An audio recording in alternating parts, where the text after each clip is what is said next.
city lights on the other side.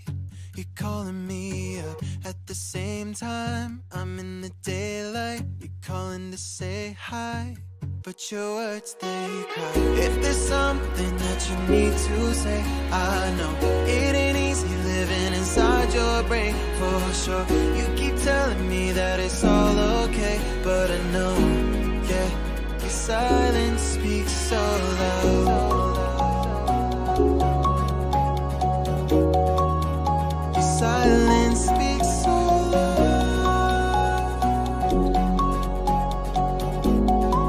and I hear you calling out, yeah.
Welcome everyone to EGL 1 Apex. The Platinum tier is going on today. By the end of today, we're going to know who's going to move on to that Diamond tier, who's going to move on to the main event and show us what they have tomorrow. But for today, we got to focus on the amazing teams we have before us. Of course, my name's EsProxy. Joining me is Camceej. Siege, it's been a while. Good morning, good morning. Yeah, it's good to see you again. I'm really excited today. I'm looking forward to some Apex action. Yeah, it's going to be a fun-filled afternoon with tons of games and tons of Apex. Absolutely. It's going to be so amazing. And of course, none of this would be possible without esports. And of course, powered by Evetech, HP, and Omen. So big shout out to those amazing sponsors, because the action has been absolutely insane. And I mean, the games we're starting off with today, Cat might, I think they're going to be just a little bit stacked. I don't know. What do you think? Yeah, I mean, we were watching some Apex last night, obviously, and we saw some performances from DNMK, Nibble Meme Team, and now I'm looking at this lobby starting to fill up in front of my eyes, and my goodness, have we got a banger on our hands. We have the Giants, DNMK, we have Nibble Esports, we have Carries, we have SLX, who also performed really well last night. Violet Wolves are also there. I mean, Warzone, haven't seen them in a while, so I'm excited to see them play today. We've got Rto Gaming. There's just so many teams in this lobby.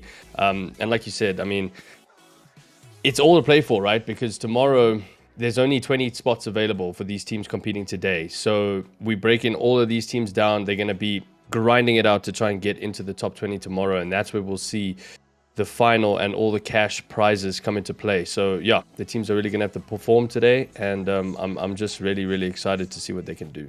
Yeah, we're really cutting the participant numbers right in the middle, right in half. So unfortunately, if you're not in that upper echelon, if you're not making sure you're getting all the points you possibly can, we're not going to see you tomorrow, and you're going to have to sit back and watch the action unfold on stream, of course. So for these teams today, it's all or nothing, as you've said, and they really need to put their best foot forward, because we want to see as many of these top teams coming through, performing, getting into that prize money, because it is a huge prize pool. So it's going to be good. And I think for already a few of the teams, we've been seeing them sort of show, different colors. I mean, Warzone was one of the teams that, when me and Tendo were casting, we were watching them in the first day of Platinum tier, and they were bringing something a little bit different. I mean, there's also a few other teams. We still had, the big three fighting it out, of course, ATK, Nibble, and Carries. And now, once again, we are seeing such a huge stack of teams that we still have to sort of figure out where they fit in the competitive scene. There's still a few teams that are kind of getting their feet wet, in esports, especially for Apex Legends, which we know is absolutely explosive. So they've been doing pretty well. I don't know, is there a few other teams that, pretty new, but, you've been fairly surprised by their performance? There is quite a few teams we've been fairly surprised with. Last night, watching the first set of games in the Platinum tier, Tendo and I were casting, and we had Grease Gaming and Formula 1 that actually competed and did really well in their Platinum games last night, so I'm keen to see how they perform today.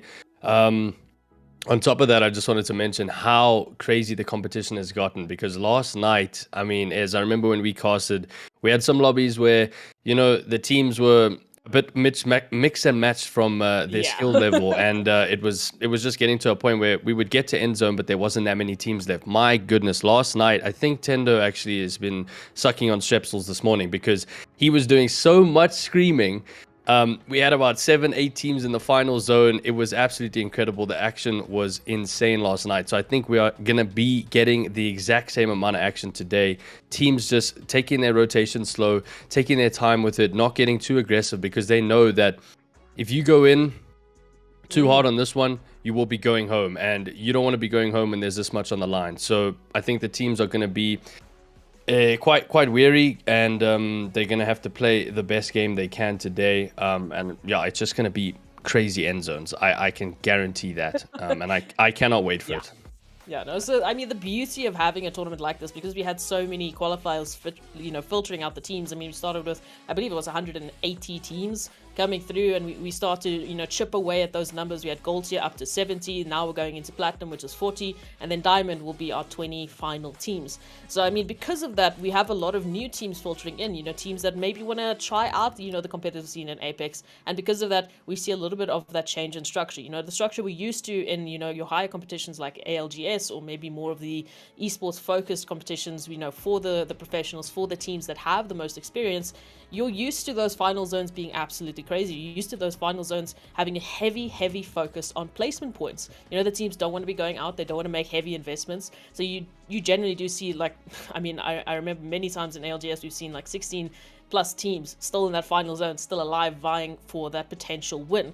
So now, as we start filtering through those teams, you start seeing more of that structure coming through. You start seeing more of that experience coming through for the teams, which is amazing to see, because again, it also gives some of the other players that experience. It gives them a taste of what Apex Legends in the esports scene has to offer. So I really want to see how they're going to take this further after this. You know, maybe we'll see a few more teams entering the scene, which is also just a fantastic thing to have, because it grows the scene. It provides, you know, that beautiful experience that just forces the rest of the teams also to maybe pull up their socks just a little bit.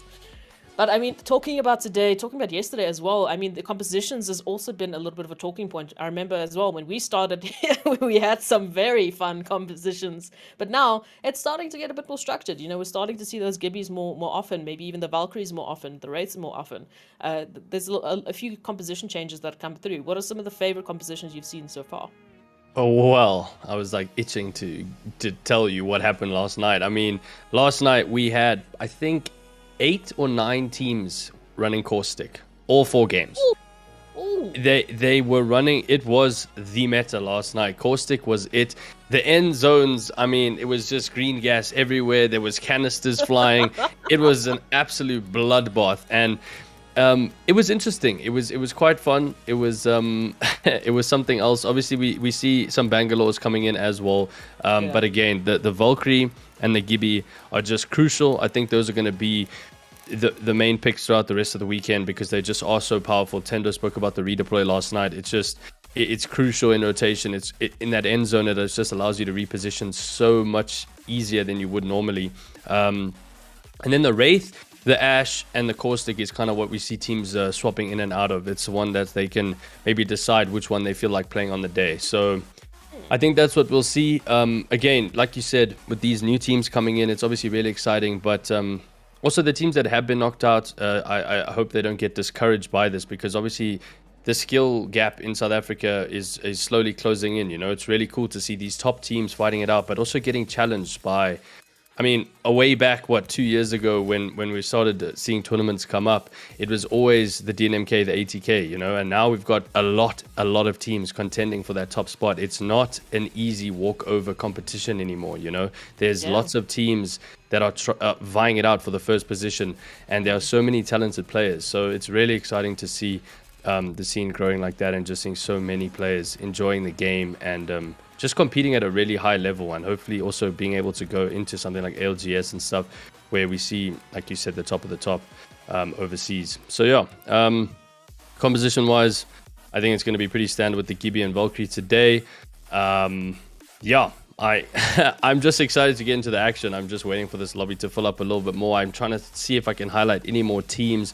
Rto Gaming last night played some really good games. I think 2 of their games they got pretty close to the top position, but just falling out. So hopefully they get a bit of a better run today, some better luck on their side, and hopefully they can take a win or 2. Because obviously another thing that's super important to talk about that we Tendo and I spoke about last night, match point. So tomorrow you got to get to 50 points before you can even before you decide to win. You know, it's get to 50 points. It's not, oh, we're playing 6 games, whoever has the most points at the end wins. No, it's get to 50 points, and then you still have to win a game on top of that. So we see teams after maybe 5-6 games all being in that match point range, but you still have to win a match, and closing it out is always the hardest thing, right? Because when you got these 8 squads in a final zone, it is chaos. It is madness. It is so difficult to comprehend what is happening.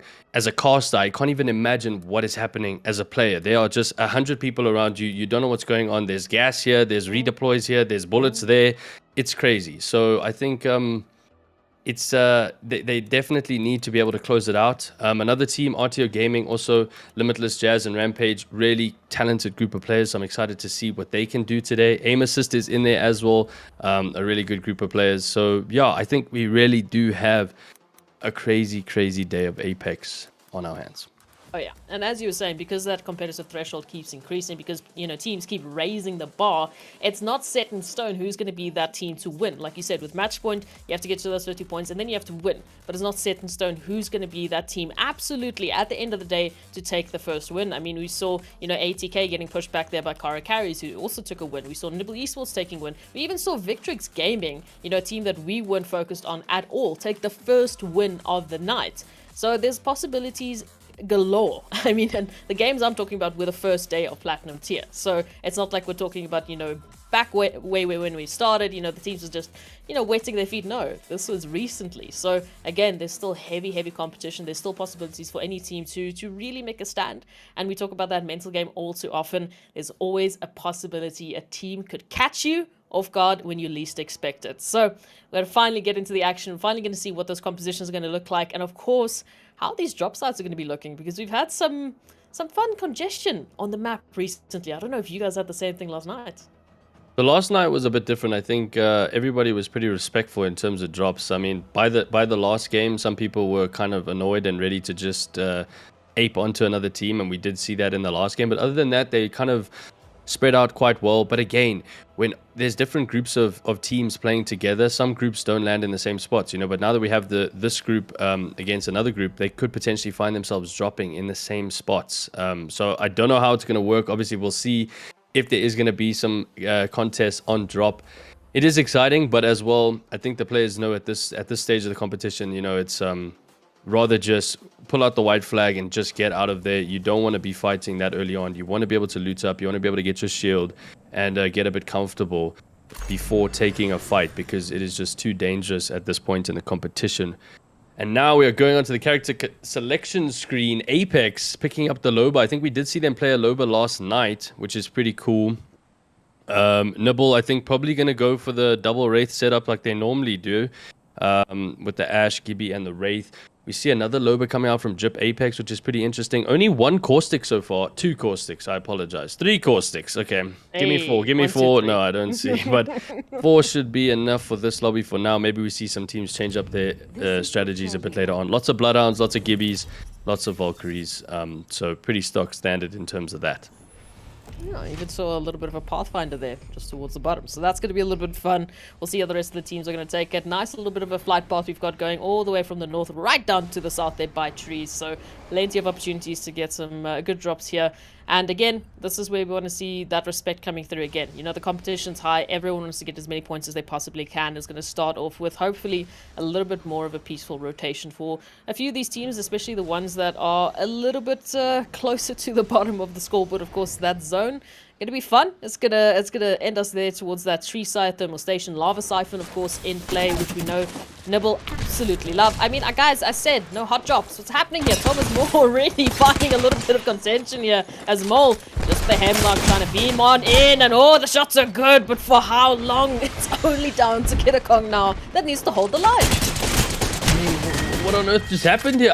Okay, and that's him gone. EGL Apex just cleaning up, man. Wow, that. Okay, well, that was short-lived for Thomas Moore. I think they're going to have to go back to the drawing board as soon as possible and just say, listen, guys, we can't drop survey camp. That's what I was talking about, right? Maybe they've been uncontested on that spot the whole time. And Amos is already loopy's down. Cronus is on 1 HP. He's got an RE in hand and he goes out to Jazz. Another contest at Lava Siphon. Rto Gaming cleaning up. Oh, my goodness. Wow. We blinked and 2 teams are gone. Yeah, no, I don't know how I feel about that one. Anyway, that's kind of unfortunate. Hopefully that's enough for now, and we can just chill now for like another 2 rounds. Gotta hop up here. Yeah, I mean, I was gonna mention the drop spots, but there again, maybe they find themselves dropping at survey camp, and now this team also decides to drop there, and it's not their normal spot, So. Yeah, it can be quite tricky. We see DNMK up at the top left at Lava Fisher. They got the whole of Countdown Lava Fisher, so that's really cool for them. 2 teams in Skyhook. Quite a few teams up at the north right here at Epicenter area, so they're going to have to obviously make their rotation. We see Ascend Esports also in Overlook area as well. They've been landing there pretty much the whole time. Yeah, and Kara Carries, another highlight team at Lawnside right now. They do have a team very close to them on the left-hand side. Not sure if they're going to want to go for that fight this early on. And Nibble also just around the corner. Yeah, it can get a little bit fun, but of course we've got some heavy hitters here. And yeah, as you mentioned, there's been a fun time here for Thomas Moore. They usually do drop survey, and normally they'd be facing, Omnius Gaming, who they've had some good success with up until now. So the changes coming in, with the teams playing this round robin, they're playing an opportunity here that they can really face pretty much anyone and everyone. So what they might be used to, they have to cautiously take into consideration as they head into the next of the matches. Of course, Nibble Esports here still finding themselves there towards Lava Siphon, but they might have a little bit of company here. We can even see a few of the teams just trying to make that rotation up. And I believe this is the team of Persis. So, this one could be a little fun. They're on this high rise.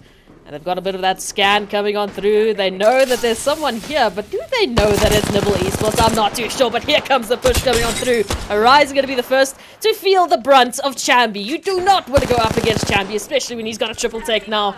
So Nibble, for the time being, they're just throwing out so much damage. Looking for a little bit of confirmation, but Unit, oh no! Purse is now down to 2 members remaining, trying desperately to hold the line here, stay in this one. But again, I'm not sure that they knew that they were poking this kind of a bear, and Nibble are looking to take them out. Only 1 member remaining, they're down to flesh. It's not looking I mean, we got 1 player left on Persis, and there he goes down to 10. She's a massive in the face, and they can res Gutbuster pretty easily. I don't think any teams are going to be contesting them now, and they got a good spot in zone, so they should be able to loot up quite nicely. That's some good KP for them early on, 3 KP, get their confidence rolling a little bit. We saw that last night. The momentum shifts in the game were so important. It was crazy the fact that you could either see a team come out swinging so much and all of a sudden get overconfident and drop off, no momentum after that, or you see a team pick up really slowly but surely start to get those kills, start hitting those shots, and all of a sudden they're winning 2 games right at the end, So yeah, the momentum swing is a really big deal, and I think this is going to be a really good start for Nibble Esports. Oh, absolutely, and this is what we want to see. Some of the favorites having the good round. They are having a good time, but for the time being, we still have quite a bit of contention here. Rto Gaming now, a team that we often did see, there towards Climatizer, finding themselves just a little bit lower down, looking for a little bit of contention here. And they've been a team that's been able to also start off with some good eliminations, and then they take that a little bit further. They've also had some very bad luck. So I'd like to see them stay into this one, maybe take a little bit more of a calculated approach, get themselves into that final zone, because of course we know it's centering there towards Nibble. Nibble right now, Zone Blessed, having a field day. They got those beacon scans potentially, so they can just sit back, relax, and have a good time. The rest of the teams, they need to make their rotations here. So as we take a look at it, a little bit awkward rotation here. If you look towards that northeastern side, many teams trying to take the path in exactly from the same angle. So those shoulder-to-shoulder rotations might mean, teams are going to have a little bit unfortunate time. DNMK as well, going through the tunnels, pretty much uncontested right now. So I don't know. That southern part is looking nice and peaceful. That northern side, as we can see, lots of action here. Yeah, I mean, Apex, EQA find themselves in a fight here. They have 2 teams behind them as well, further north by survey still. And yeah, we just saw Rto Gaming rotating into the tunnel as well. Ascend was actually just behind them, sneaking around the corner, just making sure that they don't get spotted out. And now there's also teams fighting in Fragment. One's gone down already. It's Violet Wolves. They only have 2 men standing. And it's only 1 now, actually, because the Wraith has gone down. Is only 1 Kenobi going to be able to rat it out now for the rest of the game? He does find himself in zone, so he should be fine at the bottom of this building for now. Early Access, another team that performed pretty well in the gold stages. And Vinko Gaming in a fight here. Kano with the huge Havoc shots coming in. He's doing some work. They've managed to take down 1. Radical's on really low HP. Hopefully he can get an armor swap quickly. And I think that was Drip Apex that they managed to take out there. So only 16 squads remaining. Rotating into this round 2 zone. Oh my goodness. Radical almost died to the zone there, but again, it's only round 1, so they should be fine. They just need to be careful of this rotation choice, because if they run through frag, they are going to meet up with a lot of teams.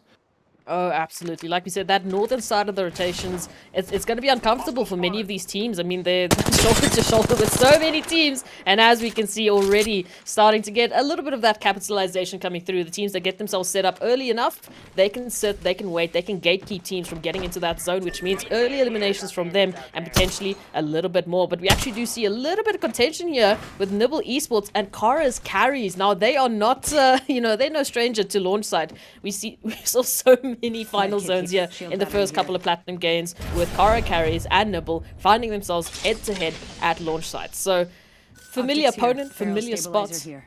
Just gonna see if they're gonna want to invest into this one, because we know Kara Carry's not a team, not a team that you can really mess around with. And of course, Rto Gaming, a team that we were looking for a little bit more fun alongside Ascend Esports. Now, having to deal with that bombardment coming on through, they have to find a way into this one if they want to get a couple of those eliminations started. Of course, the DB bubble coming through from Calder, and as they head into the building, oh, this could be huge, but they need to take this slow. Got a lot of shields down. Of course, those bullets are going to start heading their way. Yeah, I think MBN is also in the area as well. So there's 3 teams in this guy's area, and there's another team on top of the hill that are just gatekeeping and watching these 2 teams battle it out. Rto Gaming in a scuffle right now inside the building. Gonna head in towards the zone rampage to do a nice rotation on the outside, but there's actually someone behind. He did a nasty shot to that car onto the Gibby, and hopefully the Gibby decides, listen, let me stay inside for now. I don't want to carry on pushing this. Rto Gaming need to decide though, are they gonna fully commit to this? Because if you take too long, there is gonna be another team there. We do see in the kill feed Brad actually taking a knock onto Lementrix, which means X Warzone and DNMK are in a fight right now. But we got our hands full with Ascend Esports. They're stuck inside this building and they need to do something now. There's so many fights breaking out because of this rotation into the zone. And again, teams just need to maybe take a deep breath, take a chill pull, you know, because we all want to get inside safely. Ascend deciding to rotate up the hill. Probably a better play. Just go all the way around the outside of the mountain, hopefully, and be able to come back down unscathed. I don't know if there's another team here, though, because we did see multiple teams leaving fragments east and west as well. Yeah, at the same time as that, Rto also did a redeploy. So I think both teams managing to get out there at least. I like it. I like the disengagement coming through, you know, that respect being allowed. Like we said, we want teams to get into that final zone. We want to see a little bit more of that structure coming on through. And as you can see, DNMK just right on the heels of what looks like SLX, who are trying desperately to get into zone because they got a little bit of a hunter behind them and they don't want to deal with them just yet. So taking those rotations through all the way past tree, getting into zone, getting closer and closer towards launch site. But again, it's gonna be an uncomfortable place here for many of the teams with that final zone, getting closer and closer to that. Not a lot of options for a few of these teams, but thankfully the Valkyrie deploys are still in play. We can see Polty now just trying to find a little bit of success here with the wingman. Of course, that four-way team split that we saw now finding themselves here towards Lava Siphon. So all of a sudden, it's like a rematch that no one really wanted, but they're gonna have to deal with it if they want to get into the zone. Yeah, there's so many teams rotating above Lava Siphon right now. NBN is pulling into the party now. Ascend is just behind them. There's also Rto Gaming coming down the hill. Oh my goodness, this is going to be massive. Again, there is enough space in Lava Siphon, so this team on top could decide to actually just rotate in a bit. Some big shots coming from Calder there. Oh, and we see Kano with the charge rifle. He was absolutely dominant with this thing last night, and it was just so prevalent. So many people running charge rifle because of the amount of damage you can put out and just being able to farm good shields. I mean, look at this team with the purples and the gold, which is absolutely great. Rto Gaming, again, they can rotate out of this. There's not much cover on this hill. Rather move further into this Lava Siphon area and take a bit of a better safe zone, if you will, because, yeah, they've got a lot of teams pushing towards them. And when you're playing the edge of the zone like that, you got to know that the teams need to get inside as well. So if they can't get around you, they're going to have to go through you. Absolutely, and that's hopefully the plan for most of the teams. We'll see how well it goes with the execution coming through here. As course, DNMK now finding themselves here in launch site, sorry. A little bit too close to Nibble Esports, and again, Kara carries are already here as well. So there's already a big set of big three finding themselves here towards this final zone. So this is going to be absolutely chaotic, depending on how they get involved. Of course, Vayaz, what are you doing? Finding a little bit of success there with the 301. Now looking to keep on pushing, keep on throwing that damage. But again, you're poking the bear, you're poking Nibble Esports here. This is maybe not a contention that they want to start early on, but maybe it's exactly what they need with the Spitfire on Tenshi. There's some good opportunities here. Nibble Esports now holding the line as many of the other teams trying to get themselves into safety here. We've, of course, got the players here from Ascend Esports who want to get into launch site, but they see the names, they see what's happening in the feed, and they're like, maybe not. Maybe I'll just wait for a little bit. Just let me know when you guys are done. Now, again, we know that Zor getting closer and closer towards launch sites. So, look at the teams. Look at the rotations they have to take here. Yeah, I mean, I think these 4 teams have really set themselves up nicely. Ascend Esports just outside launch site, and then we've got the 3 heavy hitters, in launch site already. We have a redeploy coming in from Horizon Days. They're going to be moving into launch site as well, claiming the other building. So it looks like every building is going to have an owner for now. Ascend actually deciding to rotate off that. I'm not sure why, heading towards the dome area. Maybe just want to play the high ground rather. Carries, we see them on this outskirts. There is going to be a team pushing them pretty soon. MSMK is on that side, if I'm not mistaken. But again, they got some really good high ground. They got a good looking point for pretty much all the teams that will rotate into this nearby area. So they should be set up quite nicely. DNMK, looks like Cheetah Boy is just looking for some loot, maybe looking for some shield swaps that they can put inside their building. And we got a fight breaking out here with Apex. He's hitting some massive shots with the car. Oh my goodness, that was actually crazy. On the edge of the zone here, this team is going to be... Oh, I don't know if they're going to keep them out or not.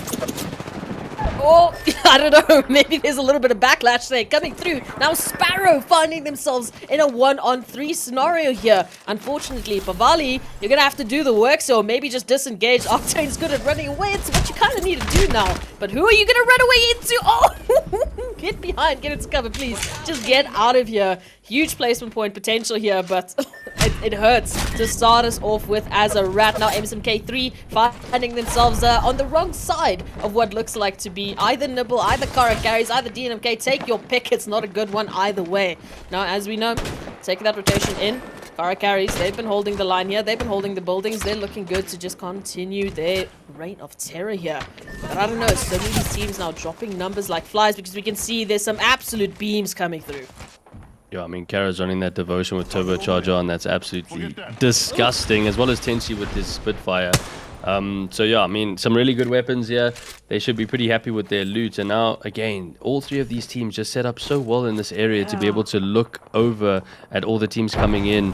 I'm trying to look Ascend also just on the outskirts, actually putting themselves in a pretty decent spot. They do have NBN to deal with pretty soon. I think these teams are just going to carry on poking damage at each other. But I say that, but early access is actually challenging Kara carries, if I'm not mistaken, on the top building.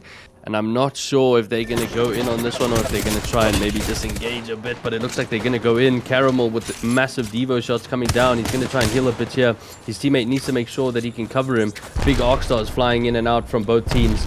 And will we see a crack and will we see a push onto this down? Oh, the Valkyrie's just trying to get away. Caramel actually managed to finish up Cyberstorm, meaning that early access are left with only 2 players. The same Esports also engaging on this fight. Now they decided to come through for the third party, and will they be able to get some KP here?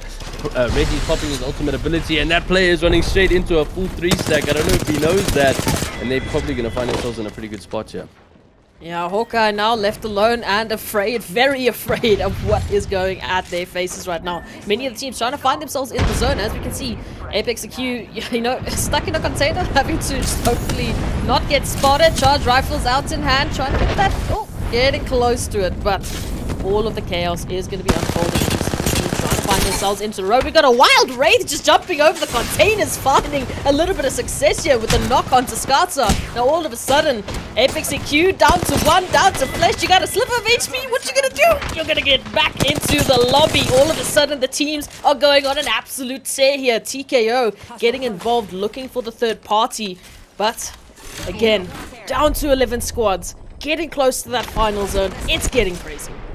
Yeah, I mean, again, there's so many fights happening on rotation. Now we see Rto Gaming on the far right-hand side of the map getting into a scuffle with Nibble, NBN, excuse me, and they're going to be fighting through this lava area. I'm not sure exactly what their play is. They just want this extra KP, and Neo is just chilling on the outskirts, not really wanting to fight. Ascend Esports are going to deal with these two teams I'm speaking about now because they are rotating in. Reggie coming with some nice Rto one-shots and finishing off nice streams. That means that NBM, I think, only has 1 player left, which is Neo, and he's going to have to rat it out for his team. Rto Gaming also just on the outskirts here. Ascend doing a really good job of actually playing this area just outside the Carry's house and not engaging, you know, playing a good angle and not being able to be spotted out just yet. So they should be able to be safe for a while, and we could see them in this end zone. Rto Gaming also going to be rotating in now. I don't know if they know about Neo that is behind them. And still one team further north. I'm not sure. They are still busy looting up, I think, after the big fights they had just outside this launch site area. We're down to our top 10 squads here for the first game of the day. So again, I mean, I'm going to lose my voice by the end of this, but it's fine. It's going to be worth it. It's absolutely going to be worth it. You see, DNMK now having control of that final zone. Huge information for them. TKO now trying to find themselves a way in here because the doors, they're not looking too good. They've got lead. They're not looking too great. Gibby shield pop trying to get that res up as soon as possible. You can see that zone coming on through. Carry's having to make a rotation as well as Ascend Esports, but they're right alongside any teams they don't want to get involved with just yet. Carry's now just looking for a little bit of something. And I mean, with all of the teams coming through, we are seeing the numbers drop like flies. Chambi's on a tear with 5 kills, the current kill leader. So you must believe Nibble Esports, they're looking for some success here to start us off with. And these games are just going to get crazier and crazier as the teams find each other and as those ultis get popped. Oh, it's going to be crazy. Yeah, I think it's going to be absolutely nuts. But the problem now for Carries is they have to make a rotation in here. They got 2 teams on their right and 1 team on their left. It is made up of 2 rats and a full Ascend Esports. Nibble, obviously, between Rto Gaming and DNMK. They also have to make their push into the zone. DNMK, the only ones comfortably in this zone. So it's going to be pretty interesting to see how these teams decide to rotate. Obviously, there is a high ground and a low ground element here at launch side, and we see a lot of teams take that low ground if they can, because it's not always where you feel comfortable, but rather where you can fit in. And some big shots coming in from a kill here. This is the Ascend Esports. They might actually push onto this. There was some huge damage. Valkyrie taking so much damage. Karen will come in with the PK right now, taking 1 or 2 shots, and the Evo coming out. Massive bees coming in from him. They knock 1. He actually goes down. The 2 goes down. It's only flex health right now. Oh my goodness, a kill with the PK shots. He's the last one left alive for his team. And Ascend Esports actually closing out the Carries. What a play from Ascend. You gotta be kidding me. I'm sorry, but Calder coming through there with the wingman. And now all of a sudden you think they have a little bit of space to work with here. But Cam, there's so many teams looking for that third party. Yeah, I mean, Rto Gaming literally just pulled up as soon as they saw Carries go down. I mean, Ascend Esports doing such a good job to close that fight out and managing to still get inside, get some armor swaps, and they actually might reset in time just to rotate into the zone. But Rto Gaming obviously going to be looking closely because they know they can potentially catch them on rotation. We also see Cheetah Boy taking out Neo, which means MBN is officially out, top 5. Again, not that many teams in this final zone, but still probably all the big heavy hitters right now in this final zone, and it's going to be an absolute bloodbath towards the end. Oh, absolutely massive. And of course, Ascend Esports looking to continue the absolute reign of terror. They've been finding a little bit of a rat success here as well, maybe. As you can see, Valkyrie, I'm sorry, you out in the open. Early access back into the lobby as we turn our attention now here towards DNMK and Rto Gaming, who have spotted each other, looking to maybe give a couple of warm welcome packages. But those warm welcome packages are a little bit spicy, as Cheetah Boy finding 1, finding a second.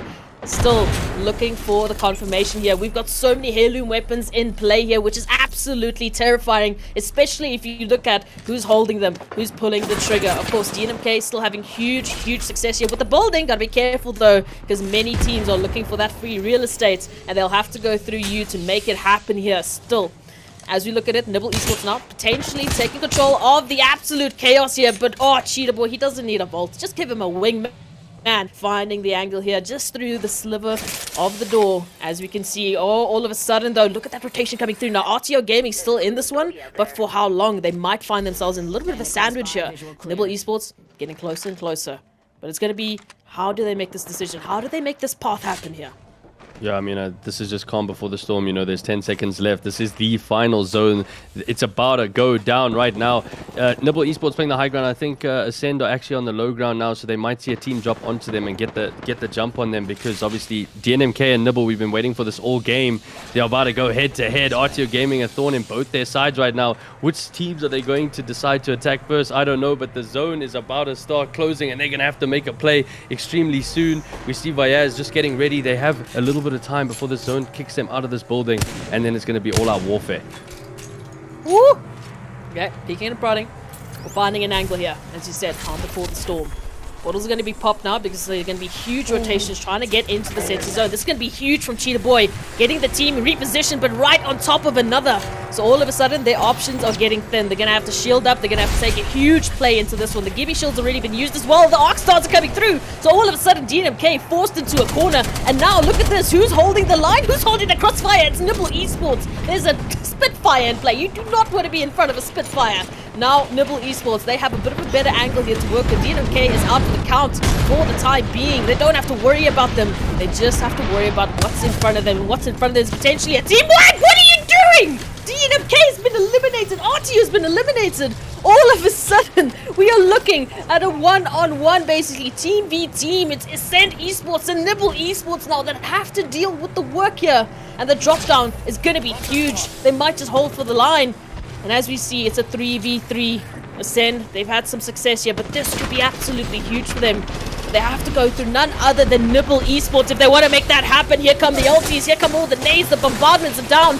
Nibble dropped down into the action, and all of a sudden, Reggie's trying to connect the Peacekeeper, but for how long? Nibble Esports, they've been on a tear. Nibble Esports are going to be taking the first win of the day. If you think that Platinum Games aren't crazy, I told you I'm going to be losing my voice for a very good reason. Wow, yeah, yes, that was absolutely insane. I mean, Nibble doing a really good job with their positioning there, but as well as Ascend, right? I mean, they finish up carries and they manage to go and play the low ground. They get rid of DNMK with the help of Nibble. Both the teams doing a really good job. And then, I mean, Ascend, absolutely huge top 2 finish, massive KP on the board for them. But obviously, the team that walks out on top is Nibble Esports. And I think they had quite a fair amount of kill points. So that's going to be looking really good for them on the leaderboard. And they are going to try and assert their dominance for the finals tomorrow. Oh, yeah. No, look, they're starting it off really, really huge here. But again, I feel really bad for DNMK there because they had the right idea. You know, get an early rotation, get themselves into zone, and then they would have essentially been where we saw us in esports. Waiting for that final push, and then... You can't write this, but of course the rotation they take is straight into another team. The shields get popped, the ultis get popped. They had to use the bubble just to get a little bit out into the doorway, and then bam, all of a sudden we see them getting taken out there by a huge shot there, thanks to the wingmans of Chambi just doing Chambi things, of course. But so starting us off, Nibble taking that first game. We still have plenty. And I mean that. Plenty of games. I think we had 16 games planned for today. We've only done one. So you best believe these teams are going to be put to the test. Now, of course, they're not going to, necessarily have to win all of them. But they need to get the points. As you know, we're only going to take the top 20. So, I mean, after having a game like that, maybe just shake it off. It's just first game. Maybe those first game jitters had to come through. I don't know, Cam. What do you think? I mean, yeah, to try and break down that final zone, I think DNMK obviously in a really good position, as well as carries, and both teams unfortunately getting caught off guard. Carries not so much towards a rotation, but more towards just the pure gunpowder and skill from Ascend Esports coming in and just managing to take that one. And then obviously DNMK getting lasered by literally all the teams staring at them. They were stuck in that building. The port did come out, but I don't think it was enough because obviously if he had to port, there was a team on the left, there was a team on the right, there was a team under. They literally had nowhere to go and the zone was pushing them. So unfortunately they got taken out. They didn't actually get a chance to shoot back. But that is what happens when you don't position yourself 100% correctly. And Nibble obviously in the perfect position to just see down and be able to shoot and spray at whoever they felt like. And then Ascend Esports doing a good job to play the low ground. Eventually Nibble does drop, and then it was just like a bit of a gibby bubble fight, and the zone's touching you. It's a lot happening. So yeah, massive GGs to all the teams in the top 5 there though. Again, good points. It is only the first game. Obviously we had some games on Thursday and Friday evening, so the leaderboards are going to be changing up quite a bit, I think, after today. Like you said, 16 matches planned up. I don't think any of us are going to have a voice after today, but that's all right. We'll deal with that. But it is going to be a bloodbath to get into the top 20 teams. That's all I can say, because wow, this is, yeah, it's stacked.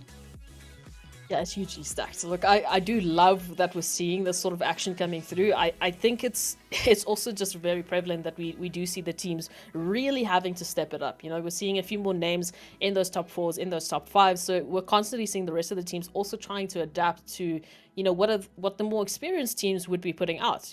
They're really trying to make sure that they can do the best that they really can. And I think it's been a fairly good adaptation from some of these teams. I don't know, what do you think?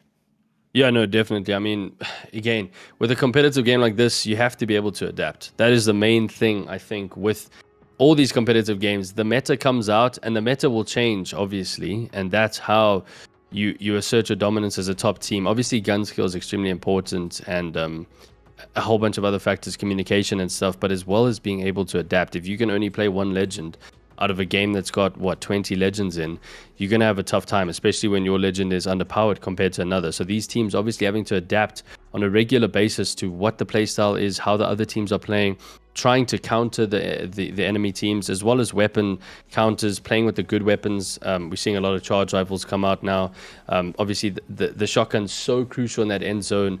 PKs and mastiffs literally absolutely everywhere. So, yeah. Again, it is first game. I want to see how this momentum shifts into the next one. We saw some teams start off really slow last night and just managed to build up to be absolutely on fire by the game 4. And then also some teams that start off really hot and then just immediately go cold afterwards, you know, and they can't manage to get anything together and everything is just a mess. So I don't know. Momentum is going to play a big factor. I think if you manage to get into the top 6, you should be pretty chuffed with yourself and just give yourself a pat on the back and say, okay, let's GG go next, because that's still a really good spot, especially with a lobby that is this talented. Absolutely. So, and of course, we can take a look at the scoreboard just to remind us what happened there with that first game. So I think it's going to be a fun one. I think the teams really put themselves up into a beautiful, beautiful set. Cam, you want to take us through that scores, and we can just talk a little bit about what we thought we were going to be expecting. Wow, yeah. So, I mean, Nibble obviously on top with that 25 points. That's absolutely huge. Ascend Esports with a 16-point game. Again, really, really good for them. I'm so glad that they came out firing on all cylinders today. It's exactly what they needed, that momentum they needed. Last night wasn't the best. They managed to pull it out today, and hopefully they can continue with this. SLX, unfortunately, I see on the bottom half, only getting 3 points there. So we want to see more from them. Drip Apex as well, Violent Wolves, all finishing with little to no points. X Warzone, also another highlight team that actually got taken out very early, I believe, to DNMK in that lobby. So they're going to want to reset and try and go again in this next match. Rto Gaming finding themselves just in the top 10 there with 4 points. Again, teams between 4 and 10 are very, very close, you know. So you can see this leaderboard change dramatically in the next match just by a couple kill points and a really good finish, maybe a first place or a second place. So, yeah, but our top 3, our heavy hitters, Nibble, Ascend, and DNMK, definitely going to be the ones to watch right now. But yeah, 25 points in game 1 is absolutely huge. Oh, okay. He's starting us off with an absolute bang here. So, I mean, this is a fantastic start for Nibble Esports. They're really going to be quite happy with that one, especially based on how they handled that final zone of absolute chaos. Because they weren't the team that was having the advantage, right? It really came down to sort of that decision that DNMK had to make, and they were forced to. They really were forced to make a little bit of an uncomfortable one. So a fantastic management from all of the teams there towards that final zone, and I'm keen to see what else we're going to be witnessing almost today. But first game done and dusted, and of course, huge shout out to Ascend Esports as well, because they weren't necessarily a team that we were highlighting. You know, I've been seeing them obviously, you know, trying their best, but it's been a huge sort of reign of bad luck for them. So coming through today, I think there's going to be a huge mental boost for them, and I hope that they're going to take that, you know, take that sort of hype and just carry it on through into the rest of today, which is the rest of the teams have to do. You know, if you've had a bad week of games, if you have, you know, not been getting the best success, the best thing that you can rely on right now is that hype, you know. Get your teammates, have a little bit of fun, and try and reset yourself for the rest of these games, because it's going to be tough. I mean, these are heavy hitters. We keep saying that, but again, I mean, we know these teams, but maybe explain for a few of the viewers, who is Nibble? Who is DNMK? You know, if they don't know these names, why should they know them? Obviously, okay, well, we know. But yeah, I mean, we know, again, like, for someone that's just coming in to see competitive Apex, this is the top of the top, the best of the best in the entire country. And the reason these guys are known as the heavy hitters, the scary guys, the John Wick, which is Vyaz, I mean, the reason they are these names is because Tendo and Ez have been watching them for the past 2 years just absolutely dominate lobbies and do disgusting things with the wingman, with the R301, with the final zones, the ultimate abilities. It is just an absolute mad rush, and these guys they've planted their flag in the ground, and they've stated their claim that they are not here to play. Like I said, we've seen them over the past 2 years just grow as players and become so skilled and competing at the highest level of Apex. Obviously, we also see teams coming in that aren't there yet but are really on the come up, you know, and that's also really exciting, because obviously you don't have a team that always stays at the top, you know, same as soccer or any other sport really. There's always going to be this change in hands of different teams. So Yeah, I'm excited to see, again, some other teams come out of nowhere and just do something crazy. We'd never know what's going to happen on Championship Sunday. But like you mentioned, the hype as well, as we go into this character select screen, Ascend just need to thrive on that hype now. A top 2 is absolutely brilliant. 16 points after the first game is honestly amazing. And if they can keep the hype going and just keep all the boys gassed up, when you've taken a win on your Apex game and you're feeling good and it's a pub lobby, so you think you're the best in the world. This is a different level of hype. This is shakes, this is jitters, and it's goosebumps. So yeah, hopefully they can ride this momentum. Absolutely, and I think you said it beautifully. These are teams. They're the top of the top because they've been here for the longest. They have so much experience. Some of the teams, they've even made it up into the upper echelon, which is ALGS. They have that experience, getting really, really close to basically the best of the absolute best. And they bring that experience back with them into the scene. They grow the scene, they're also just an absolute amazing set of guys. So, huge experience in this lobby, on this map. And a great opportunity for teams to really sort of get their feet wet into the absolute insanity that is Apex Legends. We can see Evesports already dropping Lava Sive and getting that early zone scan. So many of the teams being able to sort of set themselves up nice and early. I mean, if I take a look at it, we've had a few teams having some hot drops, having a little bit of a fun time here. We can see once again that northern side there towards Climatizer, even Survey Camp. It's looking a little hot once again. And of course, Big Maud, I guess, is also a little bit of a highlight spot, as well as, wow, Landslide, DMK, they're just chasing Coral Skids there from SLX. Sorry, man. It's nothing that you can do. Sorry. Yeah, I think in terms of the drop side so far, we see that X-Warzone has changed their drop side to staging now. Rto Gaming find themselves in a really tricky situation. So many teams landing up top. I think Rto Gaming landing with them Climatizer and a third team, so they are really in a bit of a pickle, but they've decided to just actually take a few guns and head towards some action immediately, because normally they have Climatizer all to themselves. There's a lot of teams in this epicenter. Climatizer Survey Camp has got 3 teams on the tracks right next to them. Early access just around the corner in Skyhook. There are so many teams in this northern area. One thing I can say is that the zones have been so kind to us. Last night we got a zone top right, bottom right, top left, bottom left. It was incredible. We got to see the whole map. So I'm hoping we get to see the same thing today, and we don't get the same zone every time. So this looks like it's going to be more of a northern pool. We're going to see some snow, and we're going to see some action up towards the northern parts of the map. I love it. An epicenter finish could be absolutely insane to work with. But we'll see how it's going to pull, because, of course, Survey Camp's still in contention. We'll see what happens here. But for many of the teams, we've got that huge southern migration, and we've also got Violet Wolves trying to find themselves a little bit of success here as the duo coming on in. But they have to deal with so much. These RE45s absolutely do bang, and if you follow it up with a wingman, it could be huge. But unfortunately for them, it's just not looking good. They're just not finding that last little bullet to make that final elimination. Get that final confirmation. For the time being, I'm not sure. Killer Spike has to really try and take their name seriously here, because I'm not sure how they're going to deal with this. Although Amos is also down to do it. What's happening here with the duos today? Yeah, these are both duo teams. So yeah, it is actually a 1v1 situation now. Massive shots coming in from Kronos. He's going to try and pick up a spear, but Killer Spike comes on the corner and one taps him with the wingman.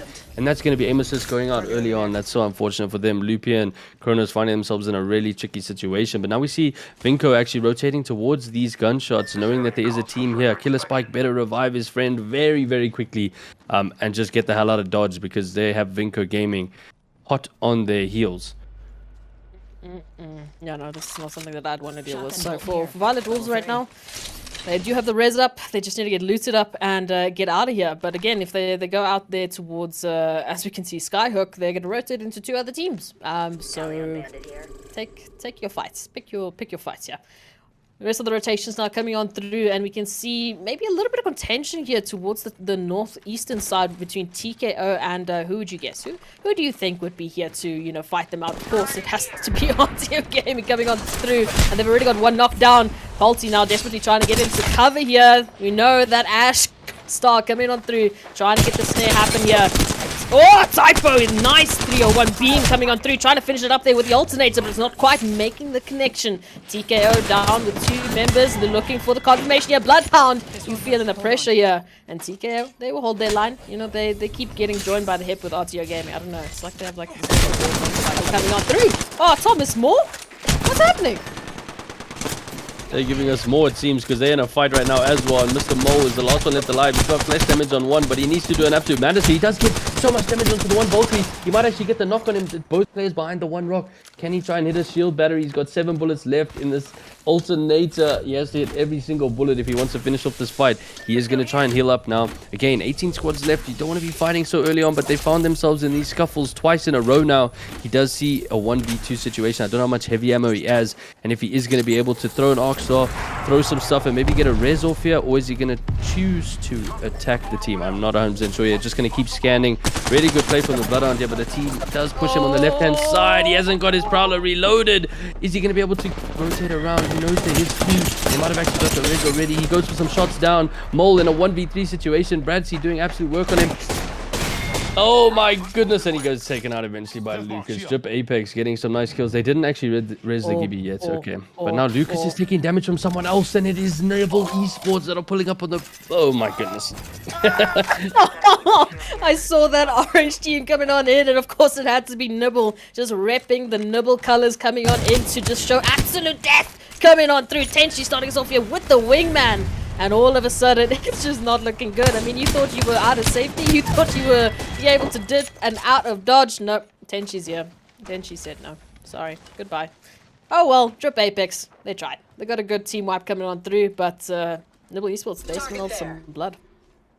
Yeah, I mean, again, 3KP is not too bad, but you want to be finding yourself in that top 15 so you can at least get some placement points. But yeah, 3KP better than nothing, I guess. But TKO now rotating towards the bridge, yeah, and they also want a piece of this action. I don't know if they really do, because the charge rifle from Tenchi is going to be beaming out on him. His massive cracks onto that Gibby.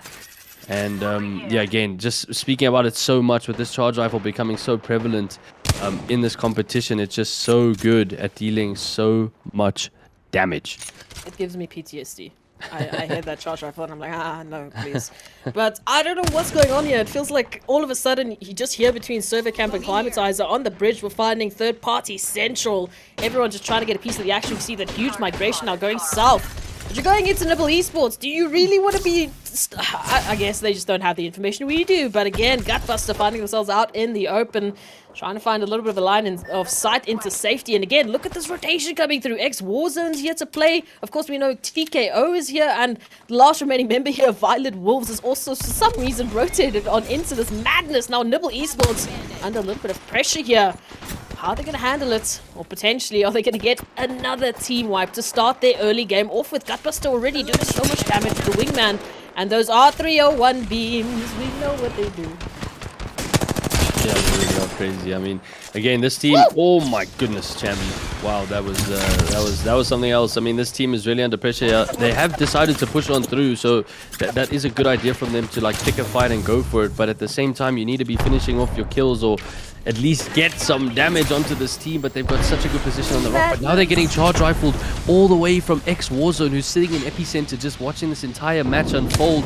They're just chilling on top of the epicenter, just saying, "How's it, guys?" Yeah, we'll wait for you guys to finish. Massive cracks coming in from an Akoto right now, doing so much work with that wingman, and again managing to take some damage, give some damage, and then be able to back off a bit and heal. I don't know if they're going to continue with this fight.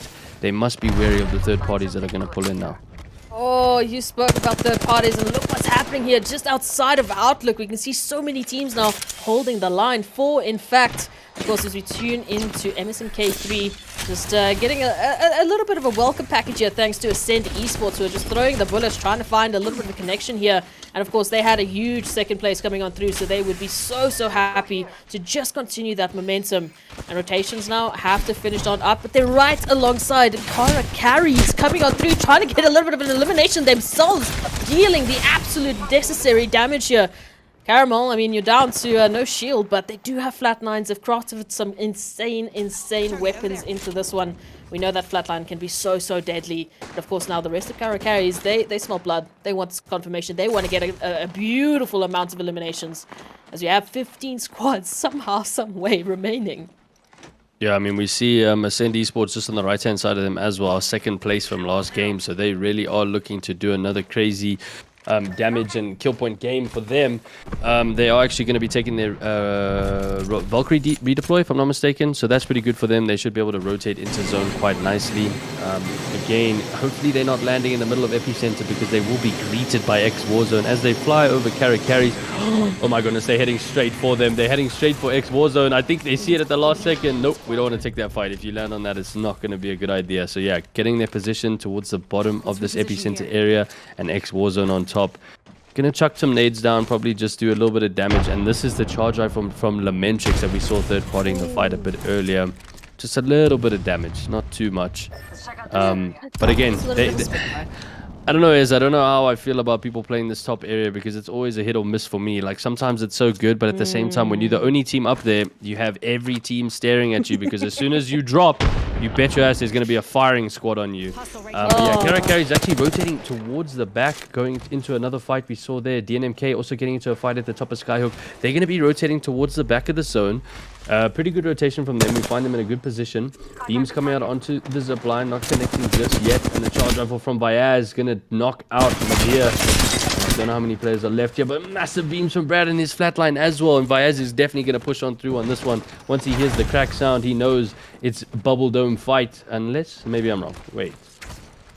Okay, now they're going in. I think he's going for the rest of his team. And now they go in. Massive beams with the car coming in. Brad with his TK. Are they going to be able to take out this team? Oh my goodness. And Persis with one man left. The straggler rat is going to try and get away. And I think that was him getting knocked. No. Goodbye. Sorry. Thank you. Come again. DNMK looking for a team elimination of team elimination. And talk about NBN. Nice streams coming on through, showing us the moves. Finding that team right. We're down to 13 squads in a matter of seconds. And Little Esports might make it 12 now with the wingman coming through from Tenchi. We know what they can do. Gutbusters got a wingman too. We love to see the teamwork here. It's just absolutely synonymous. But you need to be. You just dip, dodge. Just leave. Can't you see it's nibble?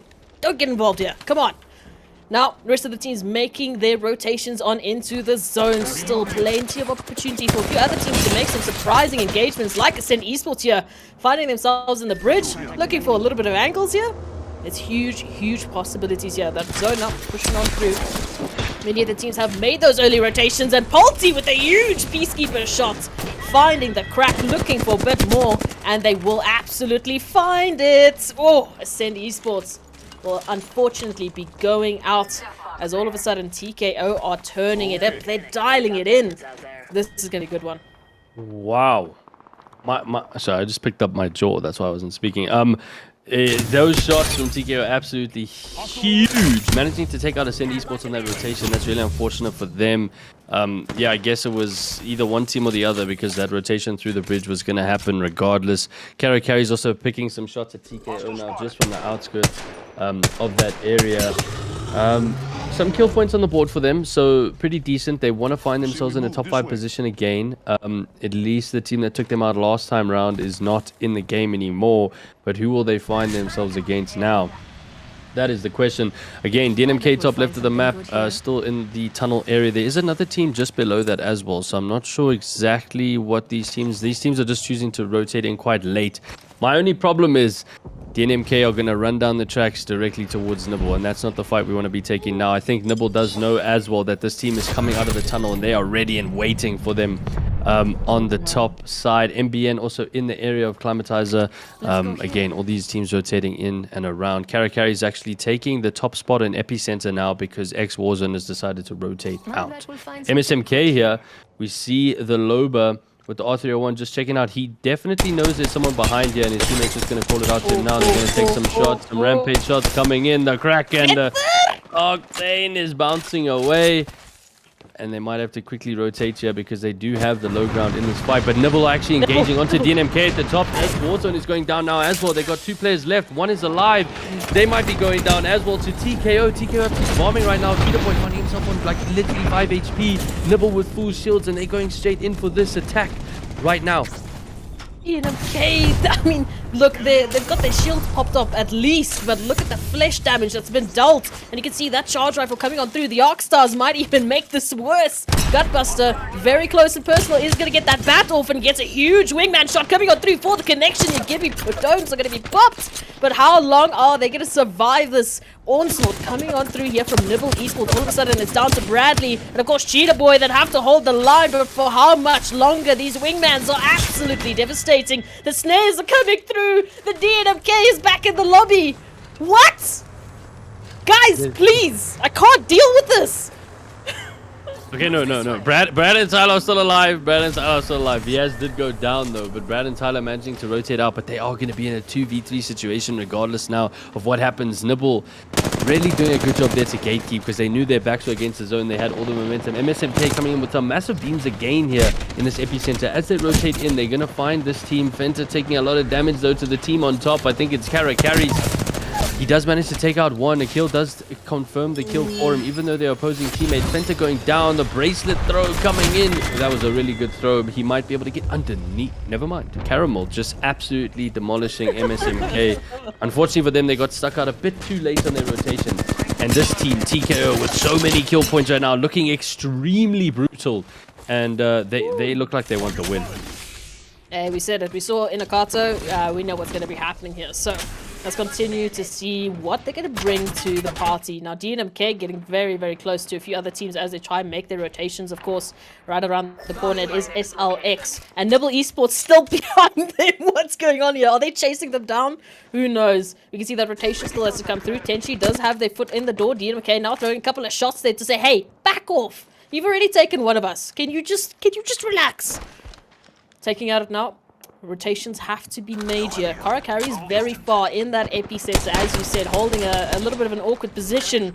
And the rest of the teams trying to get closer and closer so they can gatekeep the rest, get some of those eliminations up. Nibble Esports just with an absolute tear with these charge rifles, looking to just keep on farming some points, taking away some Ooh, Tenchi! What are you doing? It's just huge damage being just punted at these teams. We've got 8 squads remaining and none of them seem to be safe. Yeah, no, definitely not. I mean, Nibble just holding 3 really big angles. They do have a bit of zone to work with to rotate quite quickly in. Brad and Tyler finding themselves in a fight now with SLX, if I'm not mistaken, towards the bottom half. Gutbuster just observing this entire fight that's happening towards the bottom. I think they did actually get them killed. Bradley with 5 kill points right now, actually. So DNMK really do want to stay alive as long as they can for a top 3 position, potentially even a win because of how well Bradley is playing right now. His flatline is doing so much work. And again, now Karakari is going to be rotating in from the northern side. They will find themselves pretty comfortably in zone, I think, on the edge of the wall there. But again, these end zones are absolutely ridiculous. NBN also in a really good spot, as well as early access inside the building. But again, so many fights going to be breaking out within the next couple of minutes with all these teams rotating on through. Take off my jacket. It's too hot in here. Ridiculous. Whoa. It's getting This is where it's getting serious. It's getting serious now. It's too spicy. It's too spicy for me to deal with now. 7 teams left into this one, as we can see. Still plenty of teams making their rotations, and again, these teams that have made those early rotations, they've set themselves up for a beautiful containment here. They have an opportunity to really gatekeep. A lot of the teams just trying to find an angle into zone, because Ikara carries now looking at DNMK. Who's looking at Ikara carries? It's Nibble Esports now. So all of a sudden, we've got so many teams in some very, very dangerous positions here. TKO, again, a team that has been bringing a lot of heat. Probably the reason I had to take my jacket off in the first place, but the rest of the teams now... Oh, it's bombardment. Oh no. Oh no. Oh. I don't like this. I really don't like this for a lot of these teams, especially DNMK. They're down to Cheetah Boy only. Bradley's been knocked. Rotations have to be made. So Cheetah Boy finds a nice position in zone, but it is very exposed. You see so many teams right on next to them, but coming on through with the 301 beams. We're looking for a couple of knocks coming on here. Yeah, I mean, that team that was on the roof had to drop off because of that bombardment. We see Nibble Esports here, still a full 3 stack. We do have TKO inside the building. NBN still a full 3 stack as well. Brad slowly but surely crawling in. He hasn't actually been finished yet. Tyler might be able to find him and be able to pick him up, but oh my goodness, he's in the container area, but there's just Nibble Esports that are pushing towards him now. Carries have obviously been taken out already because I don't see them on the map anymore. And now TKO going to be going towards DNMK. Brad actually going, Tyler going for the res, but he does get snared. He's going to stick it. He's going to try and run and dodge. He manages to pull off the Q. They do finish Brad eventually. I thought he was going to have the res there, but does he know that Nibble are just on the outside here? He's got so many teams shooting at him. He's just playing Running Simulator right now, trying to get a safe spot. And again, Nibble just on the outside, NBN as well. NBN just playing quite casually, quite calmly by the truck. They are not too worried about this action just yet. They're saying, let's rather wait for the zone, guys. Let's all relax a bit. But that is not what's happening for Tenchi, because he's just absolutely beaming right now. The people on top of the roof really need to get down. I hope they have a Gibby bubble in case. No, it's going to be a very awkward transition here for many of the teams finding themselves in these zones. And of course, the Rats have to come on through. Early access. Early access might be down after this one, as unfortunately, I guess finding themselves in a 1vx situation here. There's so much damage happening all around us. You can see early access now being confirmed. DNFK being confirmed. And Nibble Esports looking to confirm one more. Taking on through the R301's coming on through. Tenchi just absolutely going on a tear here, trying to find the angles to work with. And they're doing pretty good for the time being. The massive shots are huge. All the damage is being punted, but it's absolute chaos as the zone is starting to close on through. We got 3 squads left, and all of a sudden, Nibble Esports finding themselves in a bombardment of notes as NBN pull on through, trying to look for the angles here. Champi goes down. And all of a sudden, it might be a different story in this final zone. We do see TKO also coming on through. We got 2 squads remaining. Nibble Esports still in this somehow, some way, trying to hold the line. But how many shield slots are there available? It's a duo v duo situation, and Inokata with a huge massive shot to start us off with. The 301, they pull the follow-up, but Polty down to a sliver of HP. Nibble Esports looking for their second back-to-back win on the last day of Platinum Games.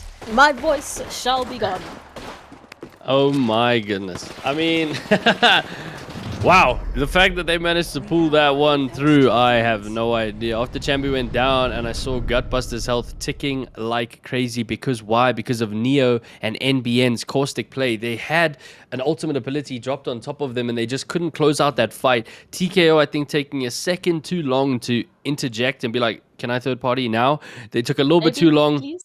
There was some shields popping off in the Nibble Esports corner, and they came out firing. Gutbuster doing so much work there with that PK and managing to close it out with the final kill, and that is back-to-back wins for Nibble Esports. Oh my goodness, the leaderboard is going to be looking very scary. I'm not sure how many kill points they confirmed, but I'm pretty sure they would have already reached 50, which is it's crazy. That is crazy. Yeah, I mean, how do we break it down? I don't know. The other team's getting stuck. Carry's finding themselves in a really sticky situation on the top of that hill, not managing to get a good enough position in zone going out. Ascend Esports also on the bridge going out to TKO. So 2 of our highlight teams unfortunately going down a bit early, and then Nibble just being able to close it out. Cheetah Boy trying to stay alive as long as he can. And not being able to res Brad. TKO again doing a very good job though to put themselves in a good position. They got quite a few kills. I'm keen to see where they are on the leaderboard, which we'll obviously see in a few minutes. But yeah, what a game. What a game. It was a huge game, and I mean, I think what's also important is that we're noticing a lot of these teams, a lot of our huge heavy hitter teams are finding each other so much sooner than, well, we would have wanted, because we want to see them in that final zone. And then, you know, we also see some of the teams that we haven't been focusing on, they're finding such a beautiful pathing into zone. They really heavily focusing on those rotations. Not even English today, that's how bad it is. But I love to see that these teams are bringing in that structure. They're bringing in those dynamics that we would expect from, you know, the more upper echelon games that we're seeing. They're focusing on those rotations, maybe even starting off with a few eliminations, and then they're like, cool, we can chill, we can relax, we can focus on what's important for us right now. And I think because of that, we're seeing such a huge set of new names popping up. I mean, again, we said it, I saw Inokata and me and Tendo were like, ooh, what's happening here? So, there's some huge teams and huge names that we've seen before, you know, in the community cups. We've seen them before in other cups where they've been getting some huge experience. So I want to see how this is going to transition into the rest of the games. Of course, we know 2 games down. We have 16 today. Okay, I'm going to keep saying that number because that's insane. We have 16 games and we've only done 2. So 14 left. These teams have huge opportunity to get themselves some much needed points. I'm going to keep saying that. We have to limit this down to 20 teams. I know we're only watching 20 right now, but there's 40 in total that we have to just sort of filter through. It's going to be tough. Yeah, it really is going to be tough. I mean, I don't know. After that game, again, the momentum thing is such a big deal, right? I think Nibble managing to pull. I mean, they just continued on their run. I think some people are like, oh, but Nibble, that's all we hear. It's like, well, there's a reason you're only hearing Nibble, because they're going insane. They are dominating. They're winning back-to-back games.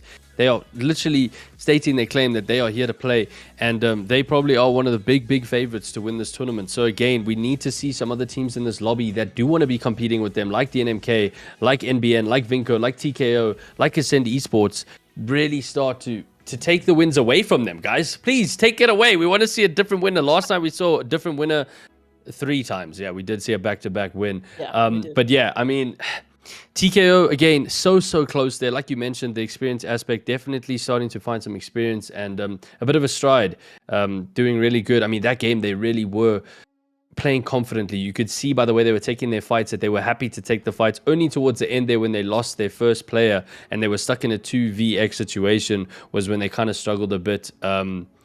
Again, still getting second is not really struggling. They're doing very well. I just mean that if they were a full 3-stack, maybe something would have been different. NBN, I think, fumbling the ball a little bit there because they were in the best position for zone. That Caustic ult coming out, getting the knock, you're in a 3v2 situation. You have to capitalize on that push. And unfortunately, I think they might have been getting shot from other teams in and around the area. So, yeah.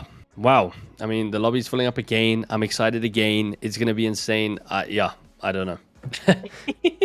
It's going to be huge, and it's so difficult to break down what's happening. We also have, you know, that huge change of, obviously this is a while ago, but I mean, we're having, you know, PC players going up against console players, which I do enjoy, because we don't often give the console players enough love, and now we're actually getting to see them perform and showing what they have to offer. I mean, SLX, they really made it towards, you know, that top, I think it was top 7, I think, if I remember correctly. They find themselves, you know, that beautiful position, and they're getting there. And there's a lot of teams as well that are making some huge statements. So I want to see more from that. I want to see more of the teams that we don't really get an opportunity to do so. I think there's a few teams that are struggling to sort of adapt to that level of competition. But of course, we can take a look at the scoreboard just to remind ourselves exactly how it all went down. Cam, if you would, please take us through it.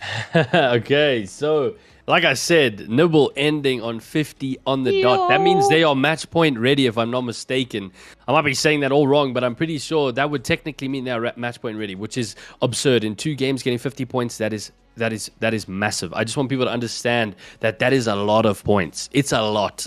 We've only seen 2 games so far, and that's why it's so important to be closing out these games. But again, a team that came very close to closing out that game, TKO, finishing up on 27 points, getting a lot of kill points, getting good positioning, and finding themselves in the top 3 on the podium places right now.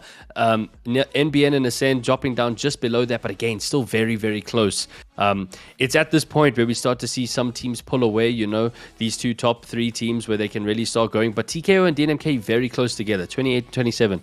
1 point separates them. All they need is 1 big game in this 3rd game, and they could see themselves right up there with Nibble Esports. Carry is finishing on 15 there. And rounding off the top 10, we have SLX with 6 points. Going into the bottom half, I mean, these teams can still get into the top 10 and do some damage. But yeah, I mean, a team that we want to see more of, definitely Warzone. They were playing a lot better when I saw them in the gold tier stages, and I think they have a lot more to show us. Maybe just not finding their stride just yet and not managing to pick it up, but hopefully they can do something in this next game, because I can definitely see them being in the top 10. Rto Gaming as well last night, having a pretty good run, finding themselves in the top 10 as well last night. So hopefully in this group stage they can find themselves in the top 10. But yeah, I mean, leaderboard, it's spicy. Oh, it's spicy. And again, we were talking about that all important match point, you know, to getting that next win. So again, you know, if the chat is asking why we're talking about Nibble so much, all right, take a look at the points. I think they speak for themselves for the time being. There's still plenty of other teams that can make their own appearance. Of course, I mean, Cam, we've got a lot of heavy hitters in this group. Yeah, we definitely do. I mean, point 1 were also a team that were highlighted, if I'm not mistaken, in the gold tier stages, and finding themselves in 15th place. So again, another team. There's a reason these teams are on the platinum, right? They're here for a reason. They're here to play. They have proved themselves and gotten to this point. But you can't be finding yourselves in that bottom half of the top 10, because remember, tomorrow we are breaking down this group of 40 today into a lobby of 20 teams. That is all there's going to be space for. So you need to be making sure that you are getting into the top 10 at least. So yeah, hopefully we can see Point One Esports doing something crazy this time around. And yeah, we will be loading into the game shortly with a nice character selection screen and some more crazy action. I love to see it. I do love to see how the teams are sort of adapting and changing it up just a little bit. Seeing a few more caustics coming on through, so we still got 3 for the time being. Are we going to get 4? Please teach me how to count. No, maybe. No, you guys don't like me. That's fine. Okay, that's fine. 3 caustics to work with here. Still plenty of Valkyries. I mean, we've got some more love for Horizon and Wraith. I do love a little bit of that Ashe and Loba combo coming on through, maybe from some of the duos that have to sort of deal with what they can deal here. And I don't know, I think for the time being, we're still seeing a good set of structure coming through from most of these teams, which I like, especially, you know, depending on, you know, where we are right now. They need to bring it. They need to bring all that they possibly can. Yeah, I mean, they really do. And now we'll be dropping into our next game. It is just action-packed. What a crazy afternoon. I mean, how else would you want to spend your Saturday other than watching amazing competitive Apex with the best of the best in South Africa? I mean, I can't ask for a better Saturday afternoon. So, hope you guys are enjoying. Hope you have your popcorn and your juice ready, because we're getting into Game 3. Nibble have won 2 in a row right now. And they are looking to take the third with this kind of momentum, but we need some teams to say no. It is our turn to have the throne. So let's see what they can do. Climatizer blue drop today. Yeah, the team TKO landing there now. Vinco, I think, choosing to land Fragment East, which is pretty interesting. They're going to have a fight on their hands with Rto Gaming. 2 teams landing right next to each other in Fragment West. I mean, that is absolutely absurd. I think it is these 2 teams of Sparrow and... oh, no, I'm mistaken. There's a lot of teams in Skyhook as well. Both areas look pretty similar, but there's a lot of teams dropping together. Is this where we see that desperate stage where teams get almost really too nervy because they know they haven't scored enough points and they decide to just ape everything in sight? Is that what could be happening? I mean, I don't know. We see it sometimes, because if you are in that bottom 10 now, you really are worrying. You only have 2 more games to score some points, and you need those kill points. Oh, absolutely. You're trying to set yourself up early on here. So, I mean, there's a little bit of a shift coming through from these teams here towards Skyhook. You know, we saw them a little bit more favoring those tunnels. Of course, we remember Persis, and we remember the likes of, I believe it was Violet Wolves, finding themselves there in a little bit of contention. So now they've shifted a little bit more south. Very close to DNFK. They don't know that, but I do know that, and I'm just I'm scared for them. You can see a few of those rotations coming through as well. So we'll see how this is going to turn out. Look, I think the teams are trying to adapt, and they're trying to, you know, get a little bit more of that success. And speaking of success, if you want to win an amazing EVTech Clutch mousepad, then you better start entering EGL Apex. All lowercase, no spaces. Please just only enter once, and you could be taking home a beautiful, beautiful mousepad that might give you the same sort of aim we keep seeing Chambi just styling on us for. But again, it's only open to all of our viewers from South Africa, so please make sure that you are eligible to receive it, because we might not be able to deliver it to you. So go ahead, enter EGL Apex in the chat. That's EGL Apex. If you're like me and you can't spell, don't worry, I got you. Let's see who's going to be taking that home today. So, rest of the teams, Cam, looking pretty healthy for the time being. Yeah, I mean, this zone is heading towards the tree location. I love a good tree ending. I think we had it the first time we casted together. That was our first zone. I'll never forget it. It was incredible. I literally called it out, and I love this zone. It's so much fun towards the end of the match. And we see, again, Nibble, the Lava Siphon area just seems like a really good job spot, because they managed to rotate so well. I mean, I'm thinking about it now. Last game, we were all the way up north with the end zone, and somehow they were there before round 2 even started, stating their claim all over Survey Camp. So doing a really good job to get into the right position. Again, these players as well, for people at home that don't know Apex, the Battle Royale, obviously you have a different zone every game. No game is the same. But eventually, when you've played this game for 4,000, 5,000, 6,000 hours, the zones start to look familiar. And some of these players actually know how to read zones. I've spoken to pro players. They know when they see a certain zone where it could be heading. But before we worry about where the zone is heading, we should be worrying about Rto Gaming taking a fight here in Fragment East side, West side.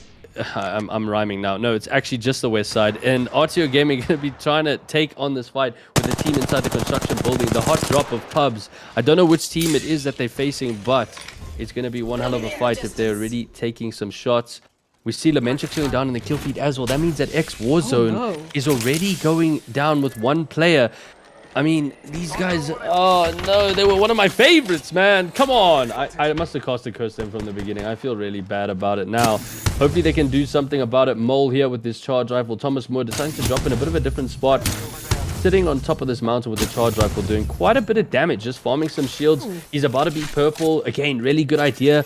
I mean, this is what Tendo told me, right? I didn't actually understand this meta of the charge rifle. You give it to your... Evo. Yeah, you give it to your more of your chunky player, like your Gibby. He can chunk a lot of damage.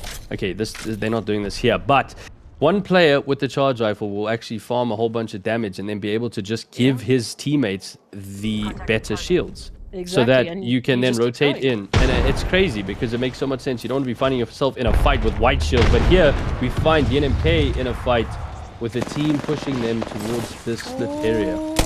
DNMK looking to start off with a little bit of a better foot forward here. We can see the Rampage making its appearance in the hands of Cheetah Boy with a Beastkeeper to follow it up. You best believe that all of a sudden this team is shaking in their absolute boots. I mean, the Wraith is down to Flesh. The Wraith is out. Never mind. Drip Apex. We'll see you back in the lobby. And all of a sudden, down to 17 teams we go. Now DNMK having an opportunity to set themselves up very nicely into this one. They also will be uncontested for the time being. We see a couple of rotations still having to make their way on through. Nibble Esports, of course, finding themselves in a little bit of a sandwich here, as we do see the players there of Emerson K3 deciding, maybe we shouldn't go this way. There's a Tenchi, there's a Chambi, there's a wingman in hand as well, and all of a sudden there's a Peacekeeper to follow me around into danger. Oh no, get out of here while you can. Bombardment's coming through, confirmation might just be a moment away, as we can see all of a sudden. Gutbuster, hello, picking up those 3 kills. Again, Nibble Esports, they've been on a tear already, so we'll keep an eye out for them, but I must say, yeah, for the rest of the teams, I think they would be shaking in their boots. Yeah, I mean, again, to highlight this, MSMK actually... Okay, so the Lobo managed to throw the bracelet and get out. I don't know if he's going to be able to get banished, because I think NBN is also another team that is pushing up. But Kara Carries comes behind them. Oh my gosh, so Nibble Esports, Kara Carries, and NBN all in the same area. That's MSMK going to be deleted. I don't know if they decide to push through onto this fight. They do have another team, it looks like, in front of them. So Kara Carries, again, another team that needs some extra points. They are in the top 10, so they will be all right for now. But they want that win, you know. They want that confidence boost. They want to feel like they can do more, you know. I just think they can do more. We've seen them do more on Wednesday night with Snare. It was very scary with Caramel and the Spitfire and the kill with the R301. But yeah, again, these guys really can clutch up and win a game, so they want to make sure that they can prove to themselves that they can do that. But they are going to be fighting. Nibble Caramel just saluting and saying goodbye, let me run away, because we do not want to fight right now. It's Nibble. It's Nibble that might be following them into that tunnel. We can see Gutbuster just getting up close and personal, just peeking and prodding, doing a little bit of scouting here to get some information. Whereas the rest of the teams also trying to hold the line. We can see Ascent Esports now. They're also finding a little bit of an unfortunate situation there with Rto Gaming. And as we turn our attention here towards Fragment, we can obviously see so many teams alongside DNMK as well getting into an altercation. In the zone, we find them still fighting it out. Still many of the teams having to make their rotations. So still early zone. You still got some opportunity here. But for DNMK, they've already got themselves a team wipe. They want to be able to set themselves up here. And we might see a little bit of a third-party meta coming up through. But Rto Gaming down to 1 member. We've still got a few other teams in the vicinity. Aim Assist 2.0 is here as well, as Thomas Moore is looking to beam and dream of some eliminations. Oh no. This is bad. I mean, this is not the position you want to be in. Obviously, they do play more of a zone type stack. They want to be fighting teams just on the edge, but you don't want to be fighting them in the zone. I know it's only round 2, but still, the tick is going to eventually get to you, and there's so many teams on the way to the zone in this rotation. There's already a ton in Fragment, and now there's even more on this outside area towards the countdown. Yeah, there is 4 teams in this vicinity. Rampage, obviously, he might be going for the res inside the zone. Thomas Moore taking so much damage, and Kidda Kong is the last one left alive again. He's going to try and hit some syringes. Does he die to this Valkyrie? He does, and he goes down. Cheetah Boy eventually finishing that kill, but aim assist here also going to be pulling up onto DNMK. Loopy and Kronos want to do some damage as well. Sparrow finding themselves on the edge. This is more of the position you want to be in. You can hear all the gunfights to your right hand side. You can see the teams fighting, and you can get ready for them to be entering the zone, just like they are right in front of this team. Sparrow coming on up, trying to find a little bit of success here, and they definitely need it. You can see the beams coming through here from Pavali as they're trying to finish it on up. See how you run, see how you beam, coming on through here, trying to finish up something. But the Gibby bubble just providing a little bit of space for the time being. And of course, we know who's applying the pressure here. It's going to be DNMK. Sparrow is going to be finding themselves up against. I don't know how they're going to handle this one, but there's two invested. They're too far gone, and now Cheetah Boy is too far close, coming on through, finding the finisher. And Sparrow, unfortunately, back in the lobby. We will see you as the rest of the teams make their rotations in. We've got 14 squads remaining. And I like some of the setups we're seeing here. I mean, one to highlight especially would be Apex EQ. Finding themselves in the tunnel. If DNMK take a straight shot through, that's exactly where they'll find themselves. So this could be potentially very, very huge. And once again, Double, you know, with the scans that they've got, the information they've got there, thanks to the Valkyrie, they're smack bam in the center zone, just chilling, having a good time, relaxing. Oh my goodness, Camceej taking a lot of damage here. You mentioned DNMK there. I mean, Cheetah Boy is on 6 kills right now, so that is a massive KP coming in from them. Again, they might be playing the risky rotation, but it seems to be working out so far. Here on the other rotation, we got Ascend Esports that are going to be fighting against the carries. They have found themselves colliding in game 1. Ascend Esports winning that gunfight, so who is going to come out on top this time? A kill with the R301, taking some shots down range. I mean, this fight is not really crucial. I don't know. I think they can rotate out, but I think they know they're stuck between a rock and a hard place. One side, they got to send Esports. The other side, they have Nibble waiting in trees. So they do have the Valkyrie to redeploy, so they could always just dip out. I think that's exactly what they're going to do. Yeah, that's what I thought. Ascend. One thing I do love about Ascend Esports, though, is that they've decided to adapt to this meta. You know, yesterday they were playing a lot of different compositions. They weren't really finding their footing properly. They weren't, like, comfortable with what they were playing. They've changed to the meta that is the Bloodhound, Gibby, and the Valkyrie, and they obviously are finding a lot of success today. They are going to be landing just on the other side of Nibble Esports and going to be taking that building for now. Tenchi just throwing down the ult. I mean, wait. They're just gonna go for it? What? Oh no. Oh yeah. Oh my goodness. He gets a knock onto Clutch, just like that with the Arc Star. Oh, Nibble Esports. Fighting coming. Esports. Ascend Esports gonna have to defend for their lives here.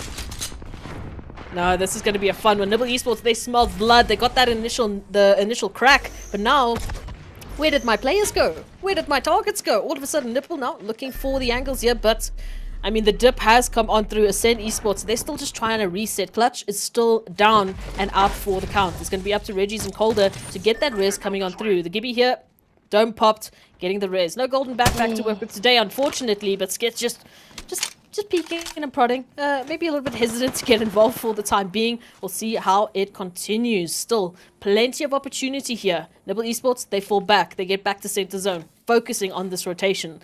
So Ascend Esports, they have an opportunity here to reset, which is fantastic for them. And we can see that huge migration coming on through from that eastern, from that western, from that northern side, as all of the teams are trying to find themselves an angle here to work with. And especially when we look at it, we've still got Nibble and we got NBN now getting involved, now looking to just give a warm handshake to each other. Yeah, I mean, I think SLX really were the saving grace there for Ascend Esports, because they think they took 1 or 2 shots and Nibble decided to back off there.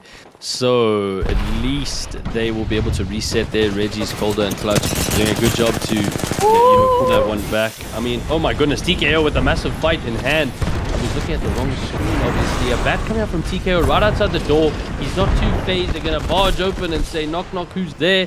Can he jump through the window? He does, and he's going to find the Gibby behind there. He takes so many shots on the Gibby, and that's going to be NBN going down. There's only one left alive. PK shots coming from Polty, and he's just so lethal with it. NBN going to be losing out to TKO. Oh, that was spicy. Coming on through here. Now the rest of the team's making the rotations in. And we can see Kara carries. Oh, spotting out a little bit too much than what they want to chew right now. Rotating on back. And still, I mean, we've got DNMK still out in the zone. We've got so many teams still trying to find an angle here to work with. Masuko with the charge rifle, looking for that red Evo shield and looking for a little bit of damage as they find themselves a nice little target, of course, in the form of Nibble Esports. Rotations, we were talking about them. SLX now, unfortunately, not having any saving grace to work with here as they're down to one member. Gutbuster with the wingman finding a nice little crack there. And it might be a little bit more with Valkyrie coming through. The dome literally couldn't have come in a better time. Nibble Esports, they're still holding the line. Not making a full investment into this one because they've got huge positional advantage if they can just hold this line. But they're very keen to peek and prod the account.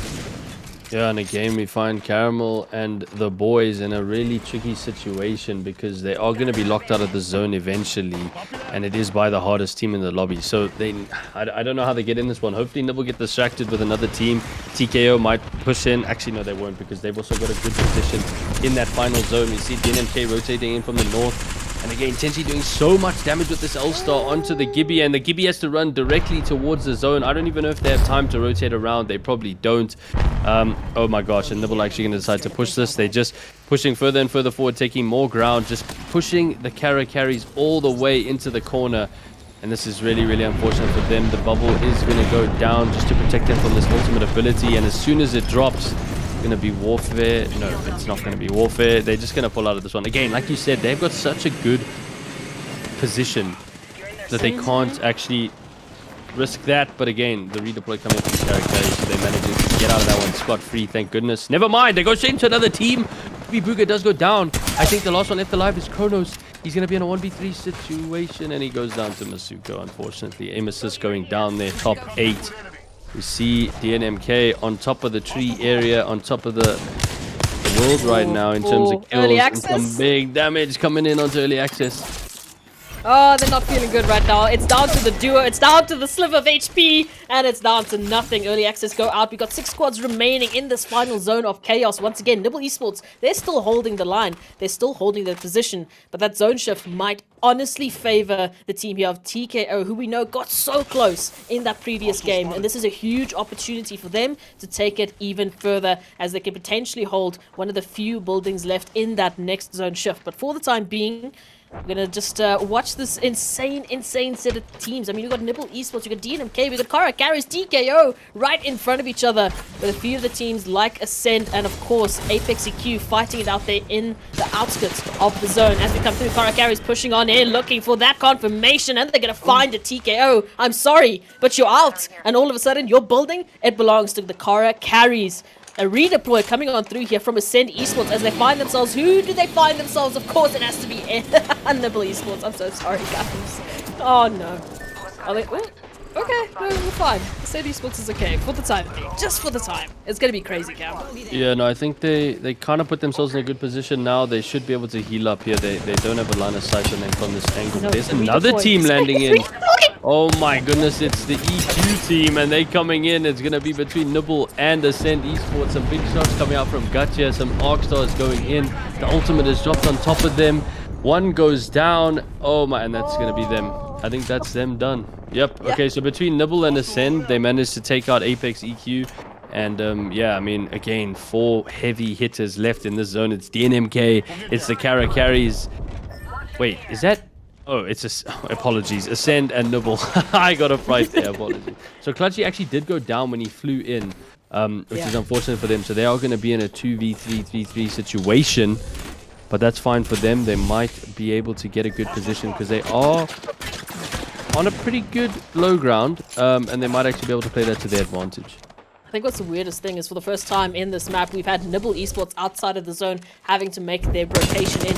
So they're going to rotate right around side Ascend Esports here with the Kara Carries having a beautiful line of sight onto that. Like we said, the only team right now to hold down the building. So they have huge opportunity into this one. And as Nibble Esports make their rotation in, of course, who are they going to find? They're going to find Ascend Esports. They have to fight through to get on into safety, and they will manage to do that, leaving us down now to 3 teams.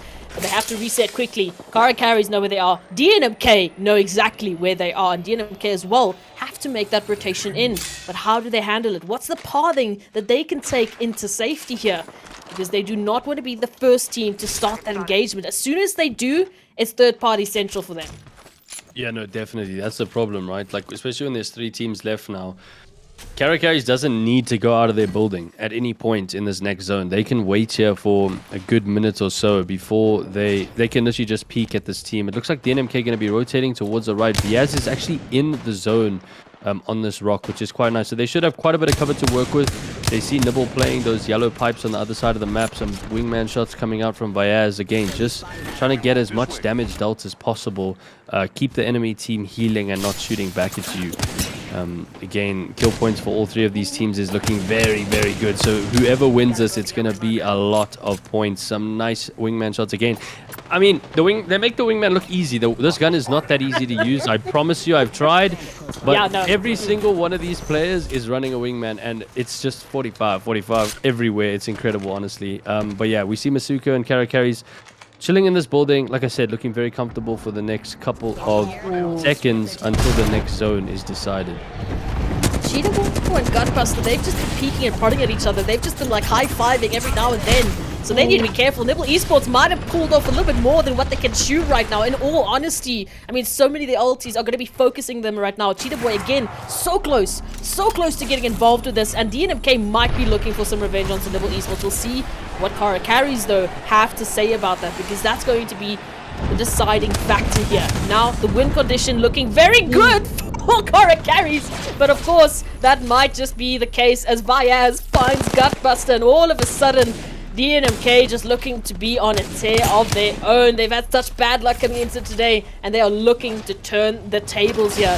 We'll see how it unfolds. I don't want to cast curse anyone, but I do want to tell that Gibby to get on into safety, please. 3 squads left. Nibble down to a duo. Carries still with all their squad mates alive and well, and DNMK now making a bit of a play here to the flank of Carries, maybe looking for that building. I mean, DNMK have so much real estate here. I mean, Nibble are stuck in such a weird position inside that container. Tyler watching the left side. DNMK spread out really good on this high ground. Some big wingman shots coming out from Viaz. Nibble obviously only have 2 players left alive. So what are they going to be able to do? Because they're getting shot from both teams. DNMK portal coming in. Tyler managing to get back to his team quickly enough. If they do need to rotate to the left, they can do so. This rock is providing so much cover for Nibble right now as they just continue to heal up because they cannot push just yet. They need the zone to... Oh my goodness, Viaz. He is known as the John Wick because of his headshot accuracy. Doing so much work now with his wingman. And again, it's literally just calm before the storm. The teams are slowly edging into the zone. It's going to be all-out warfare. Gibby domes will be popped. Where are the ultimate abilities? They might actually choose to drop down to the low ground here because the zone is going to push them out. Oh, not a lot of options here to deal with. You can see, unfortunately, Carries and Nibble Esports very close to each other. They do not want to work with this, and DNMK, they just have a perfect line of sight onto both of these teams. The R301 beams are huge. Carries now finding a little bit of success, but all of a sudden, Nibble Esports, they're out. It's DNMK. It's the Carries coming up through here for the final teams. Who's going to be taking the win? Cheetah Boy doing so much work and dropping down with the Peacekeeper, finding that angle. The wingman shots are here. DNMK looking good, but they have to find this last kill. All of a sudden, it's down to Brandy. Brandy's still trying to get the heal off. The damage is here, and all of a sudden, DNMK, they clutch it for the lifetime. Coming up in the second team to get the win for today. Bradley did so much work. Oh my goodness gracious. He was literally on 25 HP, managing to... Oh, Masuko is going to be so mad with that one. I think they were both really low anyway, but what a final engagement. DNMK had so much high ground there. They got the knock onto Kara, and then once that dome was popped, they decided to push in, but Carries were not going down without a fight. They managed to knock 2 of the DNMK players. Brad was the last one left alive, hitting a bat in that final gunfight, just enough to keep him going against that Wraith, and then he manages to take out the Gibby. What a play from DNMK. This is exactly what we wanted to see. That's going to be a lot of kill points for them, and finally, they have taken a win in this lobby, which is exactly what they needed. It feels so good to finally see that different team coming on through. Like, don't get me wrong, I absolutely do love Nibble Esports, but again, I want to continuously see that bar being risen to a whole new height. I want to see that competitive threshold constantly rising. It's what we need. It's what we need for this scene. It's what we need for this tournament. It's not what I need for my voice, but it's okay. I'll deal with that later. Honestly, I love the action that's coming on through from these teams. I think to break that down, really, DNMK, they had such a good line of sight into that final zone. Again, they didn't have the easiest of rotations getting on in. They had to fight their way to get on in, and they picked up some huge eliminations, picking up the win as well. On top of that, I can't wait for that scoreboard. Yeah, no, I think because, I mean, if they had to have lost that one, I think it would have been very, very hurt because, I mean, they were in the perfect position towards the end zone. Yeah, they fought their whole way into that final fight, but they put themselves in such a good position to win. Carries honestly did such a good job there to take 2 players down, but Brad just managing to clutch it up towards the end there, hitting all of his car shots. I mean, yeah, it was something else. But yeah, again, good points with the NMK. Again, Nibbles still in the top 3, you know, still with a lot of kill points, so they are still going to be happy with it. But when it comes in regards to the match point, you have to close that one out when you hit 50. If you're not hitting that, you know, you can't win. So again, I think after this game, we see a few more teams hitting that 50 mark. The NMK potentially being one of them. TKO, I'm not sure exactly where they went out. We will see the leaderboard in a few minutes, so don't worry about that. But yeah, again, Gibby proving so relevant. Relevant or relevant? I think it's relevant. Both, yes. English voices, it's all going down today because we are literally heading into our last game of this group stage in the Platinum Series. I cannot wait to see the final match. Do we see a third winner of this lobby, or do you think it's going to be going to DNMK or Nibble, the 2 winners so far? Look, I do want to give it to Carries. Again, like, I love DNMK. I love Nibble Esports.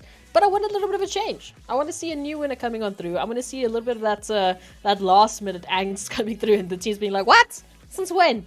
And Carries, I mean, they've been doing so well. Again, I mean, big shout out to the team. They've really been putting on, you know, a fantastic performance. So again, I mean, if there's any orgs out there looking, you know, there's some players that you could potentially steal here. I think it's a good opportunity for these teams to get through, and they've been so consistent in getting into that top 3. I mean, time after time, I see them there. So I want to see them take that win and really just have an absolute shouting match. Maybe we can check the clip later on. But for this point, DNMK, Nibble Esports, I can't fault them. I can't. I really can't say, okay, well, you know, they're lacking a little bit here, they're lacking a little bit here, so this is an opportunity for another team to do it. I can't do that. Like, we need to have a third party and a fourth party to potentially take these teams out if someone else has a chance of taking it. Yeah, I mean, I think that's one of the main things, right, is their consistency. You mentioned with Carries, you mentioned with these other top 2 teams, top 3 teams.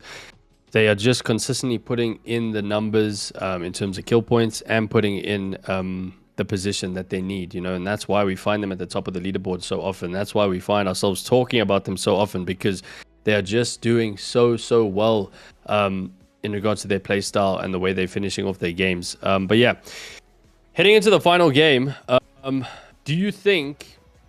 No, I'm actually not asking a question. I'm not sure what I'm saying. I was just going to say that these teams that are on the bottom half of the leaderboard, how do you pull yourself out from this? Do you just GG go next, not worry about this last game potentially, and just worry about the next set of games you're going to play against a bunch of different teams? Is that where you score your points? Because obviously, regardless of what happens, you're going to find these teams that are on top in this lobby tomorrow because of how well they're playing. Yeah, I don't know how they pull themselves out of this. I'm not sure either. We can also take a look at that scoreboard just to see how how much work they have ahead of them as well. So, Cam, let's go through the scoreboard and sort of see what the plan can be. So, if you would please, once again, you're so good with numbers. I can't. So please. Okay, so Nibble Esports ending off on that game on 68, still at the top of the leaderboard. So again, proving that third place is enough. Because of the dominance you showed in the first 2 games. DNMK coming up there with 59, so only 9 points away from the lead. It is extremely close. So if you think it's a landslide victory from any of these teams, especially the Nibble, the DNMK, the ATK, it is definitely not. They are going to be fighting it out to the very, very end. Team TKO is still picking up some points there, I believe, because now they're on 36. So again, now we see this top 2 start to slowly pull away the more games we play.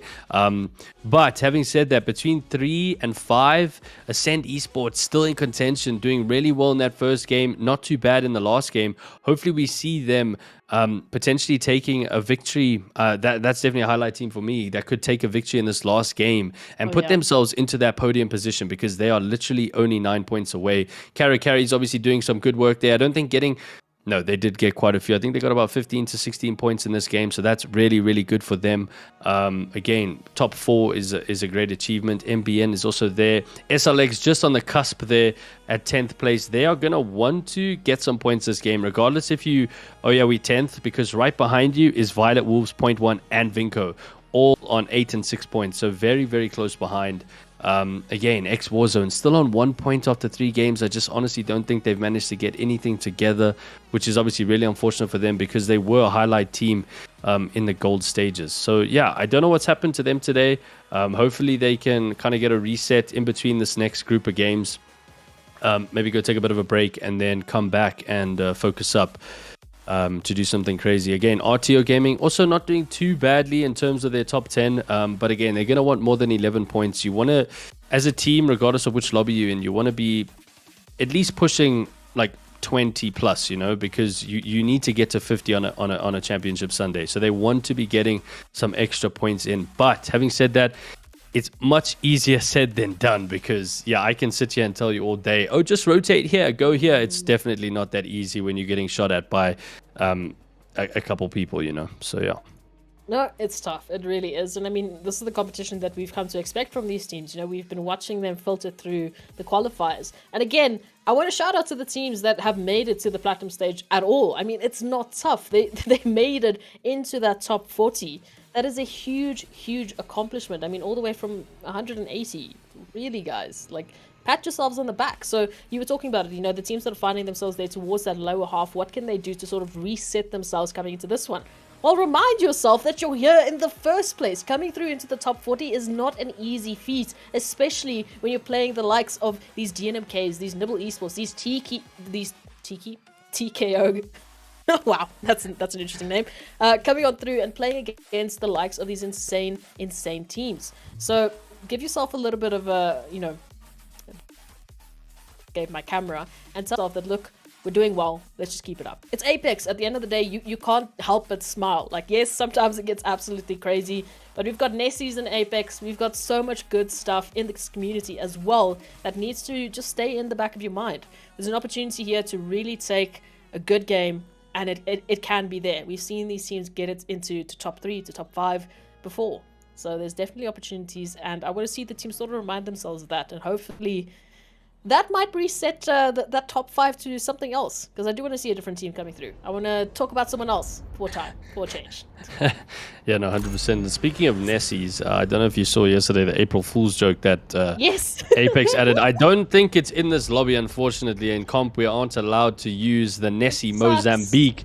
But you were able to shoot Nessies out of your Mozam, and they were literally running around chasing people. What an incredible April Fool's joke. I really, really enjoyed that one. But as we carry on to the character selection screen, we're seeing some Bangalores coming out. We're seeing some double Wraiths, a Wraith and an Ash on TKO now. I don't know if they've been running that the whole time. I'm not sure. Lucas with his Watson on Drip Apex. We've seen him do that once or twice before. So not a surprise there. Some Bangalores in the mix as well. But again, your champ squad, DNMK, taking it out. Can they go and win a 4th game? Will Nibble decide to get the 3, or will we see a team come out from nowhere and win the last game, putting themselves into a good position for the points tomorrow? Huge questions that we want answers to, and we're going to get them here, hopefully. Yeah, no, definitely. Really, really keen. Okay, so as we look at this zone, I wonder where we're going to end up today. Lava Siphon is blue zone, which is pretty interesting. That is the drop spot of Nibble, so they might be finding themselves some really, really good shields and stuff. Looting up quickly again. Skyhook looking very, very busy. Drip Apex dropping in the tunnel right at the top, and there's one team to their left, there's one team to their right. There's multiple teams to their right, actually. And yeah, again, southward zone, again, maybe pulling towards Giza this time. I don't know, or we'll just see a Lava Siphon finish. Definitely not launch site, at least, because we already saw that one today. But yeah, pretty stock standard in terms of drops for the teams. I think people in the lobby know exactly where the other teams. I think it's quite a normal thing. As I say that though, Ascend Esports and Overlook are being challenged by another team, and Overlook is definitely the spot where they usually drop on the right hand side of the map, and now they have some contest. Some sparrows, a duo sparrow, in fact, having to put up a little bit of a fight here if they want to try and survive. I mean, this is when I jammed with Calder, this was our spot as well. Overlook is just absolutely their territory to work with here. So Calder, he's going to look to get it back here, and Clutch, you're going to start us off here with the Eva. Aid, Reggie just stealing that last second with the L-Star, and all of a sudden, it's down to Dumbo. Run, Dumbo, run, please. Just get on out. Let's go this way. Last night we had the funniest thing is Tendo was casting it, and someone was shooting the charge rifle at Dumbo, and he's like, "Please move, you Dumbo!" And then I was like, "Wait, guys, but his name is actually Dumbo, and now he's getting chased down by the whole of Ascend Esports. We're not calling him dumb." But hopefully he can get out of this because he's taking so much damage right now. He's got the PK in hand. Will he get a knock? Maybe one, maybe no. Unfortunately not. Reggie's with the massive. Gonna be taking him out. Sorry, friend. It's okay. It will be okay. You will survive this. Alright. Sparrow out the count. We've got 19 squads left. The rest of the team is now making a bit of a rotation and coming on through here. Skyhook still looking a little bit hot. A little bit heavy. We've got Rto Gaming, of course. And early access. We're also looking for a little bit of success.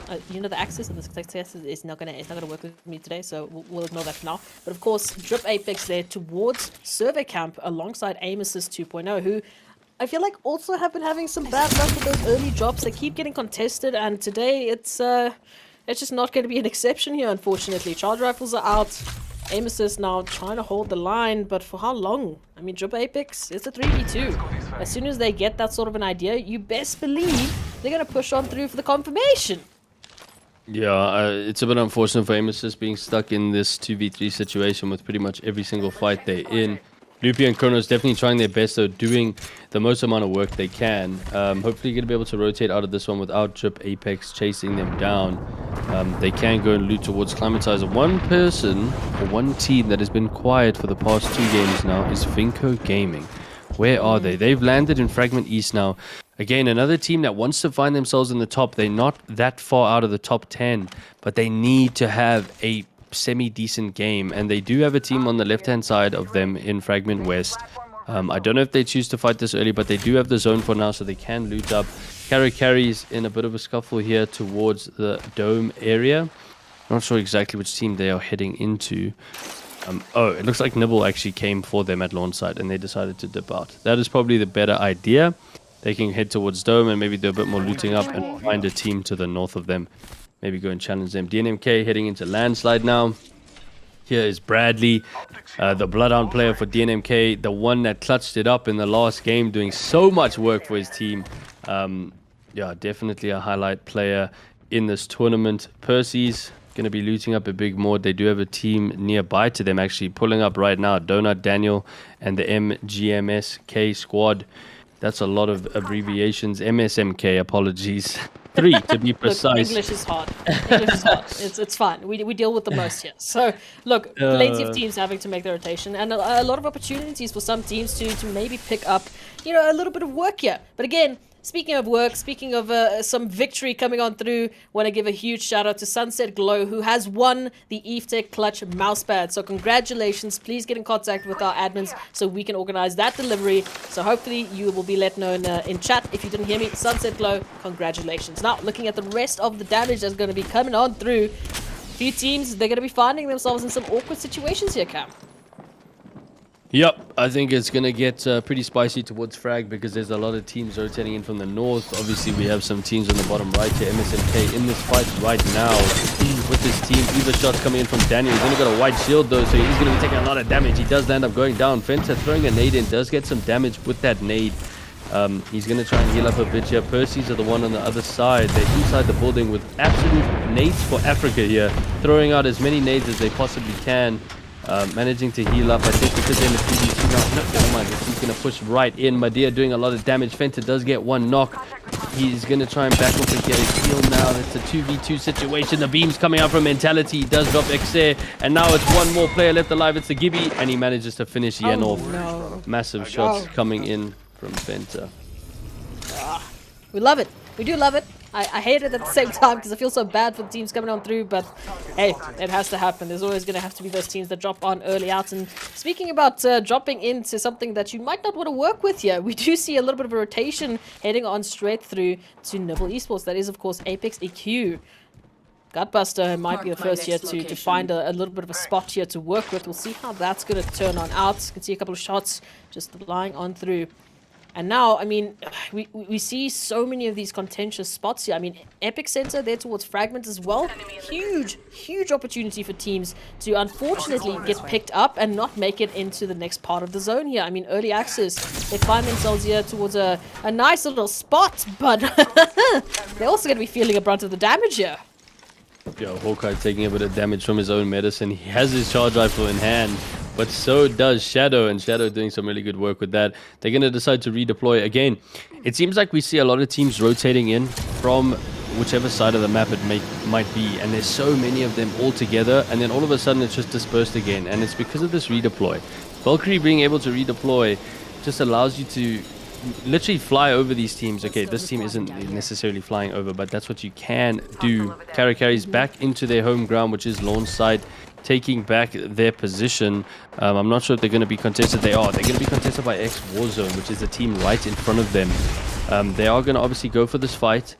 They might want to get some early KP. They were top 3. They're probably feeling some momentum. Arcstar is being thrown out by Masuko.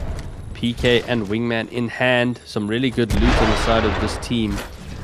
All blue shields, and here we go. They're going to start pushing in. The bubble goes down. The zone is just on the edge here. Kill going to go for the flank, so all the way around. Oh, this team's actually running away. Massive beams of the car coming out from a kill. He's going to definitely want to chase this one down. In the kill for that, he's taking out TKO as well.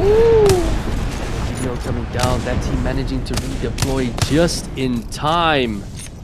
Oh, lucky for huge. them, they just got out. Oh, wow, they actually knocked out Zesty. Oh, that's unfortunate. Zesty got knocked out while he was in the sky. X Warzone did actually just reposition just next to Nibble and Apex. So that's also going to be interesting. NBN in the near vicinity as well. Yeah, Nibble taking some shots.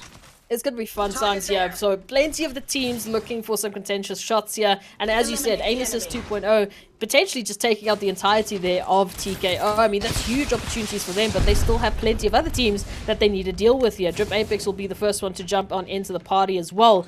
So taking a look at it now, it's like a Skittles pack on Apex right now. You've got so many colors to deal with, and unfortunately, it might end up in some absolute chaos and a huge cleanup here for a few of the teams to work with. X Warzone, a team we want to see more of.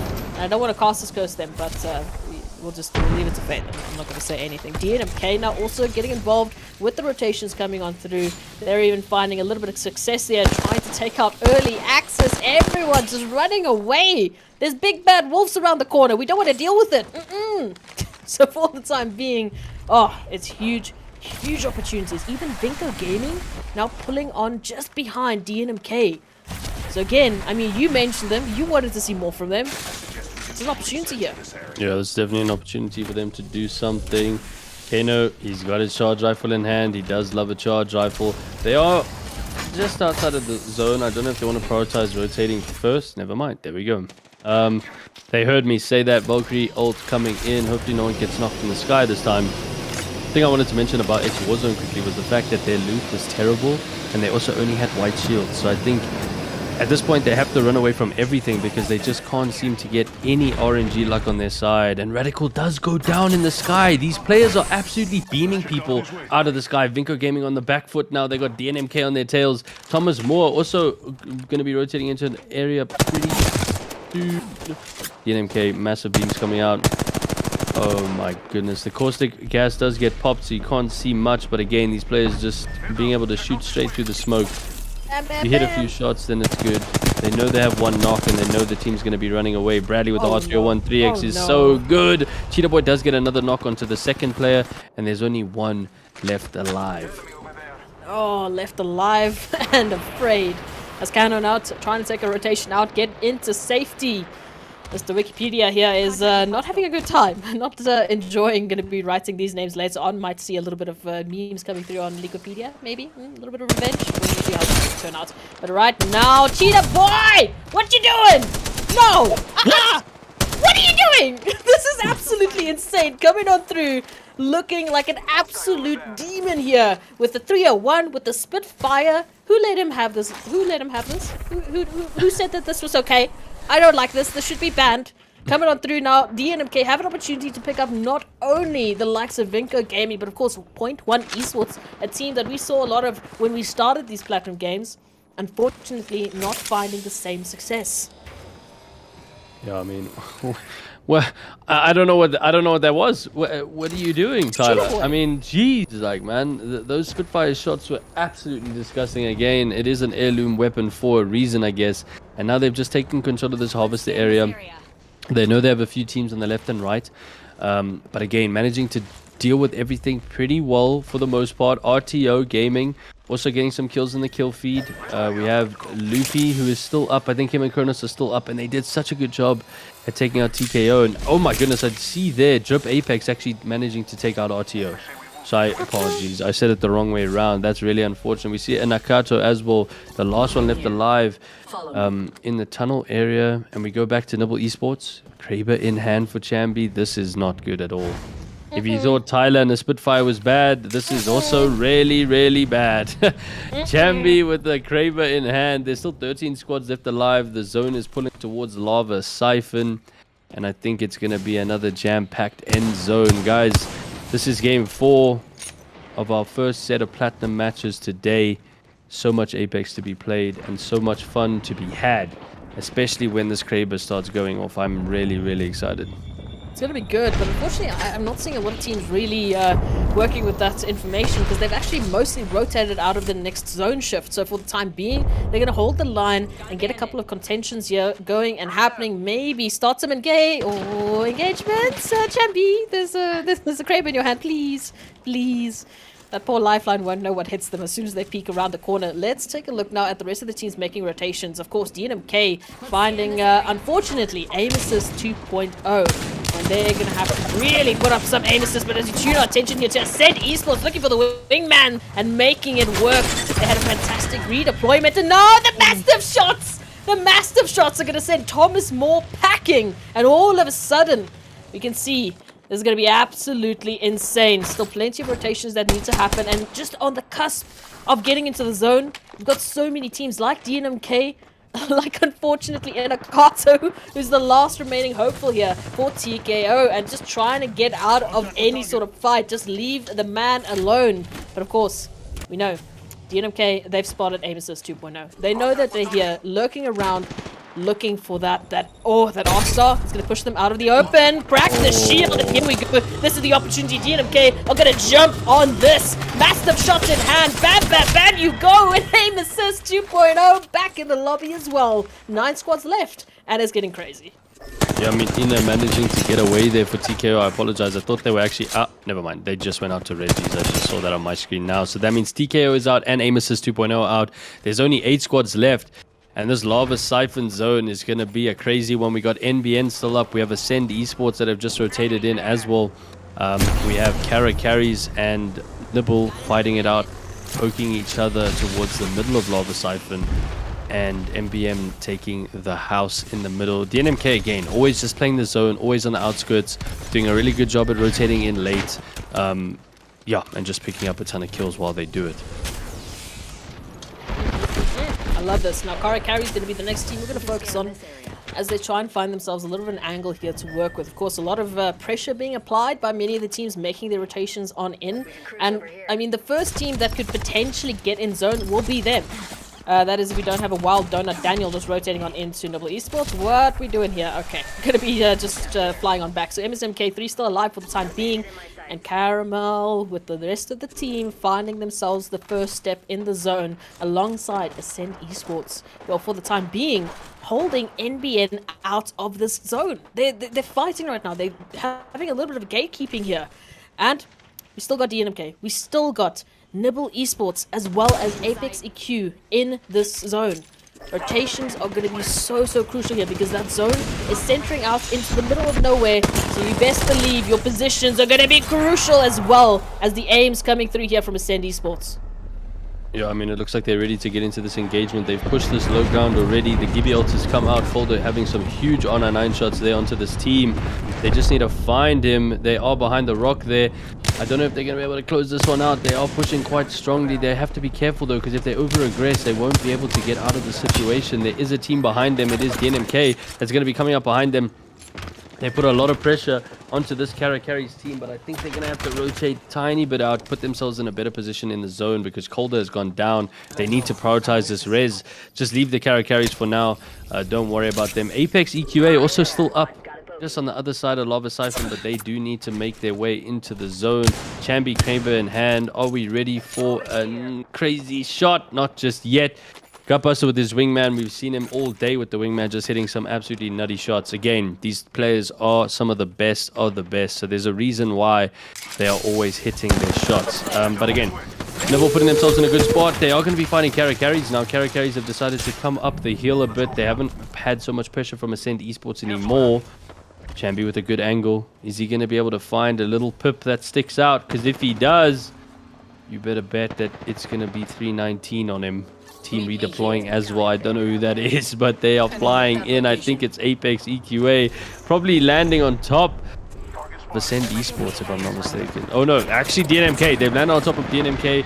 NBN is also in that fight right now. There are teams fighting left and right at the bottom. Brad locks out Nice Stream. Bayaz takes out Neo, and I think that's NBN with one left alive. Oh, they've been eliminated, as you said it. DNMK, they had a huge fight there, still managing to stay alive. Bayaz was on a sliver of HP, but they're going to be able to reset, as we do see now rotation zone coming through. Caramel Gamer starting us off here, looking for Ascend Esports, I believe that is. But rotations now having to come through, and all of a sudden Caramel getting a little bit too much damage thrown his way. The rest of the team now trying to hold on. You can see a kill. Having a beautiful line of sight, just holding and keeping their teammates in check here with the rotations on coming through. The wingman shots connecting. It's going fantastically now for the Carries. But Apex EQ still in the vicinity, still in an opportunity to get involved. And as well, of course we know DNMK, they would love to take a piece of the action here. Now Valkyrie's coming on through and just applying a little bit of extra pressure, but for the time being, the Carries, they're left to their own devices. They can reset. They can get back into this with a better foot forward. Apex EQ now having to reset, get some of those knocks coming through. But oh, you're rotating into the wrong way. Don't go there. No. All of a sudden, the Carries, they drop down into a loot box here, picking up 2, looking for another. And again, you can see the team so close to each other, and this is just the beauty of this final zone. All the danger is going to be so gross when we look at the angles that these teams have to work with. Nibble Esports now feeling a little bit of the pressure as they join the fray. And oh, there's Krabers in the hands of Chambi here, Cam. Yeah, he's hitting his shots, that's for sure, doing a lot of damage onto this enemy team. They're all finding themselves pretty decent spots in the zone, actually, just behind these rock outcrops that kind of stick out a bit. Ascend Esports do have 2 players left alive. Apex EQA has got 1. Just misses over there. Caramel Gamer finishes up the EQA squad. And look at this angle, 145 on Brad. They don't know that Nibble is right next to them. Huge shots coming out now, and now they're going to aggress onto this fight. I think it's actually Ascend Esports, apologies, that were in the middle area now. They're going to be taking a lot of pressure from Nibble. So this is what we want to see. We've got 4 squads left. It's the calm before the storm. Ascend Esports now down to 2 players remaining, finding themselves in zone, but in danger. Of course, Carries now going to get involved as well, as they start to feel the pressure from none other than DNMK. They still got an opportunity here. The bombardment is still at play. They could give themselves a little bit of space here to work with, but it's going to come down to that right time to use it. Of course, the dome goes down, the beams come through, and Bayaz just applies a little bit of that extra pressure. Going on now, DNMK still looking for that confirmation.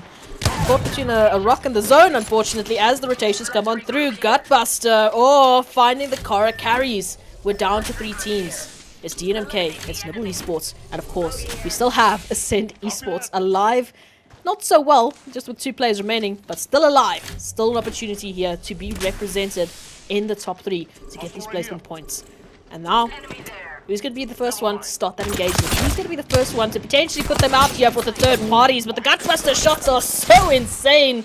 More like Headbuster, as we see. I mean, this is an opportunity for either team. It's just going to come down to that angle that they can work with here. Yeah, I think Ascend Esports is going to be a thorn in the side of both teams. But as we see, the timer has ticked down, and it is now time for the portals to come out because the end zone is here. They might get some armor swaps on these boxes. Tyler always putting himself in the best position that he can. Gutbuster with this wingman, though, checking out this rock. He knows exactly where he is, but Ascend Esports staying very quiet. They don't want these two teams to know that they are there. They can keep fighting. Ascend Esports will pull in when they are ready. Again, two of the powerhouses in this lobby. Powerhouses in this lobby. Cold and Reggie is going to be taking some shots onto Nibble, putting pressure onto them from both sides. But so many big wingman shots coming from Tenchi. They're still looking pretty good. Gutbuster's got a thermite on him, though. He manages to finally hit the bat. And it looks like Ascend Esports is pushed up on them behind. Oh my goodness, who's going to take this one home? Oh, you best believe we love the little bit of action that's coming on through. Vayazu holding that flanking line, looking for Nibble Esports to make their rotation, but Mastiff shots are here. You want to be running away when you see Mastiff and Wingman combinations from Chambi, who does go down. But Gutbuster and Tenchi still alive in this one. Ascend Esports now applying the pressure, and DNMK, you best believe they came out from the sideline and decided to take the win. I didn't even see it coming. I mean, wow. That was quick. I don't actually even know who got second place there because Tenchi was the last alive, but so was Colder. They were both alive at the same time, and I think DNMK were all three up. We're gonna have to double check that. I'm not sure who finished that one out Thankfully, first. we don't do the scores. Thankfully. That's okay. That was like a race almost. It was like who crossed the line first. Wow, that was incredible. I think Ascend Esports really being a thorn in the side of Nibble because Nibble were in a good position, doing a lot of damage at the beginning there, and then eventually falling out. It looks like Nibble were coming second there. Okay, cool. Nibble coming second with 7 kill points. Ascend doing a really good job. Also 6 kill points and a third place. So Ascend really just doing crazy work today. Kara Carey's obviously coming in fourth, and then DNMK. Cheetah Boy had 9 kills that game. 9. Plus the 5 kills from his 2 teammates. That equals 14 and a win. I don't know what's going to happen with the leaderboard. It's going to be extremely tight. But again, Nibble coming out firing at the beginning, winning 2 games. And now DNMK winning the next 2. So I think it's safe to say we know who the favorites are in these 2 lobbies, who the real powerhouses are. But we have to obviously mention some of the other teams.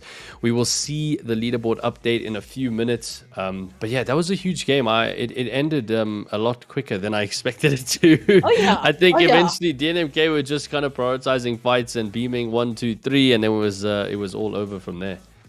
Look, it came down to that third-party meta. Like we said, who's going to be the first team to start the engagement, and unfortunately open themselves up to an absolute hellfire that was being prepared by, in this case, DNMK. And they had a beautiful line of sight. They managed the engagements well. They waited for their time, and they really made a perfect decision and execution into that last phase. So beautiful work coming through from them. And again, we know who the powerhouses are. We know who's the top 2 teams, top 3 teams maybe that are leading the pack. But again, we got 20 spots open for tomorrow. It's not just going to be these 3 moving forward, but we have to start filtering down, and that's going to come down to the points that these teams are picking up. So I do want to see more of, your TKOs picking up some huge points, maybe even your aim assists. They had a huge game there, managing to take out a team wipe as a duo. That's huge points for them and a huge opportunity to take that further. But again, it's coming down to those last final moments as they take those rotations, maybe a little bit too late. They find themselves against a team that's already set up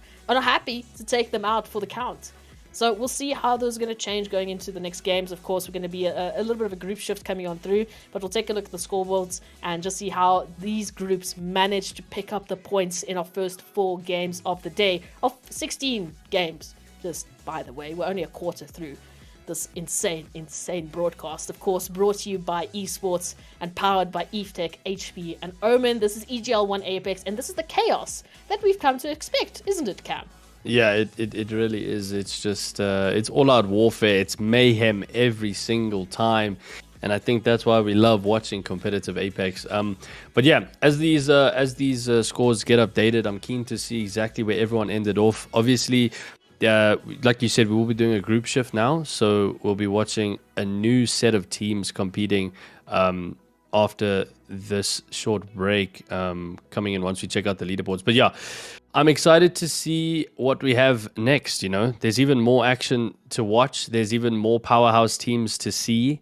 And yeah, it's going to be a very, very interesting finale tomorrow. That's all I can say, because if we have all of these teams finishing in the top 5 of their groups competing tomorrow, I can't even imagine the carnage that's going to be tomorrow. Also, like I said, we mentioned this briefly when we started. The composition changes that we're seeing from many of these teams. I mean, I know a few of their teams, you know, they really favored, you know, their seers, their all of their weird characters. But as we get into the thick of the competition, it's going to have to shift and it's going to have to change. Cam, we've got our scoreboards ready and waiting. Of course, you know, I need you to take us through the numbers here. Oh my goodness. I don't think you can't script this stuff, man. It's insane, guys. This scoreboard is unbelievable. So, can we go through it now? I'm amazed. Take us through it. GNMK 85 points at the top of the leaderboard. That game that they just won put them at the top. They are 1 point ahead of Nibble, sitting at 84 points. I don't think it gets closer than that. Honestly, I don't. Kara carries in 3rd place, taking the podium just like they wanted with 41. But then again, Ascend Esports and Team TKO just outside of that podium spot, knocking on the door with 40 points. I mean, between the top 2, there's 1 point. Between the top 5, there's 1 point. Well, between 3 and 5, there's 1 point. I mean, that is insanely close. These teams are battling it out. And yeah, it's crazy because we've been watching these 4 games unfold. And I think it just shows on the leaderboard how insanely close every single match has been and how consistent these top 5 teams have been playing. Again, Rto Gaming managing to find themselves in the top 10. Point One Esports also doing a good job to find themselves in the top 10. SLX unfortunately falling out of the top 10 there, which obviously sucks for them. But they will hopefully have some more chance to game a bit later today, and then we'll see what they can do. Oh, it's been absolute chaos so far. Of course, we have had some huge, heavy points coming on through from, you know, the likes of DNK, the likes of Nibble, etc., etc. But there's been some good consistency coming through from the rest of the lobby. So again, a huge shout out to the teams that are competing at all in this platinum phase, because it hasn't been easy getting to this point. And of course, for the time being, we've got 4 games done and dusted. Like I said, a quarter of the way through the entirety of the chaos that esports is bringing you today. So I need a break. I think Cam needs a break from my screaming in his ears. So we're going to go to a quick, short little break. And when we come back, of course, we're going to have that group shift. We're going to have another 4 games. And again, after we're done, we still have Tendo and Snare to bring you the next 8 set of games. So there's plenty of action that is waiting for you. Just stick around, maybe get some popcorn. I'm going to go get some Red Bull. So we'll see you when we come back.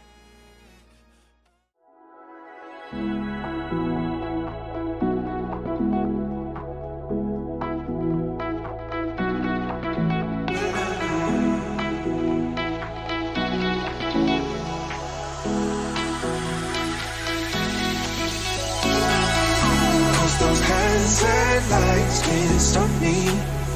I just hold on for dear life.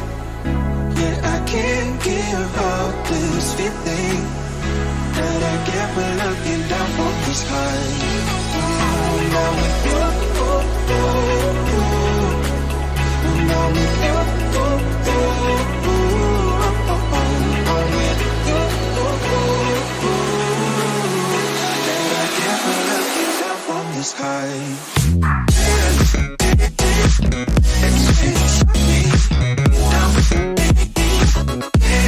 all the way the distance here, sitting at Lava Siphon. And that's just an aggressive TP, I believe, from the Wraith player. So this fight is really waging up. And they're just stuck out in the open, but it's a bit of a far distance. Oh, wait! Ow! Ends up going out in the end. Oh, great shot there. Great crack giving up again. Will be able to actually get a knockdown though. And get a full kill. Gonna be Hayes getting taken down. Zero Flex finds himself losing out as well. And oh my god, already we have NBN choosing violence in the Massive shots onto someone in the bubble. That's because popped his ult as well. They've got 2 down already. There's 1 person left. They're going to surround this Wraith and they're going to finish him off. Are they? They're going to finish him off? Rex, you finish him off? Did they get him? Yeah, I don't think they did get him. Okay, nice. And they're going to get the res off. Wow. Could be quite a clutch play. Oh my gosh. Okay, this is just going straight into the action right now. Volcano just doing mad things with an Rto1. He's got his wingman. He knocks the Gibby. He's going to use the Gibby's bubble against the enemy team. Wingman's coming out from ATK like crazy. They managed to thirst the 1. Nut goes down, and Donut Legends are left with 2 players.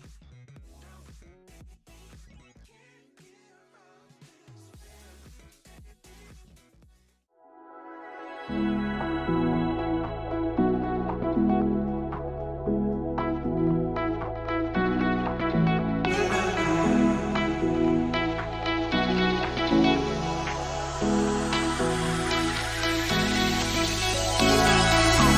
those hands and lights can't stop me.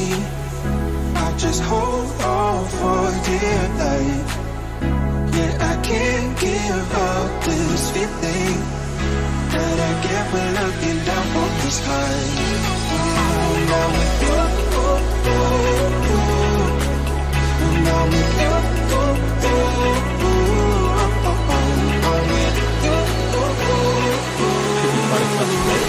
Looking down from the sky.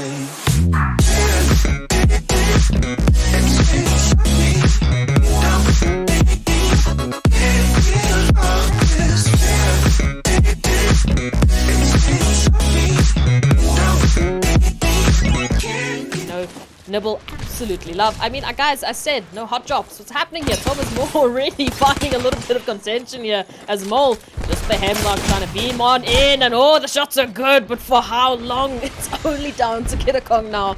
Sports, and again, Kara carries are already here as well. So there's already a big set of big three finding themselves here towards this final zone. So this is going to be absolutely chaotic, depending on how they get involved. Of course, Vayaz, what are you doing? Finding a little bit of success there with the 301. Now they decided to come through for the third party, and will they be able to get some KP here? Reggie's popping his ultimate ability, and that player is running straight into a full 3-stack. I don't know if he knows that, and they're probably going to find themselves in a pretty good spot here. Yeah, Hawkeye now left alone and afraid, very afraid, but all of the chaos is going to be unfolding. Trying to find themselves into the road. We got a wild Wraith just jumping over the containers, finding a little bit of success here with the knock on to Skatsa. Now all of a sudden, Apex EQ down to 1, down to Flesh. You got a slip of HP. What you gonna? Taking so much damage. Karen will come in with the PK right now, taking 1 or 2 shots, and the Evo coming out. Massive bees coming in from him. They knock one. He actually goes down. The 2 goes down. It's only Flesh help right now. Oh my goodness, a kill with the PK shots. He's the last one left alive for his team. And Ascend Esports actually closing out the Kara. Fire. Now, Nibble Esports, they have a bit of a better angle here to work. The DNMK is out for the count for the time being. They don't have to worry about them. They just have to worry about what's in front of them. What's in front of them is potentially a team wipe. What are you doing? DNMK has been eliminated. RTU has been eliminated. All of a sudden, they have to go through none other than Nibble Esports if they want to make that happen. Here come the ultis. Here come all the nades. The bombardments are down. Nibble dropped down into the action, and all of a sudden, Reggie's trying to connect the Peacekeeper, but for how long? Nibble Esports, they've been on a tear. Nibble Esports are going to be taking the first win. Going to find themselves a little bit of success here as the duo coming on in, but they have to deal with so much. These RE45s absolutely do bang, and if you follow it up with a wingman, it could be huge. But unfortunately for them, it's just not looking good. They're just not finding that last little bullet to make that final really to try and take their name seriously here, because I'm not sure how they're going to deal with this. Although Amos is also down to do it. What's happening here with the duos today? Yeah, these are both duo teams, So yeah, I mean, it is actually a 1v1 situation now. Massive shots coming in from Kronos. He's going to try and pick up a twin, but Killer Spike comes on the corner. Oh, that Ash star coming on through, trying to get the snare happen here. Oh, Typo is nice. 301 beam coming on through, trying to finish it up there with the alternator, but it's not quite making the connection. TKO down with 2 members. They're looking for the confirmation here. Bloodhound, you feeling the pressure here. And TK. Bloodhound here, but the team does push him on the left-hand side. He hasn't got his Prowler reloaded. Is he going to be able to rotate around? He knows there is 2. They might have actually got the res already. He goes for some shots down. Mole in a 1v3 situation. Bradsey doing absolute work on him. Oh my goodness, and he Welcome everyone to EGL 1 Apex, and if you thought the first couple of games were absolutely chaotic, don't worry, we still got, what, 4 plus another 4 plus another, still got 12! Look, quick math, look at me. My name is Esproxy, and of course joining me is Camceej, who has been unfortunately having his ears bled a little bit because it's been absolutely insane. Cam, how are you feeling? You got that energy back? Yeah, I'm feeling good. I'm ready for another set of crazy games. I think it's going to be an exciting lobby. I mean, looking at this team list here, I want to point out that we got another set of absolute giants. We have ATK Esports, we have Ominous Gaming, we have Bamza, I've seen them a lot. We have Victrix, I know that they won a game the other night, and then obviously the momentum wasn't there for them. We have Ghosted Herd, Tendo, one of Tendo's highlight teams. The KOA are in this lobby, Project Rise, Nibble Meme Team. there's a lot of teams, another stacked lobby, and a lot of action to come again. So yeah, I'm really excited for this one. Yeah, remember, for Gibby Love, Latches is Lucas. That's his name for today. We don't care how it's spelled. That's just what's going to come through today. Make the production team just a little bit happy. Of course, none of this would be possible without Evesports bringing you all the action, and it's powered by EveTech, HP, and Omen. So a huge shout out to our fantastic sponsors. It wouldn't have been possible without you guys, and we are so happy to be here to experience the absolute insanity that is Apex Legends within Africa. It's been so good to see these teams coming through, and again, so good to see, you know, a few other names that we haven't seen before coming in and making an absolute splash in the competition. You mentioned a couple of players. Whew, it's gonna be spicy. So again, we know what happened in the first set of groups. We know that it was a little bit top heavy, if I could call it that. But now we have an opportunity to see a few other teams. So let's go through in a little bit more depth into some of the teams, Cam, you personally are waiting to see more from. Okay, yeah. So obviously last night was pretty interesting. I forgot to mention She Unit, absolute cracked unit. They were doing so well. They also got into the top 10 last night. So my eyes are on She Unit to take home some games. Rto Gaming also pulled through. They did really well last night. Their one game in Thermal Station was incredible. They managed to stay up till top 3, if I'm not mistaken. They were doing a really good job. Again, the KOA started really hot yesterday. They won the first game very convincingly, 31 points on the board. And then from there, they ended game 4 with, I think, 43 points. So the momentum just wasn't there. And that's what I spoke about with Tendo last night, was the confident aspect. So you come in, you get so much confidence from winning your first game, and then you potentially get overconfident and you can't actually finish it out in the next couple of games, which obviously you need to be able to do. That is a potential reason. So hopefully we can see these teams build up their momentum, get their confidence, and then obviously start either taking some wins and taking some kill points. But again, it's a fully stacked lobby. So regardless, I think there could be some upsets. Definitely, we might not have seen too many upsets in the previous games just because of how dominant Nibble and DNMK are today. They're obviously all on their game right now. We could still see some upsets in this lobby and some teams doing something crazy. Oh yes, so of course, for the viewers at home, when you go back to that scoreboard, you'll see here a few different names, a few different points, of course, because it's going to be reset as we start this group phase, as we start to filter through the absolute insane teams that we have. Of course, we need to find the top 20 to move into tomorrow, to move into your diamond tier. So it's going to be tough. I'm seeing a lot more caustics though. Yeah. Oh, so Cam, you happy about that? Yeah, so last year this was pretty much a very similar lobby. We know Nops on it. Waxy Man loves his caustic. Daddy Cool runs caustic, if I'm not mistaken. So yeah, they definitely love the caustic. ATK, they weren't in that lobby, so I haven't seen them since we last watched. So I'm keen to see what Volcano can do with his vaults again. That's going to be exciting. And yeah, Sam also picking up the caustic from She Unit, so they're running the caustic meta right now.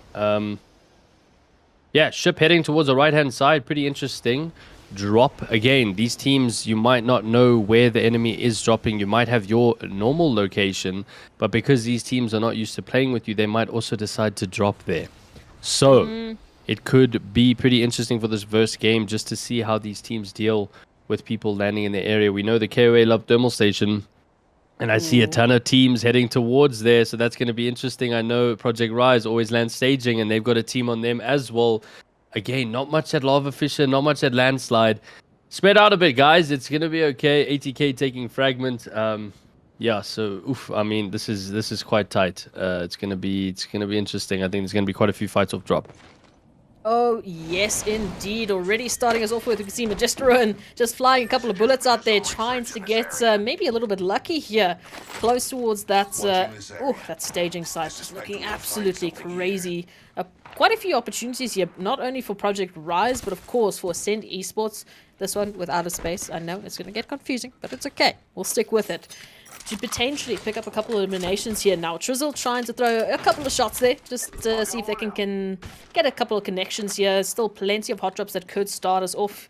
But it's going to come down to, is this really worth it? You know, that early engagement, you're still trying to get your loot phase up. Do you really want to start it now? It does look like I said, Esports have decided, yes! Yes, we do. We're getting up close and personal here with the wingman. Ooh, making some nice connections. The Arcstar right behind you, though. That might be a little bit of a red flag for them to get involved. But Danny Cool coming on in with the alternator, saying that, listen, this is going to be Project Rise. We are going to take this one. Just trying to find those connections. And 30-30 out and for the count now. As both of these teams to try and reset themselves. Gusto with a beautiful angle here. Could be finding the eliminations they need. Maybe the trigger that they need to really push on into this team. But for the time being, we're okay. We've still got 19 squads into this one. Thermal Station now looking nice and hot. As we've still got plenty of teams on these hot drops. Yeah, again, like I said, Koe always dropping here. Exo getting a lot of damage dealt to him. He needs to get out of here. Thermite, good Thermite from Lone. He's doing a lot of damage onto this player. He's going under the truck. PK shot's not hitting just yet. 36 damage. Can he close them out? Yeah, this is crazy. Wingman going everywhere. The Rampart's in play, and he does actually get knocked. But Radioactive, I think, cleaning up with the Rampage. So managing to finish up that team. Project Rise again are going to engage with this Ascend Esports. Daddy Cool coming in with Alternator and finishing him off. That's what you get for challenging us off drop, you know. Daddy Cool taking kill leader spot. 3 kills there for them. Project Rise, again, not even finishing in top 10 yesterday. So really wanting to pick something up because they are a fan favorite. There's lots of people that love Project Rise. And they definitely going to want to see them perform today. Hey, it's Lucas. Give me love. Oh, man. I love Lashes. And he's actually pretty good at Apex. I mean, he's pretty good at all aiming games, really. And Pickle, my man, the guy that's so good at ratting. We saw him in the very first time in that gold stage doing so much work, finishing. He finished in the top 5 like 3 times, I'm pretty sure. But yeah, and now let's he's see what getting they chased can by do. Rexu. Oh my goodness, he's taking a lot of damage from Rexu. Hopefully they can get out of this situation. They're all kind of split up. They need to decide which way they're going. 80k, not very good shields though. And yeah, they're going to be chasing Pickle down. Again, like, I don't care what they've got. If you've got the entirety of 80k chasing you, Pickle, please. I don't know, use whatever you can. I mean, you are in danger, my friend. Oh, no. Goodbye. You know, the rest of Game 11 saying, look, we love you, Pickle. We really do. But right now, what we need from you is to be bait. Because we do not want to deal with 80k. Of course, Bamza also taking rotation into Geyser. So potential there for them to get involved. Got Victrix Gaming there over towards Epic Sector. They were one of the teams to take the first Platinum game that we saw. They actually took the win there from Evesports. So potential then for their, you know, to really show what they've got here. Again, I mean, looking at it, there's still some plenty possible engagements here, especially towards Lava City. I mean, you've got a little bit there towards what looks like, oh no, the tree with the Nibble meme team just finding themselves up against Dark Legacy Gaming. So, ooh, this could be a fun one. But for the time being, Dark Legacy Gaming, they're just going to hunker down in the building, get themselves out, and just decide if they really want to take this engagement. They are within zone. I'm not sure if they know that, but we do, of course. And Ghosted Hero now coming on in with the 301 beams. Cam, this is a good one. Yeah, Ghosted Herd, I mean, again, another really highlight team for us. Did really well last night. Hoping to continue that momentum today. Calamitous on his Valkyrie doing really well. And we saw a lot of crazy forcing plays from Nob. Goes Psycho. Already used the bubble, so he's not going to be able to use it right now. But the R301 in the flat line showing so much dominance in this fight. Lots of damage. They're going to rush on in. He is going to drop down. Mastiff in hand. He's ready. He's not going to enter with a Mastiff. He's going to enter with an Arcstar. I like that strat. Again, looks like they disappeared. I don't know why they can't seem to find them just yet. Gonna gas up the place though, just in case they do come back. And we do find the rejects. Actually, they are still here, just on the second floor, hunkered down, healing up. They got some pretty good shields and some pretty good weapons, so they definitely can fight this one off if need be. Again, this team, massive shots coming in from Flex, doing a really good job with his R99, and now he peeks out, but Ghosted Herd already for him, but now they're getting pushed from both sides. Nob does manage to get the knock on Haze and Flex. There's only one left alive. Massive shots coming in from Ghost Psycho, and they take out the rejects. Hey, let's go, let's go. Absolutely. We tuned back into the Nibble meme team who've been able to reset themselves a bit, got those blue shields up and at 'em. And as they look for the rest of the teams that are so involved here, we got 4 teams in the vicinity now. She Units is here. You got another team redeploying, of course, being Grease Gaming. And of course, Dark Legacy still here. Unfortunately, feeling a little bit of that lead coming through from Aquatic, who we know can be absolutely deadly. And he's joined by Ket and Emma Dilemma, also two fantastic players. I've got to shout you out at some point. So hey guys, how's it going? Looking at it now though, got some rotations having to happen. She Units also got the back line there, just on the southern side of tree, holding it for the time being. And we did see Grease Gaming, you know, they saw all of those little triangles from the Valkyrie redeploy, and they're like, no, we're not going to get involved here. Let's just take a redeploy right on out. But I like this. I like the little bit of spread that we've got here towards the southern side. I do still see, though, a lot of rotations that still need to be made. I mean, look at that. OG's still out in zone. We also got the players there of what I believe is, yeah, Infinity Laggers down to 1 member. So it's gonna be really, really difficult for a few of these teams. Yeah, Adams is also rotating in as well as ATK. They're in a fight now in Fragment West. But Project Rise mainly fighting the KOA up here. The thing I found last night that Tendo and I discussed is Project Rise, it seemed like they were over-rotating a lot last night. And I'm really hoping that they just choose to play position rather than going in, because they find themselves doing so well, but then always getting picked up by a third party because of their over-rotation. So if they know they're in the zone here, the zone is just confirmed that they will be safe for now. And I think they should really just sit down in this building, play the caustic well. You know, they can afford to do that. They can afford to play the building. They have the gas, they have the position in zone, and they should just stay there for now. Goose with the Sentinel in hand. He did have the charge rifle last night, which was very disgusting.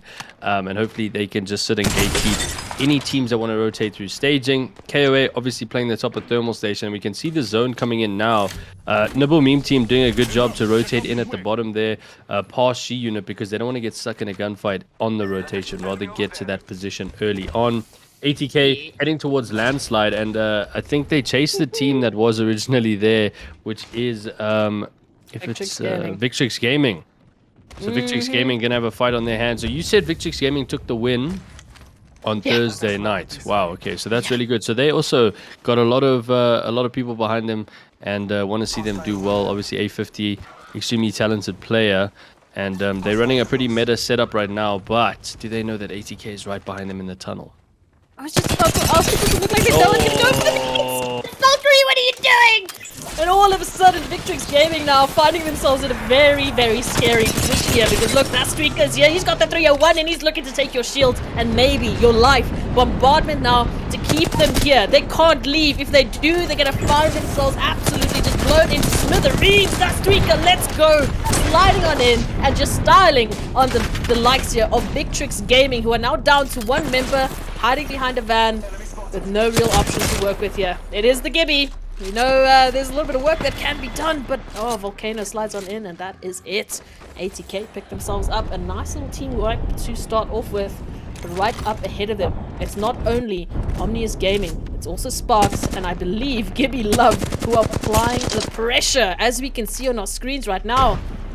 How many times do I have to say Lucas? If production can just let me know. I don't know if that's to go through the whole day. 7,000 times. I don't know if I can even say that many words in one day. We'll take a look at the meter point coming on through now. Lucas! Yeah. Lucas taking some shots there. But OG managing to get out of that situation. Sparks again playing the high ground on the railway. It looks like OG is going to be going for the rotation all the way around the backside of Thermal Station. And just as I say that, I have a look, and it looks like, again, Project Rise rotating all the way around the back and playing the back building. I mean, oh no, is Emma the limit? And they're gonna punch her through the portal. Yes, come on, hitting it up. The no, G is what? up. Emma's gonna be jumping back from the rock. We're gonna go again for the bunch number 2 as we go up the rip, and in we go. What a goal! Somehow they're managing to keep her alive. That is absolutely incredible. But yeah, so the KOA is still sitting at the top of Thermal Station. OG pulling in now from the left-hand side. The Roy Mongoose holding this location though, so they are going to be able to see OG coming in, and they're going to be very wary of that. ATK deciding to go through the tunnel as well instead. Sparks going for the redeploy in the middle of the zone. Sorry, I'm just looking at the map right now, and I'm just seeing all of this unfold. Again, a lot of teams still playing the tree area, which is insane. Sparks, TX and Red X have gone for the revive. ATK have eventually got in, and Gibby Love also making their way into the zone. It's going to be chaos, Cam. I mean, again, this is only the first game that we're going to be seeing of this group, so this is going to lay the foundation and sort of set the bar of expectation that we have for the rest of these teams. Who's going to come out on top? Who's going to be those surprise winners? And who is going to be making their debut with that first win of the day? Plenty of questions that we're still looking for the answers to. 15 squads still alive into this one. Some maybe a little bit better setup than others. We we do have the entirety of Sparks still in the zone. Looking for a respawn, actually. So, hey, that is good for them. Looking at the rest of the teams, Bebe still down to one member remaining, unfortunately, for Infinity Laggers. And ATK now finding themselves a potential Bamza team elimination. Depending on how these rotations can go. Oh, they just narrowly miss out on the beams coming through from Das Tweaker, who are desperately trying to get a connection here. Oh, this could be good. Yeah, again, I mean, Bamza lockdown in this harvester area. They really are in a tricky situation. They need to rotate out of here in about 1 minute. But to go through ATK is not going to be the easiest challenge. Again, we have seen them do some crazy things before. Bamza, some good shots coming in, but Rexu getting ready with his PK. He's just outside the door. They're going to slowly pincer in. We see them do this maneuver so many times. Volcano normally on the flank, and probably going to decide to open the doors at the same time. And 1, 2, 3, here we go. This Valkyrie taking a ton of damage. It looks like some good shots. Volcano's going to choose to go in now. Dastika gets a knock with the PK.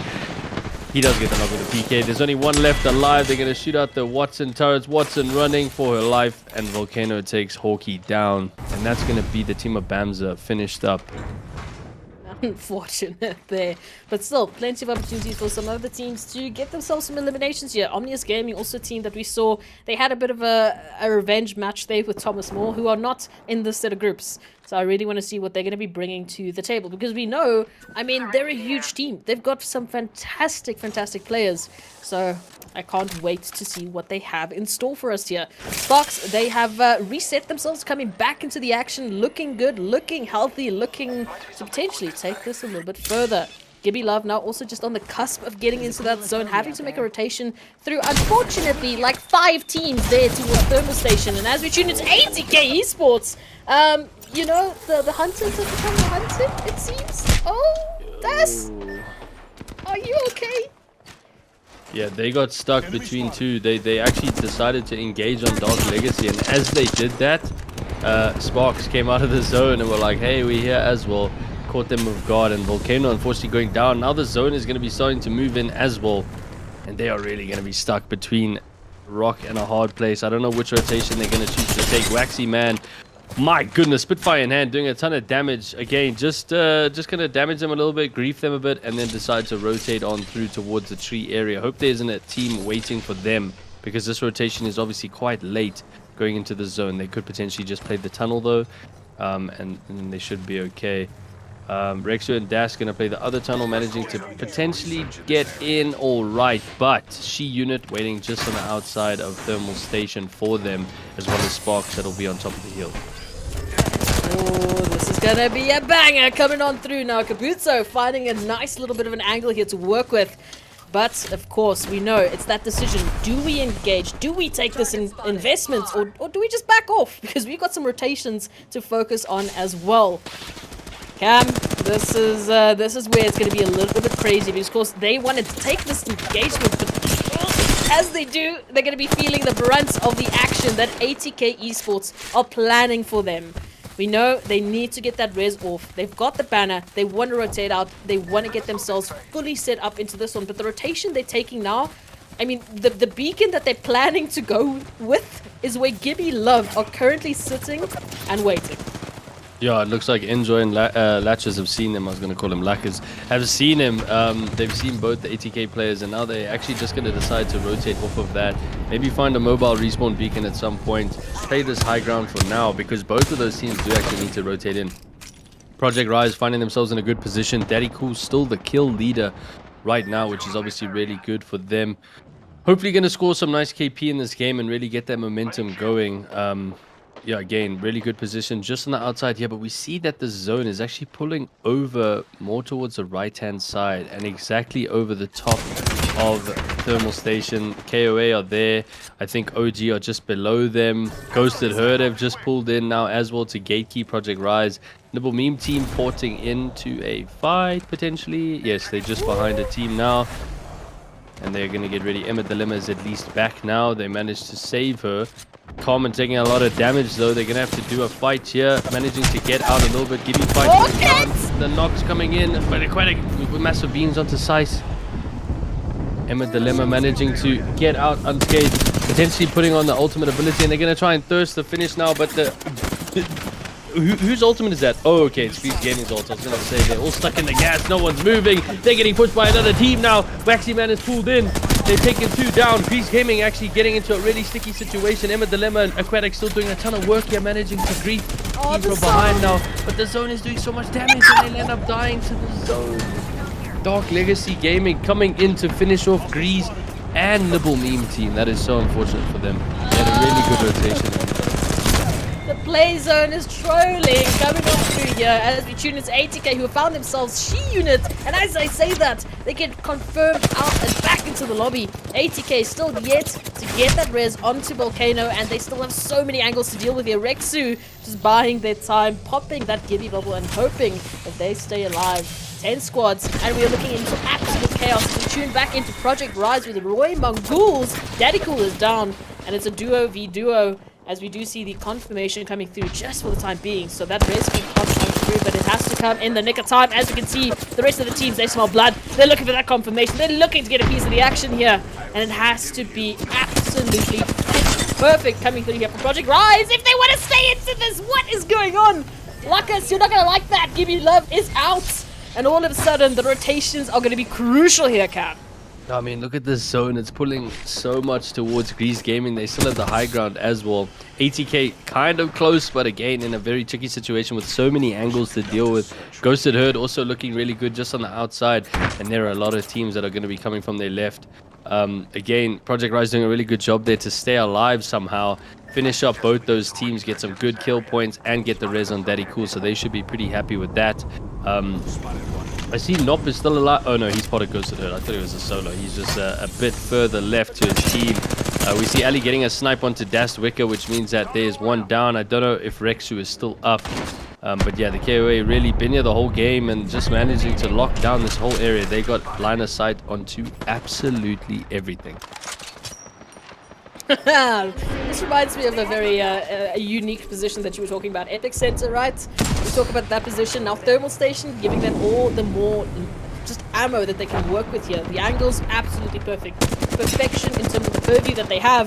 But of course, Dark Legacy Gaming looking to be a thorn in the side of so many teams trying to rotate on in as we tune into ATK Esports, who have found their potential next victims. Das though, shield's nearly broken, and Rexu, he's peeking and prodding, looking for some other teams to get involved with here. As you can see, a lot of damage being going through. Oh, the cracks are huge.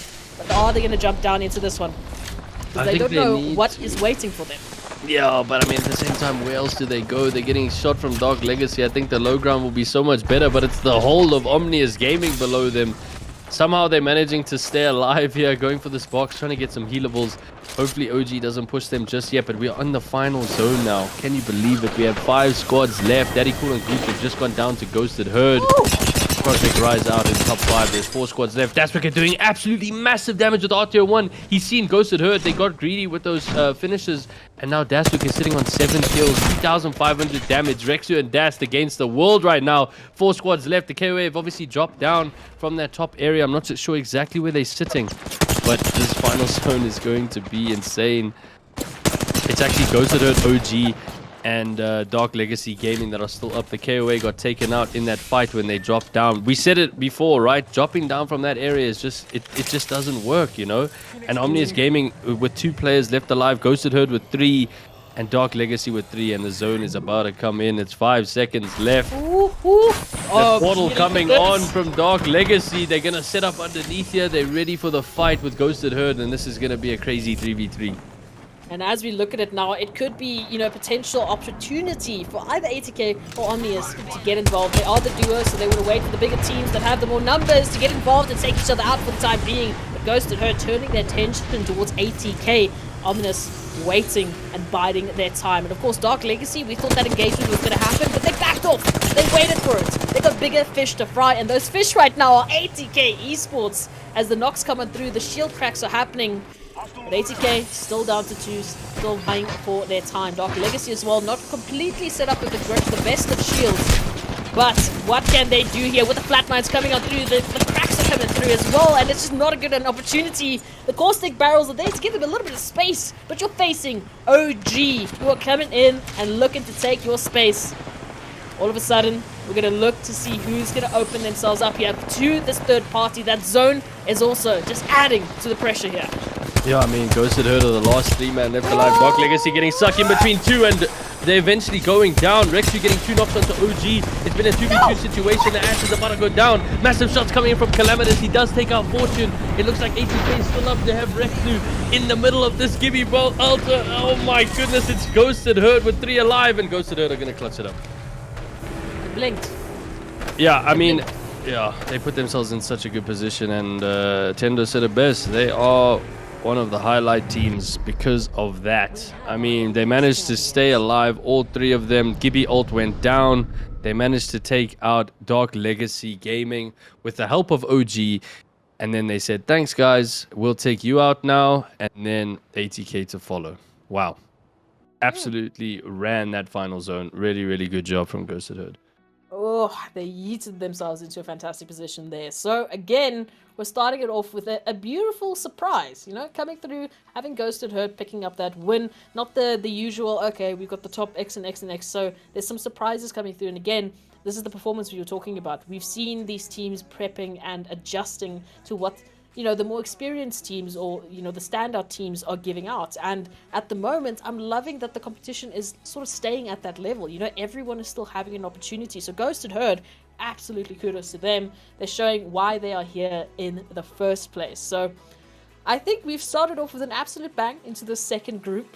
And I mean, you still have 3 more games. Do you think that we're going to be seeing a complete shift into the next one? Or are we potentially going to see something similar? I mean, again, I think Ominous Gaming and ATK, I think they were one or 2 of the highest seeds in this lobby. So again, doing really, really well. I think if they both teams had 3 up, I think it might have been a different outcome for them. Obviously, their positioning was a little bit scuffed as well, so they were struggling to find the right place to be in. But having said that, Ghosted Earth did a really good job, so we can't take anything away from them, even though the other teams were only a 2-man. I think Ghosted Herd are very much in this competition, and they are very much showing that they are dominant and that they can take this one home. So yeah, we could see them win again. I don't know. I think AZK and Ominous definitely fan favorites as well, doing some really good work in this game as well. KOA, I don't know what happened to them. I mean, they were at the top, but like I said, we speak about this every time. When you're at the top there, you can only be there for so long. Once you have to drop down, it just ends poorly. So I don't know where they went, unfortunately. But again, top 5, top 6. I'm not sure how many kill points they got exactly. We'll probably see in the leaderboard in a few. But yeah, Nibble Meme team also doing a good job there until the very end, getting caught out in a horrible position with like, what, 3 other teams? Dark Legacy Gaming on the top of that hill. Yeah, so that was unfortunate for them. It was rough. It really was. That zone just came through. Oh, just an absolute MVP for some of the teams, because it provided them some safety and some alleviation from the pressure that was building up towards those final moments. Now, of course, we had a huge game there from Ghosted Herd. We also had, as you said, ATK, even Dark Legacy making it into that top 4 alongside OG. So it's going to be interesting to see how those eliminations are obviously going to come into play, how the points are obviously going to end up, because we saw, you know, one of those huge games can really set yourself up. If you make it into that top 10 within your groups, you're looking really good to making it through to tomorrow.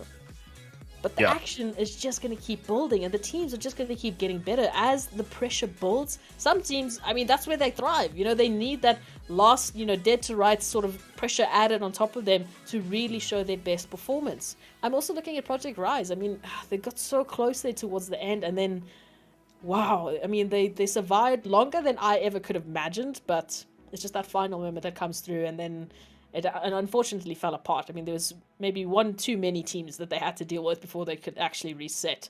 But some great opportunities. I think She Unit is also a team we want to be, seeing a little bit more of.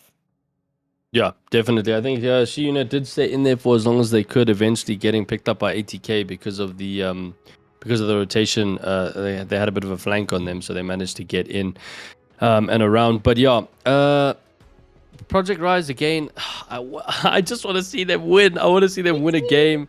I really do. I think honestly they are a massive fan favorite in the community. Everybody loves them, and I want to see them take a win. They were doing so well again, getting stuck between a rock and a hard place. I don't know. I always find that the rotations always get messy for them, and it's difficult to prioritize 4 different teams around you. It's very difficult, and the communication has to be so on point.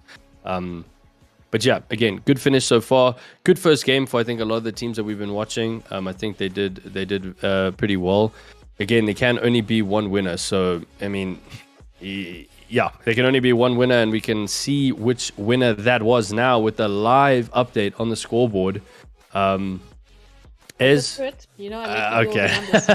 I was gonna say, yeah, okay, cool. But I mean, yeah, that's me for today. Okay, cool. I'm happy to be the leaderboard guy, and I'm gonna tell you guys what's happening, and that is that Ghosted Herd is sitting at first place with 24 points. Just behind them, coming second in that game, is ATK.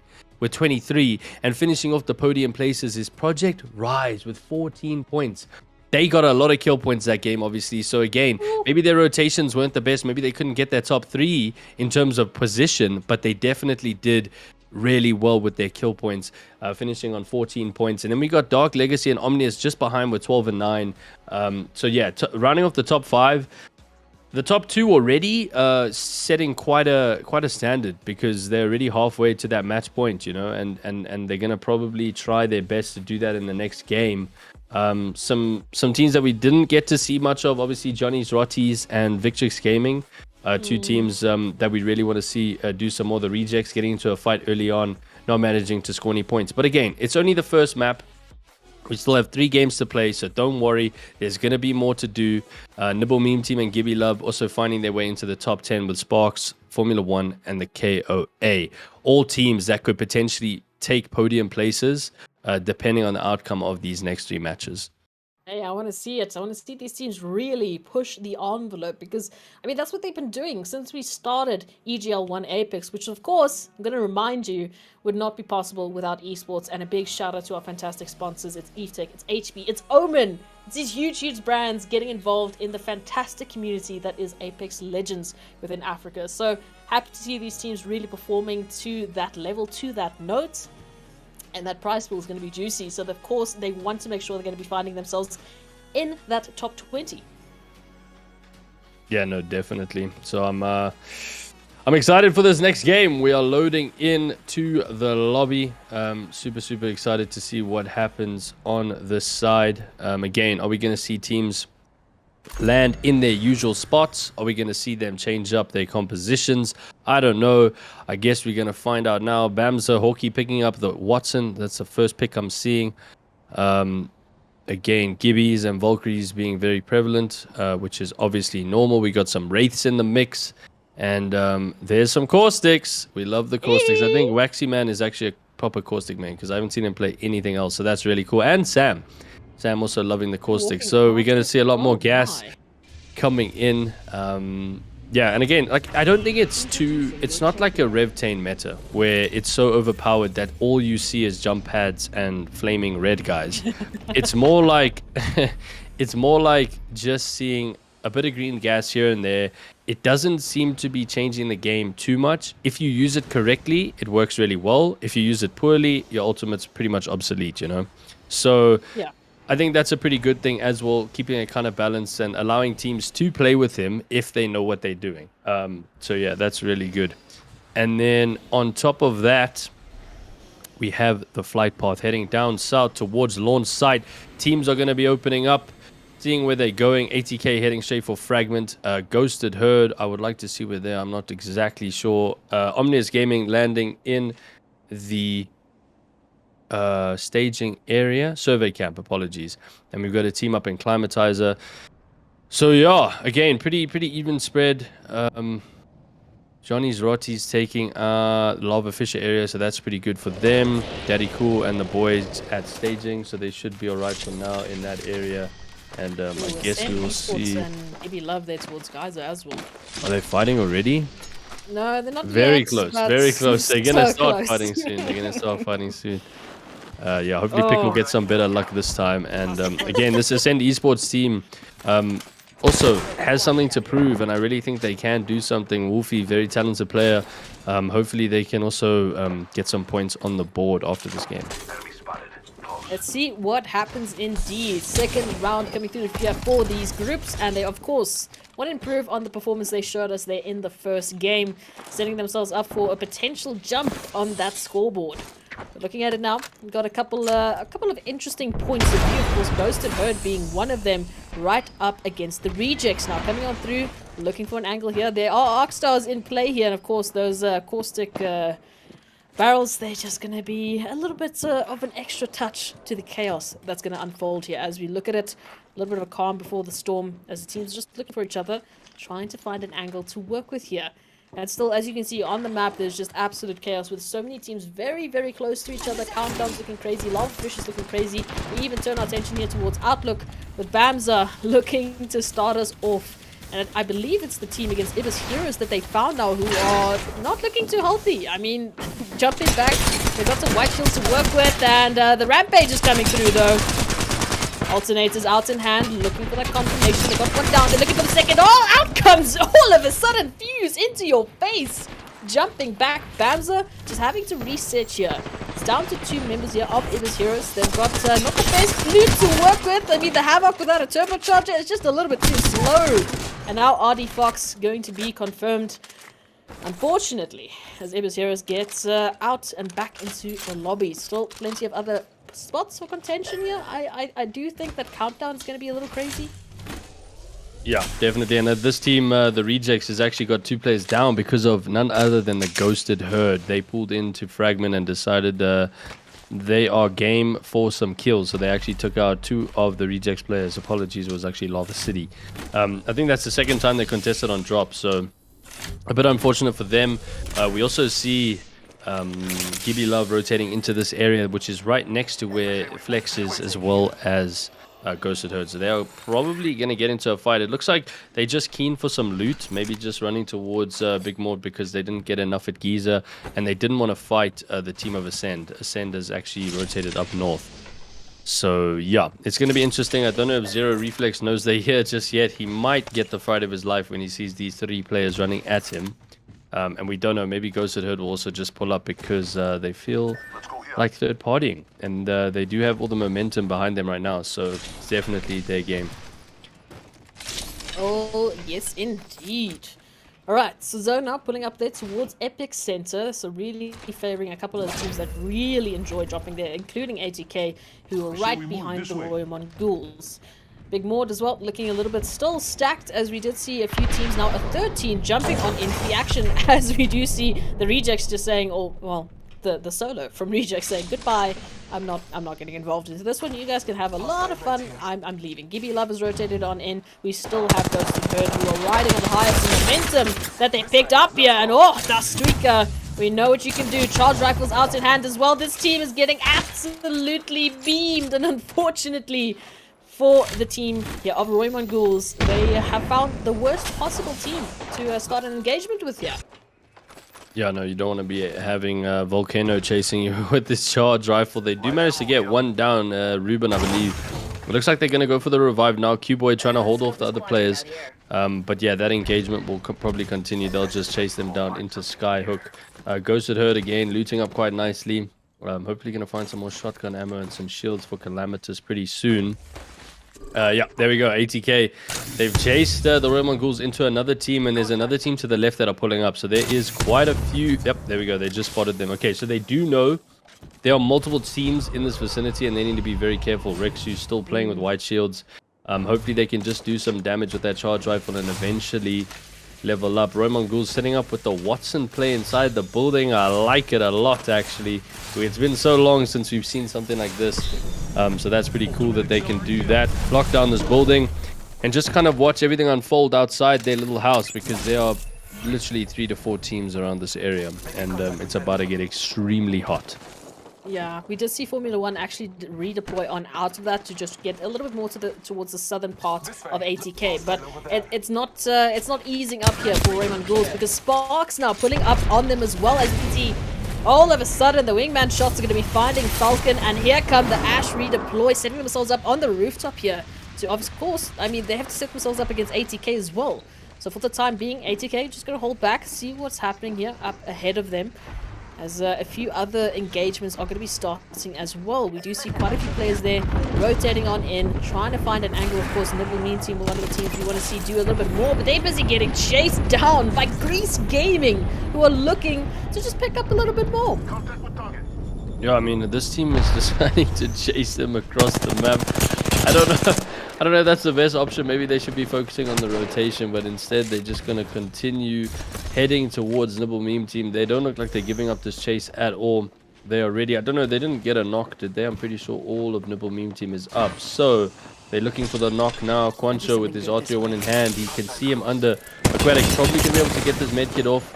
Ket with some nice shots back on towards that guy on the top. But again, taking a lot of damage. They really are struggling underneath this bridge. They need to hit these bats quickly. If this team decides to drop, they might get the drop on them. But Grease Gaming looking pretty comfortable up top here, just dealing damage towards these teams. Oh, the memes are coming through. Quancho getting up close and personal, dropping down. The raid, you're out of the open. What are you doing? Leave! Not going to be the case. Quancho is here, and the Nibble Meme Team. Oh, I'm so sorry. I really had hoped for a different story here. But Camceej now going to be the next team we're going to focus on here as they take their rotation up into the side of the Evesports. They're looking to hold the line. They're looking to get themselves some eliminations here, but all Oxstars in hand. And again, this Watson could be huge in this act. Yeah, definitely. I mean, if the ult is down, they're going to at least recoup some shields. Some big fights going down here for Bamza. They can hold the stairwell quite nicely, but again, they do actually need to push through this tunnel in order to get towards the zone. They can always rotate out the back and go through the no-name town, but instead they're going to continue this chase onto this team that's onto this Ascend Esports team, which might be able to turn around now and deal some damage back to the team chasing them. I'm not sure exactly what they're going to do. Wolfie giving us a wave there while he goes in for the beams. Massive shots. He actually gets to knock Wolfie right now. And now it's this Valkyrie with the PK shots in a dome fight. He gets one. Oh. There's only one left. Triple goes down. It's Wolfie down. There's only one left alive for Ascend Esports. Oh, the white shields just aren't working for Ascend Esports here. They're just getting absolutely beamed and destroyed. We lost a little angle that needs to come through there. Onto Shocker is going to connect, and Ascend Esports are going to get sent home packing. Still plenty of teams, though, looking to start us off. And, of course, Victrix Gaming, a team we want to see a little bit more of. They're starting us off here towards Epic Center as they find Falcon. And all of a sudden, an opportunity for them to really pick up some much-needed points. As I do believe we've got a few teams like Sparks just in the vicinity. We've also got OG coming through here from Climatizer looking to get involved. But again, you said it. It's a little bit of a catch-22 when they find themselves there in that Epic Center, because at some point, you're going to have to drop down. But for the time being, they've got some space to work with you. ATK now looking to finally push on through and find this team. Yeah, I think they are ready for the engagement. Now they're pushing on. I don't know, there must have been a knock of some sorts, because they have fully committed to this fight. They've actually taken the house. Some shots coming from Rexu, and BBZA is... yeah, back in the lobby now. They've taken this hill. They're going to be fighting the KOA now. So the two teams that were there previously have now disappeared. Lone taking a lot of damage. Probably going to decide to just drop off a bit and heal. I don't know, again, if this is the best fight to be taking. Charge rifle in hand from one of the guys at ATK doing a lot of damage. They could both just decide to rotate different ways. That would be the better choice, in my opinion. Again... don't know if the fights right now are the best idea. Omnius Gaming obviously rotating quite nicely into the zone here towards the back of Climatizer. I just wanted to mention that Gibby Love unfortunately got taken out by Ghosted Herd. Ghosted Herd are rotating through. Guys are now at the bottom of the map. And what's even worse is that Project Rise are even further below that, rotating through. Guys are now as well. They're going to find themselves in a fight so far out of the zone. And I just don't see it ending well for either of these teams. Yeah, maybe, like you said, the fight's maybe not really the best option here. You're all the way out in zone. You're taking a huge, risk here, especially like Project Rise as a duo. Unfortunately, they've been spotted here by Ghosted Herd, who are looking to gatekeep them, looking to just, keep them here and unfortunately contain them in the zone to take a little bit more damage. And as we can see, a little bit of a knock coming on through as Ghosted Herd take the trigger here. And this is the opportunity for them to push on through. And now the redeploy coming on. Looking to just drop onto Project Rise, who are just trying to zip across, but look at Calanitas! Absolutely just insane, taking the username right to the T as Daddy Cool gets taken out and confirmed. And Ghosted Herd continue their reign of terror on towards Project Rise. It's only Goose now who's trying to rotate on out right on top of the hill, but around the corner, who do you think it is? It's Ghosted Herd that should have a line of sight on them shortly. We'll keep our eyes on the feed as we tune into a few of the other teams taking rotations into Fragment. I don't know, Goose, please run. Please just run. I don't know what you can do, but just run. I mean, again, ATK finding themselves in another fight there. The KOA, all of them converging on top of Fragment. Misfortune is also there. I think she's the last one left alive for She Unit. At least she seems a bit safe for now. Dash getting a knock onto Red X, which is quite nice. It looks like the KOA and ATK are working together on this Sparks team. They know the team is just below them. I think they have basically pincered them in this building. Volcano coming out with the port now. He's going to be porting into the building. It's a safe way to get out, but also a nice way to get in. Volcano... Oh, that was... Wait, Goose actually gets a knock. Sorry, I just wanted to draw that to the feed. So Goose did get a knock. I don't know if he's going to be able to confirm that kill, though. Dash picking up the kill leader as well, which is quite nice. Havoc in hand for Volcano. We've seen him with the Volt. He's very, very insane. I think the Havoc's going to be just the same. And it's got the turbocharger on. Oh, and now if you look at it, I mean, it's the KOA that ATK are finding themselves. And Goose? Okay, no, I was about to say. I thought Goose was still alive. Did apply quite a bit of pressure there on towards Ghosted Herd. And they have to make a rotation. Ghost Psycho, please, mid up. Oh, that's going to be a fun one to deal with. But as we take a look at it, ATK actually took that disengagement, and Dark Legacy now doing a redeploy, trying to get out of here. We do have a few teams actually taking a little bit of a fight here. Formula 1 down to 2 members now. All of a sudden, they're finding themselves in a building. Really, really not having a fun time to work with here. As you can see, that zone putting a little more to that northeastern side, as a few teams already finding themselves sitting pretty and just waiting for the rest of the teams to potentially bring them some eliminations on a silver platter. Yeah, so I mean, ATK is rotated into Epicenter. Misfortune is also rotated into Epicenter. And it looks like Victrix Gaming are holding one of the bridges going out of that area, which is a pretty good spot for them right now. And they can actually gatekeep the team of ATK and Misfortune. KOA are still engaging in fights here in the middle of Fragment, trying to pick up some extra KP. And I think It's Quack is the only one that managed to get away in this team. So he is the last one left alive for Formula 1, unfortunately. The lone Bloodhound. Hopefully going to be able to rat it out for his team and get some extra position points. Hawkey beaming into the sky here, trying to get some knocks on the redeploy. Bams are also in a pretty good spot here. They do have a team rotating in behind them, so they do need to be careful. 2 teams, actually. A team that is flying in right now onto the top of the roof. Kuzu with some massive flatline shots. Bams are really dominating some real estate here on the right-hand side of the map and looking for another kill. Valkyrie coming in. I think this is going to look very, very good for OG. I mean, they've got the win condition, they've got the zone placement. Bams are now looking to move on closer to that, but look at the amount of teams that they have to go through just to get there. Yeah, no, there's a lot of teams on that rotation, and it looks like the KOA have also pulled up there now towards the bottom side of Overlook. So there's so many teams fighting right now. Yeah, it looks like Johnny's Rotties is still up, Pretz is still up. He just needs to be careful of Victrix Gaming. I think they found each other on the left-hand side there. Pretz and Misfortune on either side of this icicle. Oh my goodness, and the zone is literally perfect for OG, like you said.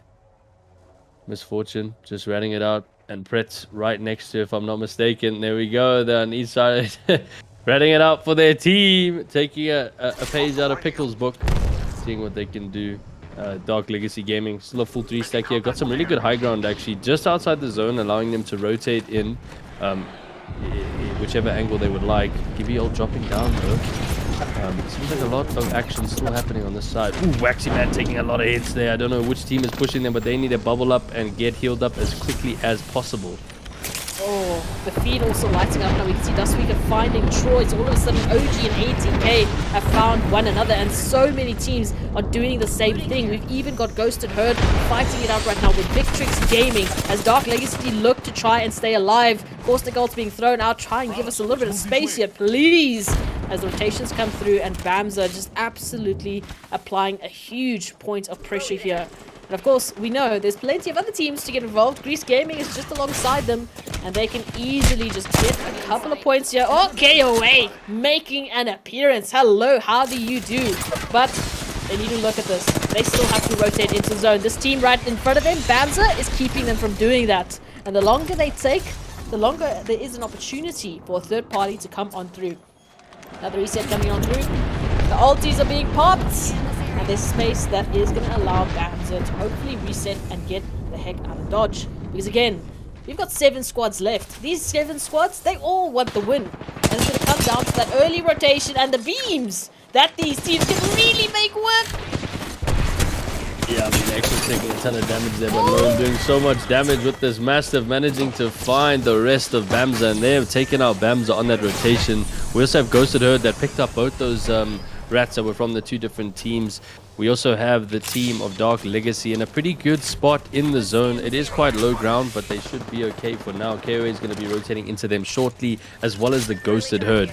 ATK also sitting on the hill, taking some shots at the teams on rotation. Yeah, this is going to be a crazy final zone. There's still 6 squads alive. I think they're all quite full, but as I say that, it looks like Ghosted Herd has been taken out by ATK. Calamitous, nope, all gone. That means it's ATK standing next to Dark Legacy Gaming. The KOA coming down behind them now. ATK in a really good spot to close this one out. 6 kills on Dast, doing a really good job. Again, lots of kill points last game. Yeah, so they really want to just be careful with this rotation. There isn't that much cover to work with, and like I said, Dark Legacy and the KOA are just to the right hand side of them. They need to be careful of those 2 full teams.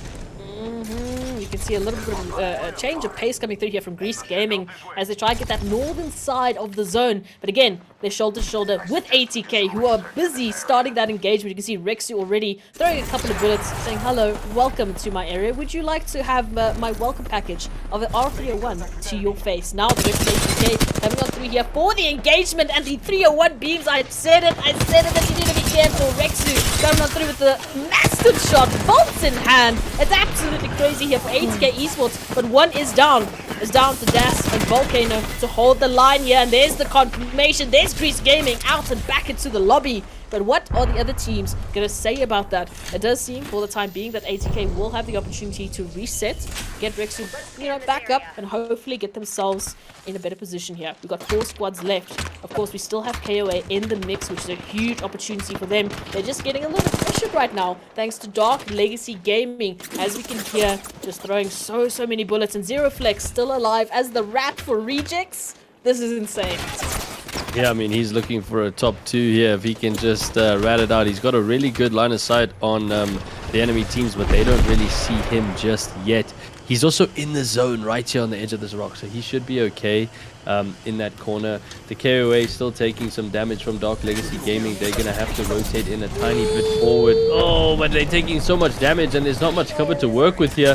They're just going to keep healing up. It looks like Volcano has taken out Zero Flex.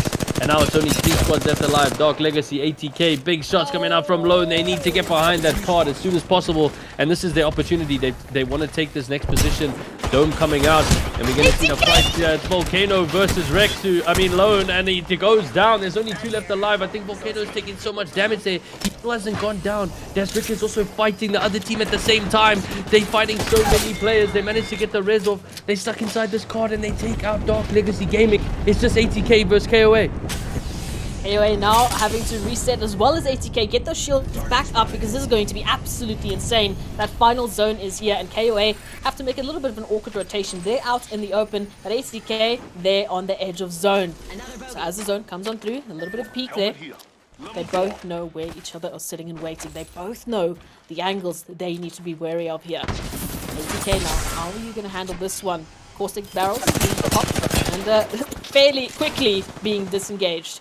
EXO throwing a couple of shots, making some good connections, but it's not anything too hectic just for the time being. Both teams is waiting for that final zone push, waiting for that opportunity. Out in the open, we got a Bloodhound scan coming through at least, but a lot of damage to trade it off with, and the Wraith being knocked almost on a sliver of HP. We find Volcano, and 80k just peeking and prodding with the Valkyrie shots coming on through. The KOA is dealing the damage, and 80k, they really need to start the push here. They really need to find an angle to work with, but EXO just beaming. What is going on? I honestly think they're just waiting. Yeah, there we go. There comes the port. They need the Gibby bubble. They're going to port right up into him. He's going to ask him, do you want to kidnap? He gets a really good position. Lone kind of overextends there. They manage to take some shots. The portal is literally right below them. The Gibby bubble should come in pretty soon. There it goes. And now it's going to be the dome fight. Mastiff and PK's coming out. EXO does go down. Unfortunately, it's going to be up to Rexu. Massive in hand. Massive shots onto the caustic. He gets one. He gets two. And that's 80k winning the game. Woo! 80k managing a really difficult position there. Wow, making it work just in the nick of the time. That portal, that Wraith portal came on through and they managed to make it work. I was very scared there. I mean, I just saw the caustic barrels coming, I saw the nades coming, I was like, oh, you're gonna pop out of that portal and you're gonna want to go right back. But 80k picking up the first win of this group set that we're going to be changing. So second win, sorry. Wow. It's already the second game. I missed the first one. Yeah, second game, yeah. Two different winners all of a sudden. We've got 2 games left still, but 2 separate winners. I'm not sure if we're going to see that continue going into the third and the fourth game, but either way, these players are here to win it. They are here to really show us some action, Cam. Yeah, I think both those teams super dominant in this match, right? Like 80k managing to take out Ghosted Herd, KOA managing to take out Bamza, taking out these top players in this lobby, and then obviously finding each other in this 1v1 situation. I mean, Rexu plus Mastiff equals scary. That's all I can say. It's quick maths for me. Yeah, they really did crazy. That portal was perfect. I honestly thought they were in a bit of a tricky situation when they kept taking so much damage behind that cart, and then eventually the port coming in, the bubble going down, and yeah, managing to close that one out. But again, the KOA doing really, really well to come in second place. I think that yeah, we're gonna have quite an interesting leaderboard heading into this third game, which I can't wait to see. I love it. I love that we're seeing that sort of a spread of teams, you know, coming through and making a little bit of a change. I mean, as much as I do love to see the dominating performances from the teams that we all know and love and have loved for so long, I do want to see them challenged. I do want to see them forced into a corner to really show us what they've got. You know, when their backs are against the wall, what are they going to bring into the fray? What are they going to do to adapt to the challenges that these teams are bringing in? And of course, it's that recycle into, you know, the experience that goes into this team comes back out. We have better players coming on and really just growing their skill sets. So ultimately, these are what these competitions are for. It's what we want to see. And I love it. I'm glad that the teams are really, you know, starting to adapt. We're again seeing a little bit of that change into the top 5, top 7. And already we've had 2 separate winners here, Cam. Yeah, and again, we could easily have 3, maybe even 4 separate winners, just because of how like, I want to say vocal these teams are, how much they're performing. Bamza definitely in there. The KOA looking for their first win. They really have been in the top 2 games in a row now. They're ready for that W. So yeah, I think it could be anybody's game, honestly. Obviously, Omnius Gaming going down there, unfortunately. Again, another fan favorite that should have been there. So potentially wanting to pick it up this next game so that they can see the top. Because, yeah, right now, I mean, as the current leaderboard stands, they were 5th. After this update, we'll obviously be able to see exactly what's going on. But yeah, again, no changes in terms of anything else really for the teams. I think they're going to play it exactly the same as they did. It all comes down to the end zone, I think, and these zones are pulling to really interesting places, and we landing up with extremely fun in-game fights. Oh, yeah. So yeah, really keen to see where the next one ends. It's huge, and I love the change-ups. Again, I keep mentioning it because I think it's just so important that we see these tournaments filtering through. Again, allowing, you know, more teams to get involved. You know, we're not just limiting it to the top 20 right away. We have that huge filter down from the 180 all the way down to now we're currently sitting with top 40 into the top 20. Which means, and I'm going to keep coming back to this, that other players have an opportunity to get involved. They have an opportunity to dip their toes into the competitive scene and see if they want to stay and maybe learn a couple of things, come back, maybe, you know, teach a few of their friends some things. And that recycle really helps to grow the esports scene, which is crucial for any developing scene. And Apex, I mean, it's been developing for a while and it still has so much growth potential. So it's huge. It's absolutely huge. And again, we have to give a shout out to our amazing sponsors. None of this would be possible without esports, powered by Evetech, HP, and Omen. Shout out again to you guys. Thank you for making this happen. It's absolutely insane. I'm sure the players would be screaming and thanking you as well. So, getting ready for that scoreboard. Cam, of course, you know I'm going to make you do all the numbers because math is hard for me. But what are some of the teams that stood out for you as we go into the scoreboard now? The scoreboard is ready. That's beautiful. So we can take a look now at what is happening. So ATK finishing off that game first, obviously, and scoring a whopping 57 points now after game 2. That would technically put them on match point as well. That is very impressive for them, getting some nice kill points that last game. Ghosted Herd, I think, going out about 5th in that game. Still managing to pick up some really good kill points. I think they ran through quite a few teams in the last lobby. So definitely keep your eye out on them. 38 points is not that far behind. We do see quite a big split between first and third, not as close as the last group. But that just could be because maybe not a pop-off game yet, you know, like Omnius Gaming. We want to see a pop-off game from them. Project Rise, we want to see a pop-off game from them. Dog Legacy doing a really good job in this past game to finish top 4, finishing on 21 points. So, Dog Legacy Gaming and the KOA extremely close together. It could be pretty much third place for either of them right now going into this third game, depending on which of them has a really, really good game. Going down towards the more bottom end of the leaderboard, we want to see, again, it's so tough because the rejects are sitting on 5 points. They are 10th right now. Any of the teams in the bottom 10 could potentially get into the top 10. They only need to score 5 points. So they just need to get that momentum going. They need those kill points. They need to get into the top 5 towards the end of the match, and they could easily see themselves sitting in a top 10 position in this lobby. I think it's an opportunity for plenty of these teams to really make that stand. As you said, the top 3 not looking as close as we to see, but again, one good game could really set yourselves up. We saw, you know, Ghosted Herd starting us off with the day. We saw ATK then coming on through and getting theirs. Still potential for the rest of the teams. I mean, there's still opportunities for some new names to make a stance. Who are some of the teams you're looking out for? I mean, like I said, I really want to see Johnny's, Roddy's, and She Unit come into this top 10. I really think they have the ability to. They have the player skill on both of their squads to do this. And again, they're only 2 and 1 point out of the top 10. So they can definitely find themselves sitting in a top 8, top 9 position just by having one pop-off game. And that's all it takes, really. I mean, obviously, the teams that are performing that are in the top 4 and 5 are consistently performing well, getting into the top 5 and 6 positions. But we do have teams that sometimes they start off slow, sometimes they don't get what they're looking for. Their drop hasn't been good, their loot has been abysmal, and maybe they're getting challenged early on and they're not managing to finish up those fights. The communication isn't there. So I definitely think we can see any of these teams pick it up, get the momentum, start getting some kill points, get that confidence up, and then all of a sudden just be powering through the lobby, because I do see probably like 5 teams there that could potentially be doing this. So hopefully we can see that from them in this next game. Obviously, we are heading into game 3 out of 4, and it is going to be another banger, that's for sure. Heading into World's Edge, we got a west to east side drop. It's going to be pretty interesting. Overlook is the hot spot for this map. So we'll see which team gets to land there. Maybe they get some really good loot. And yeah, again, probably going to be a pretty stock standard drop for these teams. I just hope that the teams that aren't doing the best they can really pull something out. That zone still involving Countdown, Fragment, and Harvester, even Staging and Landslide.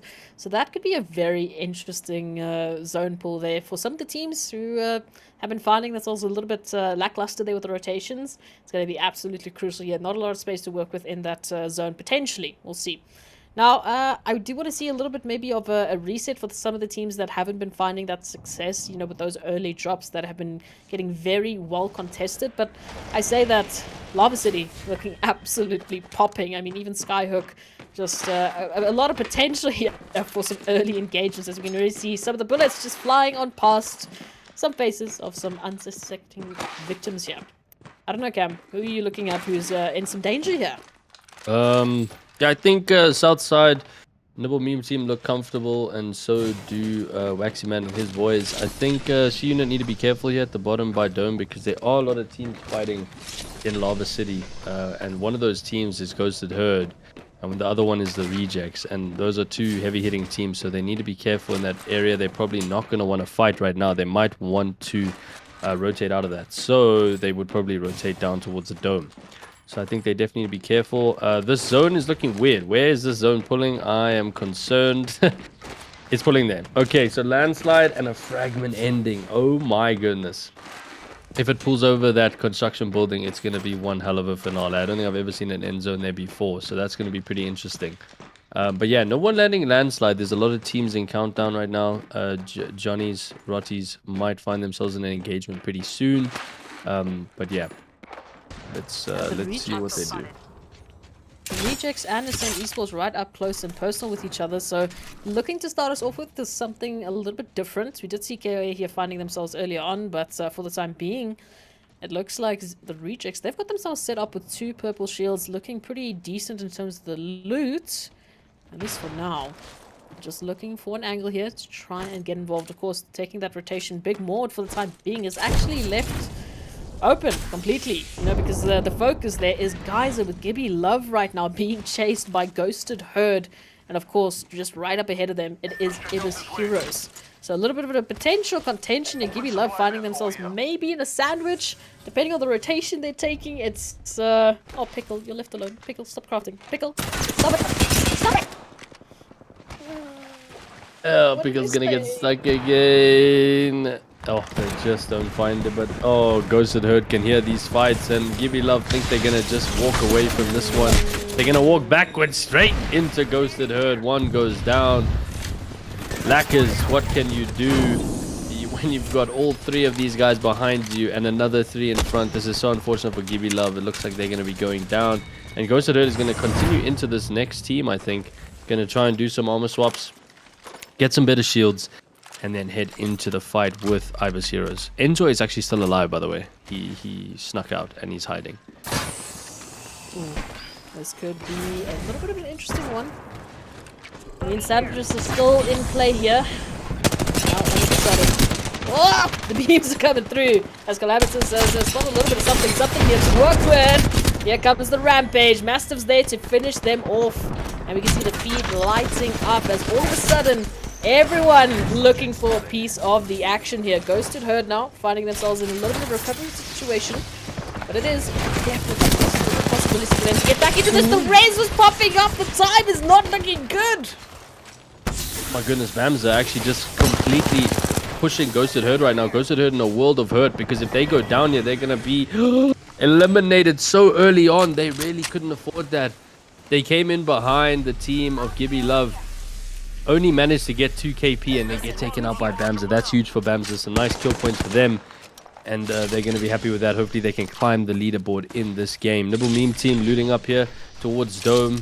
I don't know if they've seen She Unit yet, because She Unit is quite close by as well. If I'm not mistaken, they landed in that area. Enjoy probably just going to wait it out a bit and wait and see if he can get his teammates banners. She Unit is actually rotated out to Lava Siphon, so that's good. Nibble Meme team going to be taking the zip line, heading through launch site, rotating all the way around to maybe towards Thermal Station, while Ascend Esports are actually on the tail of them. I don't think they're looking for a fight, more just their rotation is also in the same direction.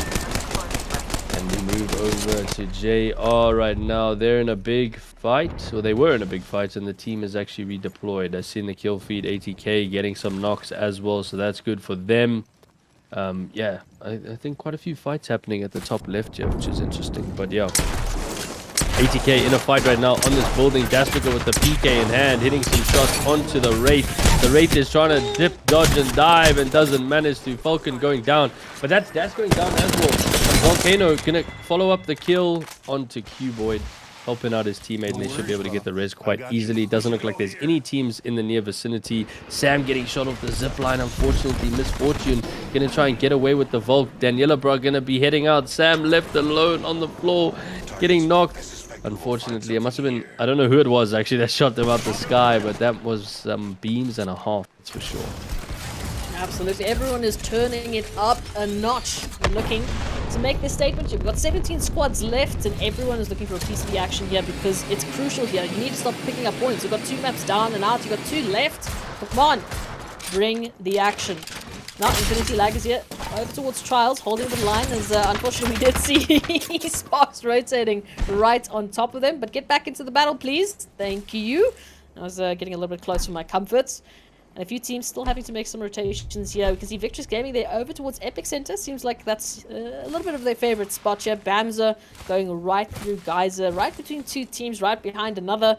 So a lot of fun opportunities for a few teams here. The KOA just right alongside She Unit with Project Rise involved as well there towards staging. Oh, that could be nasty. Yeah, that's a lot of teams converging on that bottom left area. They also do have to rotate through JR in landslide if they want to make a rotation now. One thing that's very interesting to me is that you mentioned Victrix at Epicenter. They are the only team up at the top there.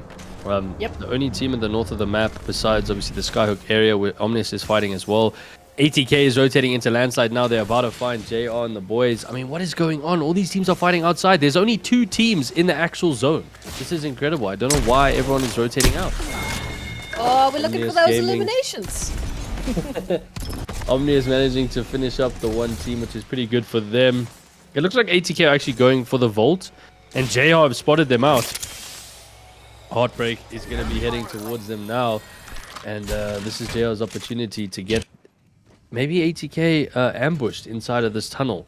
ATK looking through the vault right now, picking up a whole bunch of nice loot, all on purples right now. Probably the best attachments. And yeah, I'm sure they're going to get into a fight right now. The scan comes in, you can't see them, so I think they're a little bit further away. But again, these 2 teams not really wanting to fight, rather just get some real estate in the zone and head back to Fragment. As you can see, directly over Fragment West. And no teams are there right now, which is crazy. Yeah, it's a little bit weird, but Johnny's Rotties have been spotted out here by ATK Esports. Just peeking and prodding, you know, just throwing a little bit of damage, maybe a little bit of an exchange as well. Coming on right back thanks to Jonty, finding just a slight little bit of a haircut there onto ATK. That's also taking the tunnel, trying to get a little bit of an angle away, put some distance in between them and Johnny's Rotties because they don't want to get taken out at this point in time. Not saying they will, but there's an opportunity for anyone and everyone. Ooh! Nice little bit of damage that's being farmed here by Johnny's Rotties, so they've set themselves up well. And again, the KOA now also getting involved with Project Rise.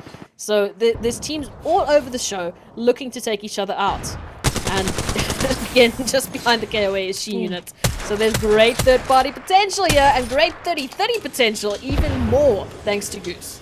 Yeah, but Daddy Cool's taking so much damage here. He's trying to get this Phoenix kit off. He drops the ult just so that he can have enough time, hopefully, to pull off a Phoenix kit. This team is being pushed by the KOA. She Unit potentially could be coming in very soon as well. They've got a caustic of their own. Nades flying in from EXO. The burn damage is on. EXO going to go for a different angle here. Might find somebody from Project Rise. Project Rise stuck in this building right now. Oh, She Unit might be saving grace for them though. She Unit taking some shots at the KOA, forcing them to potentially drop off. Wow, Project Rise getting really lucky there. Thanks to the She Unit. Wait, not to the She Unit? Who is shooting at them? Oh, it was Nibble Meme Team that's taking shots at them. Apologies, Nibble Meme Team is the one taking shots across the pond at those boys. Let's just add a 4th team into the mix, eh? I mean, 3 teams is not enough. Let's just add 4. Emma, you know, seems to agree as well. To be farming up those Evo shields, and the rest of the teams again finally making their rotations in towards Fragment.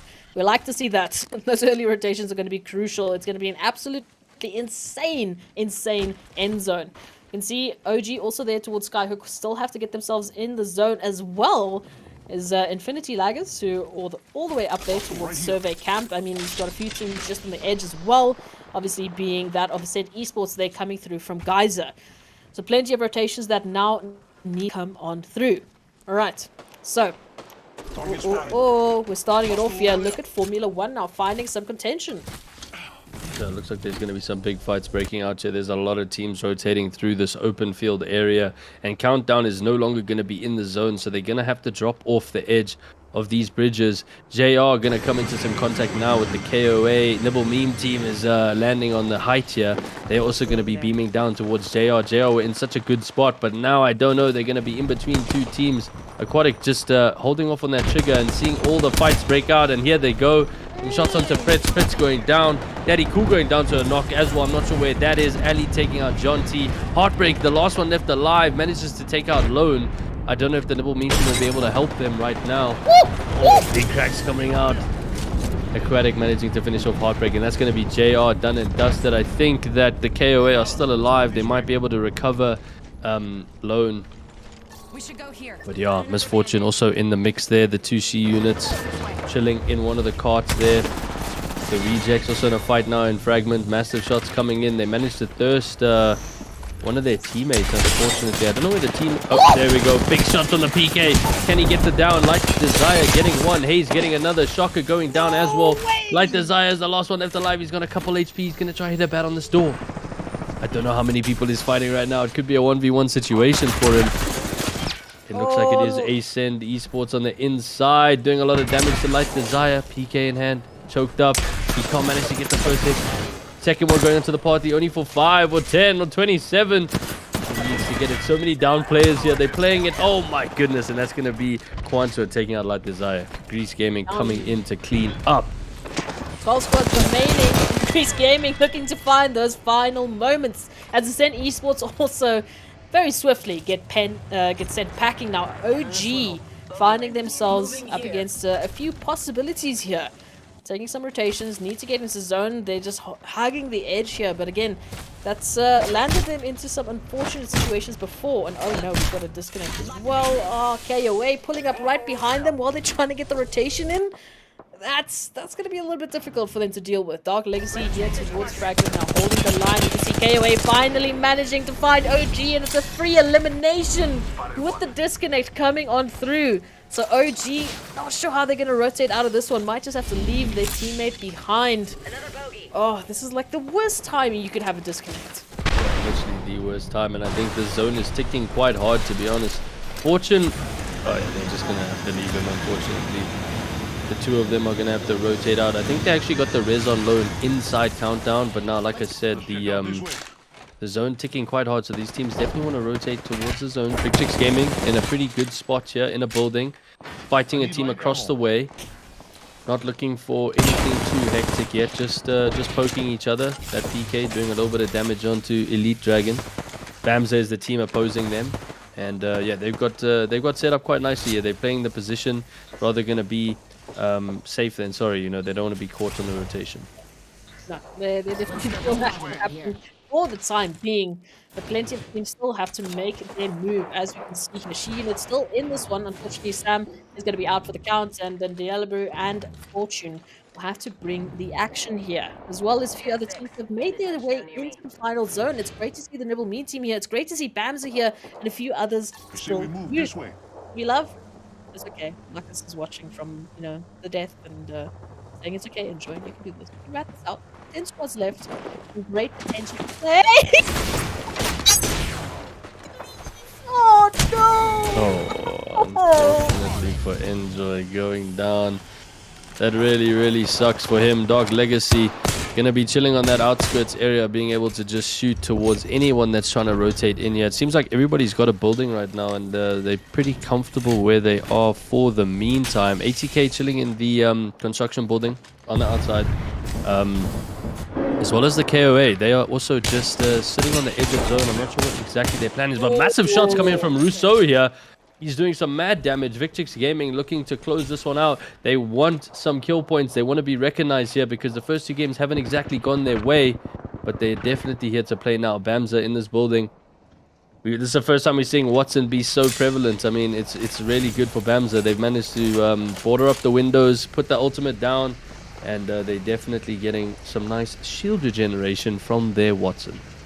It's weird to see She-Unit as the first team in the zone, holding one of the buildings, but they might get pressured sooner or later, thanks to the Nimble Mean team. You can see Bams as well, having to make a rotation in here. Not looking too bad, but also there's so many teams clustered here towards Fragment. It's going to be a huge pathing for them to try and get into safety. As we can see, KOA rotating on in, OG as well, joining the party, joining the fray, and the KOA might drop just right on top of another team, potentially. So you see plenty of opportunities for some huge eliminations to come on through here. And I do think it's going to be a tough one here for a few of the teams that haven't already found themselves that angle to work with, that position. The real estate is running out. Yeah, it seems like everybody's got a building. Well, most of the teams have a building except for ATK right now. They are rotating into the zone a little bit late. Again, like you said, this is a tough end zone. There's a lot of buildings. There's a lot of window peeking. It's going to be super shotgun heavy, I think. There's just going to be shots flying everywhere. It's going to be chaotic. And they have spotted a team just above them. The Arcstar coming in and the Thermite coming in. They're going to chuck some nades up of their own. But oh my goodness, that is a huge Arcstar. They might have to take this portal and get out as soon as they can. Dash got pretty much no shield, but they decided to take this fight right now. Rexu popping up with his massive in hand, making some big hits. And he's going to take this Gibby down eventually. Okay, now helping him out. It's the She unit that are going to be fighting off. They've knocked one. And unfortunately, they do go down to ATK. Quick res coming on for Rexu. And the little meme team just watching all of this happen from their building. OG, also 2 players left alive. Fortune, unfortunately, not with them right now. Oh, Bams are still involved in the action here. As we turn our attention here to the KOA, who have a few intruders in their building that they need to work out how to get rid of. Of course, they had to take the rotation. They have set themselves up for the time being, and this is really where that caustic is going to start to shine. Dark Legacy right above them. Got another team just right below them. So, plenty of angles that they need to manage here. You can see the Nibble Mean team have to make a rotation in, and they have to go right through ATK to make it happen, who I believe they have spotted. So, this is going to be a fun one for them to try and manage. Oh no, OG just right at the top there towards that northern side, down to the duo as we know, unfortunately. But in the zone for the time being. They're not in danger just yet, but the rest might be with those wingman shots coming through. KOA now getting a little bit of that pressure. Looks like a team is going to start to aggress right on top of them. Yeah, it looks like Dark Legacy's in a bit of a scuffle here. They managed to take out the duo of the OG, Troy and Jeeves. So unfortunately, they're going down. 7 squads left. The KOA were also peeking at them from the top of the building. So yeah, Dark Legacy, though, really doing well to stay alive. Bamza and Victrix still in those top 2 buildings, just shooting PK shots at each other from across the window. But they both have to rotate now, and it's going to be an extreme fight for them. 20 seconds until the zone starts pushing them in. Some damage coming out. A50 taking so many hits. The zone has indeed started moving. It hasn't. It hasn't started moving. I'm lying to you. But Rousseau going to take the port now. He's getting ready. He knows that as soon as the timer hits 0, he's going to have to go. And here he goes into the wall. And the port's going down right there, but not a great portal placement because Rousseau has left his teammate in an awkward situation. Hawkey has got the perfect angle on them. They're going to take it back into zone. Now they're getting really stuck here. Victrix in a really pickle situation. Russo going down. Hawkey doing some more damage. That's a second knock for them. They're going for the third. Hawkey, get out the zone. What are you doing? His teammate goes down and so does he because he was playing in the zone. Kuzu lost left alive and they died. No. They died to the zone because they got... Why didn't they rotate? Rexu knocking Carmen in that situation as well while we were watching that fight. I don't know if Nibble Meme team is still alive. Dark Legacy still 3 up. It looks like Emmett Dilemma is the last one left alive for the Nibble Meme team. Volcano has also gone down in that mix, so it's just the duo of Dashwicker and Rexu. We're gonna have to see what they can do here. He's going for some of the heals, but it gets knocked. Wow. What, Rexu? Rexu's in the zone! Oh my goodness. Yes. Why is everyone playing in the zone? I There's 4 don't know. squads left. Can they please stop entering the storm? It does tick damage. It's going to kill you. Medkit's coming off. And we see Dark Legacy Gaming in a really good one. So is Grease Gaming. Also 3 up, and the KOA as well. So we got a 3v3v3 duo. Yeah, and the duo is ATK Esports, who we know they've done things like this in the past. Huge beams coming through from Rexu, just on the cusp of potentially getting a couple of knocks coming through. And again, have to manage these angles. There's 4 squads left, and everything is so congested right now. ATK, they've got a decent position. They're going to be relatively uncontested for the time being. We've got 2 teams right on top of each other, so that's going to be a fun one to manage here. Grease Gaming, beautiful setup coming through from them. But again, as soon as that zone comes in, it's going to be pressure after pressure. Oh, a little bit out in the open, Valkyrie. What you doing? Sync, just trying to find a little bit of an angle here to work with. All of a sudden, this is going to be chaos. KOA out in the open because they have no real other choice. And they're going to look at that balcony and wonder, please, just don't peek right now. You can't deal with it as he jumps down. Valkyrie once again. What is going on in the Valkyries out in the open? Goblins going to be up to give a little bit of cover here. Of course, we got bombardments. We've got absolutely all the ultis ready and set to be prepped. The caustics are going to pop. The bombardments are coming down. It's chaos that is reigning supreme on towards Fragment and Dark Legacy Gaming, unfortunately, being the team to feel the brunt of the action. Yeah, it looks like this Valkyrie is repositioned on top here. Duo of ATK still alive. Grease Gaming in literally the best spot to close this one out. They have all the real estate. They got some mad damage coming from the Arcstar, but now they're getting pressure from ATK. That Arcstar is also big on Quancho. Also losing their shields, both of them. I don't know where this Valkyrie is. I think she's eventually died because there's only 3 squads left. I don't even know who's up right now. It's the KOA fighting Dark Legacy Gaming. 2 of them going to be going down, if I'm not mistaken. Grease Gaming in a 2v2v2 situation. 3 squads left, so you best believe there's still a lurking team that's going to make everyone absolutely shaking their boots as Darkstars go down. And Walking Artist looking to capitalize. Rex is still holding the line, trying desperately to make sure ATK is staying alive. But ATK goes down. Grease Gaming, Dark Legacy. Who's going to be it? It's going to be Grease to take the 3rd win of the day. We have another different champion, Cam. Wow, Grease Gaming really did so well. They were in the best position to win that. Eventually the KOA pushed in, and so did ATK. They managed to take out both of those duos, which was absolutely incredible. Well played to them. Walking Artist managing to clutch it up there at the end with his hipfire R301 shots. Wow, what a game. Wow. Again, I love that this group is so competitive. You know, we're not seeing 1 or 2 teams really running away with it, not getting those back-to-back wins just yet. We still got 1 more game, so we don't know what's going to happen. But either way, it really goes to show how far the bar has been, you know, rising through the competition that we've been seeing. And I love it. I love that we're seeing so many different teams coming on through and making their stance, making sure they're having those huge, devastating games. That means that they're not only just steadily climbing that ranking, but they're jumping. They're taking huge leaps up into the top, which is what they need if they want to get into tomorrow's Diamond Tier games. Yeah, definitely. I mean, Grease Gaming were on 8 points before this match started. So with that win and the amount of kill points they got, I'm very excited to see where they end up. Again, they were fighting the KOA, which are currently 3rd, but again, a great showing from Grease Gaming, managing to close it out there, doing everything right in their final zone to take out both those duos. They had the most amount of cover, they positioned themselves correctly, and yeah, great finish from them. Again, one team I'm really upset about though is like Bamza and Victrix Gaming. We saw them in those 2 buildings there, and then eventually just playing the zone on a round 5. I don't think that's the best call. That Wraith portal could have gone all the way inside the zone, but instead they stopped it on the stairs and Hawkeye had them. Oh man, it was just so unfortunate for them. Really getting caught out off guard. Yeah, so interesting game. But yeah, we'll obviously see once the leaderboard updates what's going to be happening in this final game. Who we're going to see in the top 10, who we're going to see taking the top spots. But yeah, again, crazy end zone for Grease Gaming.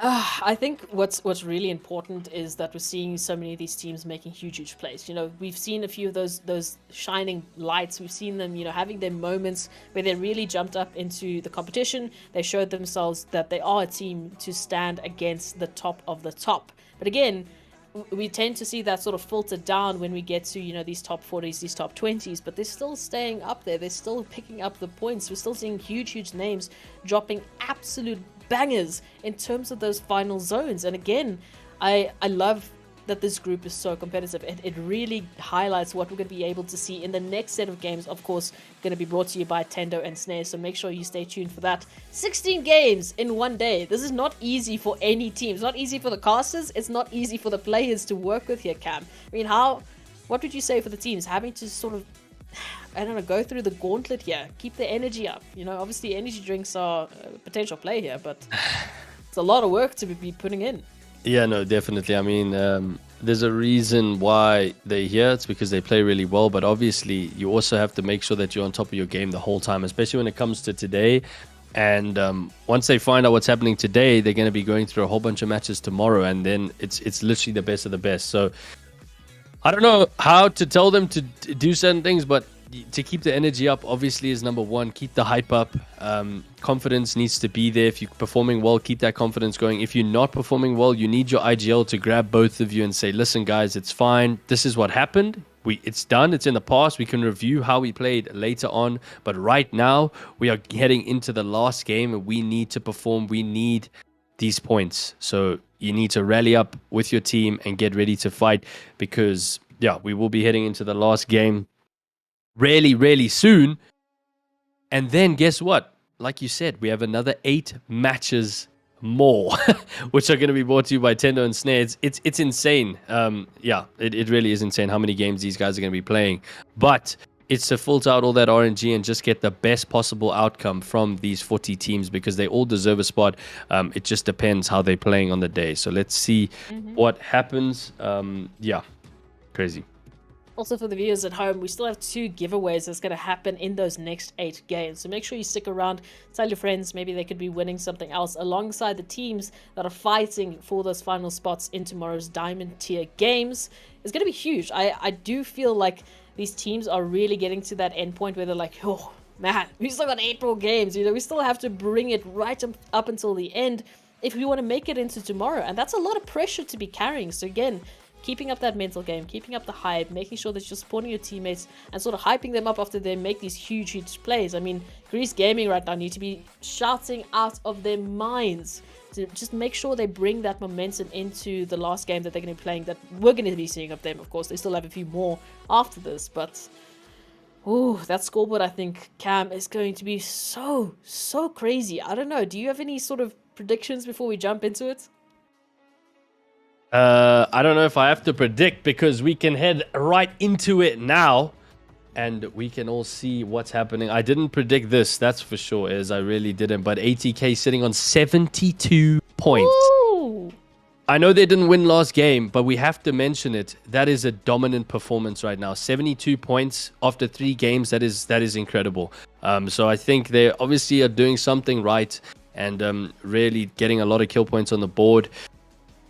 Yeah, so in second, Ghosted Herd, 42 points. They weren't in the end zone in this game either, but somehow still managing to be second place. Again, I think those kill points are so crucial for them and really doing them well that they can still be in second. The KOA obviously coming second or third in that game and managing to pull up to 38 points on the podium, just outside of top 2.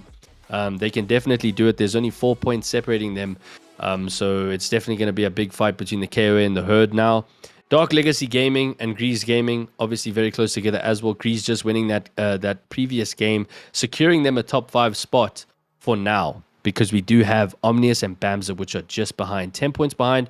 It might seem like a lot, but if you go on a tear in a game, you can easily pick that up. We also see Project Rise sitting at 8th place. They are still in the top 10, but very close behind them is Formula 1 and Nibble Meme Team. So they need to make sure that they can get some points on the board. And then again, some of our favorites, Johnny's, Rotties, Gibby Love, I mean, pretty much the whole of the bottom 10, we do want to see them perform. Obviously, just not going their way right now. They will be able to take a break in between this game and their next set of matches at least. So hopefully recoup, re-energize, refocus, and come back and hopefully do some better scoring. Yeah, I'm looking at a few of the other teams. Like you said, She Unit also making it up into that top X. I think they made it up into top 6 or 7.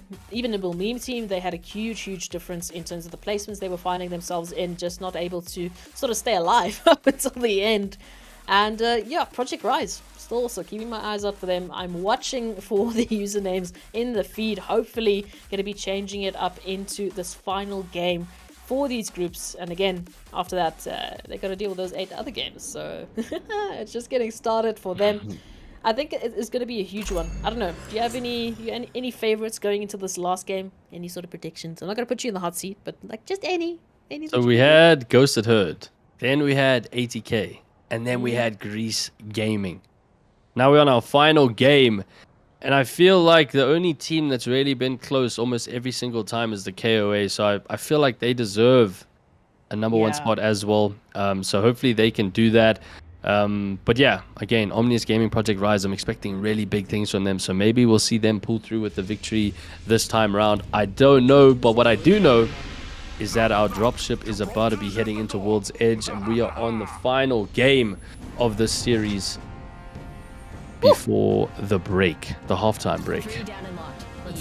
We'll let you, the viewers at home, will let you know as soon as we get back. We are going to have like about a 30 minutes game sort of break time, so we'll probably be back around 4:30, sometime around there. But we'll confirm with you just after this game. Of course, now that zone pulling again towards that southern eastern side, so we're involving Lava Siphon, we're involving, you know, Big Mord, Lava City, and Geyser, which has been pretty contested so far. So I'm expecting to see quite a few hot drops once again. I don't know, maybe the teams are going to change it up and give themselves a little bit more room to work with here. It's going to be crazy coming through into this one. Yeah, I think ATK's fragment jobs have been working really well for them. They do find a team pretty close by that they will happily fight. I think Roy Mongoose landing in fragment as well. Probably going to be heading into a fight pretty soon after that. Other than that, we have a team up at Climatize. We have OG obviously dropping survey camp like they normally do. Sparks, we have a team up from Sparks tonight. We saw a little bit from them on Friday. I definitely think they have a lot of potential. Maybe we see them do something crazy this game. We do have fight happening at Tree already. Yeah, I just noticed that. And Big Mord. This is absolutely insane right now. Ghosted Herd in a fight with Light Desire and his boys. Oh, I mean, we were talking about hot drops, and here they come on through. So many people in the feed right now, picking up some disgusting little shots coming through here from the 30-30. And Ghosted Herd looking to start us off once again with a dominating performance. It's still got 20 squads. There's players dropping, but not the teams just yet. Now Nibble Mean Team fighting themselves under pressure as well, heading here towards Ascent Esports, who are looking for that hemlock shot, connecting. Not just quite yet, hitting the marker, but still pretty huge potential here for both teams to pick up eliminations. Nibble Mean Team, I want to see more from them. So get those shields up, get yourself ready with the wingman shots coming on through, finding the first, need to find the second, and unfortunately the double team coming on through as Ket now needs to be recovered. Emma Dilemma and Aquatic still alive here for Nibble Mean Team, finding a huge crack. But can they get the connection? The Peacekeeper shots coming on through. Bloodhound is down. Aquatic helping out Emma as they try and set themselves up here. But Aquatic now down. And all of a sudden, it's going to be down to Emma Dilemma here for the Nibble Mean Team. They both a little bit cracked. There's an opportunity here, but they're going to get this connection. Valkyrie going up high, going up low, looking for it, but no! Nibble Mean Team is out. And all of a sudden, we're down to 18 squads as we tune into Skyhook, as we tune into the absolute calamity that Omnius is looking to show here. Yeah, Omnius Gaming just taking some shots at Sparks right now. Sparks have decided to go for the big donut in the middle. And we do have another team on the outskirts, but again, OG looking like they want to aggress this fight, or maybe they don't. I don't know. They might be rotating a little bit out. They do have two blues, but there's a charge rifle on Choi's back. And Fortune taking so much damage now. Quick Gibby bubble thrown to him. Here's some cover because that charge rifle is doing a lot of work onto them now. But yeah, it looks like the teams are converging. Sparks really got a good high ground here. They want to take on Omnius Gaming. Again, ATK, I think they did take out the Roy Mongoose because it doesn't look like anyone else is there now. But yeah, Sparks have really good high ground. Just going to be playing this top area for now. Not much ammo. Pretty decent shield for Red X. But Kabuto going to want to level his up. Again, they do know that there's a team behind them as well. Taking some shots down. Not all of them connecting just yet. I don't know which team that is on the outskirts. I'm going to double check. I'm not actually going to double check. I don't see them. But Sparks making a huge TP onto this team right now. They want this team. They've left Omnius Gaming behind. Said, you guys can chill for now. We are going to be heading onto this team. Because we want some blood. Oh, Big shots coming out on a Mastiff. The Bloodhound is going to be weak. Can he get out of the situation? He can, maybe. He does actually get Kabuto down. Redx on the outside taking some shots at the PK. There's thermites everywhere. There's gas everywhere. They're actually going to go for the res right now on the inside, but so much damage on this tick. Does TX go down to the gas? He manages to find a safe corner, but Redx on the upstairs area. Oh my gosh, Kabuto's on such low HP. I think it's a 2v2 situation. The Gibby ult's dropping. What is happening? This is all turned around for Sparks. They thought they were going to have an easy 2v2 situation, but the Infinity Lag is managing to hold them off. Hopefully they can go downstairs and quickly finish off this kill as the Sparks will retreat from that fight. Oh, huge plays coming through here for the teams. And you can see they're desperately looking for those eliminations. They need to pick up those points. I mean, their time is running out. If they want to make it till tomorrow, they need to go huge. They need to dial it in and bring us the action right up until the last potential game. Now, OG, they've smelled some blood. They've heard some action. They want to get involved. Taking a little bit of rotation up here. Maybe just taking some loot as well as they head on through, looking for the remainder of these teams who have just vanished in the nick of time. Because we know third-party central can be happening here. Geez, just spotting out a little bit of something there. Gonna wait for the opportunity to get involved just a little bit later on. As they hold on to Skyhook, they have an opportunity here just to get involved. But also, rotations. We keep talking about rotations, right? Some of these teams have really been falling short, finding themselves in zone. As we can see already, it's starting to happen. So it could be good just to disengage, get themselves beautifully set up, and maybe hold the line even further. Gibby Love, one of the teams that has done that already, right next to the zone. So an opportunity for them to take this a little bit further, Cam. Yeah, I think they've kind of set themselves up quite nicely in Lava Siphon. There's a team opposing them on the other side of Siphon. I also see Project Rise nearby and two other teams to the south. But again, you're in a good spot for now, but they're not going to stay in this good spot. They're going to decide to rotate instead. Again, I think when you have Valkyrie, you can rotate whenever you feel like, but the problem is this rotation is going to lead them into two separate teams. Ascend Esports is just below them, running into another fight. I don't know if they smell that and rather leave it, or if they go towards it. Ascend does notice them dropping behind, and now they have to decide, do they want to take this fight or not? It looks like Project Rise also coming into the back section of launch side now, also going for a fight. There's so many teams in this area. Ibis Heroes throwing out some nades. Slot taking a lot of damage. RD Fox also taking a ton. Oh my goodness, yeah, these shots after shots coming in. It looks like one of them is going to be cracked. I think it's Daddy Cool. They have to decide how they want to take this fight. They also have the KOA pulling up just behind that they have no idea about. So many shots coming down, small heals going through. Can they just continue rotating before this just becomes an absolute mess? Okay, so taking a little bit of account of what we've got going on here. We've got plenty of teams looking to start the third party. We had She-Unit pretty close as well. Of course, we had the rotation coming through from Gibby Love. So plenty of opportunities here for the team. And of course, Lukas, you know, a production team, they're looking out for you. That's why they've told me to call you Lukas for the rest of the day. So I'm sorry if you have a problem. Blame them. You know who they are. We'll shout them out at the end. And at the moment, Gibby Love holding the line. Just right alongside She-Unit here, looking for a little bit of that information. She-Unit as well. They got all of their players now. They have an opportunity here to take this further. They've got the rotations. They know they've got the experience, and they've been doing so well. Please don't tell me that's a good No. I think they've been stuck in this 2vx situation because Daniela unfortunately keeps getting disconnected.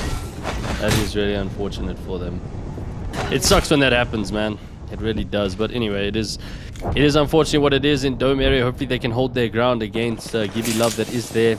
I see Project Rise rotating into this Dome area from the outskirts, and KOA also sitting pretty in the vicinity. Ascend is there. There's literally 6 teams on this small outskirts area, and I'm not sure what their plan is.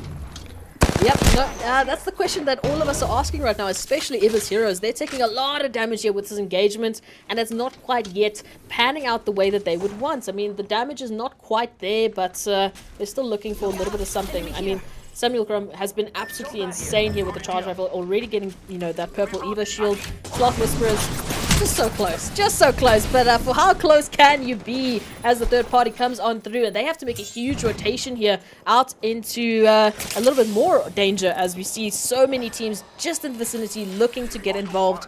And Gibby Love now potentially spotting out She Unit, which we know is unfortunately going to be down to, I believe, the duo here. And it's hard. I mean, Cam, like the rotations that you have to take, I mean, pick your spot. Do you want to go into this team or that team? I mean, either way, they're going to hold you for a sandwich here. Yeah, basically, it's a really tough situation. An even tougher situation is Lava City right now. We see Ghosted Herd fighting the KOA inside Lava City. And also it looks like Ascend is in a bit of a pickle here as well with another fight going down. I see the likes of Project Rise and the Kill taking out the She Unit. Wolfie with some massive flatline shots onto the Octane. RD Fox going to be running for his life. I see they did manage to confirm the kill on Storm Whispers. That means that this team is in a 2v3 situation and they're going to be hunting this team down. Scan coming through. They know where they are. They're just going to keep running. The problem is when they rotate around, it's into another team. Okay, no, that team has rotated. Thank goodness for that. So they might be able to just keep running for a while.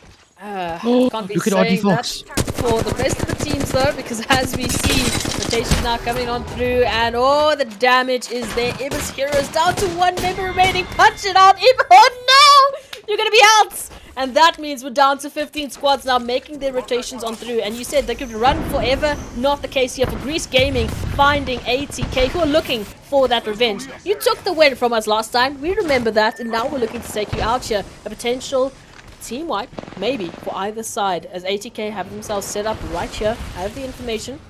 Rotating around now to try and find an angle here. Potentially to set themselves up here for the zone. A redeploy coming on through. Thus, just reminding them, hey, you know, we got some aim here to work with. We can potentially take you out here. For the time being, that zone going to look absolutely insane. As we can see, Ghosted Herd now down to a duo. Oh! They're getting challenged by the KOA right now, and Nop also going down. This is not good for the Ghosted Herd if they want to keep their second spot on the leaderboard. Massive shot's going to be coming in for Calamitous. He hits one. He gets Exo down. He does a 180. He gets two. Oh! He just missed it. Radioactive Ali managing to take him out. They're going to get the res on Exo, and they're going to be safe inside Lava City. That's a great kill for the KOA. They needed to get Ghosted Herd out, and they have done so. This could guarantee them a top 2 spot in this lobby if they can close this one out.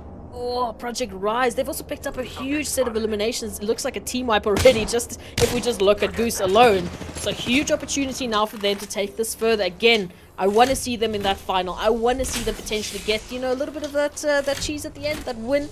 So let's see if they can make it happen here. Now, finding themselves here in the zone. It's going to close up, and we're going to see how close they can really get to those final spots. As well, many other teams looking to get involved. Gibby Love still alive. Lucas, you know, having to get a little bit of that shield bat popped off, because it's not going to look good if that team pops on through and you're stuck just trying to get your consumables here. 13 squads left. So placements looking a little bit dangerous, and the rest of the rotations as well. Shoulder to shoulder, everyone finds themselves here. Yeah, I mean, Lava Siphon is an absolute bloodbath right now. These teams are fighting pretty close to the zone. Gibby Love and Project Rise, so they are fine to just literally hop out the door, turn right, and they'll be in the zone. Whereas ATK, OG, Johnny's Rotties, they all in a very big pickle up towards Lava Siphon right now. So I'm not sure what's going to be happening with that. And then, yeah, I mean, the other rotations, Big Mord is just outside the zone, so they should be okay. And we do have 2 teams in the final zone right now, which are the KOA and it's Kraken Esports. Bamza as well, just dishing out a lot of damage here. We've got 11 squads left, and it's looking absolutely chaotic here as we take the rotation. Okay. Gotta pick your opportunity here. Is gonna let them go for the time being. They don't want to give their positions away, maybe, or just, you know, feeling it. It's okay. You know, we can sometimes just leave them be, you know. Be nice to the teams. You say you can live for now. I'll find you a little bit later. OG now finding themselves in a little bit of trouble here. To get the res onto Fortune, and Jeeves just holding the line, saying, don't worry guys, I got your back. I got a wingman in hand, and I'm looking to connect it here. Huge damage. But are they going to get the eliminations? Yeah, this team that's coming over on the zip is indeed ATK, so they are going to find themselves in the third party. Ultimate ability coming out, trying to get out of this situation as quickly as possible. Volcano's got an heirloom weapon in hand. We know only bad things when that happens, because it's very scary. They're going to finish up Pretzi there. Johnny's Rotties, I'm not sure how many are left alive right now. I think it might just be up to Heartbreak and Jonty. ATK kind of saved them because Fortune and the OG boys had to rotate out. But having said that, if ATK does find Johnny's Rotties, they are going to have a bit of a scuffle. Volcano hasn't seen them just yet. They're staying really quiet in that situation. Gibby Love down to 2 players as well. Lucker's unfortunately going down. Oh my goodness, Enjoy under a lot of pressure here from Lava City. Nades coming out. Can they stay alive? Pickle, we haven't seen Pickle too much this game. He always gets caught out, unfortunately. Maybe we see some crazy vault plays from him now. Oh, that would be the absolute dream coming through here, but the damage is being dealt. All of a sudden, you gotta duck and dive. This is not where you want to go out. Of course, Omni, as we know, we've been wanting a win from them as well, but the Fortune goes down. Elite Dragon looking to dish out the damage in Victrix. We've seen them do some crazy things before. We saw them do crazy things 2 days ago, but can they find OG in the situation? The shields are being popped. The reses are coming through, but for how long? Wraith goes down. Russo now having to watch the calamities unfold in front of them. It's down to Elite Dragon, who's cracked, who's looking for that Wraith, who's looking for that Valkyrie, and the connection has to be made here. Oh! Victrix go down! It's just in the nick of time. Troy and Fortune, they find a way out of that, but Jeeves will be out for the counters. Grease Gaming now looking for some bolt action here. Doing the damage, the devotion is huge, the turbocharger is in play. There's going to be all down to Walking Artist for Grease Gaming. Might get the res off here thanks to that portal. Again, rotations. Look who's around them. Yeah, I mean, it looks like JR is coming in on this side of the mountain, just where Walking Artist is trying to heal up. He might be able to get the res, but these 2 players are going to be walking up on him very, very soon. ATK is also inside the vault, going to be shooting these teams in the back, so it's just going to be an absolute bloodbath. I think this team is stuck between a very, very, very hard rocket and a hard place. But it looks like ATK is actually getting challenged now as well from a team from behind. It looks like Ruben and Falcon are coming in, but never mind. There's only one up. Falcon is up now. He's going to take the port to hopefully get out. Hopefully his team can do the same. But now there's another person on the other side. Why is there so many people? Mel getting a knock on Cuboid. Falcon just going to keep riding this port backwards and forwards because he doesn't know where else to go. Eventually going down to Daddy Cool. So many teams actually getting into this fight. I don't know why. I mean, ATK rotated out. They're now fighting the KOA. Johnny's Rotties is still alive, though. Managing to come through and probably get some loot as well. Project Rise on the outside. I don't know if they know there's a duo inside here. The KOA does know that ATK is here, though. And they're going to be ready for a fight as well. So there's so many heirloom weapons that KOA actually have. There's a Kraber, there's a Spitfire, there's so much action that can really come from this position here for KOA, but they need to manage ATK who are looking to take their position. And of course, you can third parties, all we like. Plenty of options here for many of the teams to now get themselves into the action here. 6 squads, somehow, someway, still alive into this one. But again, the possibilities here for these teams is going to be absolutely massive. You can see just linking on in. There's a little bit of danger right around the corner. ATK now trying to manage it, and Volcano actually goes down. All of a sudden, we can see OG now pulling on up and looking to absolutely make a huge statement here. But they have to deal with ATK. It's Das, it's Rex. You have to stay alive. I say that Das is down to a sliver of HP. Gonna pop the bat as soon as they can. Oh! No. It's Johnny. It's Johnny's Rotties coming on through to potentially take ATK. Yeah, I mean, they've been rotating through the tunnel the whole time, doing a really good job. But Rexy's doing a better job with the massive taking out Heartbreak and Jonty. Gonna get the res on Dast, and then it's gonna be a 2vx situation for them. Hopefully they can heal up here. Really good try from Johnny's Rotties, though. They did a good job coming into that rotation. Omnius Gaming managed to get the card from Jeeves and respawn him, if I'm not mistaken, because he was inside the zone. But Bamza in a good spot, as well as Project Rise, the team we've been wanting to see the whole time. They're in a really good spot, taking shots at this Bamza team. OG still alive, and we got 2 players left for ATK. Alone on top of this building. It's incredible, but OG is actually going to fight ATK at the bottom of this building now. They're aggressing onto them. Bubbles have been popped. Jeeves is in with his wingman. He's going to go around the left-hand side, get a better angle onto Rex, who he goes and beams him down. And I think that's going to be ATK out of the lobby. OG looking good. Project Rise looking good. KOA looking good. There's 4 full teams up, and this is going to be one hell of a bloodbath in Lava City. Oh, tap, tap, tap, tap, tap. We come on through. Bams are looking to deal the damage. They want to set themselves up here. And of course, Project Rise, the only team that's really got themselves set up into the zone. The rest, they're focusing on these investments. They're focusing on these engagements. And Project Rise now finding themselves under a bit of a crunch time here. Bamza just alongside them. OG just narrowly getting into zone. But they're teetering here between KOA, who are really a threat to be worried about. As that res comes through onto lone, they back up to full straights. They back up to a full squad here. And again, they've got huge weapons in play. There's Bravers in play. There's Spitfires in play. There's going to be absolutely insane damage coming on through here. As they look... Oh, okay. EXO here has an opportunity. That balcony passive's going to push them out into the open and potentially give a Kraber shot here. Come on. We want it. We want that juicy Kraber to come on through. The 4 squads left. All 4 looking for this! He did hit him. He did hit him. Oh, he hits another one. EXO just not missing. He's got 2 bullets left. He's actually going to pick up the alternator. I think when you have that many bullets left, you just got to decide, no, this isn't it anymore. But alone with the archer, 1 shot's coming down. That team is stuck in such a hard place. Bamza with no cover to work with right now. Getting absolutely beamed, but now they're getting shot from the other side. This building is barely in the zone. I think Fortune and OG are playing the bottom area. Oh my... It's going to be Omnius Gaming that watches the KOA drop above them. Bamza somehow still alive. And look, Project Rise in the best position on the high ground. Just waiting for these teams to push into the open. I lied. Bamza's all up. Bamza are all up.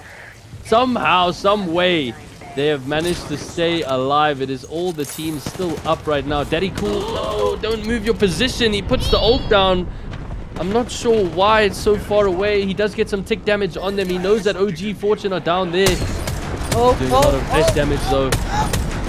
This tick damage can be absolutely massive. There's 2 teams right next to each other, shoulder to shoulder, and all of a sudden the KOA finding themselves in an unfortunate situation. Of course, Ali and EXO still alive here, trying to just hold the line here. A little bit of damage now coming on through, but of course, this is just the calm before the storm. We got 4 squads still looking for that win. Who's it going to be? That's going to be the question. Project Rise and Bamza being left to their own devices, while the KOA and OG just try and find a little bit of an agreement here. Oh, Daddy Cool with this 30-30, just beaming and absolutely dreaming for that connection. Now OG finding the KOA, so that gives them a little bit of space here. Bamza now trying to take a rotation up. Project Rise trying to find you a little bit of an opportunity to get back to the lobby. OG need a setup for Project Rise. Focus here towards Bamza.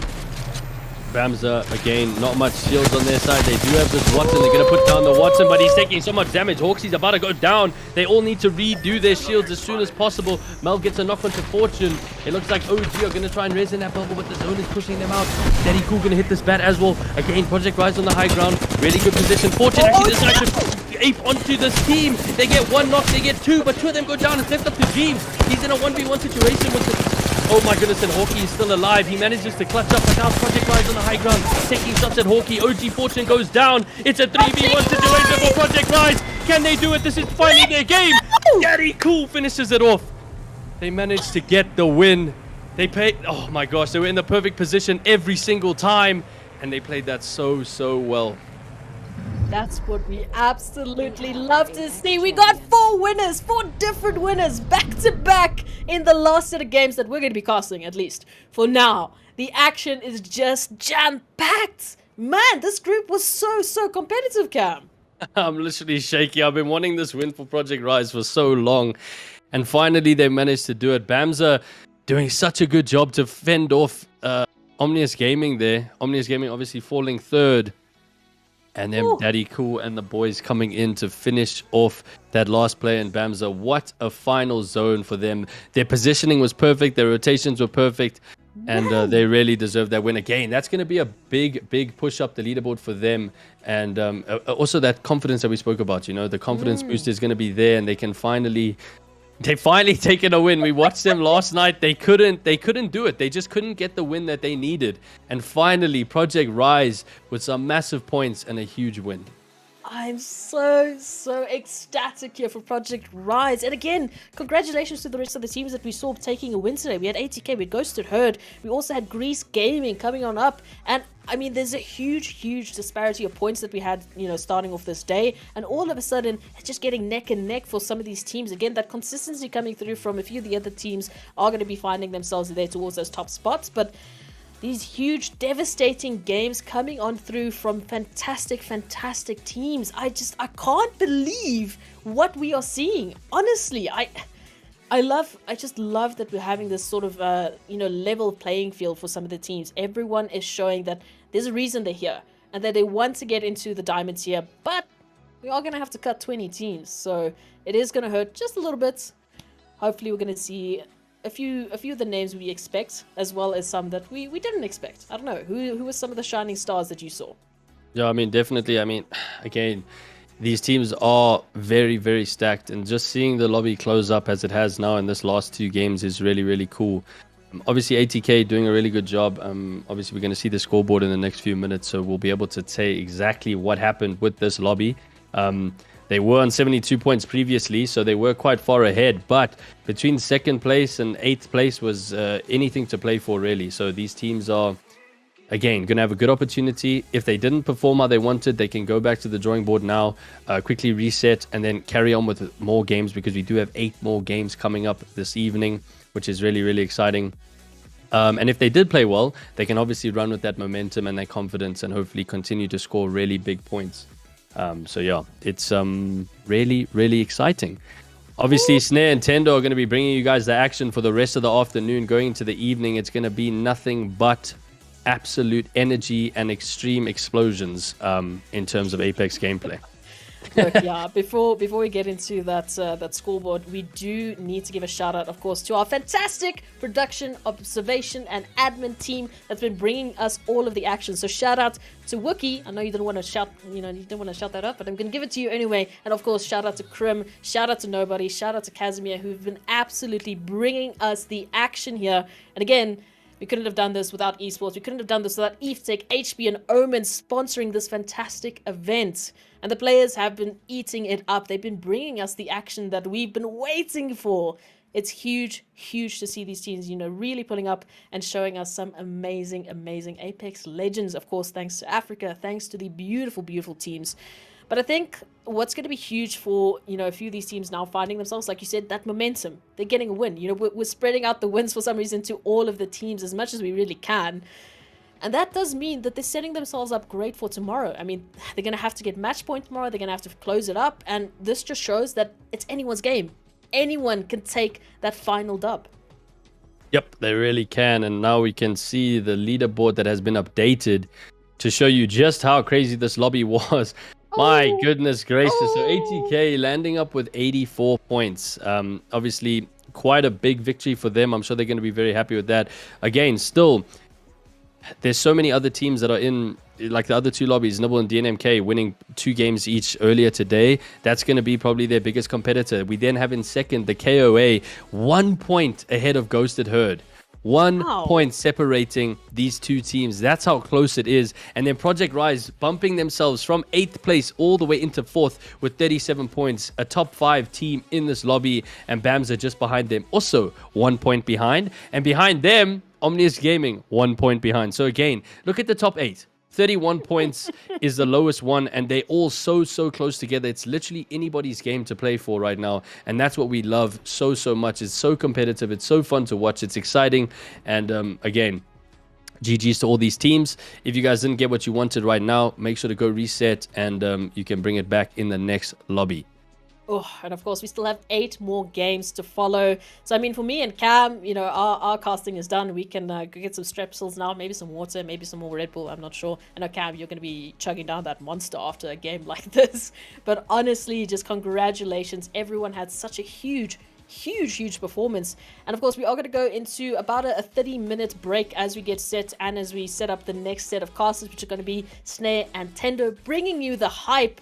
They've been resting. They've been ready to get us absolutely set and ready for that diamond tier that's going to come through tomorrow. Got 8 more games to determine who's going to come back, and I can't wait to see it. So, let's go to the break. Without further ado, thank you to Cam for casting with us. Thank you for Esports, EveTech, HP, and Omen for bringing us this amazing tournament. This has been us signing out for now from EGL 1 Apex. We'll see you in chat. Thanks, Ez.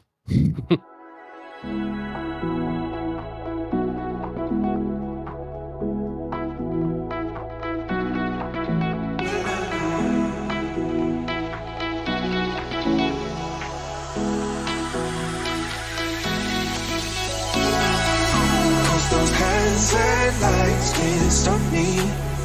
I just hold on for dear life. Yeah, I can't give up this feeling that I get when looking down from the sky. Now with you, now with you,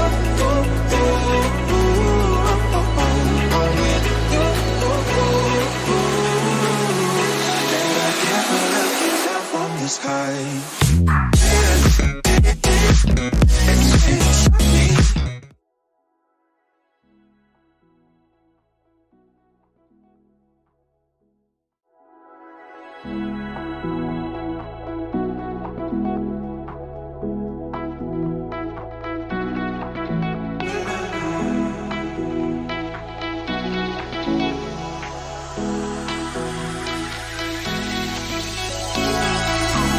Those hands and lights can't stop me. I just hold on for dear life. Yeah, I can't give up this feeling that I get when looking down from the sky. Now with you, now with you,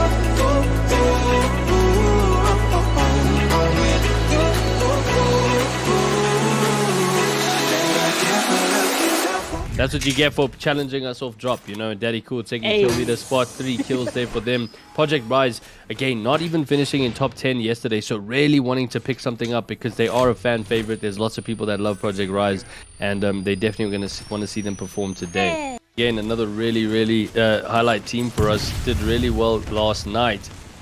Hoping to continue that momentum today. Calamitous on his Valkyrie doing really well, and we saw a lot of crazy forcing plays from Nob. Goes Psycho. Already used the bubble, so he's not going to be able to use it right now. He can fight this one off if need be. Again, this team, massive shots coming in from Flex. Doing a really good job with his R99, and now he peeks out, but Ghosted hurt already for him. But now they're getting pushed from both sides. Nob does manage to get the knock on Hayes and Flex. There's only one left alive. A lot of people behind them, and want to see them do well. Obviously, A50. Extremely talented player, and they're running a pretty meta setup right now, but do they know that ATK is right behind them in the tunnel? I was just about to ask if it look like no one's gonna go for this. Valkyrie, what are you doing? Absolutely just blown into smithereens. That's Tweaker, let's go. Sliding on in and just styling on the likes here of Big Tricks Gaming, who are now down to 1 member, hiding behind a van with no real options to work with here. It is the Gibby. You know, there's a little bit of work that can be done. I don't know if that's go through the whole day. 7,000 times. I don't know if I can even say that many words in one day. We'll take a look at the leader point coming on through now. Lucas! Yeah. Lucas taking some shots there, but OG managing to get out of that situation. Sparks again playing Emma. at the limit. And they're going to punch her through the portal. Yes, come on. Hitting it up. The No, G is what? up. The Emma's rock going to be is- jumping back from the rock. We're going to go again for the bunch number 2 as we go up the rip. And in we go! Hey. What a goal. Okay, who are desperately trying to get a connection here. Oh, this could be good. Over there. Yeah, again, I mean, Bamza lockdown in this harvester area. They really are in a tricky situation. They need to rotate out of here in about 1 minute. But probably going to decide to open the doors at the same time. And 1, 2, 3, here we go. This Valkyrie taking a ton of damage. It looks like some good shots. Volcano's going to choose to go in now. Dastika gets a knock with the PK. He does get the knock with the PK. There's only 1 left alive. They're going to shoot out the... As they did that, Sparks came out of the zone and were like, hey, we're here as well. Caught them with guard, and Volcano unfortunately going down. Now the zone is going to be starting to move in as well. And they are really going to be stuck between rock and a hard place. I don't know which rotation they're going to choose to take. Waxy Man. Because we've got some rotations to focus on as well. Cam, this is where it's going to be a little bit crazy because, of course, they wanted to take this engagement, but as they do, they're going to be feeling the brunt of the action that ATK Esports are planning for them. Moving, they're getting pushed by another team now. Waxy Man is pulled in. They're taking 2 down. Grease Gaming actually getting into a really sticky situation. Emma Dilemma and Aquatic still doing a ton of work here, managing to grief team from behind now. But the zone is doing so much damage and they'll end up dying to the zone. In the nick of time, as you can see, the rest of the teams, they smell blood. They're looking for that confirmation. They're looking to get a piece of the action here. And it has to be absolutely perfect coming through here for Project Rise. If they want to stay into this, what is going on? Lucas, you're not going to like that. Give You Love is out. Perfect. Perfection in terms of the purview that they have. But of course, Dark Legacy Gaming looking to be a thorn in the side of so many teams trying to rotate on in as we tune into ATK Esports, who have found their potential next victims. Das though, shield's nearly broken, and Rexu, he's peeking. Stay alive here, going for this box, trying to get some healables. Hopefully OG doesn't push them just yet, but we are on the final zone now. Can you believe it? We have 5 squads left. Daddy Cool and Goose have just gone down to Ghosted Herd. Project Rise out in top 5. There's 4 squads left. Daswicker doing absolutely going down. Rexu getting 2 knocks onto OG. It's been a 2v2 situation. The Ash is about to go down. Massive shots coming in from Calamitous. He does take out Fortune. It looks like ATK is still up to have Rexu in the middle of this Gibby Ball Ultra. Oh my goodness, it's Ghosted Herd with 3 alive, and Ghosted Herd are going to clutch it up. But Grease Gaming looking pretty comfortable up top here, just dealing damage towards these teams. Oh, the memes are coming through. Quancho getting up close and personal, dropping down. The raid, you're out of the open. What are you doing? Leave! Not gonna be the case. Don't fight. He gets 1. Oh. There's only 1 left. Chisel goes down. It's Goofy down. There's only 1 left alive for Ascend Esports. Oh, the white shields just aren't working for Ascend Esports here. They're just getting absolutely beamed and destroyed. They lost a little angle that needs to come through there. Onto Shocker, beamed and destroyed. They lost a little angle that needs to come through there. Onto Shocker is gonna connect, and Ascend Esports are gonna get sent home packing. Still plenty of teams though looking to start us off, and of course Victrix Gaming, a team we want to see a little bit more of. They're starting us off here towards Epic Center as they find Falcon. Legacy Gaming, they're gonna have to rotate in a tiny bit forward. Oh, but they're taking so much damage and there's not much cover to work with here. They're just gonna keep healing up. It looks like Volcano has taken out Zero Flex, and now it's only 3 squads left alive. Dark Legacy, ATK, big shots coming out from Lone. They need to get behind that card as soon as possible. It's Volcano versus Lone, and he goes down. There's only 2 left alive. I think Volcano is taking so much damage there. He still hasn't gone down. Daswick is also fighting the other team at the same time. They're fighting so many players. They managed to get the res off. They're stuck inside this card, and they... EXO throwing a couple of shots, making some good connections, but it's not anything too hectic just for the time being. Both teams is waiting for that final zone push, waiting for that opportunity. Out in the open, we got a Bloodhound scan coming through at least, but a lot of damage to trade it off with. They managed to take some shots. The portal is literally right below them. The Gibby bubble should come in pretty soon. There it goes. And now it's going to be the dome fight. Mastiff and PK's coming out. EXO does go down. Unfortunately, it's going to be up to Rexu. Massive in hand. Massive shots onto the caustic. He gets 1. He gets 2. And that's ATK. Raze was popping up. The time is not looking good.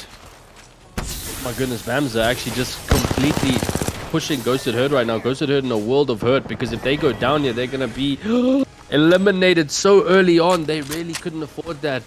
The trigger, and seeing all the fights break out, and here they go. Some shots onto Fritz. Fritz going down. Daddy Cool going down to a knock as well. I'm not sure where that is. Ali taking out John T. Heartbreak, the last one left alive, manages to take out Lone. I don't know if the Nibble Meeting will be able to help them right now. The carts there. The rejects also in a fight now in Fragment. Massive shots coming in. They managed to thirst one of their teammates, unfortunately. I don't know where the team... Oh, there we go. Big shots on the PK. Can he get the down? Light Desire getting 1. Hayes getting another. Shocker going down as well. Light Desire 5 or 10 or 27. He needs to get it. So many down players here. They're playing it. Oh my goodness. And that's going to be Quancho taking out Light Desire. Grease Gaming coming in to clean up. 12 squads remaining.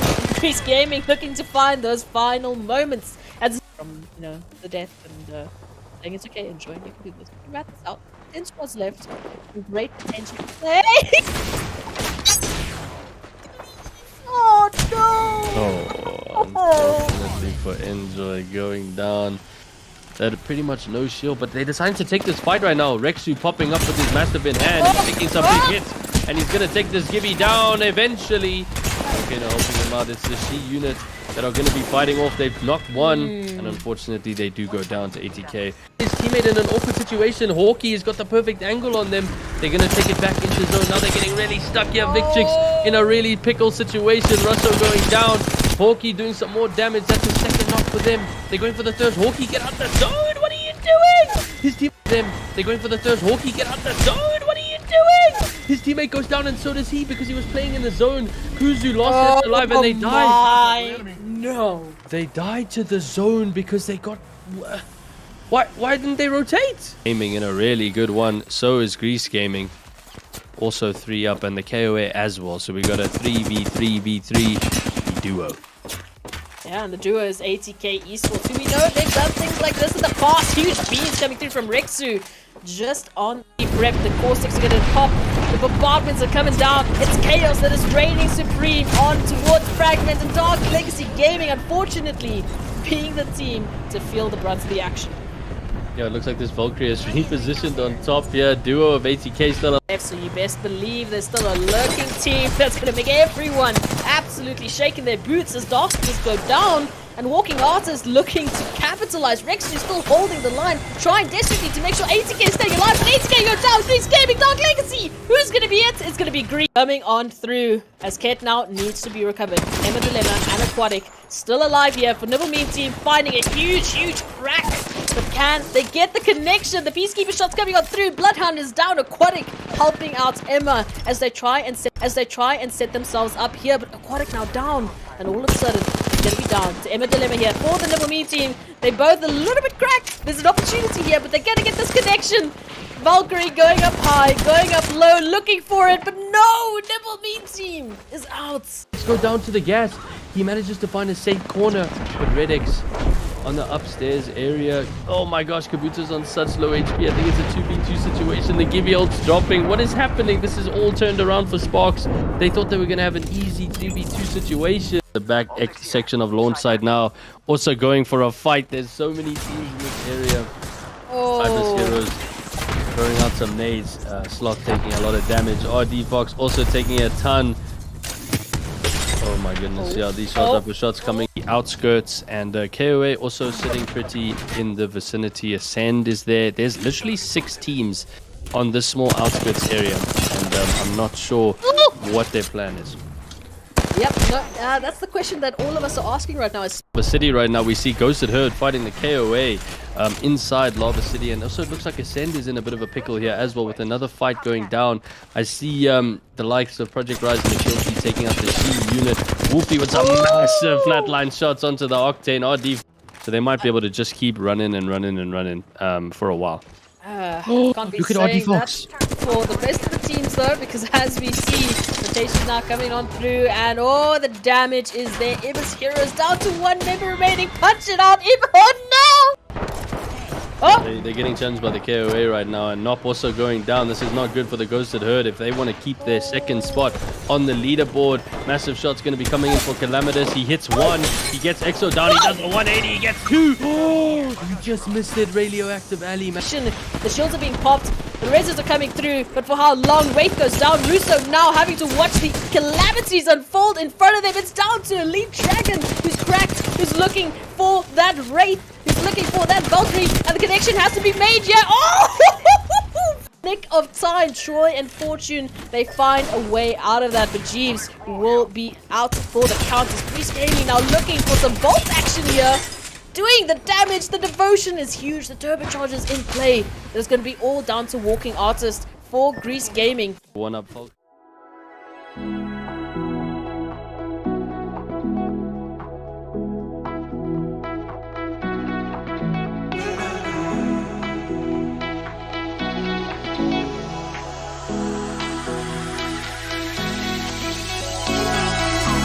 Those hands and lights can't stop me.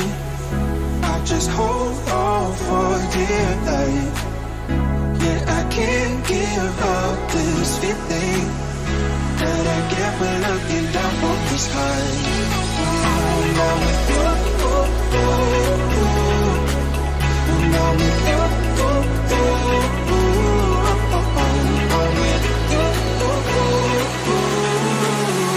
that I this high.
Welcome back, ladies and gentlemen, here to some EGL Apex action. We're continuing the day, some hype for the day. We've got some platinum tier action as we decide who makes it into tomorrow, who are our diamond tier competitors, and who will be competing for that all-important 75,000 Rand cash prize. Of course, this is the EGL Apex tournament. I've just brought it up. Been brought to you by Evesports. It's been presented and powered by HP and HP Omen. And today, of course, for the final set of the day, it'll be casted by myself, Snare, joined by Tendo Plays, OG, my friend, my man. It feels like I haven't been on a mic together in a minute. How are you doing, OG? How are you feeling about the games today? I have pretty much just woken up today, sat in front of my computer, and just been watching all the games as they break down. Ez and Cam did an absolute banger job starting us off today, and I mean, it was heated. The first lobby, we had the DNMK and Nibble action, right? Who was going to reign supreme in that one? And it ended up being DNMK who came up on top, but not overall, still Nibble leading in that regard. And then that next lobby was just chaos. I mean, 4 different winners. We didn't see it coming. And finally, a win came through for Project Rise. I mean, Snare, this next group that we're casting is about to be hectic as well. I mean, Nibble's back. It's going to be the KOA and Ghosted Herd in one lobby. I mean, it's lining up to be a banger to start us off right now. Yeah, it's a banger, and not only do we have those squads that you just mentioned that have already put themselves into really good positions on the leaderboard, we have some of these other squads that have been on the come up a little bit, presenting themselves as teams not to be ignored. You know, you have your ex-Warzones, you just mentioned Project Rise here already, we have the carries. There's a lot that's going to be happening in this upcoming lobby. And Tendo, because this is not just a random lobby, right? This is not just some any given game. This is the last opportunity. Yep. If you're one of these squads that hasn't been able to accrue enough points to make it into that top 20, this is it. Group B and Group D, if you don't make it here, right here now, that's it. You're washed, you're done. How much is it going to be factoring into how the players are thinking about this game? Will it affect their strategies coming into the lobby? The fact that you actually have to either win, you know, or get very deep into the squad while being able to rack up as much KP as humanly possible. Yeah, and right now the top 20 threshold is sitting at 33, and it's currently SLX that are just on the tip, that are just holding on. And just below is X-Warzone sitting with 29 points, right? So there's a lot of teams right now that are probably feeling it, and they need to really put some decent numbers on the board. Obviously, the top of the pack is pretty much set in stone, and we can already start looking towards Championship Sunday for the likes of Nibble, DNMK, Carries are actually sitting 3rd place right now overall. Ghosted Herd, the KOA, TKO, I think is a bit of a surprise. I don't think many teams would have expected them to be rounding up over there towards the top end, but they're really putting in a showing here, Snare. But looking at the bottom of the table, you got not Infinity, you got Sparrows, you got Ibris, Heroes, Thomas Moore, Amesis. I mean, dude, it's looking a little bit rough for even Rto Gaming, She Unit. And now they have to come into this round 3, because these are the round 3 games, right? And it's your final BO4, your final opportunity to try put some points on the board to stretch you over into Championship Sunday, right? I mean, what do you even think right now? What is the play? How would you even be feeling? I'm coming into this one. If I'm one of the players, right, I think it depends on where you are. If I'm like mid-table, I'm kind of looking to not necessarily sandbag a little bit, like mid-table above. I'm just looking to try and solidify our play and our comfort in the game right now. Don't stretch things too far. Don't get into the situation where you overthink the scenario, you end up making silly mistakes, then you blame yourself going into Championship Sunday. However, if I'm on the other side, listen fam, let me not lie to you here. From jump, right? You know, we've seen so many of these games start out a little bit slowly and staccato at the beginning. Here, there's no such. Here, you start at the beginning. You go in for melee, bro. You don't even wait for weapons. You're like, we try to get this KP as early as humanly possible. Because if you don't, there's nothing I would hate to see more than a team that has been playing well up until this point, just for a lack of nerve or for a lack of adventure, find themselves, let's say, ending position 23rd, 24th. Fam, can you just imagine if you're the team that ends 21st after today? How much that's gonna hurt your soul? Yeah, I mean, I'd rather be finishing in like 30th than the 21st. It's like you guys are it's just the, you know, when you're in the high school and it's like you get like a young 79. That's the same feeling, right? It's like you didn't get your A, you're just almost over the threshold, and it's like, all right, well, what more can I do? We tried our very best, right? But I mean, Snare, we gotta look at the teams that are probably sitting just in the top 20, right? That really need to make sure that they perform right here. It's Formula One, it's Apex EQ, it's Nibble Meme Team, right? It's NBN, it's SLX, and these teams were really good during the gold tier stage, but you can clearly see now that, you know, they're lacking a little bit behind. What's the play? Is it a composition change? Because I mean, Valkyrie has just been the talk of the day pretty much. Yeah. Honestly, just given what we've seen coming out of the Valk, I don't think that's a good idea to move off of her if you've been using her already. We have seen some teams like ATK a couple of days ago manage to win rounds very decisively without having the Valk in the composition. But if you're going to do that, then you at the very least need to have a Bloodhound, you need to have an Ashe, some kind of either reposition. You know, Valk gives you the best one, but Ashe is still possible if paired with some very good scouting and discovery on the map itself. I think that's part of the complication, right? Is that I'm saying you want scouting, you want discovery, you want some reposition. Valk gives you all of it, so why wouldn't you pick this legend up? But I'm kind of hoping that she's the one that you pick first. You know that composition that we used to see from DNMK all the time, the Wraith, Bloodhound and or Gibby, and then the Valk. That one seems to work very, very well. But we're gonna have an answer to this question here, Tendo, because we finally are into the game itself. The first one here of round number 3. Group B taking on Group D for the last time here in the Platinum tier. And this is the last opportunity. So far, we are seeing the usual kind of compositions. Lots of Valks, some Gibbies. However, Tendo, do you remember from the qualifiers, we didn't see any Caustics at all? But as we've been going deeper and deeper into the competition, this legend has been creeping up in popularity slowly but surely. Why do you think that is? Yeah, I think it's definitely because of the Valkyrie meta right now, because teams are so prone to just popping that late rotation and just trying to aggress themselves onto team spot. And with Caustic, it kind of denies that opportunity. It gives you a little bit of extra defense, almost like a fourth man with that gas, and it might deter some teams from making those kind of risky plays. I mean, it's worked out for a couple of teams. We've seen teams win with the Caustic, in particular, coming into this one, Project Rise, right? We also got to have the prospect of some teams are warm right now, you know? Yeah. Looking at Project Rise, they just won that last game in that second round, and now they're getting ready. And you got the likes of Nibble, who were maybe sitting out, watching through, and just getting cold, chilling out. But, of course, it's also Nibble, so you can never really know what you're going to get out of them. As long as they don't have Crim on the team, I'm good, man. It's all good. You'll never let that one go down. Literally on my deathbed, fam. I'm gonna be there being like, don't let Crim play Apex. Then I'm gonna croak, you know. Anyway, we're into this one right now. And speaking of Project Rise, the team that is kind of hot right now, they're actually experiencing some very early gunfire here. They landed pretty early on, got themselves some decent guns, but X-Warzone has managed to pin them down as well. They've already managed to get the down onto Goose. Will they be able to get more out of this? This is a very dangerous position to be in here, Tendo. You just started the round, but already you're finding yourself losing out on squad members and potentially being in a situation where you don't actually get to play the game as you anticipated. Just find himself getting tagged in, couldn't get the clean shots out with the wingman, and that will deter him and move him back. However, it is still Project Rise now. That's the first team to have lost a squad member very early on in the round. Yeah, they're under a little bit of pressure over here at the staging area where they do love to drop so much. The RE45 is pulled out over here by Zesty, and they're doing a lot of damage here. X-Warzone, and they really need these points on the board because they are sitting in that bottom 20, and they do get it. And that's an unfortunate squad wipe over there. Project Rise go down.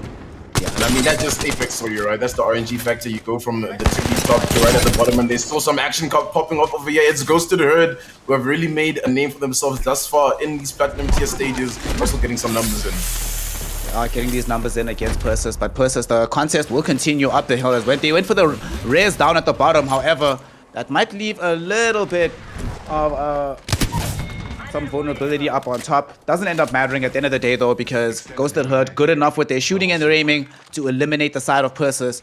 Alright, this is good going here, Tendo, because two squads that we've already seen are not necessarily inside the top 20 already. We were talking about it just now. They need to not just get good squad placement, but they need that KP going as well. And we're seeing them emerge with it already. This also puts pressure on other teams around them, right? Because if you're a team in a similar capacity as them, now you're like, crap, we need to start getting kills on the board as well. Otherwise, even if we get a good squad placement, we still get left behind by these two squads in the point tally at the end. Points are going to be so crucial right now. And most of the time, you know, in those first two rounds, you're not really thinking about those points. It's more the mindset of, hey guys, let's just perform at our very best. And try to put down whatever we can. But now you're starting to crunch those numbers. Now you're thinking to yourself, oh my goodness, this kill right here could make the difference. And Rto Gaming, one of those teams that really do need to make that difference. They haven't been looking too good thus far on the Platinum tier stage. Some shots are flying through. The Thermite is popped. The nades are flying. A lot of damage is being taken down. They're looking to aggress onto this. Rampage throws down the gas trap. But there's Watson fences. Hello, question mark. What's happening here with the Watson in play? But hey, Rto Gaming, they're still looking to get involved. But they can't find any angles to really work with thus far. But they find a little bit of damage coming in from a Rampage, and they're trying to peek on through. The Bloodhound player tries to hold the door down, and they're just trying to poke and prod inside this building. But there's so many defenses from both sides. It's really hard for them to hold up in this building tonight. Such a difficult approach to be able to make here, but they have to know that as much difficult as the approach is, they're also kind of stuck in the situation. They can't really leave here. Great scan will come in here. Roy Mongoy, they know what's coming, and here we go. Bullets flying in. Fat Boy Ruben, trying to hold them back with this car here. He knows that if they let them come down these stairs, they're just caught inside and will have no opportunity to escape here. Rto really want to try and find this approach. Nice break coming in from Falcon. Roy Mongo will be able to bring down Elysium Jazz. And Rto Gaming have lost their first character here. Will they end up losing more? They end up claiming one back though in the other direction as the Watson does go down for Roy Mongo. 2v2 here, Tendo. In an area where anything could happen. It all depends on who finds the right peak. And it's going to be Rto Gaming who have themselves 2 down. Camceej Rampage do this all by his lonesome. Going to be trying here. Just trying to make sure that they at the very least feel a little bit scared about getting the res onto this Watson. But look at this. Falcon actually just going in now. Okay. Okay. Right. Aggression, baby. I mean, you like to see the attitude being played out, right? Even if it's not the most effective play overall, it's still good to see that they have that mentality of, listen, guys, this is not a game where we can play defensively. We have to go in. Unfortunately, though, here, Tendo, it also gives time to Rto Gaming to get the full res. As we turn their attention to Kara carries, EGL has locked 4 team members. Oh my gosh, a kill! What a beam! What's he going to be able to do here? He's still alone, though, gotten the break. Will he be able to get the full knock? That's the question here. He's surrounded. They're going for the aerial mobility. The Gibby gets popped on the shield. Is it going to be a knock coming in from EGL? Unfortunately not. And the Kara carries eliminated early on here, Tendo, in one of the first 5 squads taken down. Oh my goodness, the energy that is coming through from this lobby. The energy that's just coming through from you, Snare. I'm loving it over here. As Nibble take down. Man, the likes of Kara carries, they're just unfortunate. That rotation just gets to them. The KOA, who are also looking to continue their reign of terror right now in the Platinum tier stage. One of the top teams right now in terms of points. Dark Legacy not too far behind in terms of just being close to the area. They're holding things down here at the tree. Teams are starting to make this rotation. There's still quite a number of squads still at the top of this map in the north side. They need to make their way in. She Unit, a team that is renowned for making good rotations and just bunkering themselves up in good positions, playing for those end games. We find a nice little spot for now, but we haven't heard much from Ghosted Herd after we see them in the kill feed. RTO are still alive. They even have a banner. They might just get a res in over here. Yeah, they're looking for it now to try and reclaim their numbers. They didn't get fully eliminated there, so XCH Rampage actually made the plays to keep the team alive. Also, I love the young euphemism you had of they like playing well with positioning, you know, instead of saying they're rats. Good job. No. We don't call people rats, man. Come on, man. Damn. No rodent infestations happening here, as we will see that the area where this ring is dragging towards will favor some of these squads that are already positioned around the tree deep inside it. We turn our attention towards Nibble, one of these teams that we are expecting not just to do well at all the stages, but so far have secured themselves already positioning into the diamond tier, baby. They just need to make sure that they do not get ran out of it. So far, so good. Tenshi out here chilling with the charge rifle. Should be quite difficult for any teams to make approaches onto them. And if I look at where they are on the map, I mean, they're not that close to where the final zone is going to be, but it's not that difficult to get from staging to tree as time goes on, and still several zones to go. So I think as long as they can keep this area of the map held down for now, they should be okay. I'm a bit worried about how many squads, though, are very far away from where this final zone is going to be here, Tendo. Feels like they have to start making these movements soon, especially when you have charge rifles and the like already being available for these Nibble squads, making those kind of late game approaches much more difficult than they should be. Yeah, the charge rifle picks. It's good for getting that evo damage in and charging up so that the team can walk into it with some good armor, and the shots are flying through. It's just been a charge rifle week, man. I mean, damn. Tenshi just popping through with some damage. Nibble are going to be looking to get a lot of kills leading into this one, right? You know, if you just been keeping track in terms of just the storyline of the competition, you got to be thinking it's either Nibble that closes it up or DNMK, both pulling ahead with those points. Leaving ATK behind quite a little bit. ATK gonna have to play in this next lobby, right? With DNMK in it. Ghosted Herd quite far behind, so if they don't find some success over here, they can't really be looking towards those top, you know, 2 positions. So really, right now, the story is, will Nibble secure enough points here to make sure that they stay in the lead of DNMK? Or we have some action to unfold later. But for now, the action that we can find is these charge rifle shots at the tree towards the KOA as they hold things down at this choke. KOA, though, will very wisely decide that after taking some of those pot shots, retreating is most likely the best option here. They are aware of the likely positioning of this Nibble squad, and they're actually getting some long-range shots thrown out here by Lone. We've been seeing, of course, he's using this Rampage. Everybody's been utilizing this as if it's a sniper rifle for some reason. Won't be able to find any long-range shots, though. Formula 1, they were scouted out a little bit here as Nibble Esports get the vision, throwing in some shots towards them. Once again, we see Tenchi trying to get a good angle with the charge rifle. It's looking quite scary here. The pincer maneuver is being thrown in here, but Gutbuster will immediately get scanned out. Need some additional cover from Champion. Champion will make sure that it happens. Not going to be any immediate jump onto Gutbuster. Staying safe right now inside of a shield, but the question is, will the safety be maintained for long? But at the same time, though, looks like the shield was also dropped just to buy some cover space. But here we go, Nibble getting into the canister right now. Will they be able to get all the damage out? Throwing in shots at the PK is Tenchi. They get the one break. One is down already. Do they get the no! squad taken out? No, it's not happening because Nibble have already gotten Chambi taken down, though. That's a bit of an issue. They haven't managed to get the full squad knock. And it looked like it got a lot closer than it should have been here. But Nibble don't find what they need. I'm going to turn our attention now to X Warzone as they're trying to find what they need as Lemon Tricks is out here with this long-range wingman. And X Warzone are really going to look to be aggressive because they need to catch up with these points. Realistically speaking, if you're any of those bottom-placing teams, right, one win is really the difference right now. That's probably going to guarantee enough points to push over that threshold. So you're going to be looking to survive as long as you can. There's still quite a number of squads that are up over here. We've got the KOA still looming around. Ghost of the Herd who've been quite quiet during this one. We've also got the likes of the meme team from Nibble. And just some shots from Lone with the Rampage in the distance. Won't find too much. And these guys are just holding it out, just waiting. I don't think they have a good scan on the zone, so they're just kind of hoping it will pull closer towards them. But at least it's not too far of a rotation for the next. Grease Gaming trying to put up some numbers. Still 15 squads here, Snare. I mean, at this point, you've guaranteed yourself at least 1 point. But is 1 point going to be enough? Probably not. Or rather, if 1 point is enough, you're probably not happy about that situation anyway. And that you're like, yeah, we should have done better than that, y'all. But the crazy thing about it, Nintendo, is that most of the time we've seen these lobbies, they've been not as full as we have it today. And because it's not been as full, you can see a lot of these teams sort of have forgotten just how chaotic things can get in the latter portions when there are too many squads remaining.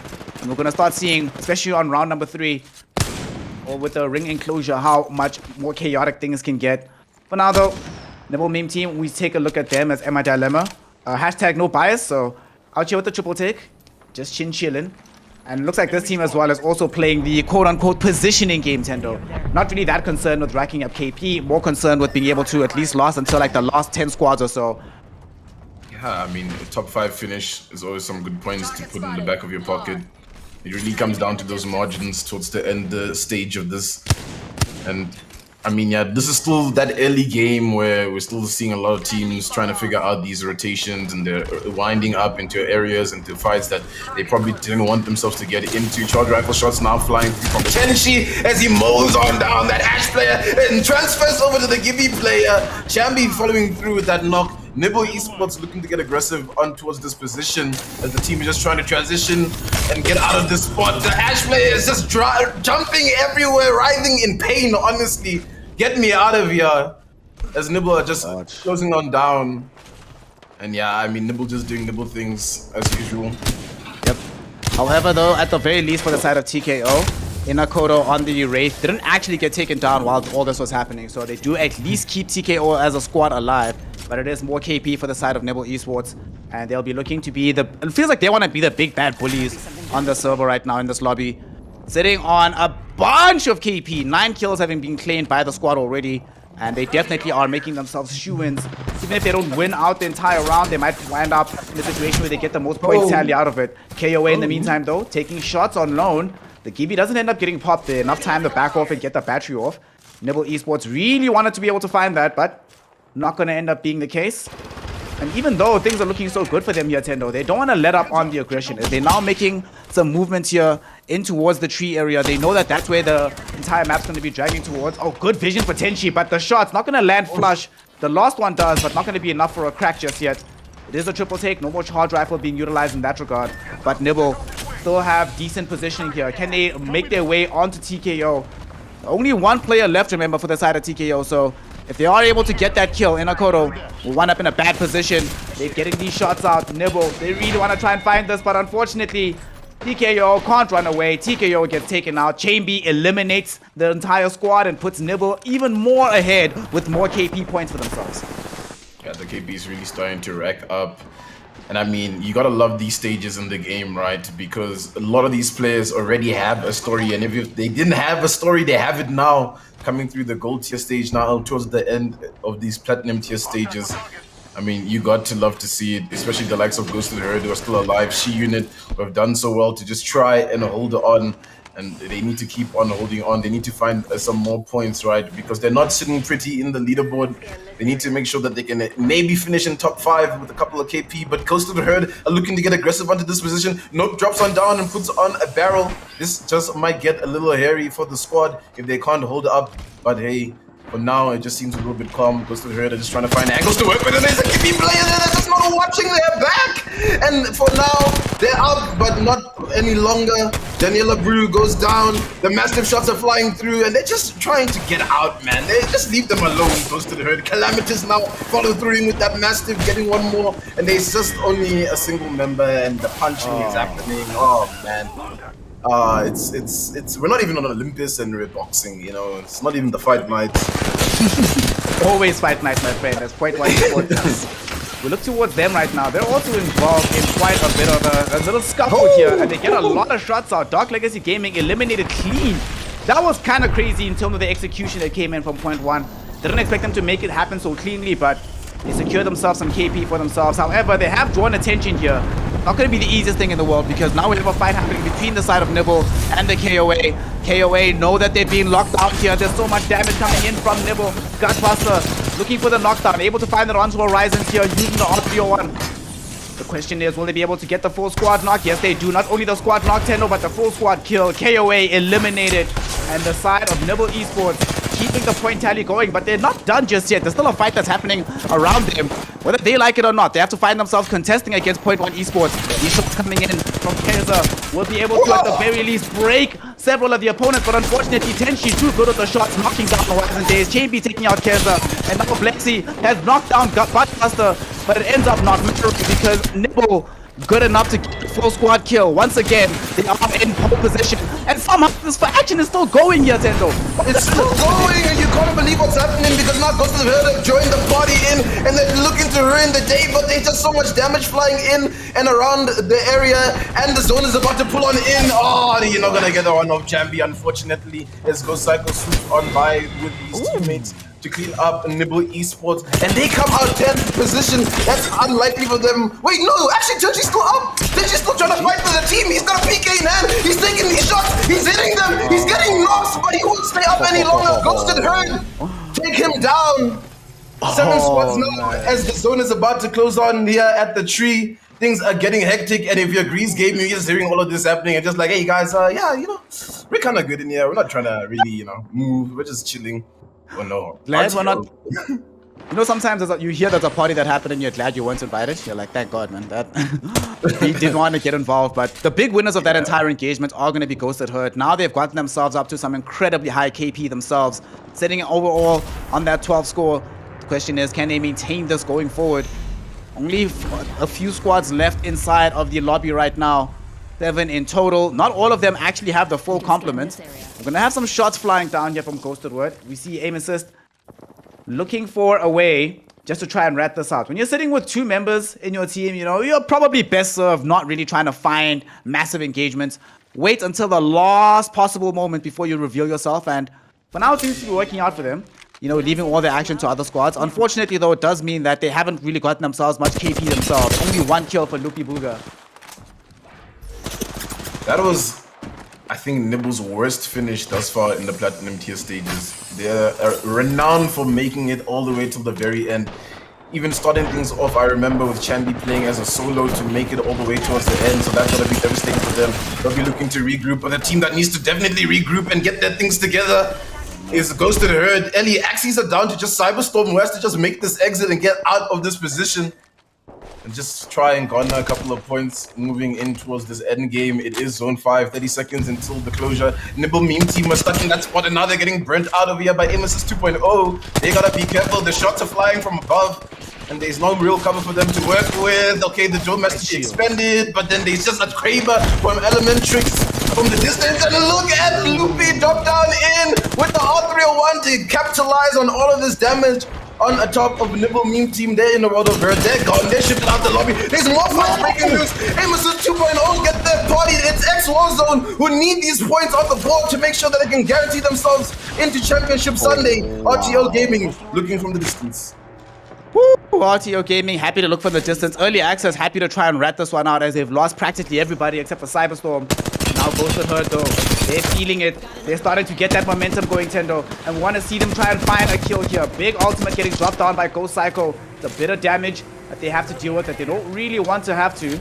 Will they retreat here as the zone enclosure forcing everybody deeper into the fight?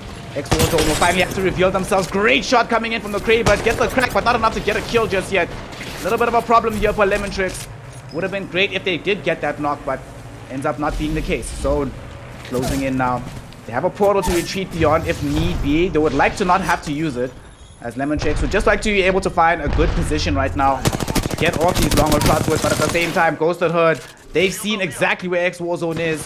And they're throwing out these shots here, and they're also closing in onto the area. Look at this approach here. 3 directions, covering all the angles. It's going to be so difficult for them to mount a full escape. He gets the vision, sees him here. They will be able to get the crack. Is it going to be a knock? Not just yet.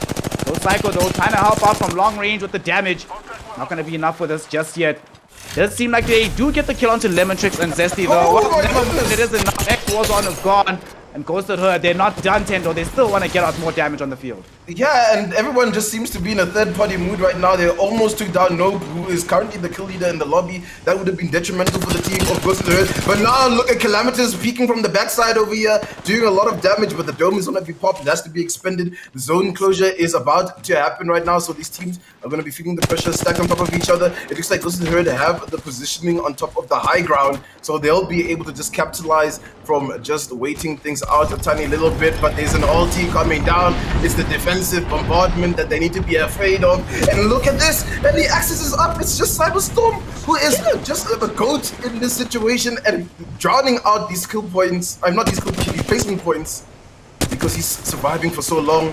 This fight has to break on loose. Nope is currently sitting with 11 kills in the lobby. That is absolutely mad for the team of Ghosted Herd, but no one is looking to engage in this fight. But it has to happen. It has to go down now because they're all coming in close to each other, and Ghosted Herd have to use their bubble. And now on the opposite end, the bubbles also pop. The gas is being thrown down by Nope. They have to super in. The flat line is dealing damage. Calamitous goes down. There's a defensive bombardment falling from the sky. It's just absolute chaos. It's happened. You gotta be thinking, where's Cyber? He's getting kills on Calamitous on the sidelines. What is going on in this end game? You can't really make it up. As Ghosted Herd is still alive, they still got 2 up. There's still 3 squads. There's still a member left on the other team.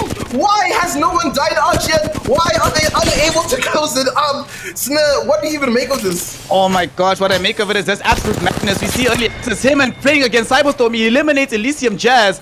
Are you freaking kidding me? RTO Gaming taken out by Cyberstorm. He played the rat game and ended up being so effective. Now though, can he play the clutch game? It turns out not. He got his team though into the second position with the positional plays. Came up at the very last minute. He was the third party spoiler, eliminating RTO Gaming in third place, allowing his squad of early access to take second. But unfortunately, Ghosted Herd, after they eliminated Nibble, honestly, Tendo, it felt like this was going to be their lobby no matter what. They take game number 1, eliminate everybody else. Nope, walking away with 13 kills. Woo! That's going to be a nice, healthy juicing to the KP score there. And damn, this was a performance that, as much as we all thought Ghosted Herd was going to do well, this was something else. They just showed themselves that not only can they hang Tendo in the Platinum tier, but when they get to Diamond, they're not going to fall off either.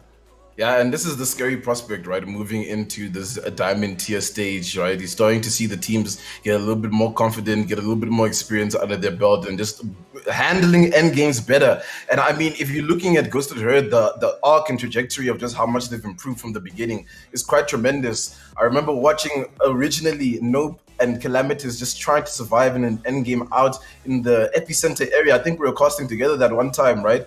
And now they're just winning games, and it's just the improvement that we're seeing from them and why they're a team to look out for. It's unsigned, guys. I like to throw that out there when you see a team like that trying their very best to be the very best. And what an exhilarating first game to start off here with. And I mean, we have to pull it up. We have to talk about it. Nibble Esports come 10th place. As far as I've looked statistically in the Platinum tier, their worst finishing in a game. I mean, what do you even make of that right now? We sort of spoke about this before we started game number 1, right? That if you are a Nibble, a DNMK or whatever, you can actually afford some subpar performances. It's very unlikely. Aren't they like second, third right now? Like before the game started in terms of like the overall point tally? It's very unlikely. Nibble is first, and then DNMK was second. So Nibble was first. Yeah, you see, from being first, honestly, it does feel like there's very little that could happen in the upcoming 2 lobbies that would actually change anything, such that they get knocked out of being in the diamond tier. So I think for them, it's probably not that big of a deal. They can afford to just let it go a bit. However, there's 1 or 2 things that could happen. It could be that's what I personally think happened. But it could also be that they just underperformed, and then this affects their confidence going into tomorrow, which I hope is not the case, because Nibble have been one of the more exciting squads to watch the entire time up until this point. So been great to see them perform. Not their best performance. However, personally, I'm glad that it went that way for them, because it gives opportunity to the teams that aren't in the diamond tier just yet to still make a name for themselves, to still push forward.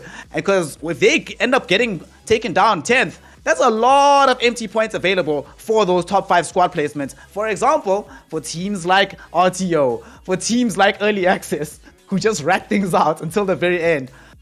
Just honestly, after a performance like that, if I'm Nibble, I actually don't even want to think about today.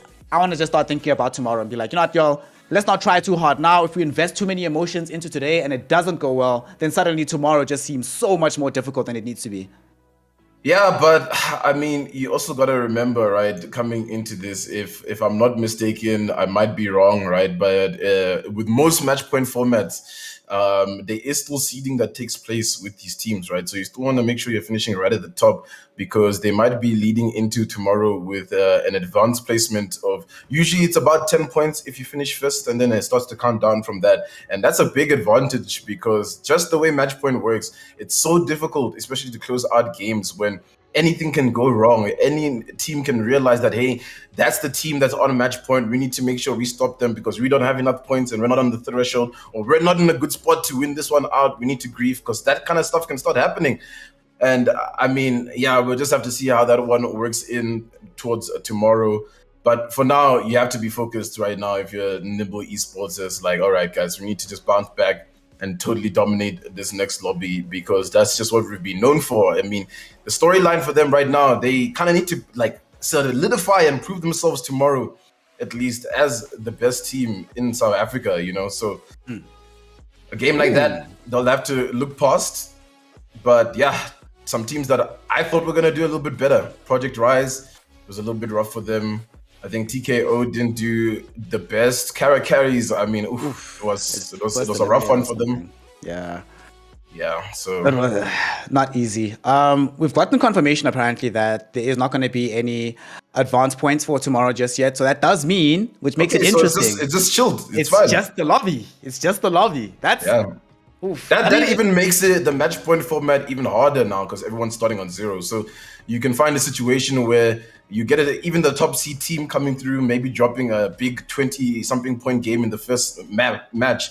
And then we have that same story arc that happened with like the likes of Victories Gaming and the other day, the KOA, where they just decline and they can't find any points after that, right? So that leaves things up and open. But guys, the scoreboard is ready, and I think you guys are gonna want to see this because it's hot. It's a hot scoreboard. Snare, do you want to take us through it? I don't have it before me just now. We're getting it in a second from production in a moment, but okay, I got it right in front of me right now. Please Goes take to us the through it. Herd has just dropped a 37-point game, and I believe that is the biggest games thus far. They dropped 25 kills, if I'm not mistaken. I need to just double check that. Yeah, 25 kills, guys. 25 kills after that game. Nibble do come in second, Because I mean, they were also on a tear down in terms of kills, right? We saw them third partying quite a little bit, walking through and just collecting those points. And for them, that's maybe what matters, right? Let's just get some points. Let's pull ahead with those kill points because we know not that many teams have the same prowess as us to kind of win our team fights because they're really well coordinated, you know. And I mean, following in third place there, Elite Axis, X Warzone, they're there, RTO, who are doing a lot better, and they need to be doing a lot better to make sure that they can firm themselves into tomorrow because they're in that bottom 20. Nibble Meme team, they're gonna need a little bit more because they're in the top 20, but they're not comfortable. It's like, you know, when you get that scratch, that's like, nah. Where you're like, it's not good enough. And the thing I'm really worried about, fam, you know, we see these Nimble Meme teams, the Point One Esports, the aim assist, all like being able to get like 4 points together. I'm really worried about the Project Risers, the Kara Carries, these squads that got nothing out of that first game. And of course, because they got nothing out of that first game, now suddenly the second lobby is incredibly important in order to ensure that they actually get some points on the board. And now we are in Nintendo. We're looking for these drop zones. We're seeing how things are going to pan out. Are we expecting anything different this time around? Of course, we've spoken a lot about the Nibbles and the Ghosted Herds, but if you're a team like Kara Carries, if you're a Project Rise, do you play this one a lot more aggressively? Because you tried aggression last time, fighting early on, and it got you killed. So is it time for safety, or do you double down on being that crazy from the jump?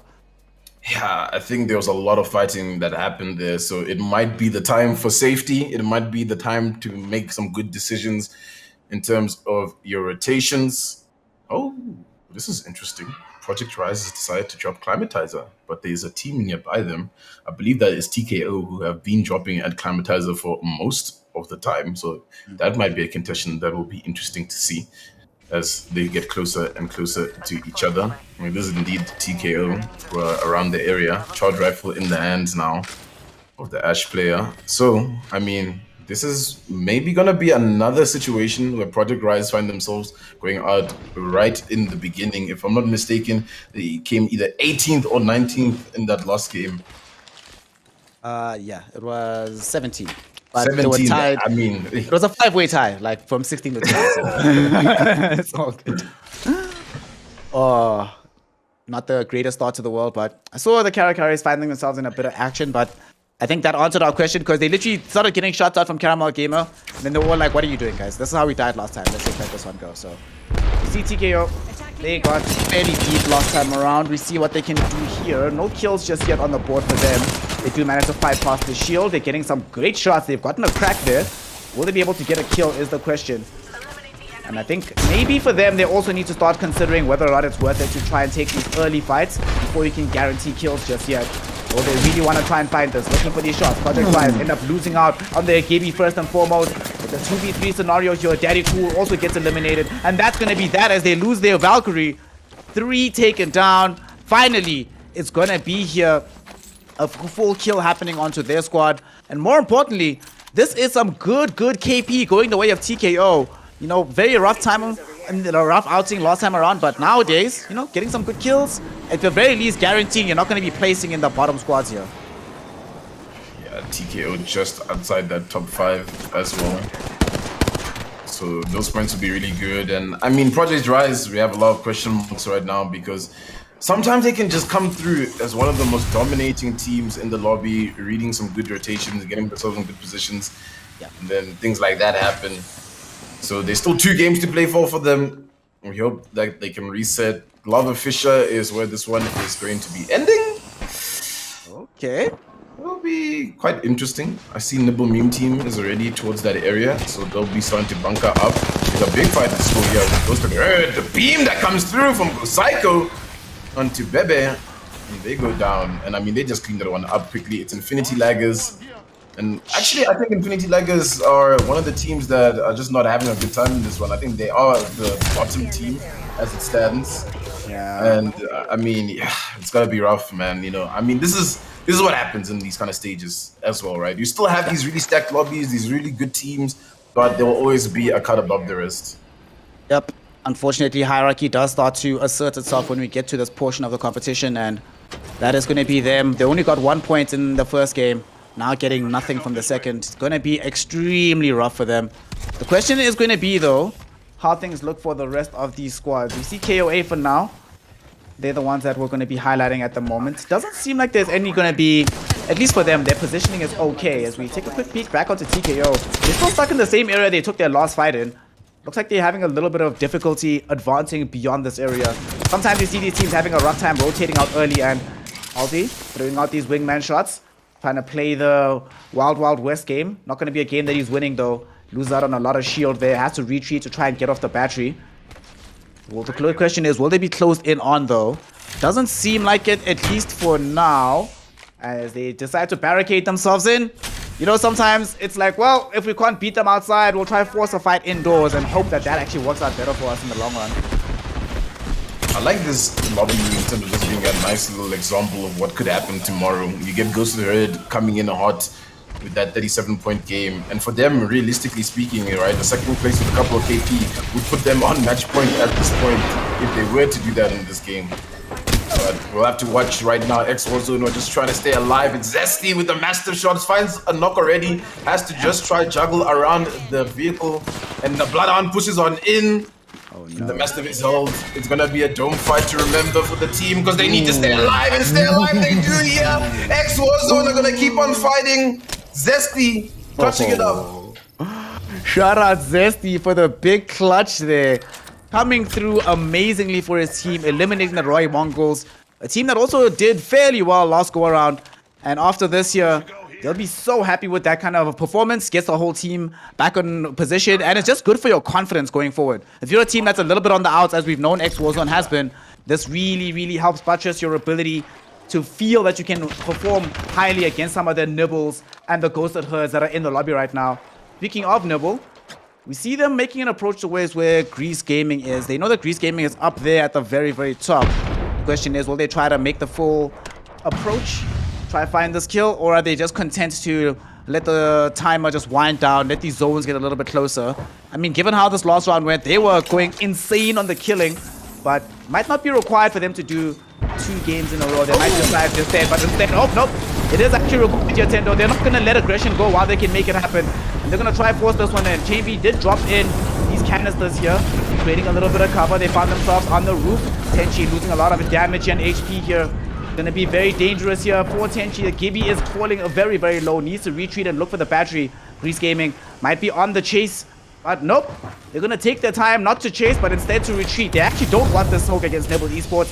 And who can blame them, Tendo, given how these rounds have been going with Nibble involved? Yeah, who would blame them, honestly? If you walk into Nibble, sometimes it's almost a guaranteed, you know, team loss if you're not put together, if you're not coordinated, because, as I've said, they're a real coordinated team when it comes to those kind of fights. And now, as the zone is making its closure, a lot of teams have to come in from the east side of the map. So we're probably going to see a lot of fighting in this fragment area where we are seeing Nibble. So they're going to have to be careful because there's all these teams now converging on this area. And they're just stuck in the midst of it. And some shots are flying through. The rampage over here from Gutbuster. They almost managed to get the knock, but the player won't get away. They're stuck on the roof, this team, and they're not having a good time. One's still on the generator back there. The Ogstar just might flush them out, and it will. Will they get the knock onto them as they try to fly and duck, dodge, and weave? It looks like they did. That's Jazz down for the count and eliminated. That is unfortunate. I believe that is Rto just trying to make their way into the zone, and it's tough because here it is, all these teams that are everywhere. But Nibble, they're just holding a 3-point system and just making sure they clean up everything. Grease Gaming, the team that they were fighting just now, in another tough situation. They might have thrown on the stairs to just delay this point. He don't care! He's flying over it! What do you mean? Gutbuster, chill! Gutbuster, it's only a game, fam. Relax, calm down. My goodness, that was just something else. They woke up today choosing violence, and they're not done just yet. Great shot coming in from Tenchi. They're sitting with the Sentinel. They've already looking for this crack onto the opposing right there. Very nicely done. And this match, you were talking about these squads that came in, and TKO will now be wishing that they didn't show up to this party, as Chambi is able to down Palsy there. No recovery is going to be happening. They at least take the banner. Oh, they actually got the res. Okay, all right, they got the res. It's fine. It's okay for now. But the question is, will they be allowed to stay alive? Because Nibble, we've already seen how fond they are of just closing down these squads when they sense a moment of weakness. They might be able to exploit them here. They're looking for a way in. TKO trying to hold steady, trying to hold firm. But here come the shots coming in from Tenchi. They're covering all the angles. Chambi trying to move in inside the building as well. This just complicates life, Tendo. makes things so difficult because now you've put yourself in this position. You thought you were safe, but now suddenly you've exposed yourself because you know for a fact they know where you are. They're going to try and make some distance happen though. Inakoto able to utilize the portal there, and getting onto the high ground is going to be enough for them to escape on TKO. Tuning in now with Eli Axes, who are just outside of the Charles area, close to the countdown.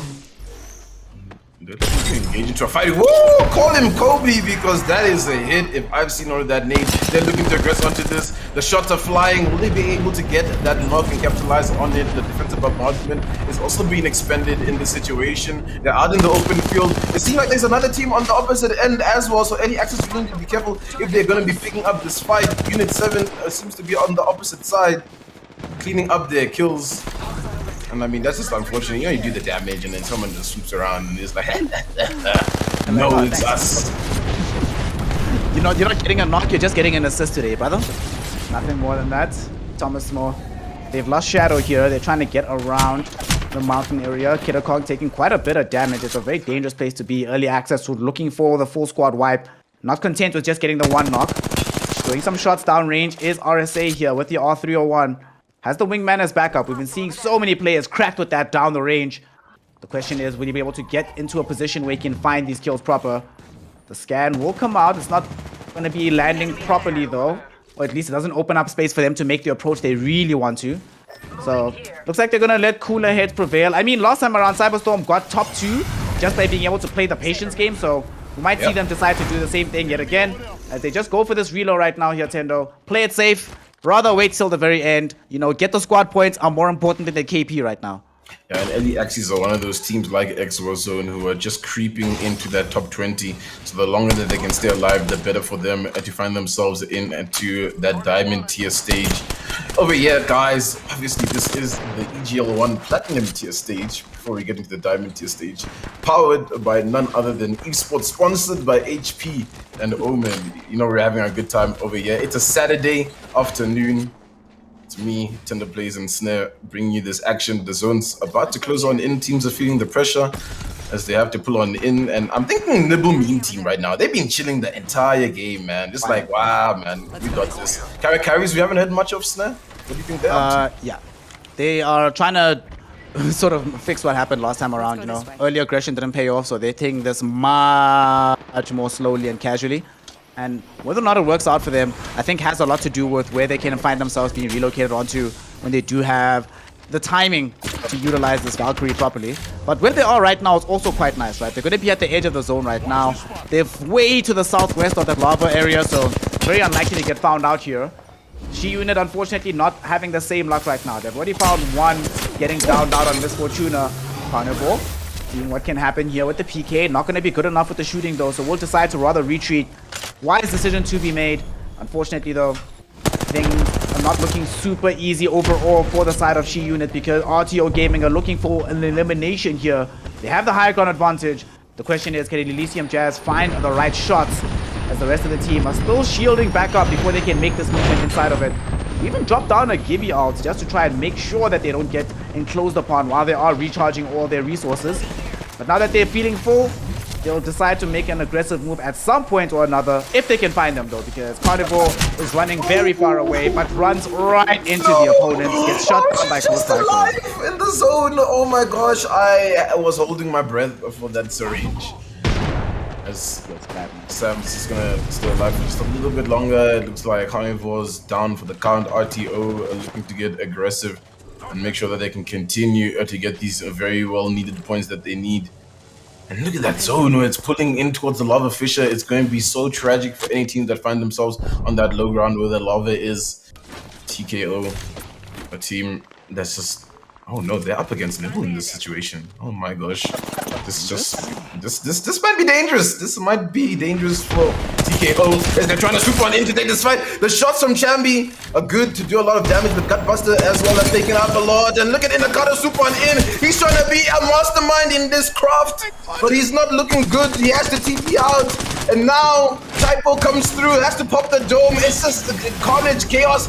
Ultis are being used left, right, and center to just get out of this. Tenchi's like, no, you ain't running away from me. I'm coming through this portal, chasing you down. Mastiff in hand, shooting down, getting a knock. He needs his team to maybe come through and back him up, but he's he's just still going. He doesn't care. But now the rest of the Nibble team pulls on together. And I mean, Okay, Tenchi's down. nah, but come on. This is. Oh, they're raising him in front of it. What? Just like that, Insta-Riz. Disrespectful, man. That's actually disrespectful. Oh no! They knock him again, Tenchi. That's just like, alright, well. That's what you get, the Nibble low key, but they still clean it out. It's fine, like, sure. Well, this feels like deja vu, fam, because guess who's the one person alive and running away with an active rift right here? It's Inakoto. Being like, "Aight, gang, game is hard. Sorry, I couldn't help out last time around. We tried our best. I did get these knocks, but you can't expect me to do everything. So they will end up fleeing. Regrettably, they won't be able to get much more than this.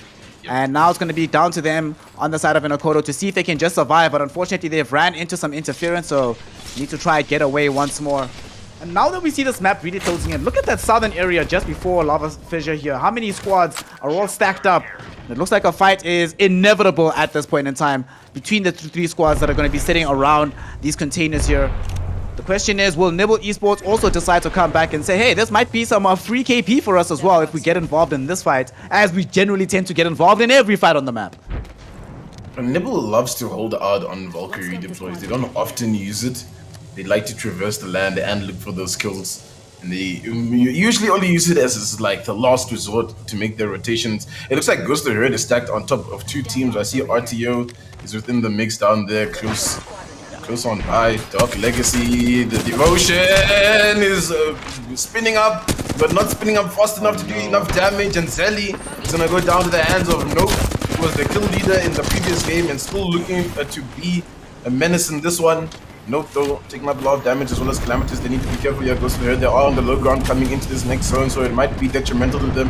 Yes, they have the Valkyrie for that replay option, but hey, it might not work out. You might not get a good opportunity. They're down a man now, Dark Legacy, as they're just holding up in the building. There's still another team. It's Rto. They just seem to be everywhere. They're putting everything that they can. Jazz taking up some shots. They need to be careful. I mean, wow, it's just a fight down here in the south side of this final zone. And the fight hasn't ended just yet. All three squads still maintaining positioning around each other, trying to find the perfect angle to get these shots off. In the meantime, though, Nibble finding themselves in the middle of the final zone where Lava Fissure is, and they actually is caught between several squads here. This could be a bit of a problem. However, it all just matters whether or not X Warzone, since they have the actual positioning behind Nibble, if they can get the drop on them, then suddenly it becomes a lot more difficult. Ghosted Herd running in through this lava right now. Calamitous in a dangerous position inside, having to get off the shield battery. Still gonna end up getting taken out. Oh, it's Bit of an awkward situation there. That is pretty nice. All right, so two remaining here for the side of Ghosted Herd. Formula 1, they've been quiet all map here, Tendo, but like you mentioned, they finally show up, reveal themselves, and they will go in to look for the full kill onto Calamitous. Not satisfied with just a mere knock. And that's going to complicate life for the side of Ghosted Herd, because how on earth do you come up here to even retrieve the banner as it stands right now? Yeah, you're just gonna have to play probably as the duo and just try your very best. And that next zone is moving on top of carries who have just been quiet the entire game, just trying to hold up until the very end. The KOA are still up and running in the lobby as well. It seems like there's a Valkyrie flying a little bit too high there. You might get your wings clipped, but not fast enough. They find the G7 Scorcher in the hands of EXO. This could lead to some fun little taps. You don't know what's gonna happen, but for now, we know what's happening. It's Nibble Esports once again, just being a menace in this lobby. Gutbuster with the Rampage, just laying down some fire from range as they hold on towards the edge of the zone. But now they gotta be thinking about their next rotation, what they're gonna have to do here, Nibble. There's still 11 squads here, Snare. Jeez. 11 squads. So much chaos, but nonetheless, squads haven't actually been losing their lives over this one just yet. Does mean that the level of competition has definitely increased as we've been ramping up the tiers. We are now on the platinum tier, so that's why everybody is super cracked right now. You see Nibble, Tenchi yet again has access to this charge rifle. Are you kidding me? Seriously? Okay. Tenchi's 2 games in a row. Charge rifle and like Mastiff the entire game, I swear, dude. All he does is just run at people with the Mastiff and just beams them down. Nibble don't want to get too aggressive and invest too much in towards that bubble. There's so many teams that are stacked in this area. It's scary to even just imagine. Charge rifle shots are flying as Nibble they go from one fight to another fight and they're just moving up and down as a unit the whole time. You just see the synchronous the energy that they pull in together. Yeah, as the PK shots are flying through. The Mastiff as we speak. Tenchi is unrelenting with those kind of shots. 30-30 now from Chambi, but he goes down, unfortunately, now to the hands of Early Access's Cyber Storm. And it's a fight that doesn't last too long as they're trying to get, Chambi up on his feet. Nate comes on through, they still have to hold it down, Nibble, but the shots from Gutbuster, he holds it down. The IGL is here to play. Nibble still up. Nibble certainly still up, getting the full elimination there onto the KOA squad. It looks good for KOA. Looked like they had the positioning, they'd gotten the knocks, but ultimately just not good enough for them. And they're gonna end up in this really awkward position. You see the counter carries though, finally feeling like with there's few enough squads in the lobby that they can start to make themselves heard here. Throwing in some shots, nice break coming in from the Caramel Gamer. Will be able to get a kill as well. Perseus will be taken out as a result of this. So that's pretty good for the Caramel Gamer side. At the same time though, Nibble in the gap. Wait, Nibble's actually losing. Nibble's losing a fight. Oh god, Jamie is inside, but at the same time the counter carries also finding themselves in a very awkward pickle here, but they're the ones that are laying out these shots downrange. They're just worried about this enclosure, but no more worries to be had. They have the positioning, they've gotten the scan thrown out into them, so they know that David's got it out, but unfortunately, Caramel Gamer just been cracked with the aiming here. Been able, somehow, some way, to keep the entire enemy with the split line, and they keep the game going here for the counter carries. Oh my goodness, it's just carnage that's breaking loose over here. And teams have just fallen down. Carries are looking so good to close things up as a team just redeploys on top of them. And they're getting mowed down here by the likes of the Caramel Gamer himself. They're going to have to expend the dome. Masuko's popping in with the Mastiff. Doesn't find the shot in. Will bail because he might take up a lot of damage. What is going on over there as that player is peeking through the dome like that? There's still 4 squads that are up. The shots are flying through as well as the Valkyrie ability to just try and win on this damage. Oh my goodness, look at the kill. Kill doesn't care. Kill is flying on in. He's got the R301 in hand. But there's this ulti that's dropping on down. There's a team on the low ground. Masuko and Caramel are trying to focus on that. Caramel Gamer holding the angle, getting ready. PK in hand. Hits the shot, doesn't do enough damage. Will he try and swoop on in? No, he's going to opt for the battery as everything is closing up in the zone. They need to make sure that they can handle these next few fights because they're in such a good position to close it up. The carries as the zone is gonna just push that poor team in, and I mean they're probably just gonna close it up. Oh wait, they redeploy on. Akil is alone. They might kill Akil. Wait, and the Access is alive on the bottom of the low ground, so they don't even know what's happening up at the top. Carries are invested in this fight as they super around the court. Akil with the R301 will close it up, and the Axes now have to fly on in. The shots are flying. Akil don't care. Come at me, he says. They're flying in. Carries to close it all up. The Caramel Gamer and Akil, they close it. They get the dub. Oh my gosh, what a game. Ooh, Tendo, not only does he get a dub, right? He used the last bullet that was left in the gun right there in order to get the shot out that secures them that round. The carries, they did it this time around. They make sure to play a lot more conservatively before the final round. Make sure that they get themselves into a good squad placement and they utilize that kind of momentum to win it out overall.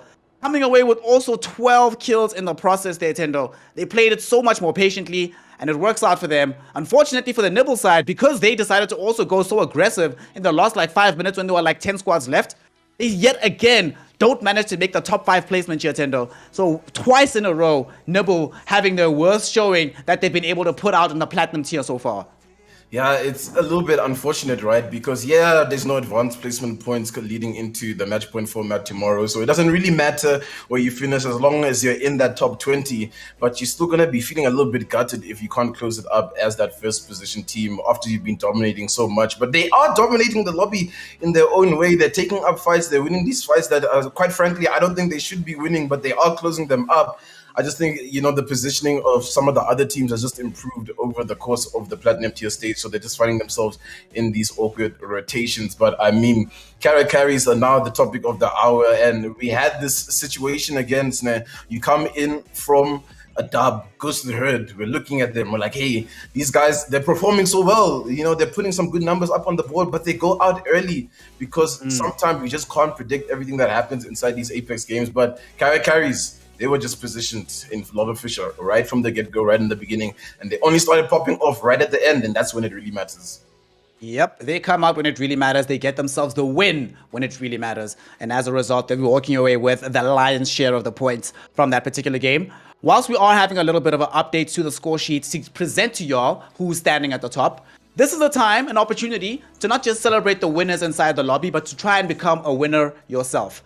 As you know, every single day, every single time we have some Apex going here from EGL, powered of course by Esports SA, brought to you by HP and Omen, we always make sure that we give something back to the community, allow you to participate in the winnings themselves. So if you want to be a part of that, type in the words EGL Apex, all small caps, EGL Apex, and only type it in once. If you do that, then you are going to be entered into a draw and you might stand a chance to win a 250 Rand Steam gift voucher, which we will be giving away later on today. Remember, EGL Apex, all small caps, only one entry, and unfortunately only for South African entrants. We have to do our due diligence on that regard. However, you definitely want to be a part of those winnings. It's 250 bucks for free. Who doesn't like free stuff? And you know, it's 250 bucks for you, but Tendo, the teams are competing for 70,000 Rand. That's 70 days. That's a lot of money. That's a lot of money, right? And if you're a team, for example, like X Warzone, I'm not sure where they are right now, but they did relatively well at that last particular lobby, would have come up into the contestation realm of being in top 20. Are you starting to see the numbers just yet? Is it at that point where you're like, damn, guys, this is actually real. 70K is right around the corner. We have to pick this one up because if we don't, we're not able to compete for that amount of money. Yeah, man. I mean, it's all to compete for tomorrow, right? Because first place walking away with 20,000 Rand. I mean, it's quite a little bit. I'm sure you're starting to think about it. Like you want to get into this, diamond tier stage. 8th place still with 1.5. I mean, you're not gonna find making that money anywhere else after working your life away over here in these games, in these lobbies, just sweating it out with the big boys. You want to make sure that you're in it tomorrow. And I mean, we're getting the points tallied up so that we can bring the leaderboard up, but you got to imagine that the likes of Carries probably pulled away quite ahead. You said they finished with something like 12 kills. Yeah, 12 kills is crazy. So kind of wild. They got to be happy about that. I mean, at this point, Carries are also looking towards that diamond tier stage, knowing that, we've probably done enough. Even if we were to bottle the next couple of games, odds of the rest of the teams catching up towards us are going to be, unlikely. But yeah, I mean, we have to pull in perspective again. Like you said, X Warzone, they were creeping. They were just on the cusp of getting into that top 20. Are they doing enough right now? Or will the teams that are now watching these games be like, all right, guys, it's time to kick it up a gear? So what do you think, right, in this kind of situation, the way the games are set up? Do you want to be this first lobby that's happening right now, get it out of the way and just watch the last lobby unfold? Or are you in the other position where it's like, okay, we have points to get to. This is the amount of points we need to play for. Let's do that. Let's try to secure that. Does it change the dynamic of just how the game is going to flow?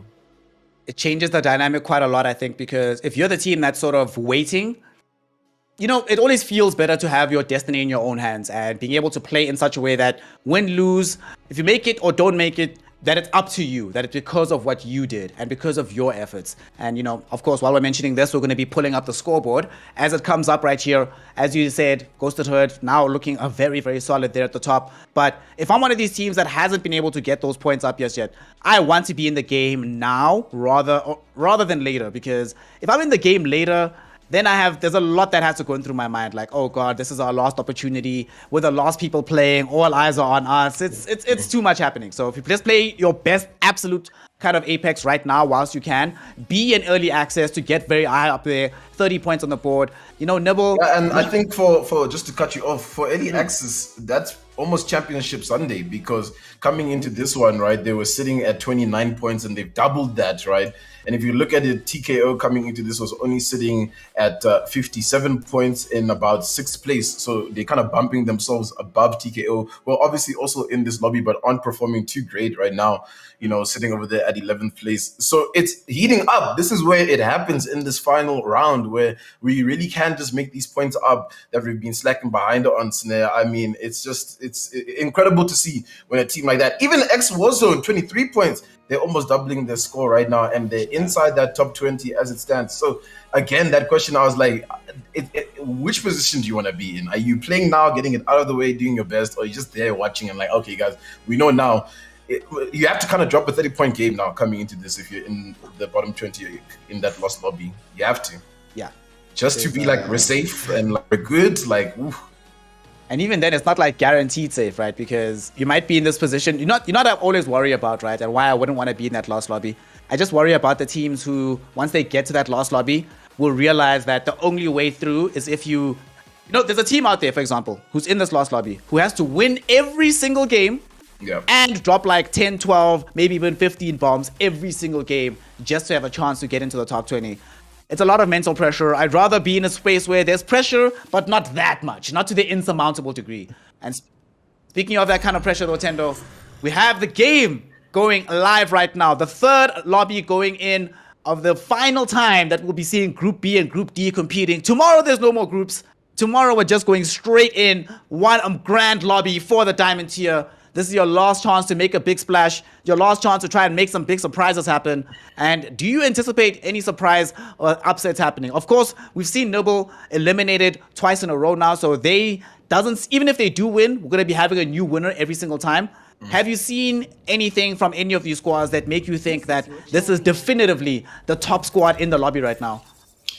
I'm looking at Ghosted Herd. I think Ghosted Herd, they really got it in them. They seem to have their team comps put together. Their rotations are good. The comps that they've put in towards each lobby seem to be working out for them. And they can close out games. And that's the most important thing about it, right? When you're coming into the match point formats. It's all fun and games, getting a couple points here and there, stacking it up. But the only way to win match point is to win a game. You have to win the game when you're match point eligible. For those that don't understand, tomorrow the teams will have to get 50 points. You see how they're playing right now in these games. They'll have to accumulate points over the duration of the day, and once they're on 50 points, they will be match point eligible. And after that, they would have to win a game to win the entire tournament. So essentially, we could have like 6 teams above 60 points, and the 6th place team could win the entire tournament just by winning the game after their match point. So it can be crazy tomorrow, guys. You don't want to be missing it out over here at the EGL Apex. Absolutely not. You do not want to be missing out on any of this action.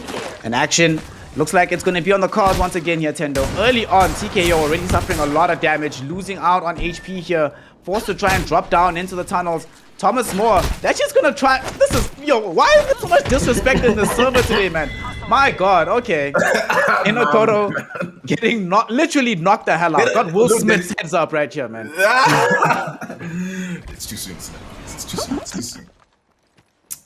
Yeah, that's a little bit unfortunate for TKO going down a member. Thomas Moore has just been a little bit. They were a bit of a dark horse coming into the gold tier where we saw them pop through just to do enough to make it into the stage, obviously. And I kind of looked at them as this team that you might just have to watch out for. They got a couple of good plays, but they've been struggling quite a little bit in the platinum tier stage. And it's that time where you can see the cut above the rest. And speaking about a cut, people are going to be looking for a cut of land when we move in towards those end game positions. Survey camp and the epicenter, a little bit of climatizer included in that. It's just the snowy tundra of World's Edge that is lined up for these squads. Are you kidding me, dude? Final zone around the epicenter? Okay, that's going to be fun. That's going to be enjoyable times.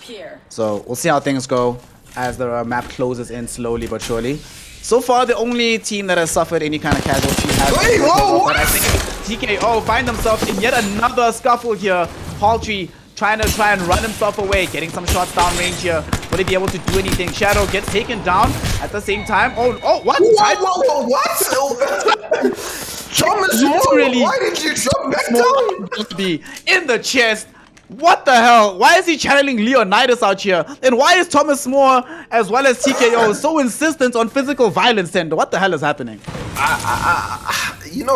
Sometimes you just wonder what's the call on that. I think they know that they got the banner for Inokoto and they don't want that rest to come through.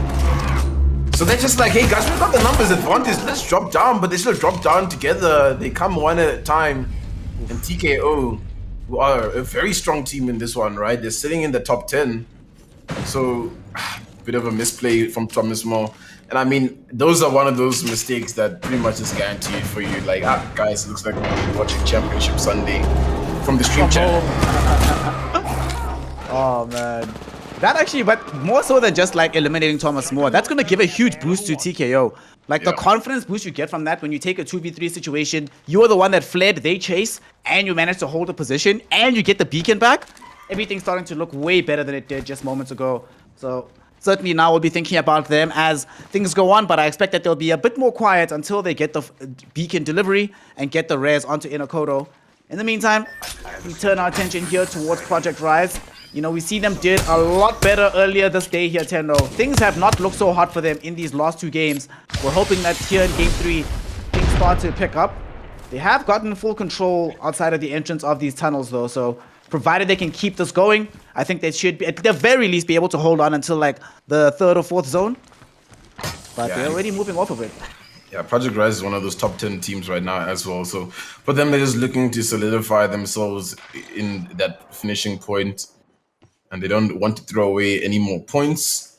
Oh, Caramel Gamer and Ghost to the Herder in a skerfuffle. Hello, guys, what's going on there?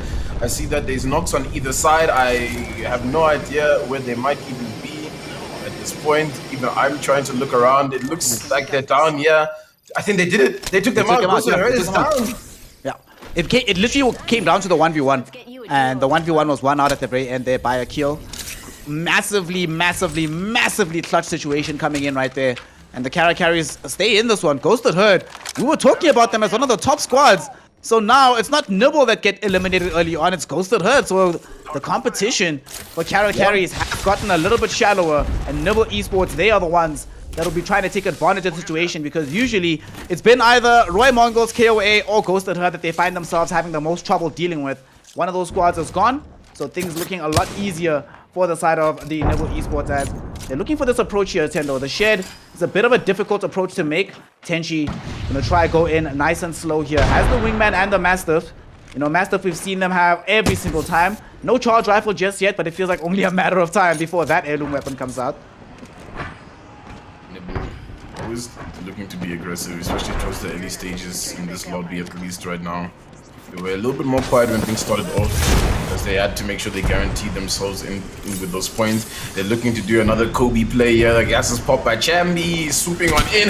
Mastiff in hand with the jump shots. Gets a lot of damage, but he won't get the knock just in. There's a defensive bombardment also falling from the sky right now as they're getting pushed on top of this area. There are a few teams that are close by, so if Nibble don't finish this one off fast, it might just be towards their detriment. But the Mastiff shots are flying through, the confirms come in, and Nibble will close that one out. And that team that is looking at their bodies, they maybe might need to just slow down, you know, like Nibble's ready for you. So just wait, just wait a sec. Oh, they caught the memo, man. Aim Assist was that team, and they're already starting to head the hell away. They're like, well, that fight's over. If we can't be the third party, we'd rather not be involved at all. We turn our attention now towards the early access. We've seen them do quite well today. 2 back-to-back Tendo last placements coming in from the squad. So they've gotten a lot out of how these games have been panning out. They do get some shots down range here, but they're in a very defensible area. Don't think it's going to be difficult at all for them to maintain their positioning here. So Nibble Esports, they're the team that's on the outside though. They need to make a dangerous approach. They're the team that could find themselves getting shot out the sky if that happens with a Gutbuster relocate. So they're instead playing it slow, making a slow walk-up approach. The question for them is, can they get all the way through fragments and into the epicenter without taking too much damage from the side here of the Rto Gaming, who have good vision, but doesn't seem like their aim is going to be true today. Lets them down a little bit. KOA though, aim doesn't let them down for now. They're getting some pretty good shots here. Got a good crack going. Fortunately, it will cost them lives because they will lose EXO. They're right outside of the ring. This is an awful place to find yourself with this kind of engagement, and they're also relatively far away from being able to get back inside of Jotendo. Yeah, and there's quite a number of teams that are ahead of them right now. Just like Nibble Meme Team are holding the top of this high ground. Sniper in the hands here of Emma. Some shots fly through, connects with just a little bit of damage. Ooh, you have that player shaking. Another shot flies, but won't find it. And now as squads start to realize that, hey guys, we've got this long rotation to make towards the epicenter. We need to start moving now. There's a banner down to the likes of Aim Assist. Are they going to try and retrieve that? I'm so confused on what their play is as they're making that redeploy. Breeze Gaming just outside of Climatizer, just holding things down, waiting on up. Nibble are currently in epicenter, just looking a little bit cozy, not looking to fight anybody. and Project Rise making their way through the top of the tunnel where the survey camp is. So for now, Project Rise doing a little bit better, but they need to find a little bit more points on the board. They're currently sitting at 0. And Snare, just quickly to touch on how hectic tomorrow is going to be. A team like Ghosted Herd, who just went down to the Carry sitting on 46 points, would have been match point legible just with 4 extra points. And essentially, if they won the next game, they would have closed out the day. But now they would have to play another game and make sure that they get the points in. So it just makes things go longer and longer. So the action is just going to be just absolutely insane. Yeah. And it becomes a thing of fatigue as well, right? And team conditioning starts to become a factor once you do have these match point type of situations. At the very least for now, this is the last time around that they do have the easy road of just getting the points, get as far in the lobby as humanly possible. Don't necessarily worry about taking the match point game. Now though, we still have our eyes onto RTO. They find some opponents here. What's Beautifully. Fat Boy Ruben from the Ray Mongols find themselves getting taken down. They all get eliminated. Just slapping and punching each other, Snare. What's going on over here? I feel like everybody... Listen, man, you know that I'm a fan of WWE, and I know this is a WrestleMania weekend as well, but calm down, yo. Just chill. Yeah, oh my gosh. Back in the ear, I just hear producer go, Will Smith, and I'm just like, bruh. All right, let's focus up. Project Rise, get a nice little kill over there, and they're looking a lot better coming into this third game, yes. Oh, dude, dangerous things are happening here. Carry's just relocated into where the final zone's gonna be. They relocated around like 3-4 squads here. They are in a dangerous place. Rto Gaming actually saw them, but didn't have a clear way to actually take them down from the skies. But this does mean that Nibble Esports as well have also decided to get involved. Tenchi coming in, throwing out the shots at the wingman. Beautifully done by Gutbuster though to get a quick kill onto Limitless. And Nibble Esports showing themselves that they still have this here quality. Man, these wingmen just been out here. Tenchi taking quite a lot of damage here. Need to back off to get back the shield pad. The question is, can there be enough cover coming in from Chambi and Gutbuster? Looks like Chambi quite content to just sit inside, throw out some of these young barrels, keep things covered for now, and they will just be able to maintain their position, and they're just going to chill. Yeah, it's the giddy players for me with the wingman, honestly. We show fires as well. Just pop off with the wingman. And I mean, it's such a good weapon to have as Gibraltar. You know, you have a lot of poke potential. You have the blast shield, obviously, to absorb a little bit more damage. So you can afford to just pop the shot through. It does a lot of damage per shot. So you are leveling up that Evo shield pretty much, you know, quite quickly. Yeah. So for now, it's a little bit quiet. There's a lot of teams that are on top of each other. There's a few shots that are coming through. And oh my goodness, Black Hammer, GP, Spots, a GP player, unsuspecting. Just take the shot, man. Come on, dude. Like, you know, like, you can't just look at him forever. And now look what happens when you don't take the shot and capitalize of the damage you could have got. Infinity Laggers are just in a tough little spot. They might be spot out pretty soon. And it's none other than the sniping queen here, Emma Dilemma, pulling on through the Sentinel. Gonna get these shots downrange as quickly as humanly possible now that the scouting has been done for them by other squads. As usual, Nibble Esports also want to involve themselves in the fray, but everybody else is very, very, very insistent that Nibble do not get involved because they know what happens when that takes place. Early access, zoning them back with some of these long-range pot shots. Breeze Gaming also getting involved in the fray. They picked up a rampage here for Size 999. Question is, can he utilize this in good stead? DLG. Oh, nice shot coming in there from Zayli. There with the 30-30. Alright, looks like Tendo, we've turned this into a young sniping lobby for a little bit of time right now. Nobody's too concerned about getting in each other's faces. We're gonna play from downtown, from long range. Let's see who can channel the NS Steph Curry on this one. Yeah, Persis just making this move on up over here by this abandoned train station. The Gibby Dome has been expended from the side that they're hunting town. As Unit 7 tries to swoop around with that updraft, but yeah, just they're gone. I think they're even on the zip line. They're like, nah, I'm not having this.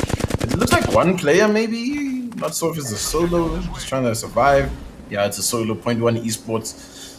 A little bit rough for 0.1 Esports. They were doing so well on the first day. They're in the top 20, but we'll see how many points they finish off with, because you know you gotta make sure you just can collect as much as you can. They have 8 so far, but will 8 be enough to make sure that they're in Championship Sunday? And I mean, the carries are just becoming pros at reading zone rotations because just look at the positioning that they have right now.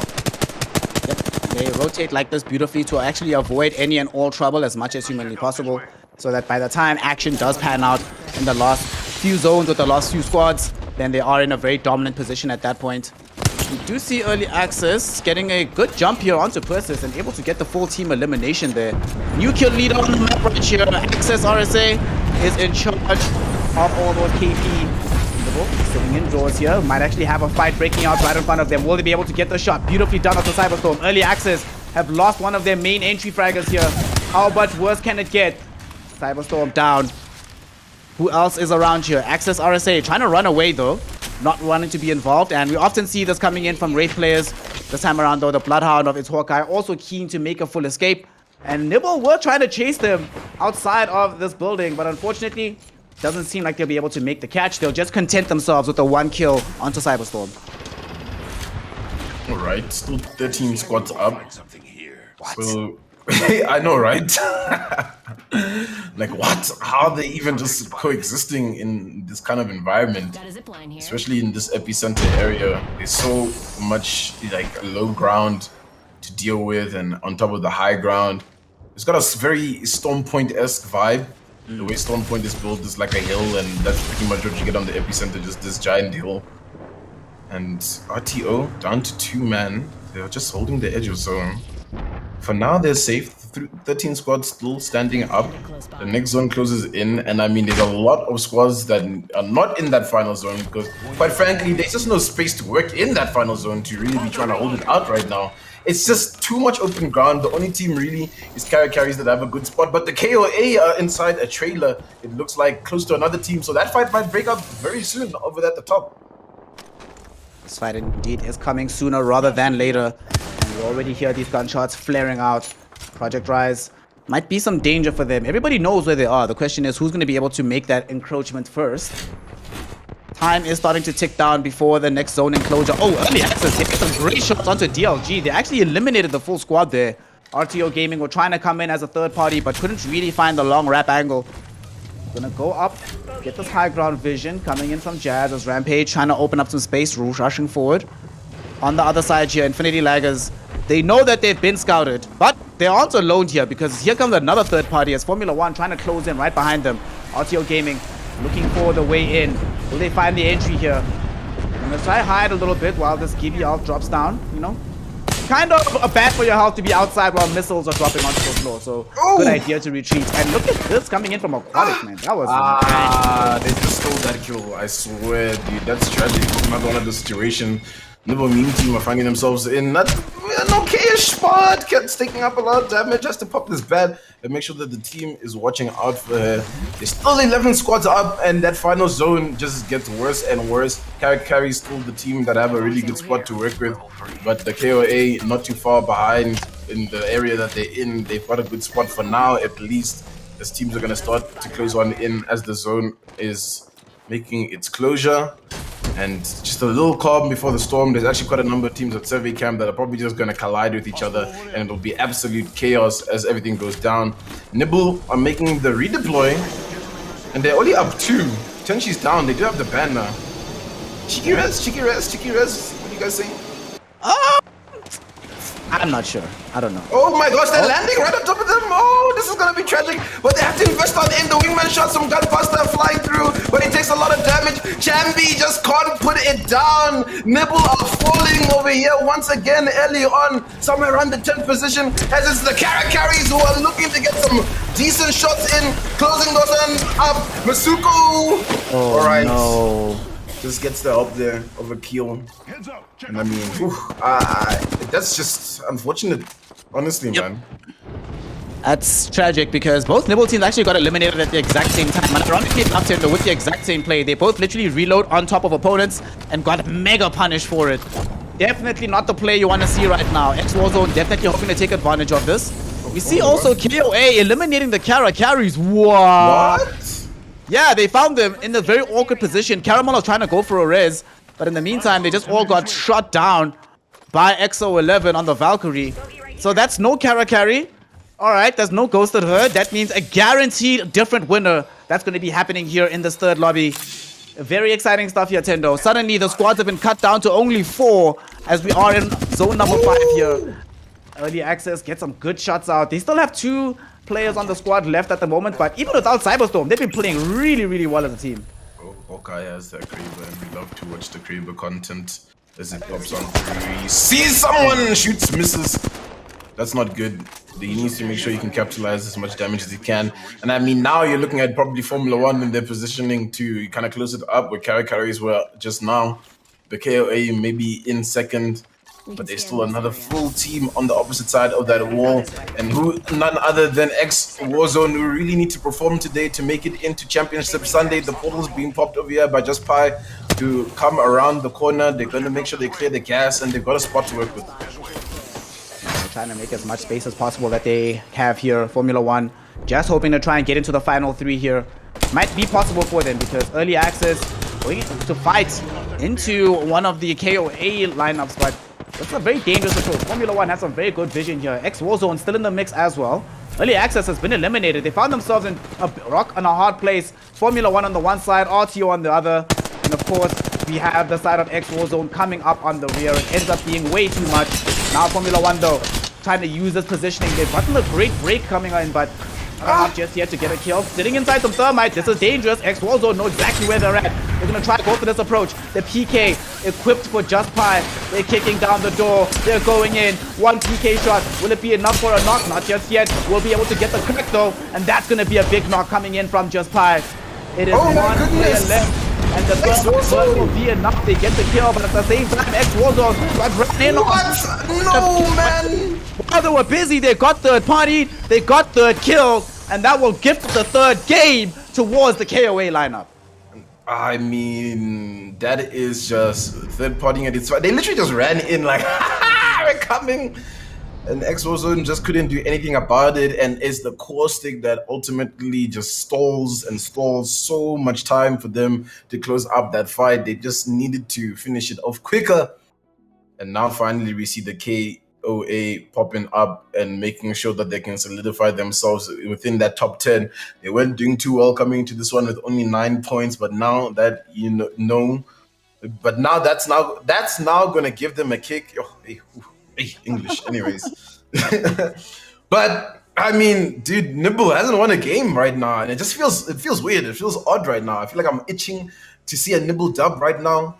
You know, trying to see the squad come up on top, but it just seems like they're struggling. They're not finding the right rotations, and I mean, the questions are always like, okay, are they just playing because they know they're into the next stage and it's whatever's for them to some degree? Obviously, you still want to maintain some competitive integrity, or is it really just a tough lobby right now and just everybody's rotations have just improved that slight much that is stopping them from getting all the success that they've had in the last 2 rounds? I think it's a bit of both, but I think what probably happens is that they coming into this with a bit less mental pressure on themselves to perform at maximum level, but they're also finding that they're a bit surprised by the quality of the other squads that are in the lobby right now. I mean, I could see it on some of the rotations that they'd make. They'd find themselves in situations where you make this rotation, it looked good initially, right? And you can see that they know what the actual play should be. Be more patient or make a longer wrap in order to try and get ourselves out of like a 3, 4, 5 squad mix up. But they're like, YOLO, let's go. Let's just go in, you know? Let's just go make in. So it is a bit, I think for them, honestly, it's a bit disappointing how the day has been panning out. But they should, at this level of Apex, they should try to make sure that it just water off the back and they don't think about it too much. Because if they start thinking about it, they get into their own heads. If they're like, y'all, yes, we're not playing seriously, but even at half level, we should be ending top 5. Then there start to be those team conversations about what about tomorrow? Do we have that quality? It's yada, yada, yada. So I think for them, go into this 4th lobby, pretend it's a pub. That's what I would say to them. Pretend it's a pub. Make sure you forget about it after you're done. And then spend the rest of the night practicing so that this doesn't happen again tomorrow. Because this clearly is going to have a knock on your confidence if you take it seriously in that way. Yeah, but now we have to look towards the squads that are showing up right now and that are performing. Looking at Ghosted Herd, it's been a bit rough for them, but they pulled through that first game win, you know, setting a bit of a record in the EGL right now. And then carries, they were in a good spot. They were doing really well for themselves, especially after winning that second game. They just bit up a little bit too much than what they can chew. But I mean, hey, they're putting the points on the board. They're working their way up, and they're also the team that's looking good for Championship Sunday, right? They're one of those teams that can close up games. They can win games because ultimately winning games is a must. And a game that was just won by the KOA is a clear example of that. KOA always creep up out of nowhere. You know, they're just kind of like a bit of a dark horse. They've got some seasoned players on there. EXO's always been an interesting character, I think, in the Apex Legends scene, right? He's really top tier. He's in that top echelon, but doesn't always find the right teams to gel with. So you find him moving around up and down, sometimes coming in as a sub, but right now playing alongside, you know, Ali and Lone, he's really shaping up, and they're shaping up to be good. They could surprise people, and that's that whole prospect of there could be 6 teams on match point tomorrow, and then the one team just comes through, and then it's just like, oh, GG's, clap. But I mean, right now, Snare, the bottom few teams, it's crunch time. It's the final game for you, platinum tier stage. What do you do if you're the likes of, like, you know, Thomas Moore, who we just weren't able to see much of? We saw them jump onto TKO. TKO have been all right as well, but maybe they want to put up a little bit more points on the board. They haven't really been able to survive that far because, you know, they are in that top 20 coming into this one. But I mean, yeah, there's still another set of teams to play after this. I mean, it's going to be interesting, this final game, I think, Snare.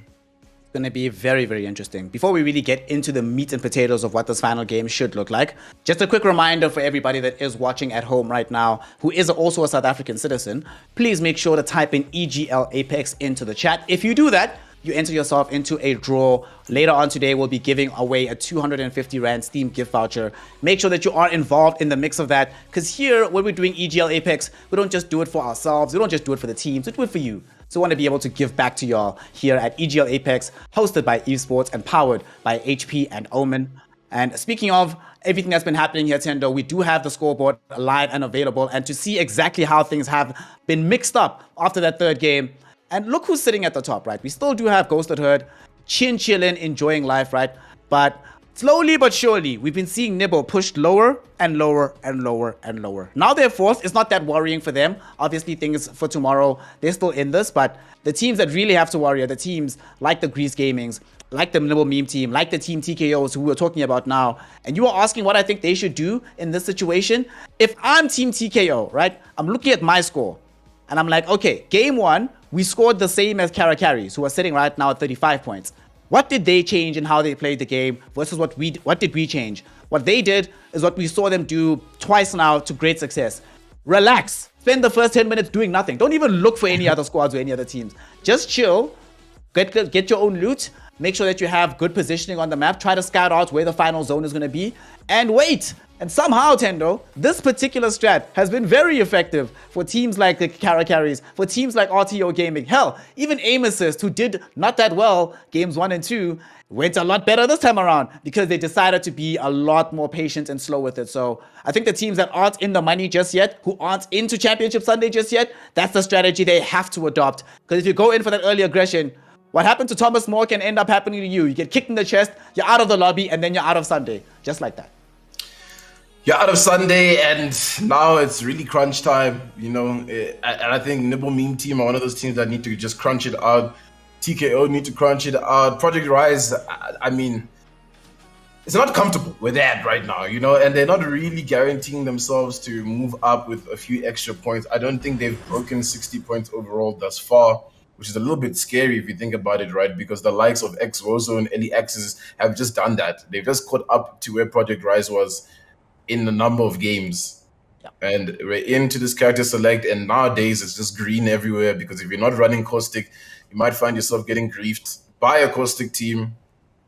And this is probably one of the more competitive lobbies. I think the lobby just before Ez and Cam hopped off was another one of those lobbies where it was pretty competitive. You know, we didn't have one team dominating, and it's just a flurry of teams who are managing to get these dubs, which is good and bad when you look at it, right? It spells that tomorrow we might have a similar effect where it will just be a different team over and over and over again, because these teams just aren't able to close up these games in a row. But I mean, 46, 43, 37, 37, 37, 35. I mean, Carries can win right now, essentially from 6th place position if everything goes well for them in this game. Yep.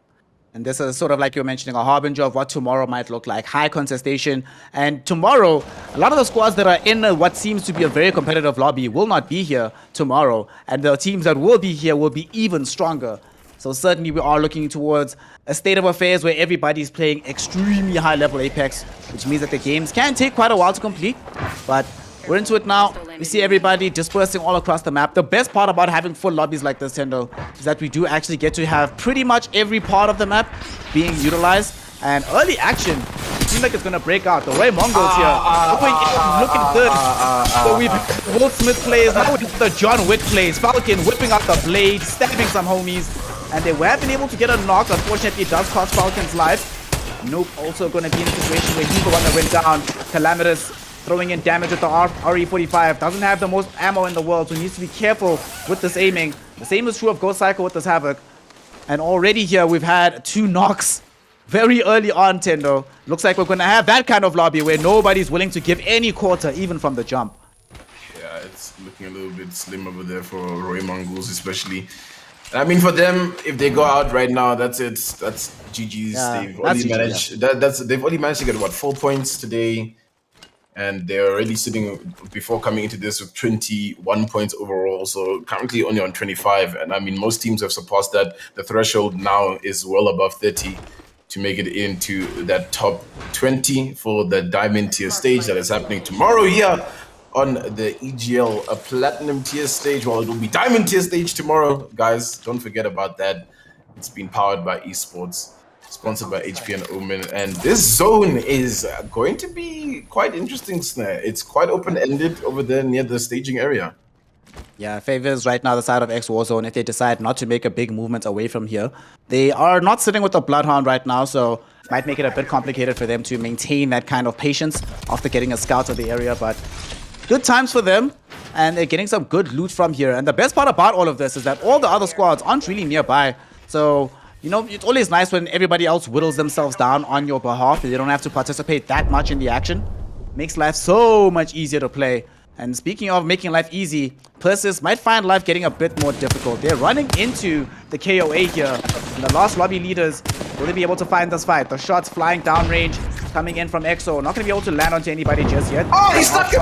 Oh, nice. He actually stuck him. He actually got him. He actually got him. Radioactive Ali able to get the knock there. EXO gets the full kill. And now suddenly, Persis is sitting in a situation where it is a 2v3. They have to run. But KOA is not going to allow this to happen. They maul them down. They've taken out She Unit. They've taken out Persis. And at the same time, Tendo, they eliminate 2 squads and get a ton of KP in the process. That's looking good for them to pull ahead of this lobby right now. If they can continue this momentum, especially find themselves towards the end game, the KOA shipping themselves off into that Diamonds tier stage with Klaus, Thomas Moore, one of those teams that just been struggling the entire day to get any points on the board. They're even using the Maggie, you know, sometimes you just gotta throw what you can, the Maggie, the Fuse, the Bang. I mean, they're just trying to have some fun at this point, maybe get a couple of points in.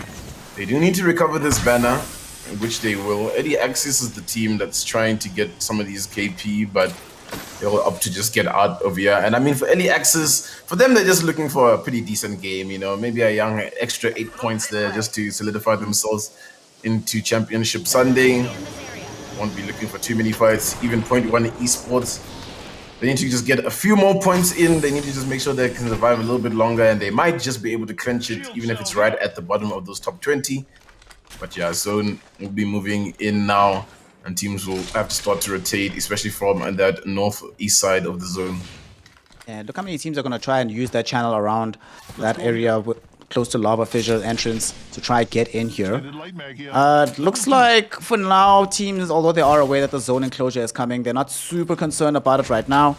Everybody's still prepared to play a lot slower. I mean, understandable, right? This is it. You mess this one up and there's no other chances. The only teams we'll see take risk are the teams that can afford to. The teams that cannot, yeah, unlikely to see massive things happening. At the same time though, Nibble, they will find themselves throwing shots downrange towards the KOA. They're trying to find some revenge for what happened in these last 2 lobbies. Will they be able to attain it? For now, it doesn't seem like Project Rise is in the kill feed, but they're going down. Daddy Cool is going down right now, and that's just absolutely tragic for them as we tune in with Goose, who manages to get on the refrag onto Shadow, has to climb up to the top.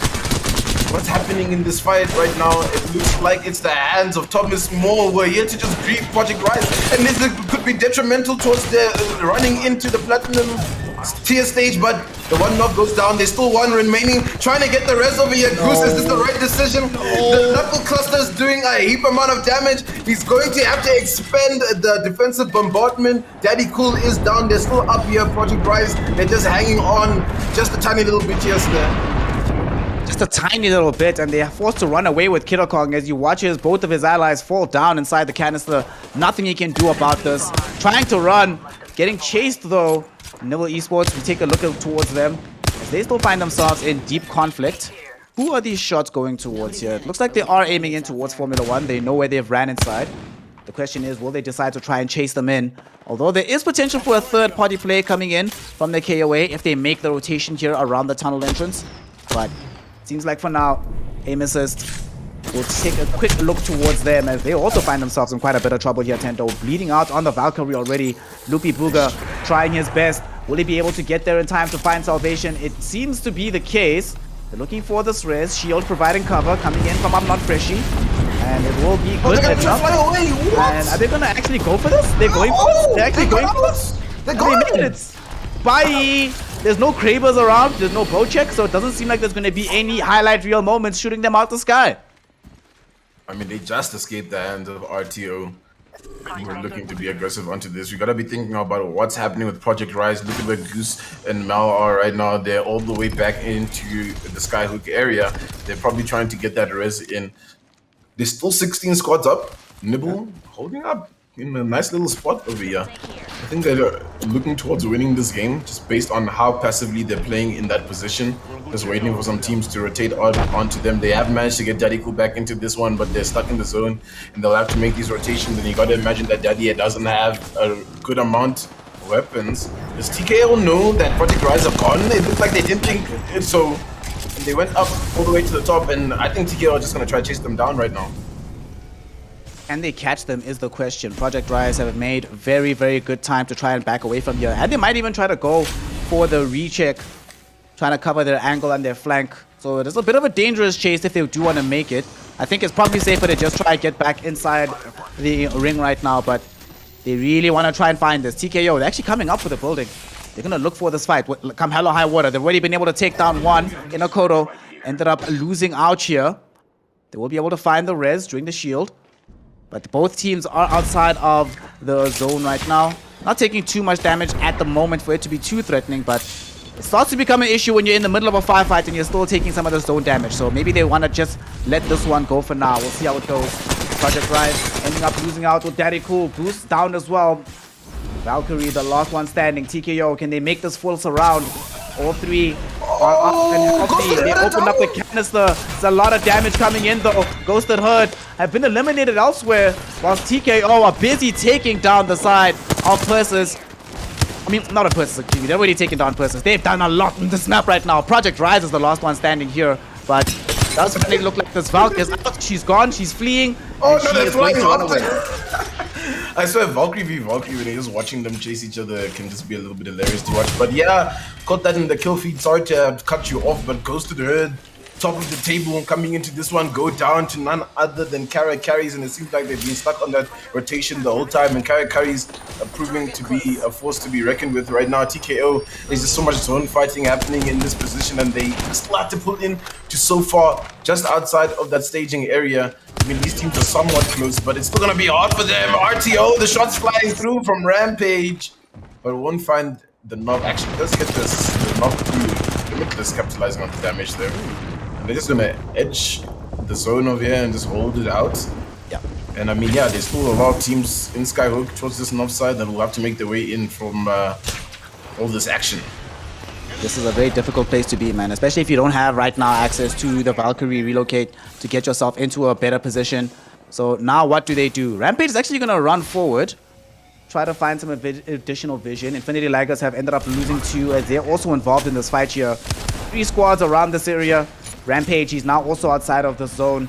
Looking for some KP with a couple of kills and some shots. Has an easy way to be able to retreat that the opponent's squads do not have access to, because of course Jazz is covering him with the help there of Limitless. Things are still very, very close. RTO. Oh, they're actually getting surrounded here. Jazz actually got taken down. Third party, fourth party. I don't even know how many people are showing up to this party, but it's early access, able to make good on their damage output onto Jazz. That's going to be a big deal. Can they prevent the res is the question. And more importantly, can they prevent some of these other squads who've been sitting outside of the zone, who are using the opportunity with Rampage being down to finally get themselves back into this one. Jazz gets picked up by this Limitless. All right.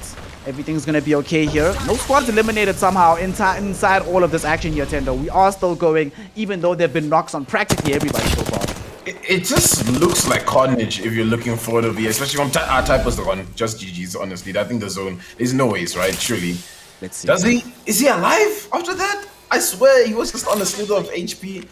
I thought maybe the zone were taking it down. Yeah, it looks like a kill's in the kill feed. Daddy Cool has bled out typo there. So Project Rise are still making a little bit of noise over here, and they definitely need to stay up as long as they can.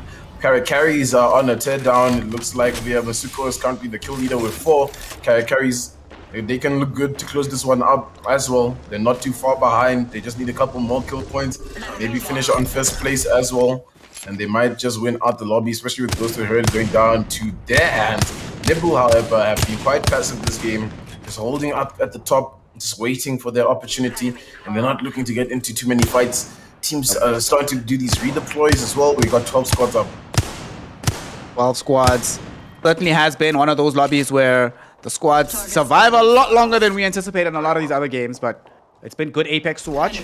Nibble. They are getting some good shots out from Chamby there with the R301.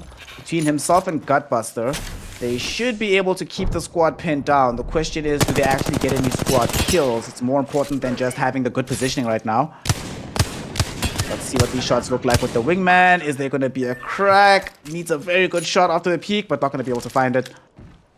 So they will be happy to at least be in a good enough position where any and all fights that come in towards them will be exciting, and they'll be able to control the direction of them. In the meantime, speaking of fights, Rto Gaming finding themselves in a very nice place here. Limitless having the R301. They're on the edge of the zone here, Tendo. They're controlling the approach coming in, and it's a little bit difficult for the early access lineup to play this area. They want to approach, but they also know that any kind of approach is just way too difficult in that direction. They might have to wait until they have access to the Ash ult again, and then use that to try and reposition. Repositioning is something that's going to have to happen for a lot of these teams. The team that we was about to be like we haven't been keeping up much about is the KOA. We'll be working off that momentum of the last game, and they're looking to, which may be a little bit aggressive, but it's the carries that are in this area. Nimble's not too far behind as well, so they might get this in third party. Don't mess to be expended over here by Masuko, and carries really need to be careful. They're playing from the low ground disadvantage, and the KOA have this high ground to work with. Look at Lone trying to be a little bit cheeky, backlining up over here with the Hemlock, popping off some shots, doing a bit of damage, but nothing to really scream about. It's just going to be a little bit of a stalemate if they just try to exchange damage here and there. Damage exchange is starting to become a little bit problematic on the other side here, as the side of KOA, still looking decent enough on their shields, but ammo is not. It's a bit of a limited resource for them in some regards. Still though, neither squad has managed to find a decisive angle to try and take this fight. So looks like Akil though is trying to push up. This is a very aggressive posture to be taking here. He is playing the Wraith, so of course we see these kind of plays happen often with this legend, but kind of atypical from how Carries played the last lobby. Normally these kind of aggressive plays only came at the end, but they're still not done yet. They go in, they get the angle, they find the enemy Valkyrie, they break the shield there. The shots beyond the canister, good enough for now.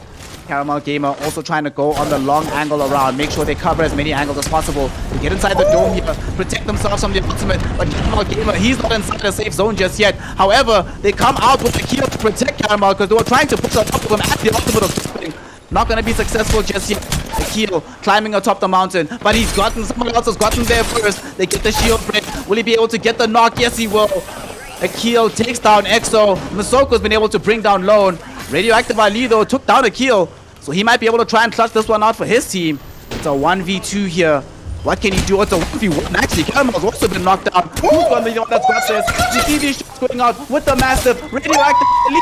Radioactive Ali clutches it out, second to last shot inside the massive chamber, and he makes it happen, gets the full res of his whole squad. keeps the side of KOA in the game. The hope of a double lobby win is still alive here, Tendo. My goodness, Carries almost had that clutch in. It was down to the wire. The Gibby versus the Caustic. The Caustic comes up on top. There's just carnage now breaking up as teams are trying to make these rotations in towards the next zone. And I mean, now the KOA have to have that momentum behind their back. Like, guys, we can definitely close this one up. We might be able to top the lobby at this point because carries are now gone. You have to just worry about the likes of Nibble Esports, especially in the position that they're in. But they're under a lot of pressure as teams are going to be looking towards that location that they're in as their next solace, as their next little bit of home to work with. 10 up, zone number 4. Aim assist 2.0, down to a duo, which is a little bit tragic for them. Look at this advanced position that Gutbuster has at the top of this rock, just trying to poke down some wingman shots. He sees the team making the rotation there. It's aim assist 2.0. The shots are flying, but yeah, not too much damage for now. Oh no, look at this Tenchi coming in. He also throws an All-Star, I believe, to do a lot of damage. They're throwing a defensive bombardment. No, it's actually the Valkyrie, the Q. And yeah, there's just a lot of fighting on this bridge. Bridge has just been a bridge of death at this point in time, and just trying to cross it leads into so much danger. Nibble still throwing out the damage, preventing any kind of movement from happening inside bridge. The side here of RTO, very, very scared, very terrified. They want hopefully to find this caustic res, but it's so dangerous. Rampage will run down on this Wraith. Can they at the very least do something here? Can they get themselves into this decent position? They get the Wraith down, but nope. Unfortunately, even though the caustic of Elysium Jazz gets down himself, he's still going to end up dying. Dark Legacy Gaming, another squad we haven't really taken too much attention to look at, them and Formula 1. And both of them adopting that strategy we spoke about, Tendo. Just relax, chill, let everybody else fight it out. You'll hopefully try and clean it up at the very end of it when everybody else has expended all their bullets, all their shields, and then you just come in to clean up the jugular. As Nibble doing the same right now. I mean, at the end of a fight, just to eliminate the Mibble meme team. They're like, oh, we didn't start that fight, but we're going to finish it for you. Don't worry about it, as they get that full squad down. Oh, LEXs is still up, and then... Okay, well, they were up. Did you see Rampage clutch that out alone? Yeah, that's what I was wondering. I was like, wait, what? What a fight. What a player. He's doing so much right now for RTO because they really need this point. And the beams come through from Chambi inside that car. They won't look to aggress too much on that damage. There's still 8 squads up here, Snare. There's a lot of them on the low ground. There's a few on this high ground. And we still have to mention the KOA in this situation. They're still prime and ready. They could close this one up and steal the win from the likes of Ghost of the Road, Ellie Axes right now. Even Nibble Esports are still in contention to maybe close up the lobby if they can collect enough points in this final few zone closures. And 45 to the next. And it's a little bit calm for now. No real action happening. Teams aren't too close to each other. And I mean, yeah, it's about to get hectic as everyone's gonna try find some real estate in here, Snare. Yep. And Rampage just solo there on the edge. Like, you know what? I'm just gonna chill. I'm not gonna really try to get too involved. I'm just, you know, every game I keep hoping that we've sorted out our rat problem, man. But seems like these rodents just will not go away. He's going to be chilling for Rampage, trying to make sure that they can touch down in that fashion. In the meantime, though, we see a fight now for Dark Legacy Gaming breaking out in their position, taking quite a bit of damage, and they are really worried here. Will they be able to get the shield pop up? And do they actually have a med kit here for Indulger? It's feeling a bit dangerous. Okay, indeed they do. Heal back up. Everything's fine. The problem is, though, the position has been fully scouted. So if Nibble Esports do want to make the push up into this position, they might be able to take them out. But Nibble's also content to hold where they are right now. Content to allow the zone to close in onto them rather than vice versa. Point One Esports are looking to open up the door and deal some damage, but the damage is actually flying towards them, in particular Horizon Days. But the rest of the squad, there's still a lot of HP to work with. The dome's being popped. There's a lot of utility just being expanded on top of this building. They can't even get inside. They're trying to climb over and just hold inside. Point One Esports under a lot of pressure. The 7 squads still make that 6SX Warzone go down. Have they done enough to guarantee themselves inside of that championship Sunday spot, the top 20 over here in the platinum tier stage? And once again, we have a little bit of calm before the squads start to fight again. And zone 6 with 6 squads. I mean, oh my gosh, this is about to go crazy. Nibble, there's an ulti on top of them. Are they together for this? And they don't have a dome to work with, so they just have to duck away But thankfully, it's not right on top of them, and they can just hold the bottom of this hill. They hold it for now, but it's a complicated hold to have. They know for a fact that Vision has been poured onto them. Trying to throw shots downwind here with this wingman. Getting a shield crack. This is quite nice here from Nibble. This damage flying in onto the side of the KOA. They know that it's a bit of a problem. They need a way to be able to retreat and still find good angles for these shots. Once again, things have calmed down. These caustic plays, man, creating so much blind spots for everybody. It's quite difficult to find the full aim that you want. KOA, though, in a peak war right now with Nibble. The two squads trying to demonstrate who has the superior quality at these very last stages of this lobby. The final game between Group B and D. This is it. No more second chances. If you don't get your top 20 right now, you just will not get them. And with 6 squads remaining, Tendo, things are chaotic because in less than 2 minutes, we're going to have the final round closure. And once we get that final zone, things get really, really scary. But Point One Esports, they ran forward into the side of Nibble. But unfortunately, Nibble will punish them heavily for that aggression. However, KOA gonna try to take advantage of this window. Pushing forward, they get punched in the nose for this though. But they're not done just yet. They still really want to find this. They've lost Ali. Ali looking for revenge. Rto Gaming has been eliminated as well. Look at this damage coming in with the Peacekeeper. It's not enough. Want to switch over to the R3. The rest of the squad is coming in. It is right now a 2v3. Tenchi gets taken down. It is now a 1v2. Will he be good enough on the side of Chainbeat to clutch this one out? And it looks like he might be, but he isn't. Nibble Esports now eliminated. The KAO have just been quiet the entire game. Now have the high ground to work with. They've just taken down Nibble Esports. They're trying to get the res onto the Gibby player here alone. Golden backpack once again to come in clutch. And now the beam is going to fly down from Exo. He's going to use the Valkyrie Q to get some extra damage and stun those players down below.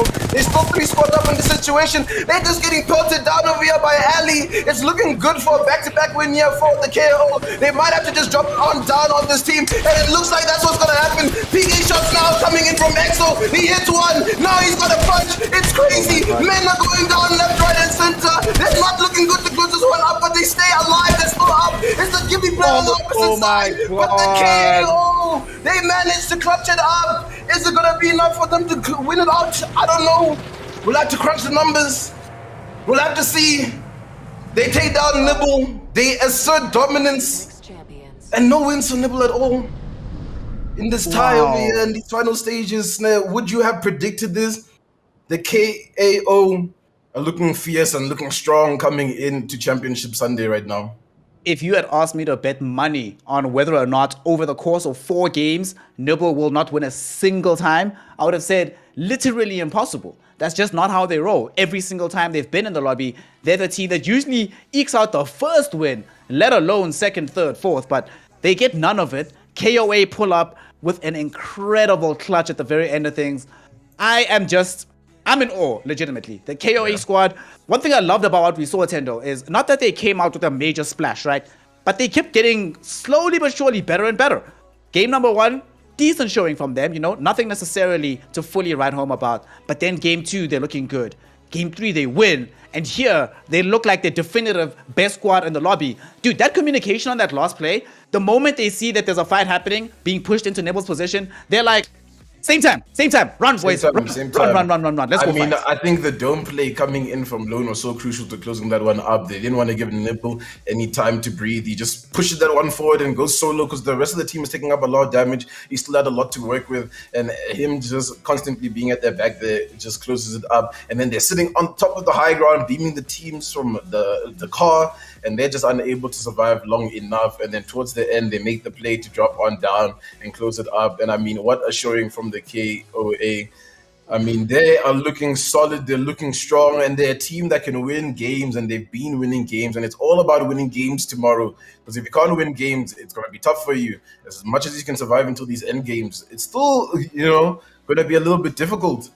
I mean, we're just going to crunch the numbers real quick, everybody, so that we can get the final leaderboard. But you got to imagine that the KOA has maybe done enough to close up the day, especially with Ghosted Herd. What happened to Ghosted Herd in this round? What do you think, Asne?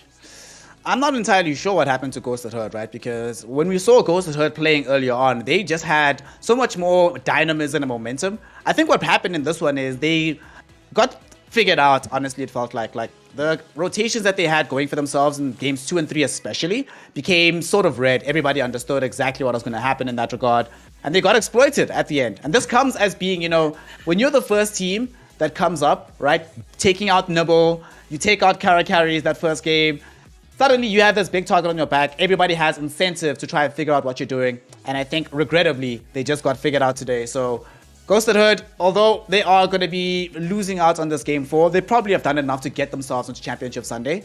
And speaking of people that have done enough to get themselves into a good position, Tendo, all of you at home that have typed in EGL Apex into the chat, in small caps of course, we have done the draw. We're still crunching the scoreboard numbers, but we have a winner from the draw side of things. So we're going to be awarding a 250 Rand gift voucher to our main man here, Tortellini. So Tortellini, please make sure to just wave hi in chat, say what's up. One of our admin team will get a hold of you. And then from there, we'll organize getting you your 250 Rand Steam gift voucher.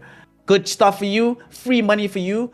Not free money for the team, Tendo. You have to earn part of the 70K prize pool here. And, you know, we spoke about how Ghosted Herd fell off a little bit, how well KOA did. I must say, a team that really started to impress me as well as time went on, Rto Gaming.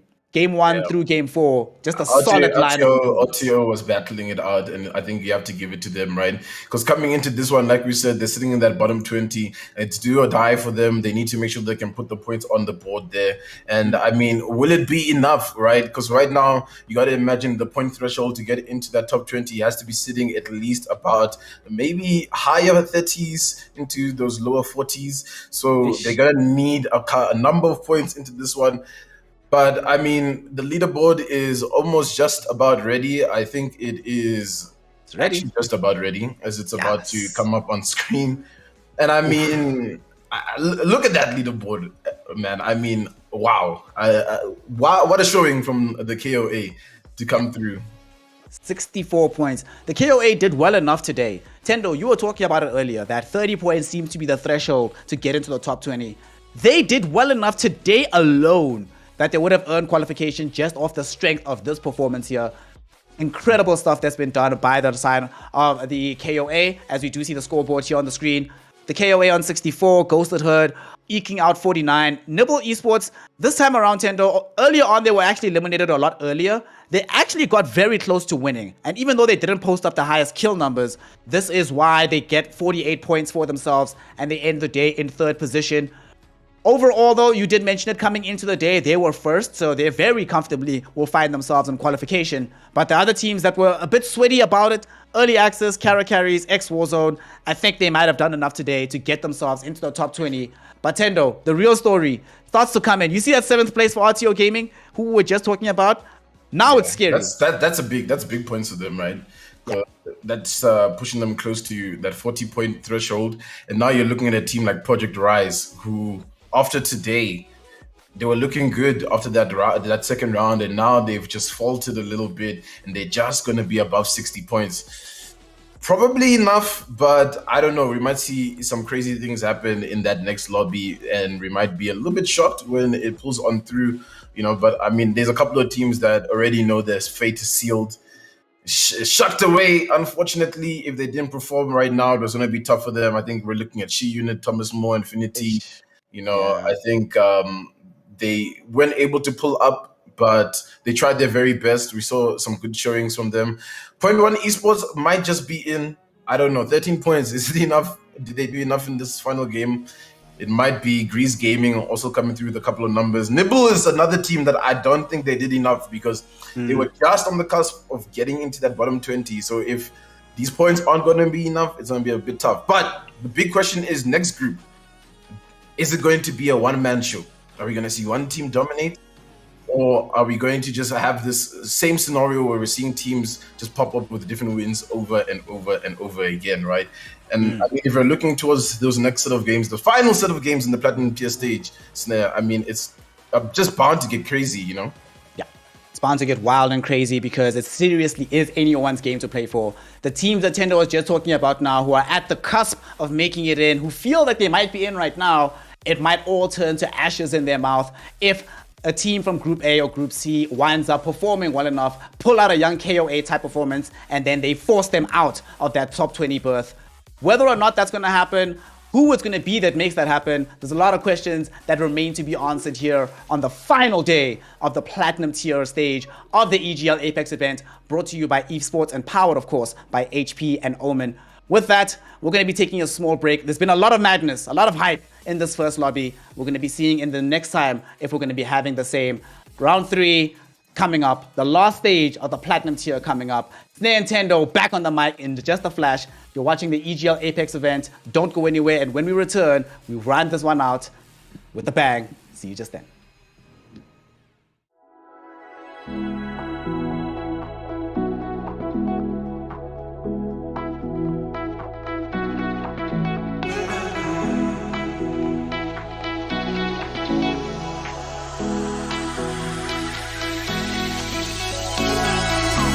Those hands and lights can't stop me. I just hold on for dear life. Yeah, I can't give up this feeling that I get when looking down from the sky. Now with you, now with you,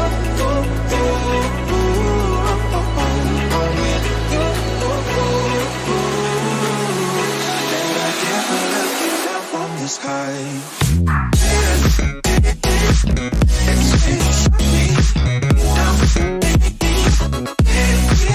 That's what you get for challenging us off drop, you know. Daddy Cool taking kill leader spot, 3 kills there for them. Project Rise, again, not even finishing in top 10 yesterday, so really wanting to pick something up because they are a fan favorite. There's lots of people that love Project Rise, and they definitely going to want to see them perform today. Again, another really highlight team for us. Did really well last night. Hoping to continue that momentum today. Calamitous on his Valkyrie doing really well, and we saw a lot of crazy forcing plays from Nob. Goes Psycho. Already used the bubble, so he's not going to be able to use it right now. He can fight this one off if need be. Again, this team, massive shots coming in from Flex. Doing a really good job with his R99, and now he peeks out, but Ghosted hurt already for him. But now they're getting pushed from both sides. Nob does manage to get the knock on Hayes and Flex. There's only one left alive.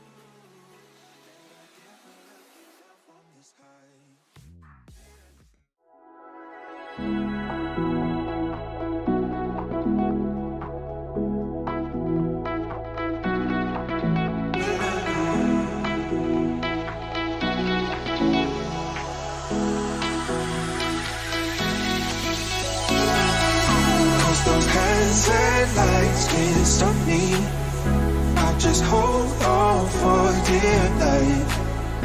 Yeah, I can't give up this feeling that I get when looking down from the sky. Now with you, now with you,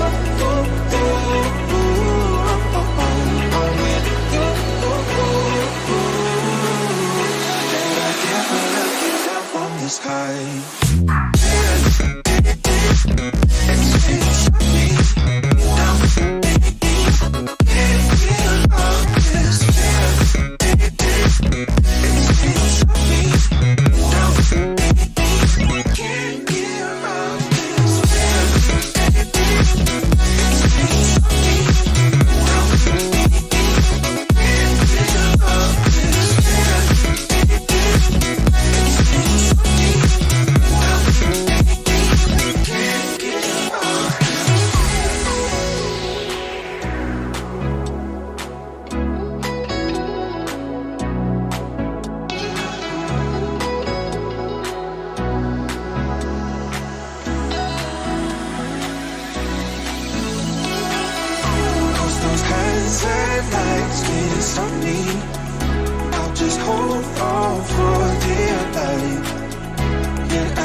give up this.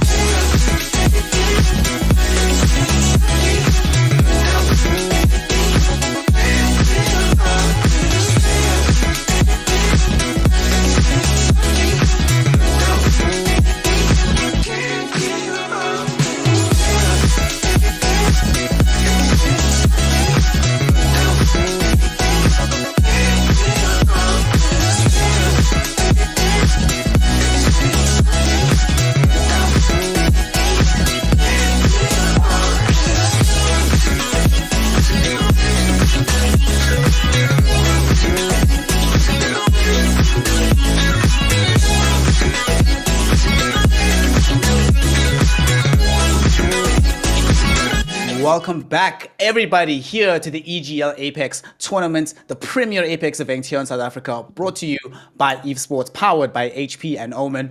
We've just seen now the final conclusion of Group B going up against Group D in the Platinum tier here in the EGL Apex tournament. And now we're down to the wire. One more group to go against another group. And after that, that's it. Platinum tier is done. Tomorrow is just the diamond tier. Tomorrow it just comes down to the wire and to see which teams get in the money for that large 70,000 Rand prize pool. My name's Snare. I'm joined by Tendo Plays and Good Sir. We've seen some hype today. We've seen some madness, right? What are we expecting out of this one? Because we had a very competitive lobby with only one major heavy-hitting squad. That is not the case this time around, Tendo. It feels like it's a much more competitive lobby, despite how crazy it already was earlier on. Yeah, I mean, I'm looking towards this lobby to just be a little bit explosive, right? Because, I mean, I have to say it, right? The picture that's been painted now is Nibble are definitely still top of the table. You know, we have a current standings of what the top 20 is looking like.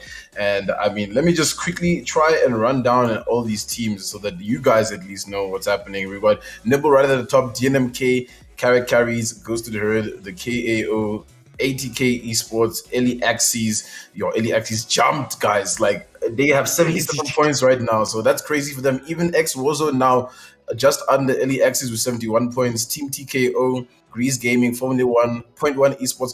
Project Rise sitting on 62 points. So if you're a Project Rise fan, you'd imagine that they've done enough.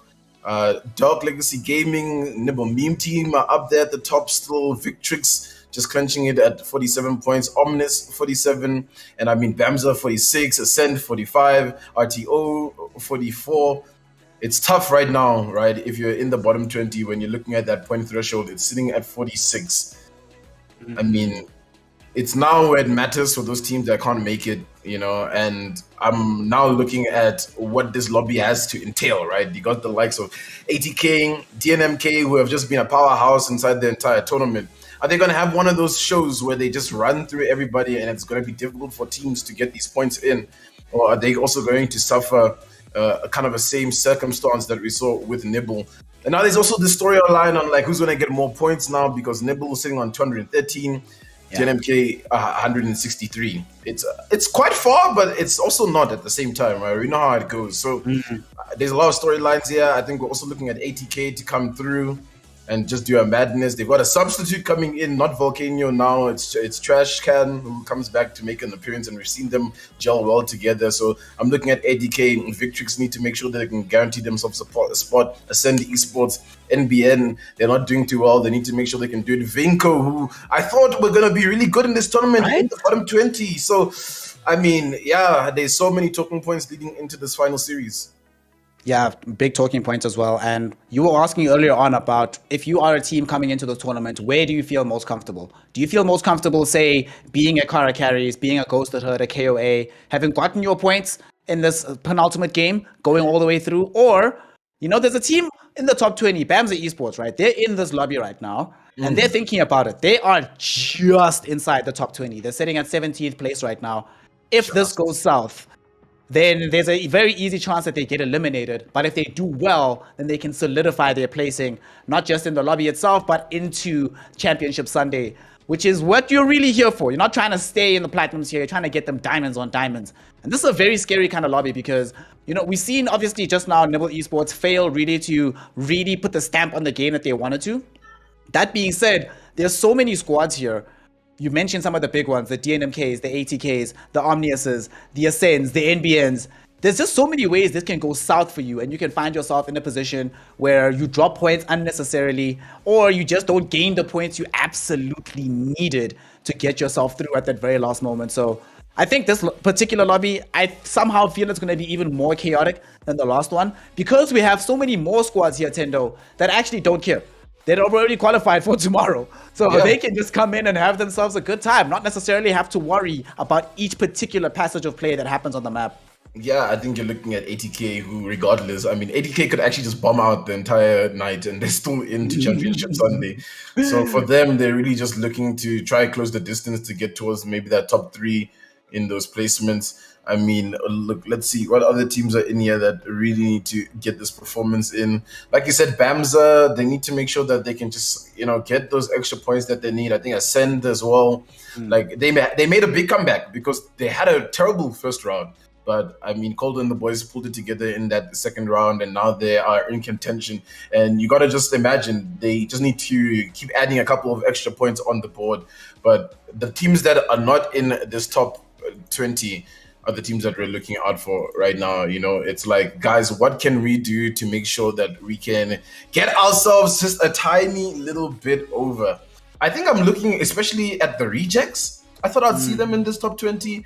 I think that's a team with light desire. I quite like watching their play, but just unable to find themselves there. Johnny's Rotis, they have to do something big over here to make their way into this one. If I'm not mistaken, no NBN in the top 20, Snare. So NBN, a team with some heavy-hitting players, unable to make it. And of course, Vinco is another team that will be desperately hoping that they can put enough points on the board. But I think, if I'm not wrong, they have 19 points coming into this series. Point threshold for top 20 is 46. 46 is a lot. 46 is a lot. So just a bit of a lot. Let's see whether or not they're going to be able to get there, though, as we are finally in for our first game of the penultimate lobbies here. Well, the ultimate, actually. The penultimate one is already passed. This is the ultimate one. This is it. After this, the platinum tier is over. So you certainly have to make your name known right now. While we're looking at these team selections here, Tendo, it looks like we're going to be having a continuation of the meta that we already saw being set earlier today. We had so much time with just Gibbies, Valks, and Wraiths. Now things have changed. Now you go Valks, you bring in some Caustics, everything is good, and everybody's just fallen off completely off the Bloodhound. There's only been like 2 or 3 of them that I've seen today. It's been very, very rare. What happened? Why did everybody change tracks in that way? Yeah, I don't know, man. I think you just feel the pacing of the lobby is just a little bit more different, and you just have to adapt it quickly. Because if you don't, it might become a little bit tragic. The squads are now landing into our beautiful World's Edge, and all the action that's happened on World's Edge has been quite exciting. I think the team to watch out here isn't really DNMK because, I think we kind of expect them to not bomb out. I think they'll manage themselves quite well. I think what we're mainly looking at is will they be able to just get the point threshold to finish with the most points. But for me, it's ATK. I think ATK have something to prove here. ATK is obviously one of those big organizations in South Africa. They would want their team to be at least in that top 3. And it's in grabbing distance, right? Carry carries only 159 points to their 132 points. ATK didn't have the best showing last time out in round number 2, so they'll certainly be hoping to change their fortunes out here. NBN, another squad that we've mentioned, we want to see do a lot better. They've already found themselves in a bit of an early scuffle here against Johnny's Rotis. Johnny's Rotis had to flee with Fred's 91 as he got himself taken down. Everybody else runs away. So good knock happening early on here. Will NBN decide to push deeper in for this one, though, is the question. Or do they just flee on the other side? It always sucks. I mean, we saw this in the last games as well. Losing out, being like one of the first squads to go down, it breaks your heart, honestly. So you don't want to see it. You want to see everybody keep alive. And besides, want that chaos of like 10 squads in the final zone, man. It's very exciting. Yeah, it is definitely very exciting. And look at that zone, similar to the one we just had towards the end there, right? So that's going to be interesting. Maybe now that you know what happened to Nibble in that position that they were in, maybe you'll be considering if that's a good spot to hold coming into this one. I mean, it's almost identical. I wonder if it will be identical. It might just pull in a different direction. That's, quite interesting. Yeah.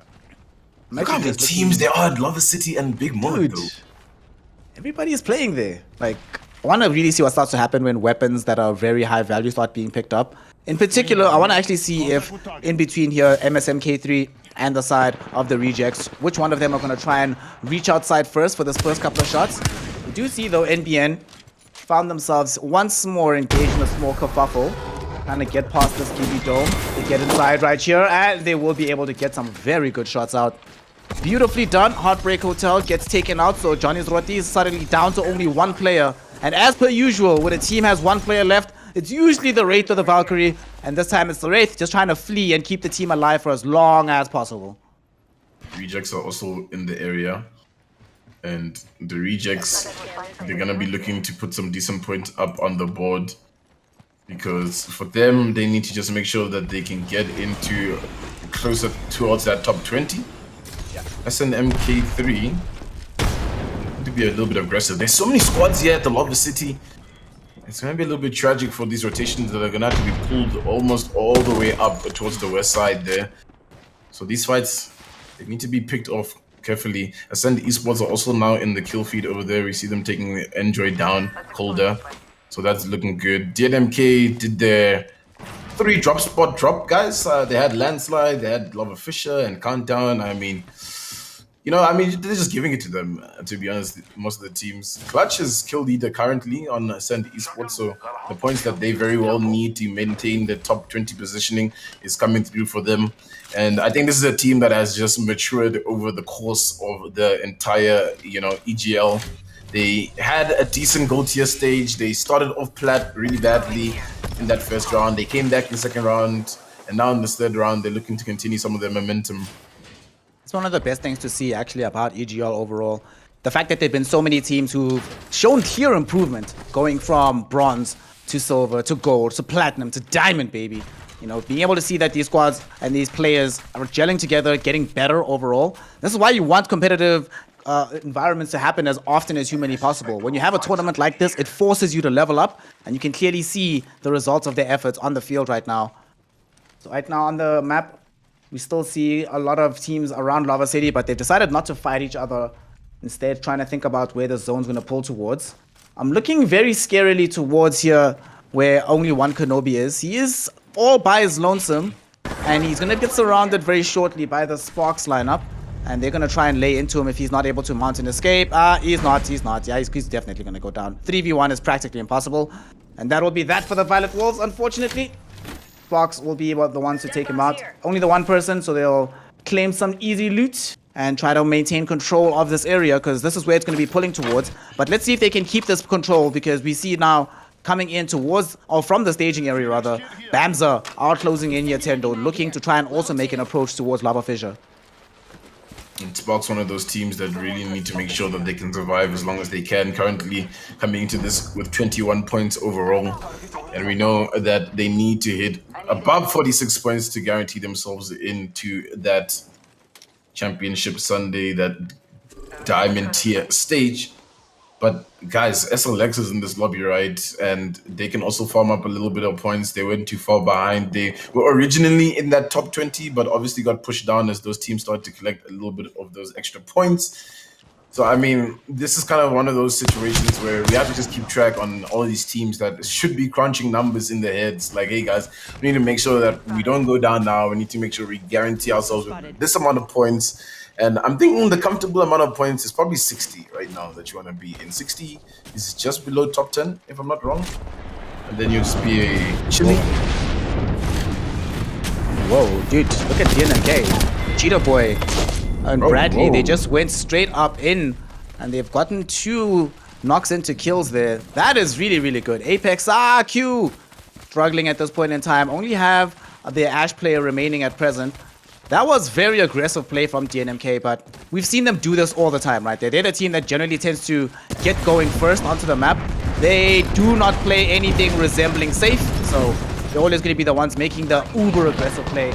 Other side of the map, though, MSMK3 end up losing out onto some of their legends here. ATK Esports very good with the shots out. Rexu looking to try and make sure they get the full squad elimination, as ATK indeed will be able to make it happen. MSMK3 taken down by the side of ATK.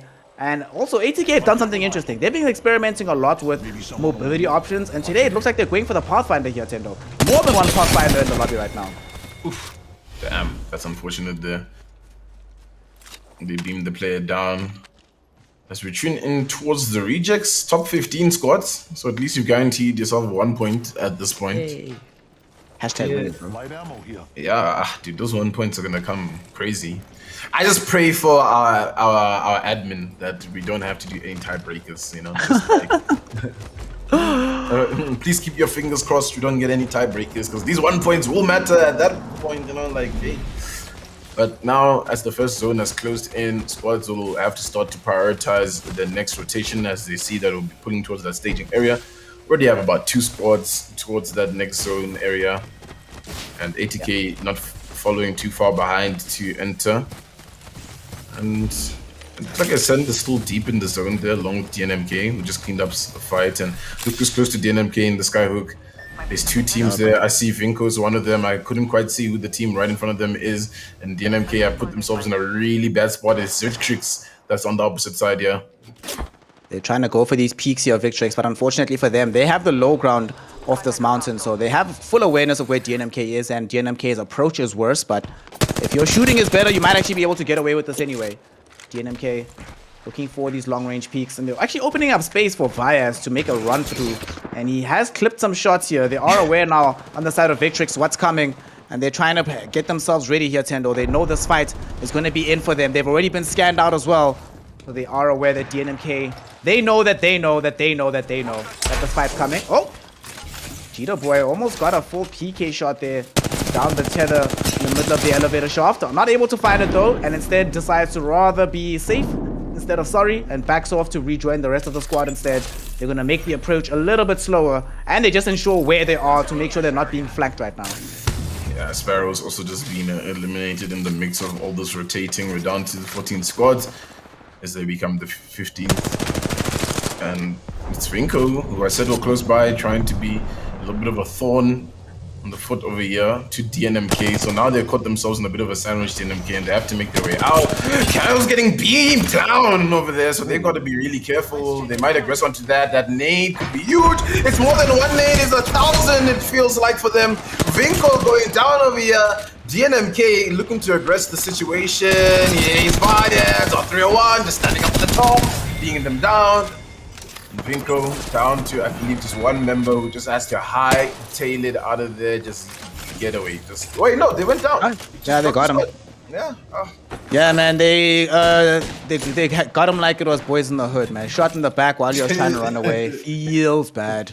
Well, now we're down to 13 squads. Rto Gaming, one of the squads that really needed a strong performance here. Sure, they'll have earned the point for coming up into this top 15 berth, but unfortunately, Tendo, they didn't get any kills in the meantime, so no additional KP for them. Ascend Esports, they can try and utilize this as an opportunity for them. You know, when other squads are doing badly and you also need points, this is good news for you.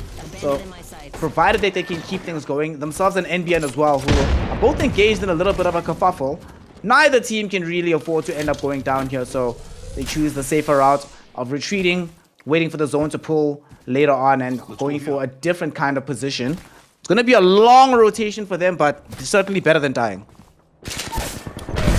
Better than dying, but ooh, seems like Bams is a team that's going down for the count.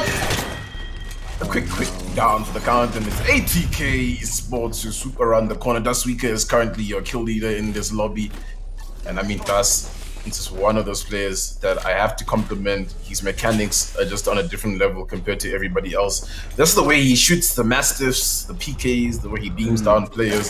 He's just got a different swag to him. BN are close by. They're rotating on the low ground over here of the staging area. The thing's going up. You gotta get up on it. And there's nades that are also being thrown at them. They gotta be careful. But they will make their way in towards this building. Zone is making a close in. DNMK are quite outside of the zone. OG is still alive, but they're stuck in between a lot of teams close to the tunnel. There's so many teams that are just stacked around where ATK is right now. It's going to be quite hard for these rotations to come on through as we tune in with Omnis Gaming. Omnius Gaming, they have an Ash and a Valk here. They are making sure that they can control this area close to landslide, but they have to move out of it eventually. And once they do and walk into more open areas, they're going to be walking right past the controlled area of DNMK. Cheetah Boy not sitting necessarily with the kind of gun you want him on at this present moment in time to keep this full range going. And we actually haven't seen anybody pick up snipers this time around. I haven't seen a Sentinel, a Kraber, no nothing. Just normal guns. Thank God. Oh, we have both Ascends in this lobby, so this is going to get confusing, guys. All right, Ascend with the space is what we'll call the other team. Like, we need to agree here, Snip, before it gets confusing for us and the viewers. Right, let's make the one with colder Ascend Esports, and then the other one is AE. There we go. Oh, okay. All right, let's run with that. I'm down. I'm jiggy with it. And what's looking jiggy is these shots that Jeeves is trying to fire through with this charged up Sentinel. But only finds the one tag. Why? I was like, I'm glad there's no snipers just yet, but... Nah, man. There's no ways. We'll always see snipers. This is meta, dude. What do you want from them? There's actually 11 spots. Now they're just having this little bit of banter. People died out a little bit quickly. I think, what, about 2 squads, maybe 3, fell through in the last few minutes. Jeeves taking up a lot of damage, needs to be careful. They're busy crafting stuff here, you know, they're just like at shop right. Like, hey, let me just get this little battery in and whatnot. Yeah. Cam is a huge fan of the crafting meta. Craft while you're getting your shots thrown at you. So it ends up going well for him at that point. Oh, DNMK in a little bit of a firefight here. They find themselves catching out Rto Gaming down range. Some shots flew out, coming in from Bradley. Here we go. We're shooting in yet again. Baez gets the angle here. They get a nice break going. The question is, will they try to push up? Cheetah Boy is going to be the one that takes up that challenge. Moving very aggressively. Will he be able to get anything going here? They've gotten the scan out. They know exactly where they're at. He came back with the portal. And they're getting some decent damage out. Omnius Gaming in the meantime finds themselves getting eliminated in the meantime as well. Okay, didn't necessarily see that coming, but AE are the ones to get that clutch out. And DNMK, will they actually find their foes here? Look at this though. Fire's starting down range, sees more squads showing up. Might be scared of being third party here, so we'll see what the team decides to do. They still do have this portal for a retreat if needed. Cracks down range. And this is the kind of fight that you probably don't really feel super comfortable on when you don't have these long-range weapons just yet on the side of DNMK. I mean, that zone's almost identical to that final one that we saw just now. So it's going to be quite hectic for teams as they start to pull in, especially from this area where we see DNMK and they're not in a great spot because ATK is in front of them. And they're prone to getting farmed by that, but they're going to try to hold on up, and these teams on the edge of the zone are going to be a little bit of a nuisance. Viaz is taking up a lot of damage. 10 squads up, this is not the time to be going down. They're gonna just try and beat these teams that are making the rotation in. The shocker goes down. To no shocking surprise, trying to run into the zone like that. It's a zip line play being made over here by Pathfinder, but I mean, nah, it's not really working out. It's just damage being dealt, and it's not a good day. It's just not a good day down there. I think that's Rejects. Rejects, another one of those teams that need these points, that need to survive as long as they can. It looks like Trash Can was able to confirm a kill on that as well. So there's maybe one member up there that's still alive, just trying to rat it out. Must be, I think, maybe the Pathfinder player. Look at that zone. Luca's in prime position. It's Ascend the Esports are holding things down. ATK actually in the fight. Well, no, they're not in the fight. They're just above where the rejects are. So it looked a little bit interesting there. I thought they might be on top of each other, like quite literally. Yeah, they're doing that thing where they're just trying to make sure they have the perfect positioning. Selects. Oh. They get a bit of vision here coming in from Skits, understanding and aware that a fight might break out very shortly. It's the side of Sparks on the other side here of this ravine. The question is, who finds the right maneuver here? Big move coming in right now for Sparks. They're trying to run themselves away with the Ash, but unfortunately Ash also gets caught in. Zyrex sees him, knows what's up, prepared for this kind of play, wants to bring him down before the battery pop, and will be able to do so. Sparks as a squad eliminated from play, and these kills are going the way of the side here of a... Wait, what? Fam, do me a favor. Quickly just look at Victrix Gaming right now. I want you to see what A50 is rolling with. Look at this kind of confidence. At the top of the hill, sitting with an alternator, bruh. It can be a little bit tough when you're trying to prioritize rotations and finding some use. You gotta use what you gotta use. An alternator in the hand over here. It hasn't done much damage for A50, but they're in a bit of an okayish position just to guard that team out for now. ATK Esports are in a prime spot, but they're not quite in the zone. They're still holding out. They know there's quite a number of teams close by. Spitfire in the hands of none other than Dusk, Awika, the LMG King. I would like to just point that out. It's not a devotion, it's a Spitfire, and there he is trying to do a bit of damage, but that Wraith is just going to be moving a little bit too quickly. Trash Can is going to pull on back to just make sure that no one is behind them. And ATK trying to make their way into the zone now. Look at that. Look how many squads are just like next to each other there. DNMK are busy cleaning up some squads on the low ground over here as the zone is going to start to pull them in. They do have one up at the top. It is going to be Bradley, who has to be careful. ATK was making that rotation path, but for now they seem good. There's actually the squad that's up here that might drop down on top of Cheetah Boy and Fires if they don't make their way into the zone. But for now, they seem safe. The squad has dropped on down. This fight is about to break loose. Bradley's here as well, so the full complement of DNMK can fight this one together. They're on the low ground, so it's not looking good for them. But the fight that comes up over here, Bradley's bringing to them. He's trying to jump on top, and they're trying to jump on down. DNMK are closing it up, and then they take out the rejects. All right, that is one less team for them to have to worry about on the map right now. Rejects have been eliminated, unfortunately. Light Desire, the lost on a die in that situation. And this gets very scary here. ATK, they've been staying out of these last few frays, although they're desperate to try and re-engage themselves. Dastuika is still sitting as the kill leader on the map right now, but wants to be able to extend that. He's tied up with Cheetah Boy, though. They still just want to maintain position here. Shooting in towards the shed, not going to be able to actually get any damage up. But in the meantime, ATK inside of the damage of this young building through the window. It's not enough at the end of the day, although they got some good nade damage in as well. You see SLX.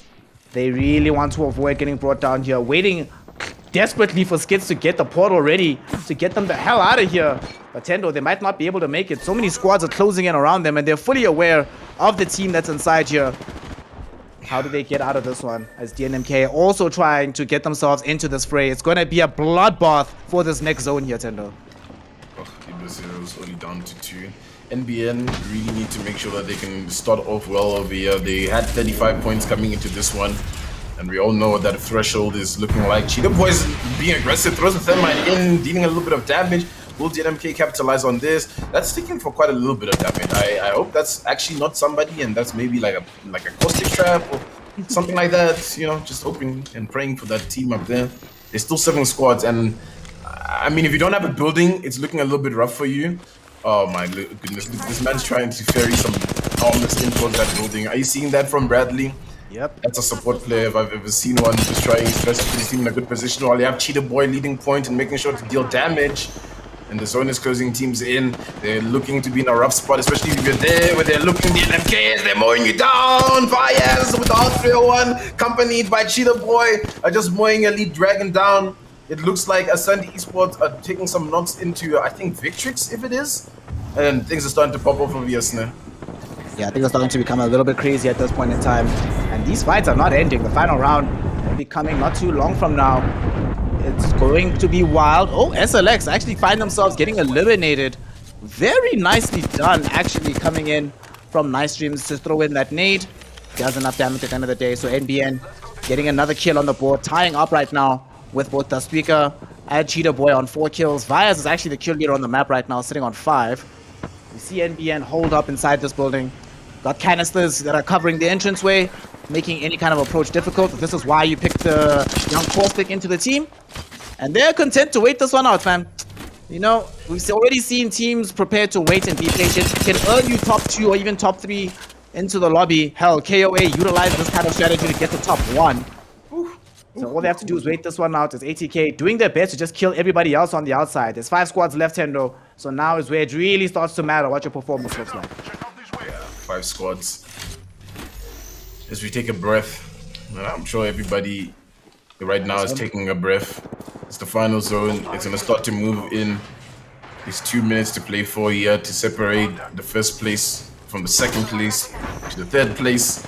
DNMK are bunkered up in this building. They're mowing people down here. Bradley finds a knock with the assistance of his teammate. They're going to have to make that team expend the dome. And that team's in a really rough spot trying to move in. There's also going to be a Gibby ulti popped on top of that. But ATK Esports have a really nice high ground position, even though DNMK seems to be right in the center. We got to be thinking about where ATK is and what they're looking at.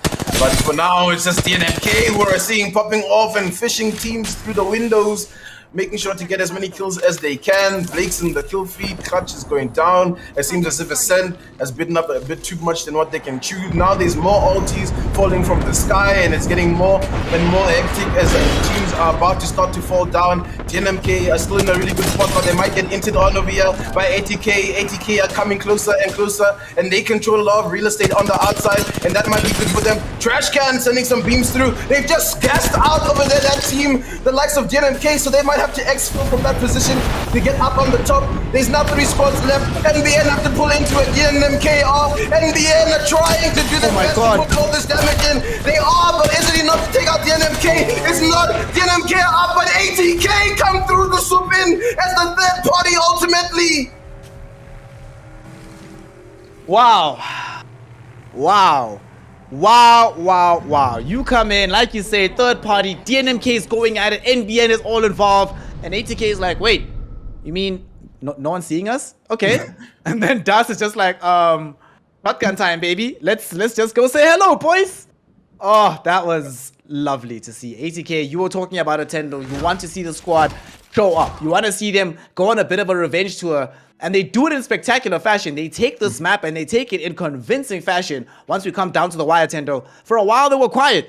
You barely saw them doing anything. But, as we all know, real G's move in silence, fam. And they come out with the dub on this one. Yeah, and I think you could just sense it based on their positioning. You know, they were controlling a lot of that high ground. They could see exactly where every team was and how to plot out their fights. And I mean, yeah, just GG's to ATK for closing that one up. And I mean, that final fight was hectic, though. NBN had to commit into that. They had to take up DNMK. DNMK pretty much boxed themselves in that kind of situation. But I mean, still a pretty good game coming through from both NBN and DNMK in second and third, respectively. I mean, for NBN, it's massive because you're coming into this one not in the top 20 anymore after you were previously in after round 2. So you need these points just to make sure that you can keep creeping up that leaderboard, and we'll see when the scoreboard gets tallied up exactly what that's looking like. I mean, for DNMK, they're just farming those points now to try and close the distance between Nibble. But ATK need these points just so that they can solidify themselves at least as a top 3 team. And I think they can do it right now if they continue this momentum. Yep, they absolutely have. They have the ability, they have the mettle, they have the capability of doing so. And of course, now we will be seeing whether or not it's gotten them enough points to put them in a decent position. We should have the leaderboard ready right now, so we're going to be pulling it up for a second to just give you a little taste, a little teaser of how things are looking right now.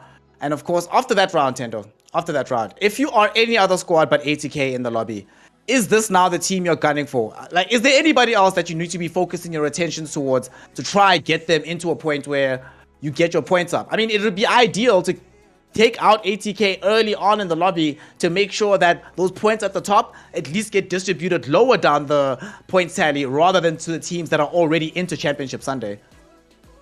Yeah, I mean, the scores are still getting tallied up as we speak, so that we'll bring them up pretty soon. But, I mean, the points now, it's just about crunching down and making sure that you can secure as many kill points, as many placement points as you can in this situation.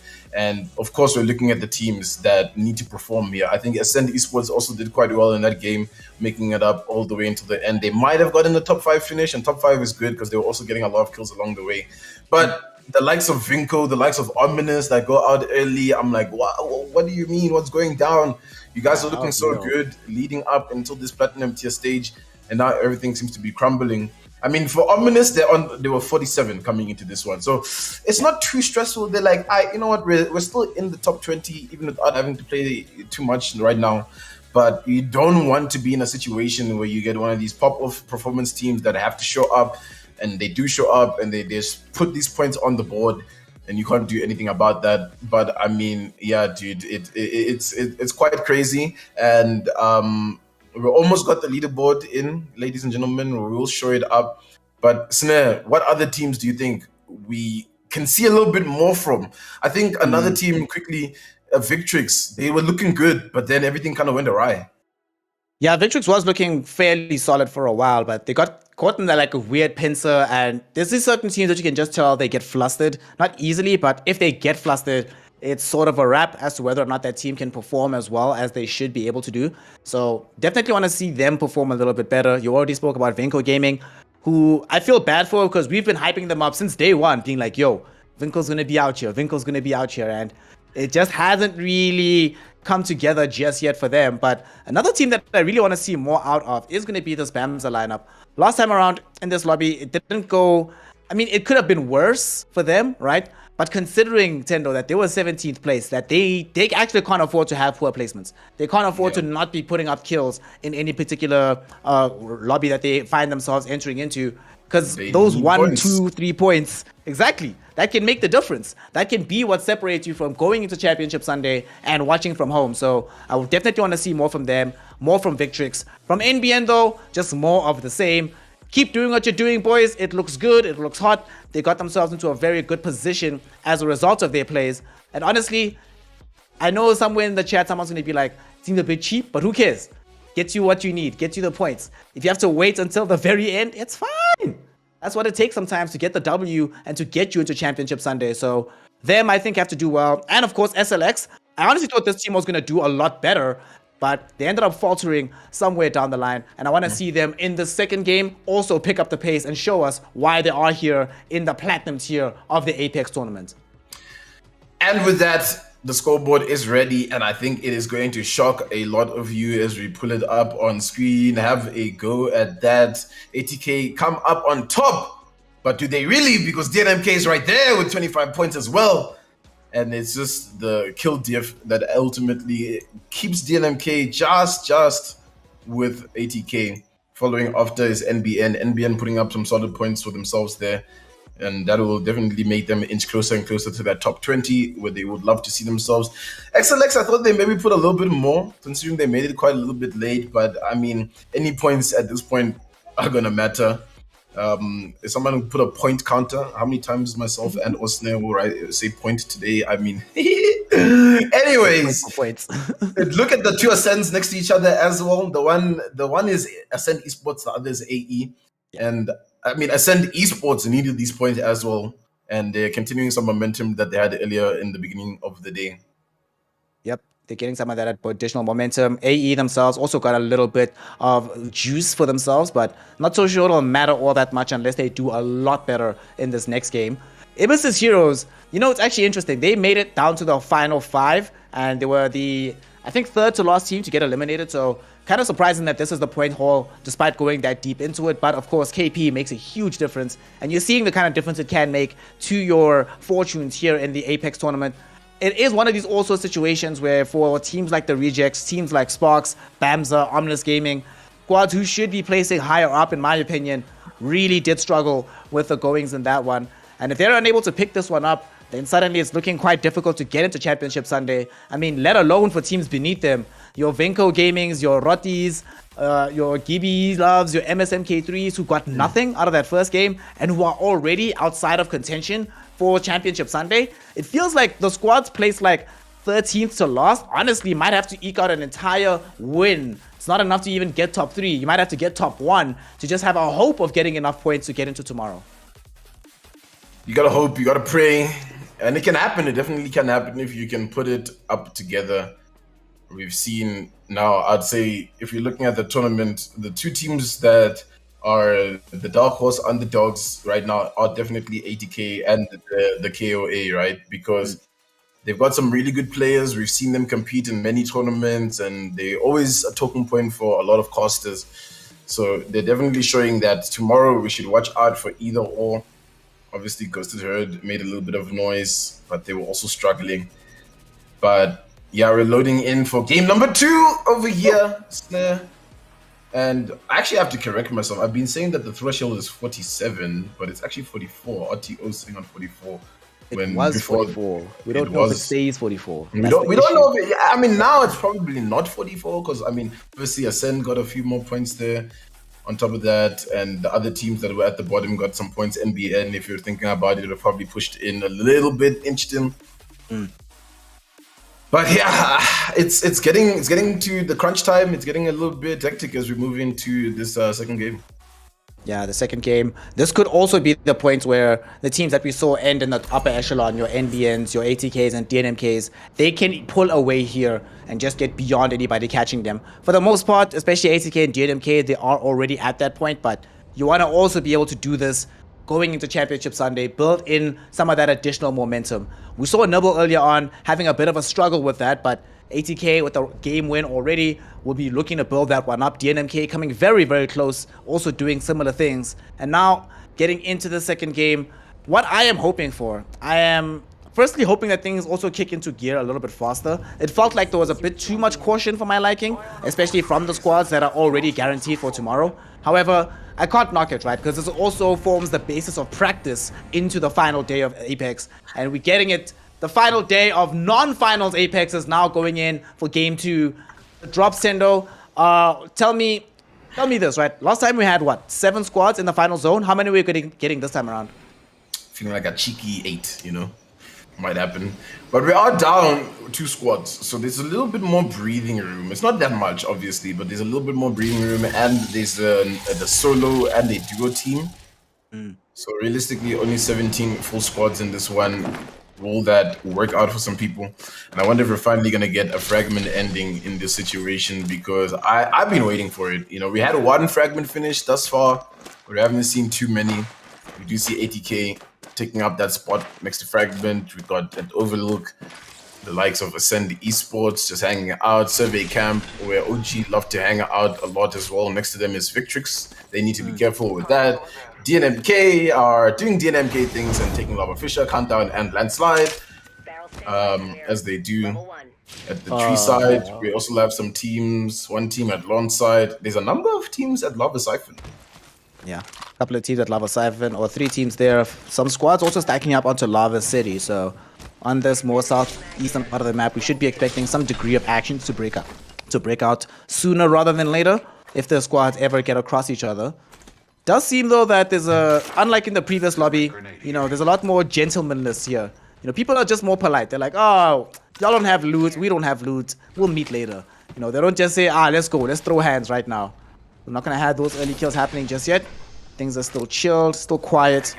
One thing I am curious about though, since it does seem like Fragment is going to be the last area of play, especially, it looks like it might even pull towards Epicenter. We'll see how things go as time goes on. I'm curious to see if anybody's going to try and occupy that central tower zone, man, and take that big risk, at least before the end game starts. I think it depends on whoever gets like a charge rifle, maybe a sentinel or something. And as I say that, I'm actually just cycling around. I see that Apex QA unloaded FAP is sitting with a charge rifle of their own, so they could be the ones that decide to make that kind of play. Charge rifle has really been a talking point as well. Just coming in clutch for a lot of teams, dealing up a lot of damage. The rejects are making their way out of the geyser. They might run into Ascend Esports if they're not careful. Behind them is also NBN. There's kind of like a snake of teams along the east side of the map if you're looking at it right there. And then on the top side, just OG. If they got a beacon, OG should have gotten a scan and seen that it's pulling towards them, and they might play a lot more passively. And I mean, for OG, they're definitely looking to get a win. I'm not too sure if they've managed to get a win, at least on stream thus far. I don't feel like I remember seeing them. Yeah. I don't think we've seen them win a game just yet, but I'm sure if we're wrong about this, production's gonna yell at us in our ears and say, "Fools! they've been rinsing people." What you think about? At least on Platinum tier stage, I'm looking back, it doesn't seem like they've won yet. So maybe gold tier they had a little bit more success, but yeah, they need to really start finding some success, because the problem is, yeah, it's all, like I said, cool to collect points along the way, but ultimately with match point format, you need to close those games up. You need to be winning those games. You can't be coming in second place, third place all the time. You know, championship teams are the teams that win games, you know, and we tune in here with AE at the launch site. We still have 18 squads, so no one has looked to fight each other just yet. And it's still going to be quite quiet. Yeah, I think it's a little bit quiet for now. We have seen some shots flying down range here. AE find themselves in a little bit of a scuffle here. Wolfies forced to take out the Master, hoping to get this big shot out. Won't be needing to fight it because Esmari comes in with the pincer maneuver, and they will be able to get the kill there. That's actually the full squad elimination that they've found for themselves. Things are going quite well. And that's a great way to start the game when you need some KP for yourself. Reject's now looking to get a little bit antsy and involved in this fight. Light Desire throwing some utility there to try flush out anybody towards the angle of his teammates. But for now, no one is pushing out. The door is still closed up. Zone will start to be moving quite soon for these squads that are down on the south side. They'll have to make their way up. It's a bit of a stalemate here. There will be quite a number of teams that pull up to this area. Ascend Esports is actually right here, and they're looking to be a little bit aggressive as well. Now, Ascend really need to make sure that they don't go out too early in this one to put pressure on them leading into those last 2 games. So now they're holding off well. They do have to expend the dome. The thermite is being thrown, but there is some utility flying back towards them. They need to be careful as they try to bail on out. Like Desire gets a good little beam of damage there, but Zero goes down, and it's because there's so many teams out in the Aura area. Ascend is held up long enough for this third party to happen, and now Calder's used a defensive bombardment. Forced to use that bombardment just to try and save himself, but unfortunately that just means that there's so many people that have perfect vision onto him. MSMK3 in as well, and White Defender looking for a way to encroach upon that tunnel. They know for a fact that there's a team in there. Some shots will rain out downrange. Ascend Esports not going to get caught out by this just yet. Just the way that Reggie is sitting with the bow check, ready to do some young Robin Hood style plays as LSK3 inside the building right now. They come across Zero Flex. They will be able to bring him down, but will Fenta die for this as well? Indeed, that will be the case. How much further can this go? The rest of the squad closing in, trying to get in the damage necessary to help out. The shield plays are not going to be enough to block off the spaces, and Donut Daniel going to be forced to flee away. Try to go in with these massive shots, able to get some knocks, able to get a kill, but unfortunately not able to save a squad. Does still stay alive for now though, and that's all they really needed. As long as at least one person survives, you still have a shot for getting yourself into top 2, top 3. Reggie's trying to run down. Ooh. Okay. Damn, alright, run the production team's money up to tune in for that shot, honestly. That's just a little bit unfortunate there for the remaining player there, Jonah Daniel. TB Love, just at the top of here. And, dude, that Bloodhound's name kind of eludes me. I don't know his name. Like, what's the name? Like Lacas? No, Lacas? Oh, Lashes. L. We'll call them L, you know. Let's watch some Death Note right now. So L is out here, you know, sitting. Let's see what they're going to be able to make out of this one, because they're making this movement here as the squad. So far for ATK, as we turn our attention back towards them, they managed to find quite a few kills, and there's more action breaking out for them as well. Great scan that came in there from the speaker, enabling them to know exactly how this fight's going to break out. They get the beautiful peek around the corner from Rto with the R3. At the same time, Rto Gaming throwing shots downrange, but all they really have is a Peacekeeper, a car, and another R3, but R301 belongs to ATK. These guys do amazing things with this. And look at this here. Trashcan going in with the Pathfinder play, trying to make the full flank maneuver happen. They're trying to deny him by going in for the retreat on the side of Vinko. However, here is going to be the speaker yet again throwing out the scan. They have perfect vision. They get the down onto Kano. Suddenly it's a 2v3 scenario here. Once more, look at him go here for Trashcan. Gets in all the way behind, past the truck. At the same time, we see the speaker coming in with the Mastiff over their heads, shooting them all in the face. And that's going to be Vinko Gaming eliminated from this play. They're down and out. ATK, yet another squad buttressing their KP. You spoke about a team taking up that tower in Epicenter, and it's currently OG. They're bunkered up at the top of that as they'll wait things out. We have 13 squads on the second zone, so there's quite a number of teams that have been dying, and the beams are flying through from Clutch. They're just gonna farm this team on the edge. He's gonna have to dive on in because Cold is taking up a lot of damage. He might just swoop on in, Havoc in hand, and just lets it turn. Pot for a Rampart player.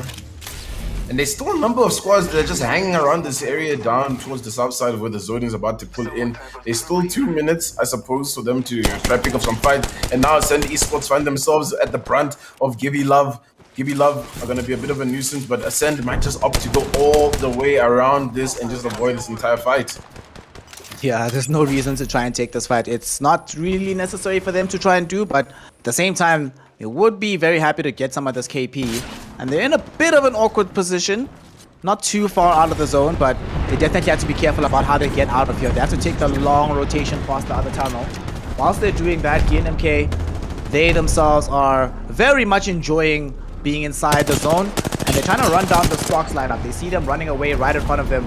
They do not want to let them escape, even throwing out the Gibby off there. Throwing in this damage. Wingman shots. What? Fires! Please stop it. Calm down. Relax. Not gonna lie, I totally forgot DNMK was lurking around the lobby. They've been quite quiet to start things off, right? We've already lost about, what, 7-ish squads. And they're looking to put their name on the board in terms of the kills. They popped through with 16 kills in that last game, so 16? yeah. Damn. Okay, cool. Only a young 16. Just whatever, a young. it's fine. They're not done fighting yet. This might actually become more. As they're fighting in right now, they managed to take down Kabuto. One member remaining for the side of Sparks. Will he be able to survive here? TX sitting on his ashes, been scouted out. 3v1. How can you do here? He's been cracked, he's been shot down. They actually do manage to take down the entire squad though, as Viaz with the wingman brings it out to shoot TX. And that's that. They're done. Down and out. Sparks is gone, but the action hasn't stopped yet for DNMK. There's still another squad right in front of them that they have to fight through the Gibby Dome. Yeah, they're looking to get aggressive onto another team, and there's a team that's making their way into third party. Is this going to be too much for DNMK to uphold? It's a Victrix Gaming on the opposite end over here as they're trying to put down this fire with the R301s, but they're taking damage. But the team that's coming in at the side of third party, Victrix and not DNMK first, and now Victrix are in a really tough spot. The Q has to be popped from A50. DNMK are still in the good ways. They're taking down Elite Dragging as well on top of this. DNMK just looking to gatekeep these two squads because now they're funneled in front of both of them. I mean, this is a little bit tragic. The portal play to maybe just gotten a little bit more placement points, a little bit more life here for A50. You might just have to explore out that one. It's AE that are in the area pulling up in here. Shocker, Trizzle, and Wolfie sucks. Let's see what they can do against DNMK. Shocker's taking up a lot of damage. You gotta be careful. DNMK might work off that. But they're 2-4 for now.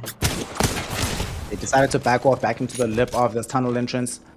Funnily enough, actually, poor Elite Dragon got taken out by AE, so they end up stealing the kill from DNMK. They'll need to try to go back if they want more out of this. Bradley rushing forward, making this approach. Has a PK and a Havoc. He's sitting with the Havoc right now. Not close enough for the PK just yet, but they're pushing them out. And this is a bit problematic here, Tendo. The zone is closing in as well. So if they leave this area, they actually have to go for the full wrap around from AE. They can't just back off straight, and they're forced to do so. They're going to try to cover their retreat angle, but at the very least, the zone enclosure will make sure that DNMK not going to chase them any further. NBN positioned well in the zone. And this is that same carry zone that I believe we saw where they were holding the back end. NBN playing a similar position. I mean, for A50, just trying to rat it out, honestly, man. Like, hey, it's a little bit tough to go back in there. You know, they are one of those teams that are in contention to make it into the top. Let's see how this goes here. I'm just quiet. I didn't want to ruin the moment. Just like, all right, they don't see it. Shh. Be very quiet. Imagine he just gets paused. I don't know if he has enough time to get back in for the banners, but if the timing was really good, he would have gone in for those banners. It would have been quite interesting, but it looks like Ascend Esports here, or AE rather, are trying to take up this fight and do as much damage as they can as the team is trying to run away in front of them. And they're moving closer. DNMK is moving, you know, and they're always moving. They're waiting. Ooh, little finisher action coming in over here from Das. Kind of nice. Kind of pog. Very pog. And now we see DNMK who've made the approach. They were so patient throughout the tunnel. They came in Fires with these bringing wingmans. these damage. You see what I mean, dude? Fires needs to relax with this wingman. Hasn't caught the memo that it's not a long-range weapon. Going in right now is Bradley, looking to see who they can bring down here. He gets all the way around. Ooh. Damage not coming in purely just yet through the Wraith portal. Not gonna chase. Bad idea to do so. They've already got one down, but no need to keep chase because Vaya is able to get the kill once more with the wingman. That's a full elimination for AE. And at the same time, Bamza also got themselves taken out elsewhere. Yeah, Bams is down now. We're down to 8 squads. Everybody is trying to make their way in towards this area. ATK is still a little bit outside of the zone. A50 is still alive, ratting it out. Love to see it. NBN holding up a good position. OG finally coming towards this end game in a nice little position, and OG really need a massive one to close it up. We're talking about how they haven't won any games and moving into that diamond tier stage over here in the EGL Apex. It's powered by none other than Evesports, sponsored by HP and Omen. You need to close up games, you need to clutch up games because the money is for the winners. Yep. Second place, I mean, it's still a hefty amount of money coming in second place, but I mean, you want to also walk away with just the accolade of being one of the best teams in Africa, at least currently. Do you wanna laugh right now? Guess who actually got that spot kill onto Bamza? It was our boy A50. For real? He's been hiding, yeah. Bamza actually giving away some KP, unfortunately, to the side of Victrix Gaming, who lack a squad, but they still have... Oh, ATK versus DNMK! Yeah, DNMK know where he is. They saw him, so they're chasing him down. They want to try and find and finalize this kill. Unfortunately for him, it's very, very difficult. ATK, though, in the meantime, they found themselves as well in a bit of, not bit of trouble, but ready to fight. Because they find a DNMK on the other side of their vision. The two big squads, the big bullies on the lobby, looking to try and find a fight. But whilst they're doing so, Tendo, this creates space and time for A50 to escape. He's still running away from the speaker, but ultimately he's still alive, fam. He's still alive. What a saint, A50 right now for the team of Victrix. Just everyone shooting at him, man. Yeah, shame on you, Snip. Yeah. He was doing so well before. But for now, let's tune back into a DNMK position on the outskirts over here of the zone. Don't forget NBN is in front of them as well as the OG, so they gotta be careful of that. There's still 7 squads that are up. Ascend Esports are bunkered not too far from the zone as well. And I mean, what a showing from Ascend. I have to just keep on mentioning, man. They just made a full turnaround after that first round, and they really yet to play and show that they deserve a spot in that championship Sunday position in that diamond tier stage. ATK trying to take these shots on towards the DNMK position and move up on it. This might be a big fight that we see over here. But look who's back at it again! It's the John Wick from another lifetime. It's Vias with those wingman shots, but hey, Cheetah Boy's also taking up a lot of damage. The shots have to just keep on flying. He hasn't found any Omen cracks just yet. ATK in a really tough spot. They have to opt to rotate on this side where DNMK is going on the other side, and they will go on the opposite side. DNMK have done enough to push them back. Enough to push them back indeed. A lot of it coming in with those wingman hits. An amazing play from DNMK. ATK legitimately had the drop on them initially, but weren't able ultimately to get this one fully completed. So DNMK still do remain alive. 7 squads up in the lobby right now. A lot can still happen. 4 seconds until we have the next zone enclosure. Not a team's outside of it. And DNMK, now they find themselves in a bit of a pickle here, going up with some shoots and some damage into here the side of... Oh, are you seeing this? DNMK, damn, Ascend Esports, they thought once again that they had the vision there, but little do they know that Bradley's out here as well with the wingman. They managed to get the down onto Reggie's Revenge. Immediately afterwards, I Clutch You taken down to Colder, the last person remaining. Not going to be able to go for these reses. It's very dangerous. Oh, Violet Wolves at the same time. Cheetah Boy is able to get a kill elsewhere to eliminate the Violet Wolves. And it's still not over. Fortunately for Ascend Esports, Colder has started to flee, trying to just stay alive, walking through the shield here that he's plopped down, but it's not going to be enough to keep the rest of the squad alive. He has the beacon reclaimed for Clutch You, but NBN, they also have some vision onto him. They might try to take him down. In the meantime, though, NBN instead, oh my goodness, those hard shots. That was really nicely done by Blake. Some good shots. And yeah, DNMK have been making up a lot of noise. It seems like they're taking down Rexu over there. I caught that in the kill feed. We haven't spoken much about Ominous, and they've got a Kraber in the hand. The shots haven't been used quite a little bit. They see the Bloodhound player. Jeez, is just holding the trigger discipline. Won't really let loose just yet. Gonna try flush them out with the Thermite. Might be able to get a knock. Yes, that Thermite do be burning. It do be doing a little bit of damage, but will miss the shot. And that's gonna just put that Bloodhound player in a really tough position. Ominous though, they're not in a good position. They need to make their way in. I'm thinking this is an NBN win just based on their positioning. They have a lot to work with. They have that little car. They have the caustic gas as well on top of that. The rest of the teams are just out in the open. DNMK, they've managed to take down Rexu, I believe, on ATK. So ATK will now be just a 2-man. Sitting with the 2-man Dustweaker and the Trash Cannon Hailer. NBN, like you mentioned, they have this amazing positioning. Similar position that we saw from them actually in the last game before they ended up moving in towards the final zone. And it worked out for quite a while before they had to vacate the area. Ominous, they are here, still sitting with the Kraber, still trying to maintain their own position as well. They've been here for the majority of the time on the map. And if it ain't broke, don't fix it. There's no need to actually run into these uncovered areas. Once you have a building plopped down, as we approach the 5th and 6th zones, always better to be able to maintain that building rather than lose it out. And we actually have a care package coming in here, Tendo. They're trying to get rid of it, but it does seem like it's going to be able to come out. Oh. Okay, Dust is kill leader right now. Didn't notice that. ATK are still going on this teardown. They managed to bring back the likes of Rexu, a res mid-final zone. What do you even mean? It isn't quite the final zone yet. It's still only zone 5, and there's 4 squads to play for here.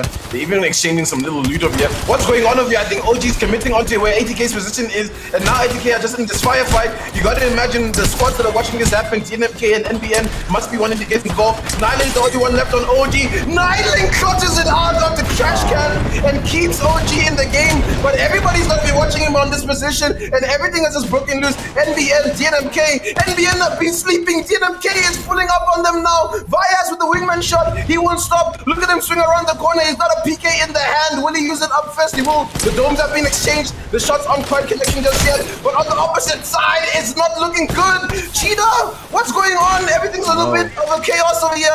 NBN is still up. NBN are holding the caustic gas. It's looking good. NBN want to take down DNMK. Vias, what can he do standing up over here against 2? It's not good for him. NBN, they come through. It was their positioning from the beginning. You could see it. They were ready. Woo. You said it best, Tendo. Due to their positioning, due to how well they're controlling their movement, due to where they are and the angles they can cover, they should be able to win this one out. And the prediction comes to pass. NBN take the second game here. And they do it in style as well. It really came close to the wire. It was actually wonderful, right? That last fight when ATK was fighting headlong into DNMK as well.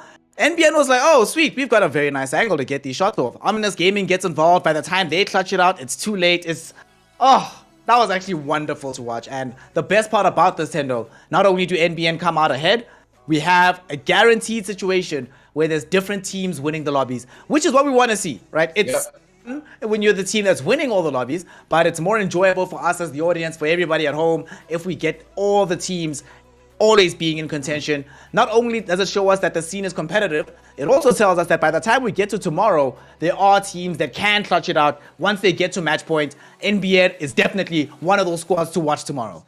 Yeah, it can get a little bit boring watching the top two teams pretty much run through the lobbies. And I mean, that's just a testament to how much the competitive scene in South Africa has grown. Way back when, it always used to be the case. There always used to be that one dominating team. We had ATK at a stage, then DNMK came through, and now Nibble made their rise and they come up as one of the dominating teams.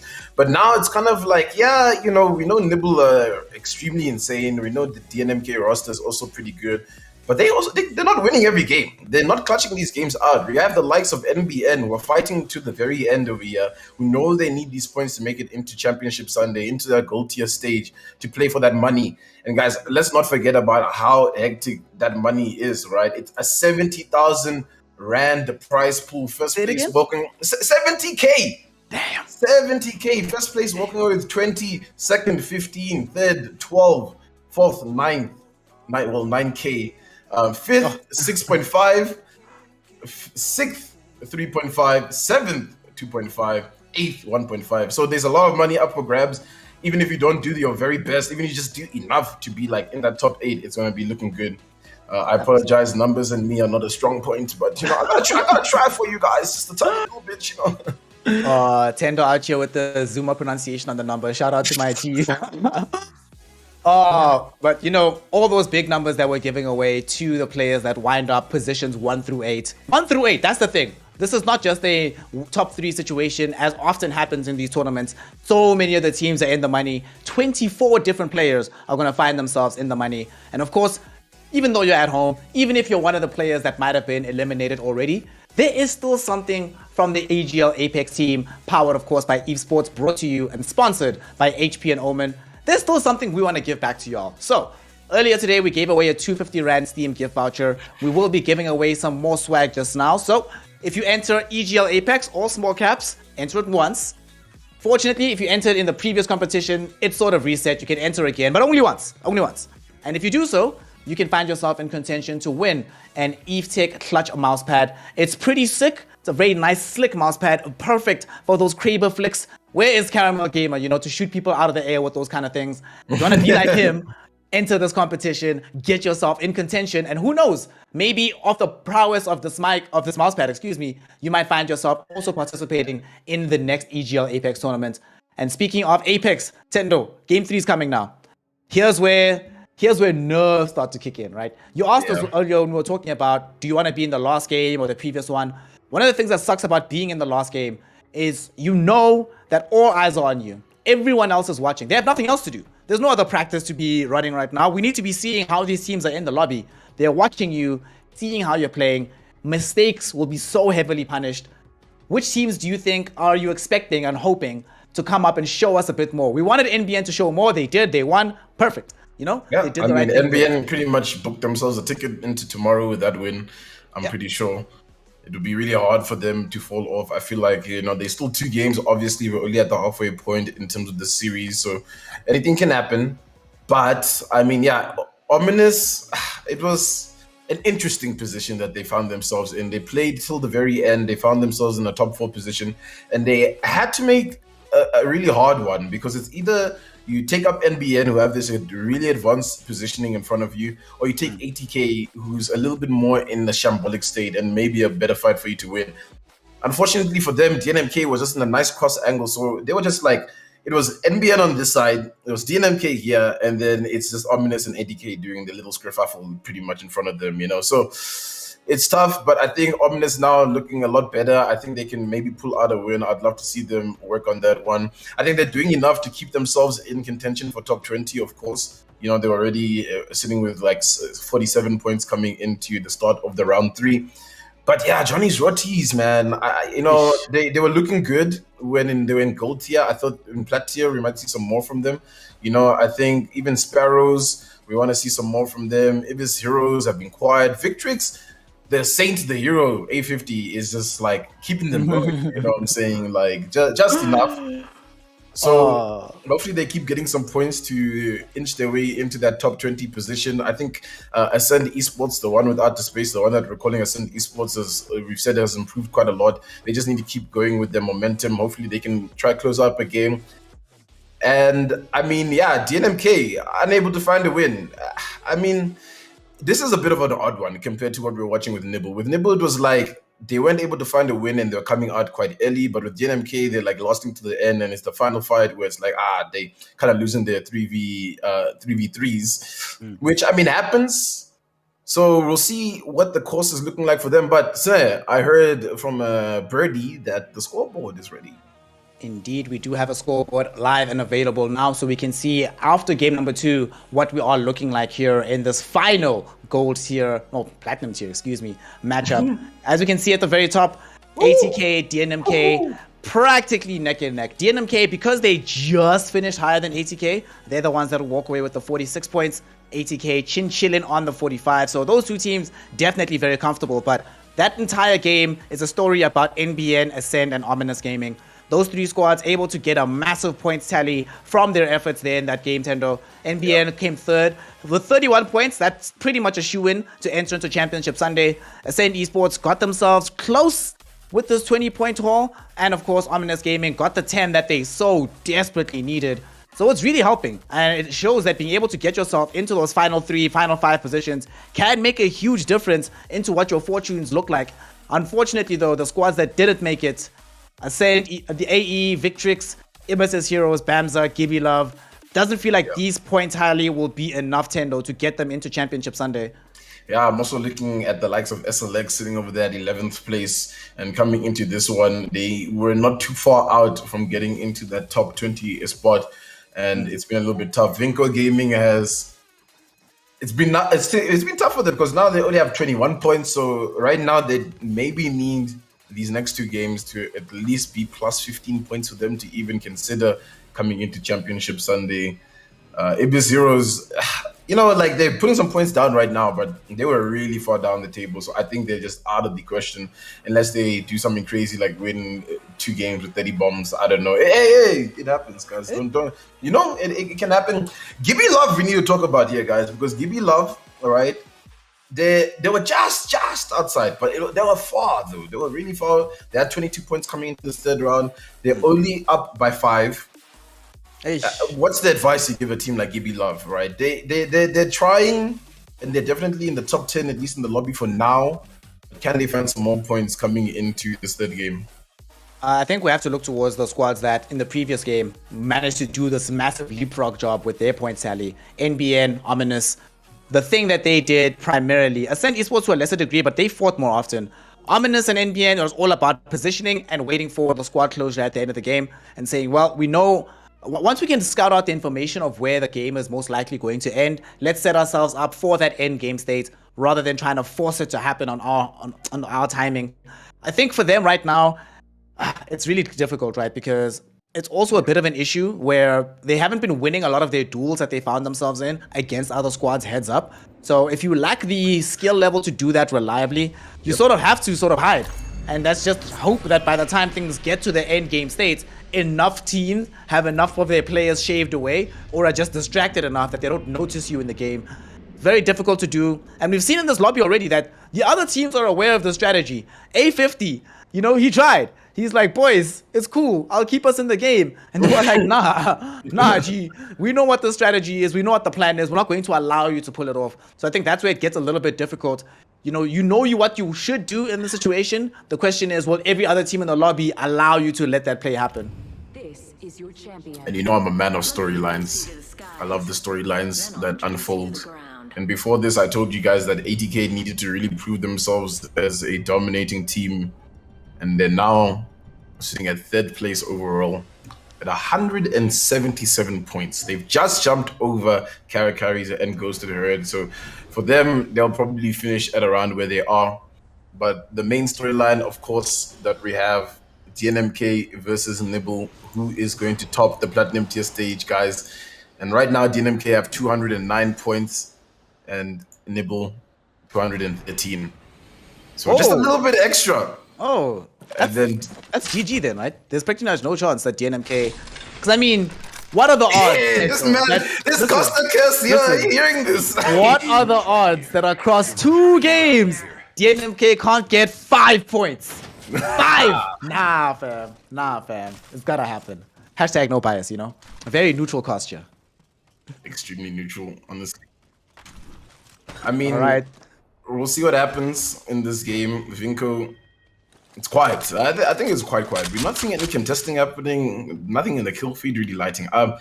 Usually, big mod Lava City, we find a lot of teams there, but it's quiet. Yeah. Wait, Lava Siphon. Oh no, there's 3 teams. That might get a little bit rowdy in a few seconds. But hey, even Overlook, we got 2 teams with Overlook, so we're gonna have to keep our eye in those 2 main locations. A fragment fight doesn't always break loose because teams always opt to rotate out of that one, but there's the zone pull that's coming through. And I feel like I'm calling a landslide finish here. It just feel like landslide. Oh. Just above landslide. Just above. We'll see how it all ends up panning out here. As I still have a lot of time to go before that point in the game is reached. For now, though, the big thing that I'm really looking forward to seeing is, firstly, which of the 2 big squads are going to be heading out on kill missions just yet. It has the feeling of that kind of game where they're going to be trying to rack up as much KP as possible. But for all of the other squads, especially if you aren't in the top 20 just yet, you need to be playing as carefully as humanly possible. So I'm looking to see the Johnny's Rotties, the Victrixes, the Bamzas, not make any big moves for quite some time. And we see that over Harvester here, even though there are 3 squads in the area, doesn't seem like any of them actually have appetite to engage right now. Just prepared to take loot, retreat, and wait for later. Gotta find that loot. Make sure that you stocked up and ready, because you do not want to be left behind. Currently, Ascend Esports have 65 points, so they're sitting quite comfortably. Yeah, that leaderboard. They're Gucci. They've even taken up over the likes of Project Rise at this point. I'm pretty sure Point 1 Esports on playing right now, so they've gone over them. Just above Formula 1 as well. So Ascend have really, no pun intended, Ascend. Pun very intended. He's lying to you. Like, I can see that little smile in his face. He's like, yes, I've been waiting for that joke all day, Yeah, sometimes, honestly, sometimes I walk around the house and I'm just like thinking of teams and then them being in end games and things I can say about them. I won't even lie. So hey, I wasn't planning the ascend one, but the other stuff I say, yeah, sometimes we script it, See, that's how you see, y'all. That's how you know that you're dealing with a professional here. Doesn't come in half-cocked, comes in prepared. Knows exactly what he's doing right here. And speaking of knowing exactly what they are doing, look what they are up to right now from the side of Sparks. Every single game, they've made this exact same rotation, Tendo. Moving through tunnels next to staging area, trying to get into a lava fissure, the slow, methodical way. Basically trying to avoid everybody on the map. It hasn't panned out for them in the way that they wanted to, just because they keep getting caught out, ironically enough, by the teams that have been winning everything. But every single time it seems to work out for them. We saw, I think it was last week, but they did manage to get pretty far up in the rankings, like top 10 or something. If they are able to win this one, I think they also have some hope, because right now it's not looking good for them in terms of getting into Championship Sunday. And it seems like that absolutely need to go off in a game like this. But the first fight's going to be coming out from Gibby Love. They're throwing shots down range here. Enjoy sitting with this Rampage. These Rampage players, man, we've seen some amazing things come out of this gun, but not so much in this lobby for some reason. What? Did you see that, Tendo? Those games coming in easy. As Bamza really need to make sure that they can continue their momentum to try and just keep getting points and trying to get into the top 10, at least on this lobby. They're still in there. They were 9th place coming into this one, but they need some extra points, right? Because Bamza, another one of those teams that are just on the cusp of being in the top 20, sitting at 46 points. So they need those extra points. And this fight, though, oh, the Watson player goes down for Bamza. It's starting to spell a little bit of trouble over here. It's Vinko. Vinko looking to get a little bit of revenge on the lobby as they need some points. They need a big game here coming out from them. They will confirm that kill onto the one player for Bamza, so that is going to be tragic for them. Fires is in the kill feed, and it's them versus the Rotis. And we'll see exactly how that one goes through. I mean, Bradley gets another one. On top of that, there's just one more player that's left. Not the Mirage. What? Ooh, not the Mirage. Yep, the Mirage. That's exactly what happened. And DNMK not done just yet, moving in for more aggression. Bradley and Cheetah Boy have gotten some 4 kills here. AP is starting to stack up. MSMK3 though, Donut Daniel wanting to run inside of the Kiwi Dome there. Forced to actually go in the opposite direction. Doesn't want to deal with the sonar hit. So we'll decide to be a little bit more circumspect about how to make moves on this one. They find themselves in the middle of the zone as well when you're looking at it. Kiwi Love, they're trying to take out the side of Inko here. They've already gotten Rocky knocked down. Horizon and Kano, will they be able to push them back? Horizon taking quite a lot of damage here. Trying to run outside in the meantime. Kiwi Love, big L here, out with the damage. But no, they end up losing their Valkyrie first and foremost. That is a pretty big deal. Can L and Enjoy try to turn this one around? L sitting with the R99. Will he be able to get the shots into the back? Gets the damage out, but it's not enough. It's going to be now a full move all the way around. Horizon gets taken down by Kuzu though, because several squads are turning up to third party this one. It's not a fun place to be. Gibby Love, they now are witnessing Vinko getting closed in several directions. They're going to think about going back in, but it's not necessarily a requirement for them to do so. Vinko of Kano, he's just trying to survive, getting closed in on right now. He's getting surrounded, has a canister down as the caustic, but it's not going to matter because at the end of the day, L is out here. He's got the genius level plays and they managed to find the kill. Yeah, man, and you gotta imagine for Rto Gaming that has to be demoralizing because this is one of those games that they needed to perform. They needed to put some numbers in so that they can work their way back into this. But now they need something but a miracle in that 4th and final game. We're still in this 3rd game, catching up with 80k. 16 squads are up. Seemed like there was a lot of action for the number of teams that have only dropped. 80k are close by to where that fight broke loose, so they might come back in for a little bit more and see what they can fish out.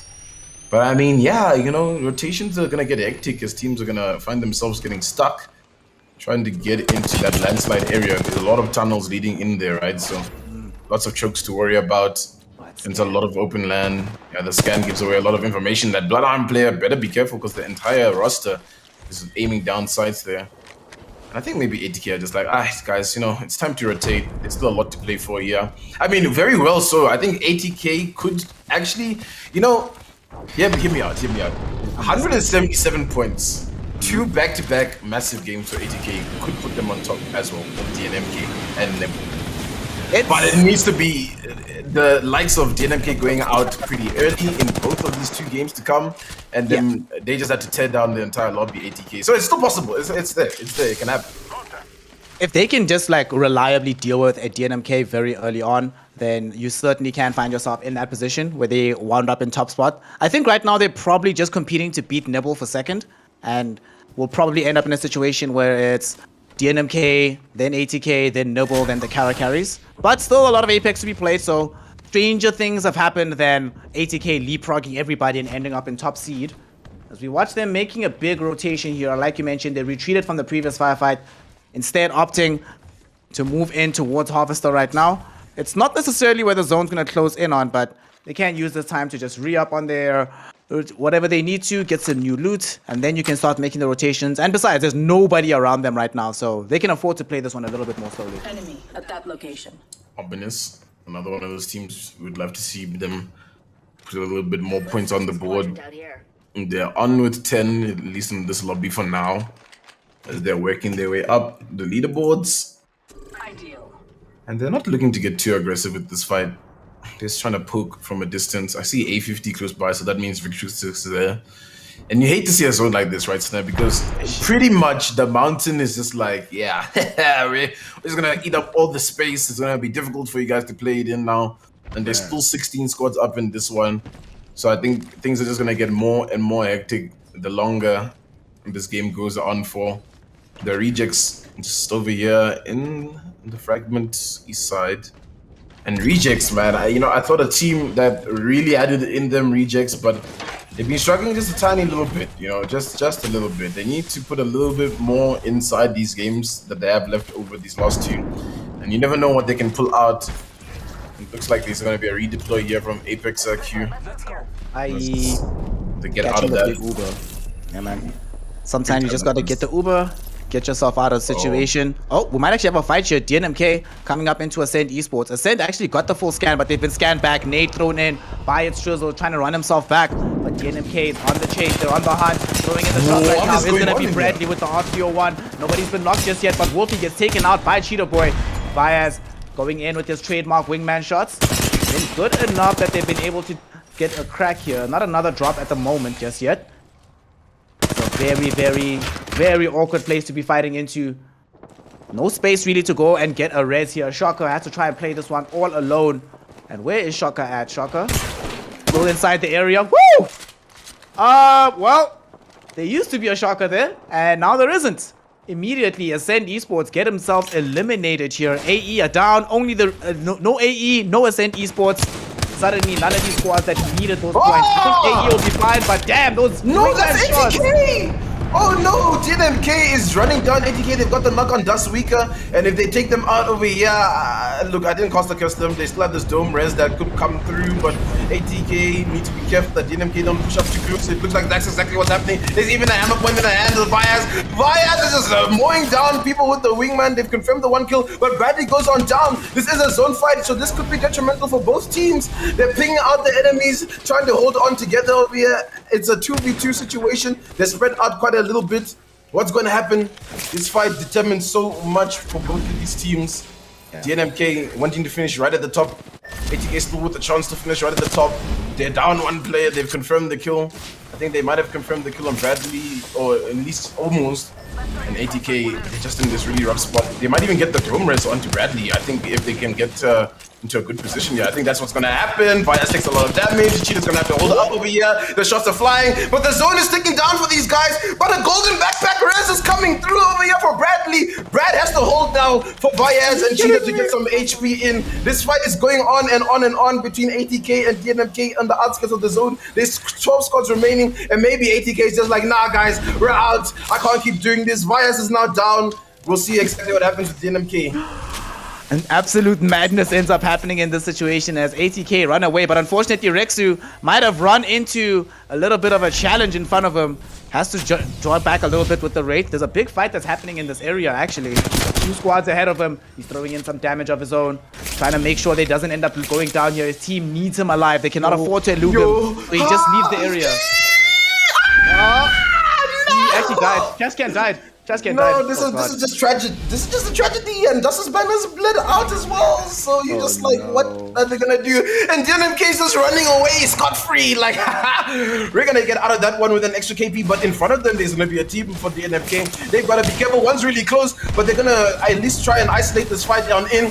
Look at Vyas super on in over here for this Octane player. The wingman shots are connecting. Will they find the knock? They haven't gotten to that flesh yet. They haven't taken him down. They're struggling. They take him out, but the HP is low once again for DNMK. Where are the heat shields? Why are there no heat shields? Cheetah goes down. DNMK is about to go down inside this bunker. They don't get any HP, but at least the res might come through. If I'm not mistaken, there is a golden backpack on the likes of Vyas. Bamza of the team holding DNMK out. Look at Cheetah making this aggressive portal to get out of there. They have to. They have no option but to. He's gonna get ran down. He's gonna get chased. Are they ready for DNMK though to pop around the corner? Here comes Vyas. The shots are flying through. Bamza with DNMK over there. They're gonna take you down if you're not careful. Cheetah Boy up. Cheetah Boy takes them down. DNMK will not fall.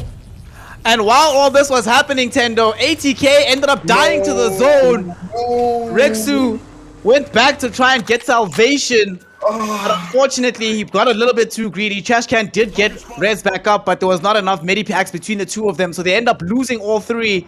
So DNMK technically eliminate 2 squads in that situation. Bamza now down and out. And Bamza is a team that they were just on the cusp of being in the top 20. They cannot afford to drop points here. But DNMK make it happen. Now as the zone is closing in, we see the new area where this is going to be fought around. There's so little movement area there. Tunnels are going to be heavily contested as we get deeper into these zones. But right now, Tendo, things have just turned in a hurry. We're down to 8 squads. Not that long ago, they were like 13, 14. But now it's really coming down to the wire. All this damage has been flying out. NBN, last round leaders. Trying right now just to slowly but surely play a similar style as they did successfully last time around. No need to fight super aggressively early. Control the map and move in when you really have no other option, and once other teams have already set themselves up and can be exploited. And looking at the minor things over here, right? We have to look at the series as a whole in terms of just who's going to win this one out. 80K after that have just put themselves in a terrible position because DNMK were obviously still at the top of the table by 1 extra point, and after that they're just going to continue tearing people down. And DNMK find themselves in actually kind of a good spot. There's no teams next to them. They can still plot out exactly what might happen in front. They've got some rocks to work with. They have no business being in that position, honestly, man. They should have been dead a long time ago, DNMK, to be honest. But now it's the rejects. The rejects need this. They need to get these kills on the board. They need to continue to farm this lobby and at least walk away with one of those top finishes. At least for now, the fight won't look to go on. It's Spox. We're just holding up over here, Spox. They don't want to make any noise. But they know. The rejects are away. They know about this. Light Desire. Ooh, Light Desire actually gets around the corner there. Tess, half of his shield eaten up, so he needs to go in for the battery. But great reaction shot coming in from Red X there to prevent the encroachment from being super simple. The rejects are just trying to find out which way do we go. Do we go up the stairs? Do we go up the shaft? Do we go the long way around? We tried the long way, it didn't work. They're thinking about the double encroachment onto shaft, long way, and through the stairs. Okay. Opening up is Zero Reflex. Putting in some damage here, throwing the nade up. The thermite will create a little bit of space and distance. What can Spox do about this? Will they be able to retreat from this area? They really would love to, but it's a very, very hard thing to know exactly when to make this move. They know they're coming, but this is sometimes the worst part. Oh, wait, here we go. Bye! Bye! That's why you pick Valkyrie, fam. Hop in the Uber, get this relocate, and we are going to be leaving this fight. This is really bad for the side here of the rejects because I'm not sure if they saw what happened. Oh, they're both going. What? What's going on there with the DNMK split up? Bradley's basically fighting X teams. The others are holding on towards the other side. Gibby Love make their way inside the zone. Ah, the wingman shots once again. They're just raining far down from Bias. DNMK are just holding this building. And they found themselves in such a good and cheeky spot in the zone. Well, okay, I thought he got that kill via the ammo points from that distance. That would be too much. Yeah, that would be a little bit unready, man. I come down a little bit, but damn. Still trying to find those deeps, and we have a bit of contest. What? Yeah? Relax, Owens. This is just a game. I told you, man. Every time they tune back into Vias, he's literally hitting people's heads with the wingman, dude. Ah, dude, no, man. Damn. That's a bit too much. It's a bit too crazy. Oh, man. Vias just doing the most here for the squad. The question is, though, will they be able to get the full kill? In the meantime, though, other squads are enjoying quite a bit of conflict here. Light Desire did end up taking out Enjoy, so Gibby Love are down to L. Can his solitary genius save them at the end of the day? Zero Reflex. And then the rejects are trying to chase L down. He has tried to flee the area, trying to play as safe as humanly possible at the bottom of this mountain. I think we have our first rat of this map. We'll just be trying to stay alive for as long as possible, but there's only a matter of time before someone's in that area and they throw out a scan and or the zone starts to close in and there's just no way to move in without being scouted around the mountain. So he just has to just NBN next to OG as well, Snare, so we're gonna have to catch up with what's happening on that outside of the zone over there. NBN is in that area, that team has just redeployed, so there's probably a bunch of fights breaking loose on that side. And DNMK is just watching all of this happen. It's Victrix that are there that are suffering in this situation. Victrix might just go down, but they're getting their heels off just in time to stay alive. NBN are there, OG are down. They have been eliminated once again, unable to get into those top 3 positions to try and close out the win. But DNMK have such an expert position on the zone over here, Snare. The reject tries to be a little bit cheeky, but they suffer for that. The Gibby player is down 0. Be careful! It's not looking good. Can they do this? It's such a big fight. It's inside of this Gibby Dome here, and they're all outside of the zone. They've already lost one on the side of NBN. They're going to end up losing two. Blake, the lost survivor here, they just got ran into, and unfortunately, they lacked the ability to stay alive throughout that one. The rejects, it wasn't cheap, but it was worth it at the end of the day. But NBN do get themselves eliminated now. We're down to 3 squads. Look at this, going in, Gibby Love. L was trying to do his best, and he's able to do his best by taking out the rejects. He's still alive, trying to hold this one down. It's not going to be for much longer. And DNMK, they take out Gibby Love and win the map. DNMK just come out of nowhere, man. 11 kills on Cheetah Boy. They really just came out of nowhere in that final zone. Most of the action was happening at the tunnel, I believe, where we saw Victrix, OG, and NBN ultimately being there. DNMK roll on by and just clean it up. And the rest of the teams were pretty much just in shambolic states, the rejects. And, you know, we saw down there at the bottom, L just holding it down. And DNMK find their win over here tonight. And that should push them really far ahead in the leaderboard, not just overall, but also in the lobby. But I mean, I don't even know where the token points are to start there. I don't even feel like the way DNMK won that game, it felt like they robbed everybody in the lobby, dude. I don't know if you feel the same way. I feel like there were points in times there where they should have gone down. There should have been teams watching their position, but they just weren't, and they just got out for free. So, Yeah, I mean, too many times, actually. Like, I think where it all started for why they won, it all started with the play when they were fighting into ATK. They get a squad kill before that, find ATK on the other side of the tunnel, engage that little bit of combat. Both teams honestly should have died there, right? It should have just been a wrap. Everyone's outside of zone. It is what it is. ATK, instead of trying to stand around and force the fight to happen, they unfortunately decide to make that retreat. It all goes a bit south for them because Rexu runs into 2 other squads. It's like, I don't like this direction. Let me try go for the res, but you have to run through the zone. And then DNMK basically just kept sneaking into people. They were basically the third party every single engagement. They show up when there's already somebody knocked down, somebody's like mid-shield batting, and they're like, oh, sweet. This seems like a nice time to arrive at a fight. Awesome. And they get there, get the kills. 11 for like, how many kills they get in total? Like 17 or something? It was pretty crazy. Let's see. 11 for Cheetah Boy, 5 for Bradley, 3 for Vias. oof. That's a lot. That's a lot. 19 kills being picked up right now by DNMK in this lobby.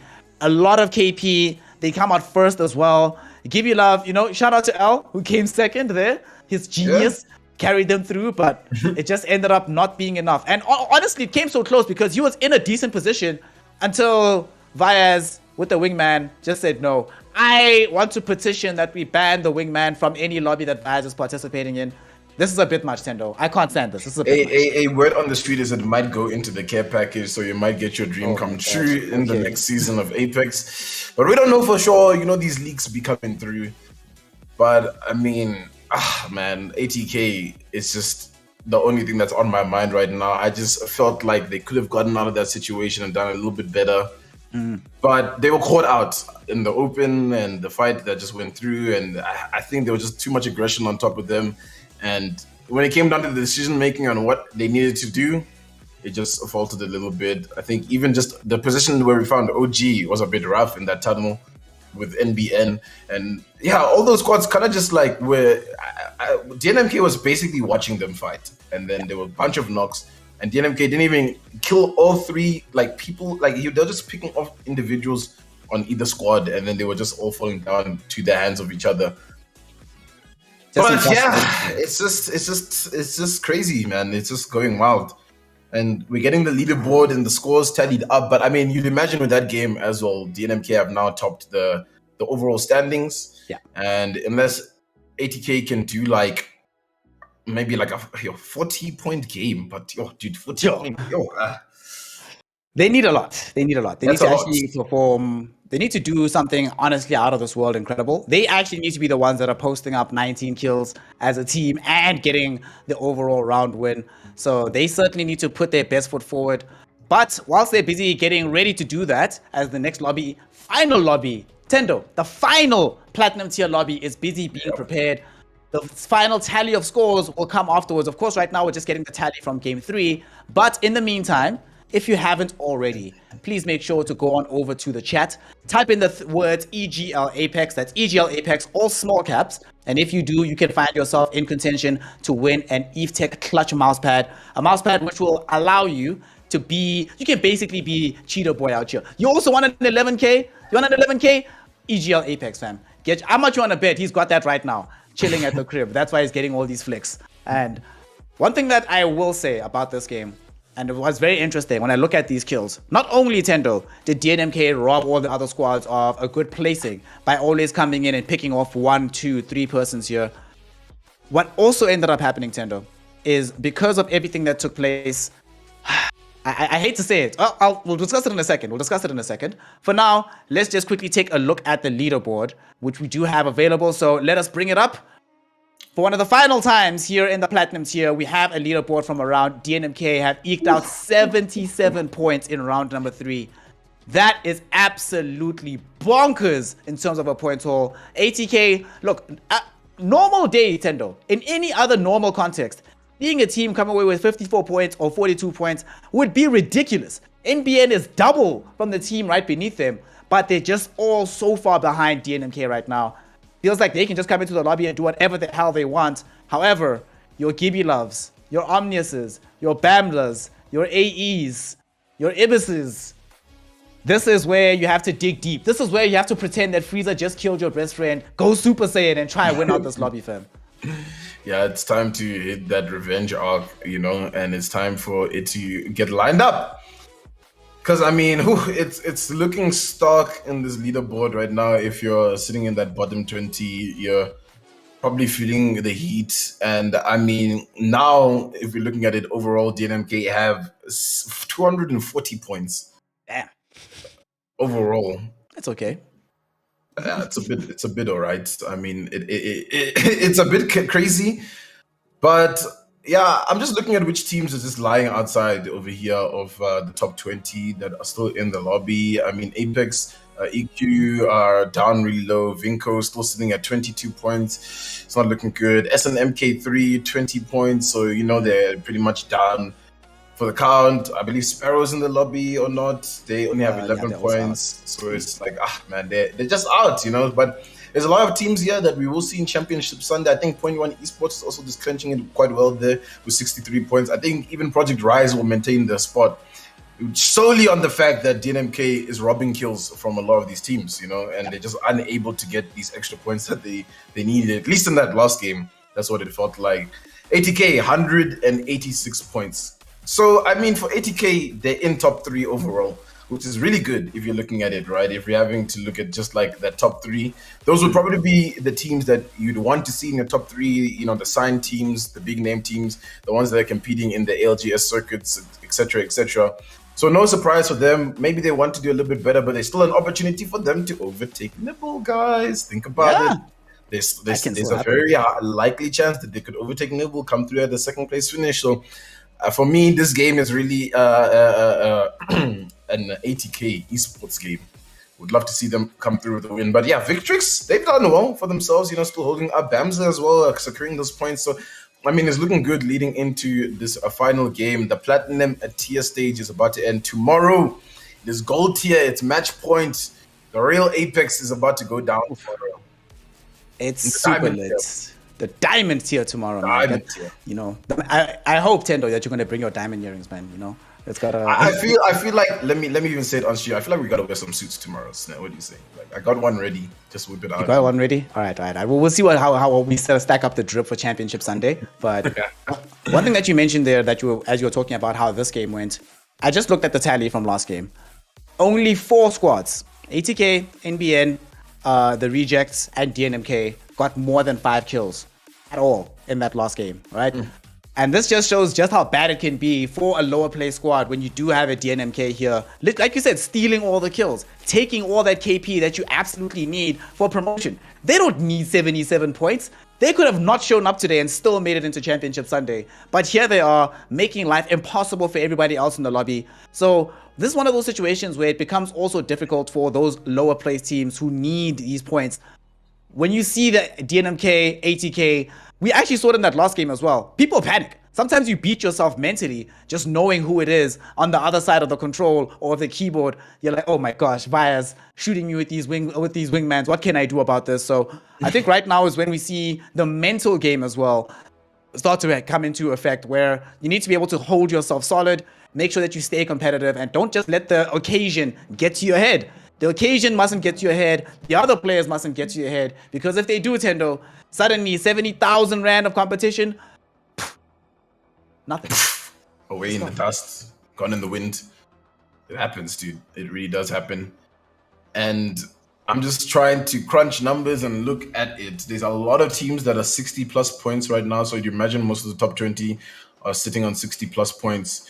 So now I'm looking at the teams that have 40 points that I don't know if they're going to clinch it. Nibble Meme team, 48 points after their games earlier. Will they have done enough to make themselves into that diamond tier stage there for that those Sunday events?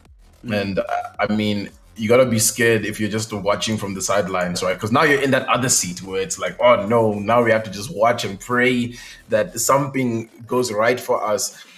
If you're praying hard enough, you'll just hope that DNMK can run through the lobby again and farm kills away from the teams that are getting closer and closer to breaking through that threshold, right? Because I mean, we'll just have to find out. Maybe the admin can quickly crunch it down for us at what the current top 20, at least where the point threshold is for some of the teams that are in here. But I think Ascend Esports have probably done enough now. You know, they can kind of, well, the Ascend Esports with the space, not AE. They've done enough. Calder and the gang, they pulled in really strong in round 2 and round 3. Looking now, Vinco, probably it's curtains for them. The way it's shaping up, unfortunately. I mean, Ominous will probably see in Championship Sunday in that diamond tier stage. But yeah, final game loading in. I see a Mirage, so that's gonna be fun from Johnny's Rotis. Okay. I mean, for Johnny's Rotis at this point in time, that's the one thing about the sad situation when we're in the final game at the end of the Platinum tier. Unfortunately, sometimes you just gotta play for fun. You know that you're not gonna actually qualify to the diamond tier.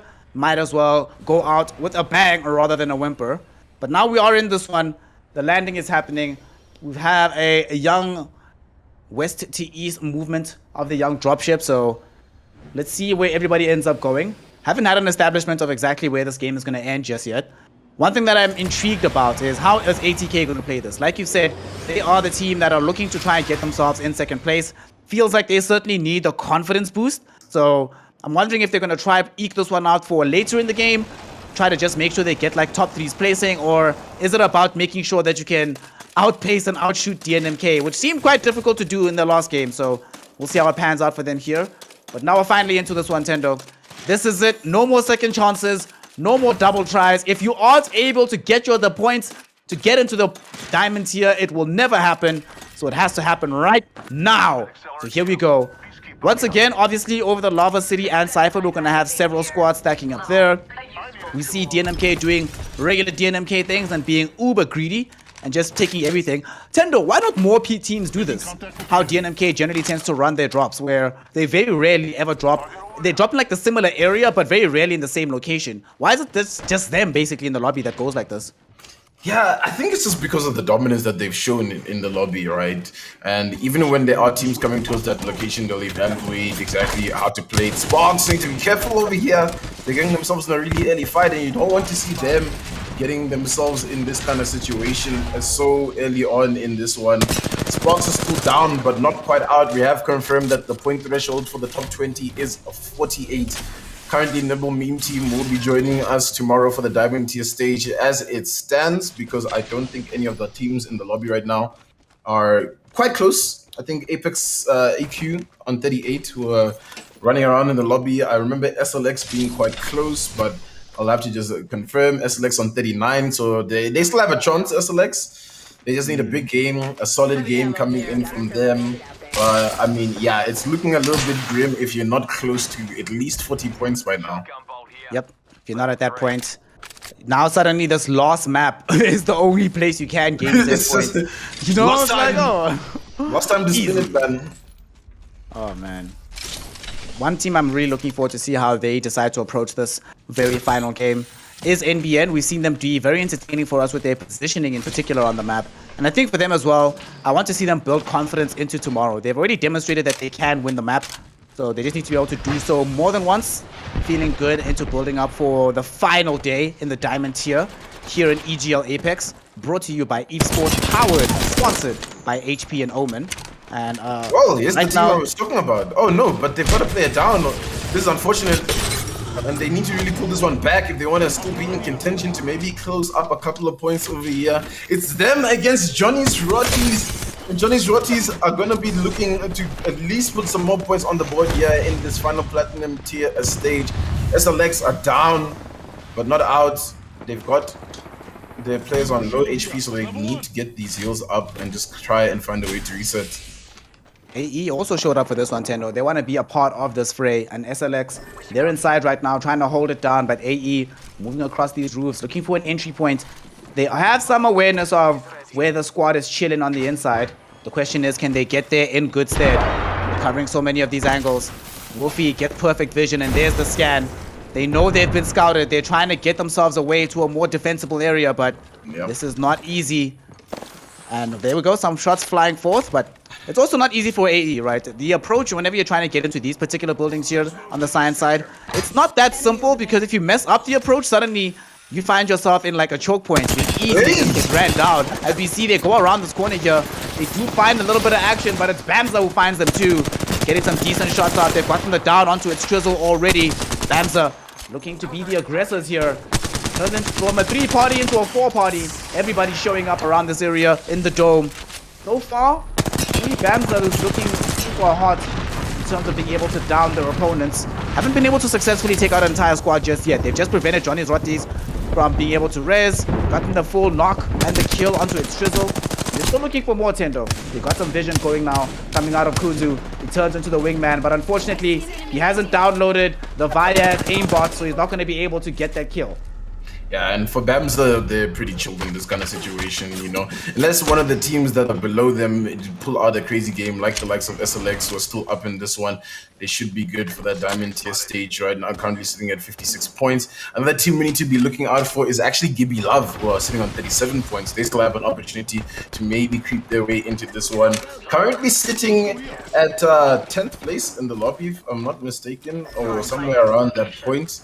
So, I mean, there's still a lot to play for here. Snare will see exactly what happens. Because DNMK find themselves in a fight. Will DNMK go down early? I feel like a lot of people want to see that happen. They want to see them under pressure. Now they react to it. But Ominous is actually the team that's feeling most of the brunt over here. Nyland's taking up damage. It looks like Brady's going to swoop around the corner. He's got that Havoc in hand, and it takes a while to charge up, so they will get away just for then. But he's coming through with the rampage now. There is a knock already. Vias has come through and followed through. And I mean, man, it's just been the storyline for OG, to be honest with you. They just find themselves in bad rotations. They end up going down. And they're just not able to make it towards those end game positions where we might be screaming for them to win the game. That's the second time they've actually been caught in one of the tunnels here. Very unfortunate situation, but it just does seem to be bad luck for them. Anytime they try to make movements through that area, it just goes south. But now here we go. The ATK DNMK showdown once more. Rexy's already taken down Vias. Looking for more here.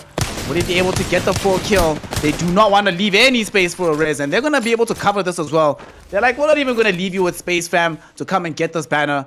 The rest of DNMK, will they decide to flee? They're already gone. Nowhere, not longer present in the area. They're fighting against OG once more, but they might find themselves pincered because ATK, they really want to find this approach. And Bradley has also found himself getting taken down with Vias. So Cheetah Boy is the last man standing here for the DNMK lineup. You were saying that you want to have a situation where DNMK go down early. You might get your wish, Tendo. And so many other people hoping that DNMK gets taken down first and foremost. I mean, this is just shaping up for things to be quite hectic. I mean, Cheetah Boy realistically is not going to get these banners. He'd rather just rat it out and just suck up a little bit more placement points. For DNMK, OG taken down by ATK there. And now ATK are beginning this revenge arc, right? They run into DNMK, they run into OG. Two big teams inside this lobby trying to show their dominance. They're getting their revenge over here. So now the momentum is really in the favor of ATK. Love to see how this one unfolds. Can ATK do the crazy feat of overtaking Nibble as second place team right now. I'd love to see it, but for now, Gibby Love, we need to just stay alive. Gibby Love are so close to maybe making it into that diamond tier stage. They just need to get these points on the board, but now L is taking some L's over here. Let's have to pull on back, and it's none other than Ascend Esports, who have just risen to the occasion, risen to this championship format, and they're now taking down the likes of Gibby Love. And I mean, yeah, with L about to go down, that's going to be the dreams and the hopes done for them. They'll probably be in the chat rooms having to watch from a distance now. He's still alive for now, though, making this full escape. Similar situation to what we saw happening last game, and well, 2 games ago, rather. And when they did, he somehow did still manage to come second in that situation. Was it last game? Yeah, it was. I don't know. A lot of Apex has happened. He is being chased down, though. They're looking to grab him out. Yep, there's no way. Woo! Bombed into oblivion. So right now we will see that Gibby Love will be eliminated. That is their hopes and dreams. Al tried his best. At the end of the day, it wasn't good enough. And with him being gone, Nintendo, we're down to 14 squads on the map. Things are starting to get really, really, really crazy in this 4th deciding map. And it feels like nobody's willing to play this one patiently. Everyone's like, well, it's our last chance. Let's make magic happen. Let's go. We're not going to make this an easy thing for anybody. It's definitely not going to be easy for any of these teams, honestly. And Finko doing a little bit better in this run. They're in the top 13 situation. And I mean, yeah, it's a little bit rough right now. Cheetah Boy is still alive in Fragment, soloing it up. So we'll see and catch up with what happens there. Ascend Esports are in a little bit of traffic just outside of the Harvester area there. Seem to find themselves stacked on with a couple of teams. And it looks like a redeploy will be used over there just to get their way out. He's Ascend as we speak about them. They're in a bit of a tough spot over here, Snare. The shots are flying through from Clutch. Johnny's Rotis are just trying to swing on by. And I mean, for the Rotis, they're just trying to have a decent final game, but it's not looking like that way.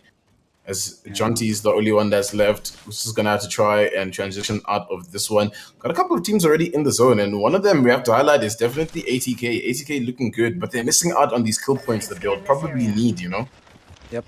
If they're going to try and leapfrog the side of Nibble Esports, they will certainly need those kills, as many as humanly possible. They're going to try and find them now.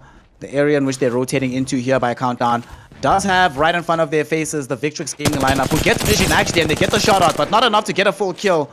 Great peek coming in from Elite Dragon, but ultimately didn't have enough in the tank. They will be able to force them back inside here. And look at this, Rexu doing his best Vias impression here with the wingman. Able to really put pressure right now onto this Victrix Gaming lineup. They know where they're at. They might not have a Bloodhound, but they don't need it. These shots on the inside. Here we go. Pressing up is the Speaker as the Peacekeeper. It's not going to be enough. He pressed up too aggressively, Tendo. He ends up getting taken down. The rest of his squad coming in to try and save him. Will they be able to do so? ATK, they might need to retreat to this area, but they've just got Trash Cannon Hailer knocked down as well. And Victrix Gaming, they're looking to be able to eliminate ATK Esports. Rexu gets taken down. ATK is gone. ATK will end third. No higher than that, Tendo.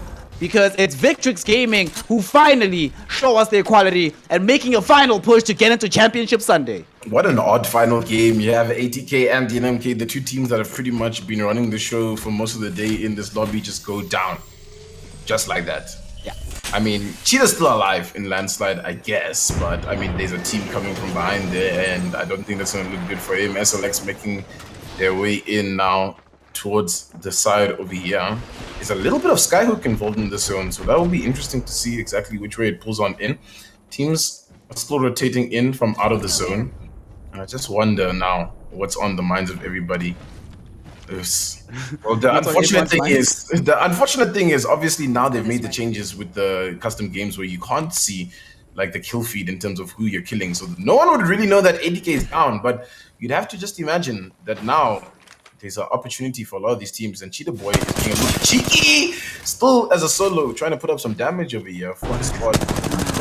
A man who does not know fear. He really shouldn't have done that. You know, he could have decided to rat this one out, but he's like, YOLO, man. I'm going to show y'all that I have the skill here. All right, let us know in chat. How far do you think DNMK will get with just Cheetah Boy by himself? Remember, that last game he posted up 11 kills. So really can't underrate what he's capable of. So let us know where you think this DNM Quiz squad will place with 11 squads left in the game. As we now turn towards Ibis Heroes. See some shots going down range. We will end up losing out on Simulcrum. So it's a 2v3 scenario here. Vinko want to get the push up. I'm going to try and make this a little bit easier for them to play, but it does seem like they will not be able to find the exact angle they were looking for. Still, they're happy to still be in the game right now. Gotten some KP for themselves as well. They need a lot more in order to have a viable push here in this game, but certainly am looking forward to how they're going to perform since things are going a lot easier for them without the big bullies of the lobby already having to, or with the big bullies of the lobby already being eliminated and not having them run around killing everyone. The bullies are definitely down. We can start to talk about a few other teams. I think Ascend Esports might be a cheeky team that could come up with the win over here.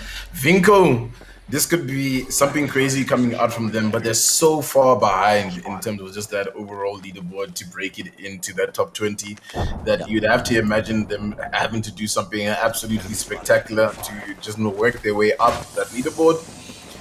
I mean, they only have 22 points coming into this one. I mean, it's possible though. It's definitely possible if they win the game out with maybe close to 30 points. But that's also awesome for 30 points. Ibis managed to get the rest back in, but now they're just getting mowed on down. It's all up to Sloth with this R3 to just try to do a little bit of damage and just getting mowed in the corner. They've even gassed you out. It's actually Vinko, man. Vinko is not giving up. They're still trying to push up until the very end. Zone, this is looking a little bit scary, but a team that is in a nice and comfortable spot is none other than NBN. NBN will look good. Victrix is also looking good in the spot that they're in. I mean, it's starting to get a little bit hectic as teams are still making their final rotations. Yep. These final rotations are going to be a pretty big deal as a round is going to be ending soon, so we'll have a new zone enclosure. We do have a small fight here that might break out. Ascend Esports. Where will they want to push up? Dude, Cheetah Boy is still fighting people. Are you kidding me? He's actually going solo against these teams. Okay. Alright, shout out Cheetah Boy. He is definitely gonna die though. He's been scanned out. And let's see if they can make this approach onto him properly. But nope. Gets off with the ult, so he's gonna be fine. So that means that we can without guilt look back towards NBN and see them still very happily controlling this area. Wait, what? Did Cheetah Boy down somebody? Okay, he takes out Kuzu. Cheetah Boy. Cheetah Boy's still about to take down a team. What do you guys mean? Cheetah Boy's still going ham in this position that he's in, man. He's not giving up for DNM King.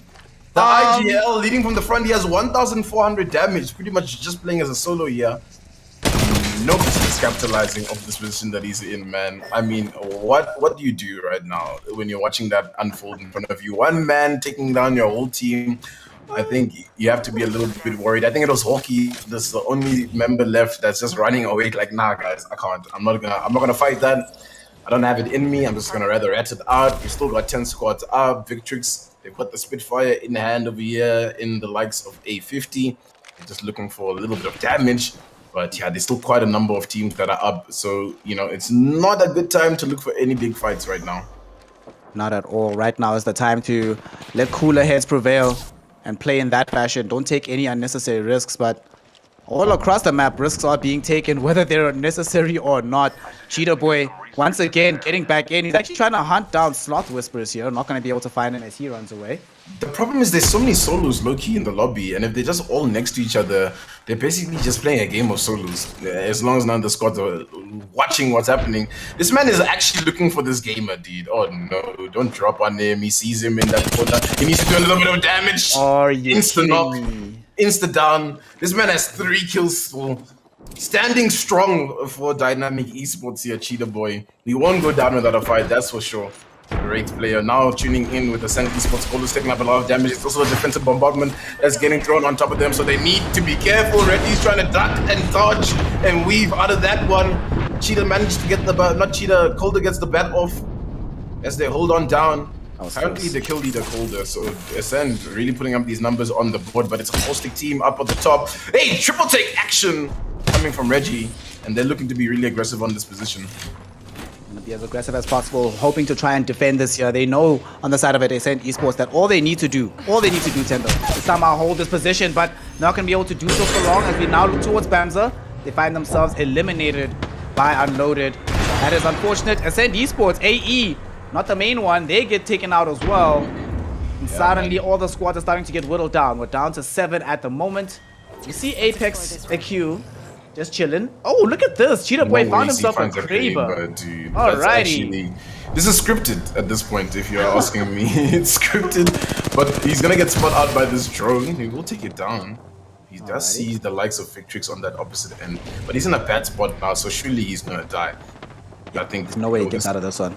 At the same time, though, Ascend Esports, the proper team are playing up right now. They're in a little bit of a firefight right now. It's a bit of an awkward situation. Reggie is forced to go in with this med pack to keep himself alive right around him. This fight, it could really go in either direction here, Tendo. They really want to try and find this kill. They bring down Victrix and SLX. They manage to whittle down the squads even further. We're down to 6 at present. Reggie's Revenge really wants to go in, defend his squad. We'll find a res here, an attempted one. It's a bit of a risky proposition, though. Obviously, enemy teams are busy saying, yo, this is happening. Gets around the corner. Nice peek. The shot came in. Beautiful. That is really good stuff with the golden RE45. And he goes in right now. Gets the full kill. And he makes it happen. Reggie's clutches out SLX. Eliminates them from play. And right here, Tendo, we turned it all around. And now suddenly Ascend Esports, who needed the points, find themselves in the final 5 squads. Oh, this man is still surviving on a thread right now. There's gas there, there's Arc Stars being thrown at him, he's not in a good spot. But he's still top 5, man. What do you mean? He survived from pretty much top 14 or so up until this position. He's even found kills. Oh my god. Alright. Well, Vinko though. Nah, Vinko's gonna take him out. There's no ways. Vinko gonna swoop around this corner unless he gets some crazy Kraber shot and managed to get a knock. There's a player up in this corner, but now they've drawn themselves. The other way. They're causing a lot of attention. NBN are in this position, so they've gone the other way. NBN in a really good spot once again to close it down. NBN are really good on their rotation, but now they're getting pushed up. Blake takes up a lot of damage and has to be careful. The PK shots from Neo popping through. They're gonna have to expend this dome. The All-Stars are also being flung. I didn't realize how close we are to the final zone, as this 5th zone is making this closure in. It's just gonna be carnage as people are going down left, right, and center. Holders in the kill feed for Ascend Esports, and now NBN are looking good to just swoop on around the corner. Vinko here as well. Vinko! Oh no! Vinko go down. Apex, EQ also go down. Cheetah's still alive. Wait, why is he still up? Cheetah has the Kraber. He misses the shot though. He's gonna swoop around the corner. Can he maybe find a knock? He's in a top 3 situation. You wouldn't believe it if I said it. As a solo, he's still in here. He's still looking to be a menace. He finds one knock over here. Cheetah! Are you kidding me? Tyler's still alive. He hits the Q. He's gone. But that might be enough to get a 2nd place. Maybe that team will aggress onto that. No, Apex.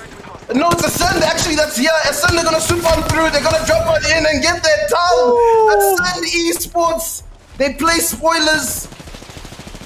They come for the final dub in the platinum tier stage over here, ladies and gentlemen.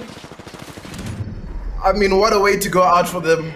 Wow, what a way to end the day. What a way for them to go out. Ascend Esports, it really came down to the wire. They make it happen here, Tendo. They come in, they get the clutch. Although Cheetah Boy survived for so long, it turned out to actually work out in Ascend Esports' favor. The fact that at the very last fight, right, you see this guy's coming out. You're like, okay, he's got a Kraber. I don't know why he has a Kraber at this point, but somehow he has this Kraber just chilling, right? If you're NBN, you're trying to go up into this full squad v squad matchup against the side of Ascend Esports.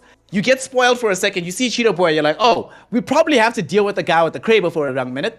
But while you're doing that, this is the 2nd time today, Tendo, that we've seen this happen at the very end. Last time, though, NBN were the beneficiaries of this, where they could take a fight right after forcing the enemy to engage somewhere else. This time around, Ascend Esports, they come clutch. They can make it happen. They get the lobby win. And almost certainly, Tendo, they're into Championship Sunday. NBN certainly is through. But ATK didn't manage to get 3rd place. They're through anyway. What a way to end this one out. And honestly, no bias. No bias, neutral. But my God is Cheetah Boy an actual god. I mean, Cheetah just survived for just too long. I mean, I don't really understand how no one was picking him off. At some point, he went up against a full 3-sack and he took 2 down, and then he started to pick off all the solo players, finds himself a Kraber and just becomes a nuisance in the back over there of NBN in that end game. and sometimes you can just lay undetected, it looks like, and it just control the entire situation for yourselves. And I mean, yeah, we can breathe, but not quite. We're gonna tally up the scores at least to find out what are the top 20 looking like, who will be in for the diamond tier stage, this match point format here. Snare, I mean, for me, definitely the highlight team for the day is being Ascend Esports. I think just because of how badly they started, it felt like maybe they were going to continue this dip. And they came in that second series, they got a lot of points, they did a madness, and now they're closing it off with a win. They've got to have a lot of momentum now. And I mean, other teams that I have to just highlight, Carries performed quite well during the Platinum tier stage, the KOA were absolutely insane. I think even X-Warzone made another big comeback in a similar light as Ascend Esports. They were down in that first round and they were like, all right, guys, we need to just make sure we use this final round at least to get these points up on the board. And I think Ominous, they're in there. They made it definitely, but it wasn't a great performance. I mean, throughout the entire tournament thus far for them, I think. Not the smoothest performance from them, especially given that they are one of the more recognizable names coming into the tournament itself. So we were anticipating that they would land with a much bigger splash than what we saw out of them. I mean, I think it's a little bit sad for them. What probably happened with this squad, we've seen this happen so many other times in esports, where they're not a bad team by any stretch of the imagination, but by the time they hit the tournaments, the competition, all the other squads around them have leveled up to such a degree that they just end up overtaking them. I mean, we have other squads that were also involved in this game. Teams like NBN, you were saying how great a performance came out from Ascend Esports. NBN were also looking very shaky for quite a while, and they came out with a massive, massive, massive splash today, playing some really good Apex, very good on the positioning as well. And one thing I really like about what we saw today, Tendo, is that obviously outside of DNMK, ATK, Nibble, whatever, and the Carries, all the squads that won, Ghosted Herd, KOA, NBN, they all did so in different fashions. It's not that everybody played one stock solid style of Apex. It's not that everybody had the same team composition. Everybody was doing something a bit different, bringing their own flavor to the game. And the fact that there's so many different ways of winning at this high tier level of Apex gives me a lot of hope that tomorrow is going to be just insane. I mean, let's think about it, right? The Nibble meme team, who we don't know just yet, the scores are being tallied, before Game 4 started, had just made it into the top 20. Think about that, fam. That's the 20th worst team. What? Are you kidding me? After what we've seen from them? It's wow. They've really gunned it out, and it just goes to show the level of competitiveness now inside just South Africa in general, and just Apex. It's just a competitive game. People are always trying to come up on top and prove to us why they're the very best. I think a team that we're really sleeping on is Victrix. I think Victrix is done an outstanding performance in this Platinum tier stage. You know, they weren't really a team that I would have been like looking out for all the time, but I always made the point to be like, where's Victrix? What's A50 and the gang doing? Because it just seems like they've got themselves well put together. I mean, Formula One was an interesting team as well to watch that I'm thinking of just off the top of my head. TKO also quite surprised me. You know, TKO came through. They put some good numbers in. They looked shaky in some of their games, but they were getting kills, you know, and sometimes those kills really can matter. And remember now, what we're going to be looking at with these overall leaderboards is who's kind of in that top 8, right? Because tomorrow, it's not a top 10 situation, not a top 20, it's a top 8 situation where we're going to be like, all right, where are you in this leaderboard within that top 8? Because that's where the money is. Yeah, that's where the money is. That's where 70,000 Rand worth of money is going to be here in the EGL Apex tournament, brought to you by Evesports, empowered and sponsored by HP and Omen. And being in that top 8 money situation, it helps a lot when you post up good results on the penultimate day. You can demonstrate that you actually have the ability to hang with the big squads, hang with the big competitors around you. And I think a big thing for them, for teams like a Team TKO, like a Victrix, like an Ascend, like an NBN, is just knowing that even when you go into tomorrow, oftentimes, especially in South African esports, it's been the case that not every, like the prize distribution is a lot worse than what we're seeing in this tournament. And it can play on your mind, being like, crap, guys, we want to get into the money. Don't want to just show up and just have had fun. There's so much less pressure on you when you know that just get top 8 and there's money in it already, right? Yeah. And now you're in the situation where all you have to do is just solidify what you've already been doing, what you've shown today. And we've seen a lot of good stuff today. The one thing I am a bit sad about one thing, though. I'm a bit sad about one thing, right? We didn't get any crazy Kraber shots today, man. I'm so bleak. Yeah, This well, was, no crazy Kraber knocks at least. We got a couple of shots here and there, but yeah, the content with the Kraber just wasn't prime. But I mean, you're right, man. In terms of just like looking towards tomorrow, it's a big day for a lot of these players. In terms of just prize pool distribution, this is probably the best distribution we've seen in a South African tournament, with finishing all the way until 8th place. And when you look at 4th place, which is often one of those positions that we look away from because it's not really a top podium position. We're really talking about 1st, 2nd, and 3rd most of the time. I mean, even 4th place with 9,000 rand. I mean, 3 ways. That's a lot of money. You can do a lot. You can garner yourself a nice new controller. If you're on the roller, you might get yourself a nice new mouse. I mean, dude, that is looking good. The points are getting tallied up for this final top 20, guys. As soon as it is ready, we will show you guys. And I know you guys are as eager as we are because, I mean, for me, like you said, is Nimble Meme Team still there? Are they still like, did any of the other teams do enough? Looking at it, the SLXs and the whatnots that were just far behind, they didn't really finish off that last game too well. So you'd imagine that we still have the meme team with us, but we can't really count our chickens until they're hatched. So we'll have to wait for the hatching.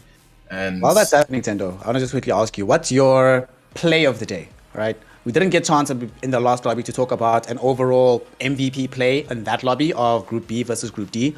But just of everything you've seen today, in all the EGL Apex action, what's the one thing you saw where you were like, this needs to go into a highlight reel package? This needs to be remembered even beyond this tournament.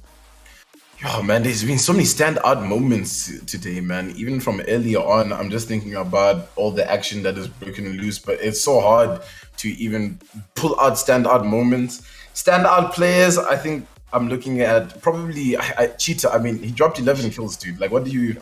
we can't look away at him dropping 11 kills in that one lobby. I mean, that's absolutely insane. If I'm looking at the squads, at least, I think 80k for me. I really liked the synergy between Rexu and Lone. They were not Lone. I mean, Rexu and Trashcan came in as a sub because they were playing with Volcano yesterday. Oh yeah. Yeah, so they're flipping around. Das and Rexu have got good synergy now, is what I'm trying to say. Yeah, I quite enjoyed seeing their synergy. They've really worked on that. I think Ascend Esports, for me, is the team that I felt like, yeah, they did a really good job just coming back into it all. But it's looking like the leaderboard is about to wrap on up. We're just waiting for the go-ahead. Confirmation. The drum rolls need to be rolling up because... Yeah, I'm ready for those drum rolls. You know, while we're still getting full confirmation on that, for me, the thing that I saw today that, you know, sometimes you see something that's like, oh, that's cool. But there's other times where you're just like in awe, where you're like genuinely impressed by what you just saw. I think it was the game that NBN won, where they took that duel direct against DNMK, where DNMK had the drop on them. They saw them coming. They knew what was the situation coming into them, but they were still able to turn it around completely. And they just looked so solid doing it. You know, sometimes you see these last minute duels and you say to yourself, well, the team that lost might have actually been the better team. It's just they got flustered or whatever. No. DNMK got heads up, outplayed, which never happens in those kind of situations. It just doesn't. But they made it happen there. It was really nice to watch. So for me, that's definitely going to be my play of the day, especially because it gave us one of our big surprise winners of the day. You know, I could have seen before the day started, maybe an Ascend, an X-Warzone, a Victrix or whatever, taking a dub, maybe even an Omnius getting into a good position. But if you told me that NBN was going to be the one to take out Omnius, 80k, and DNMK in 3, like all in a row within less than 30 seconds. Teams, man. It's the dark horse teams, the unsigned teams that no one is really thinking about, right? Because the way it always works, I mean, you watch it everywhere, right? In any esports, you get the big teams, you get like a TSM signing this roster, and you expect them to perform. They need to perform when they're holding those kind of names behind them. But these unsigned teams that kind of don't have that much pressure, they don't have these large numbers of supporters, unless obviously a lot of them do because they've been in the competitive scene for a long time. But we're talking traditionally, when these kind of teams are coming up, you don't often get to see just exactly where these dark horses come through. But with that, guys, we're ready with the leaderboard, with the top 20 coming into the diamond tier stage. Let's pull it on up. Wait, not touch it, not yet.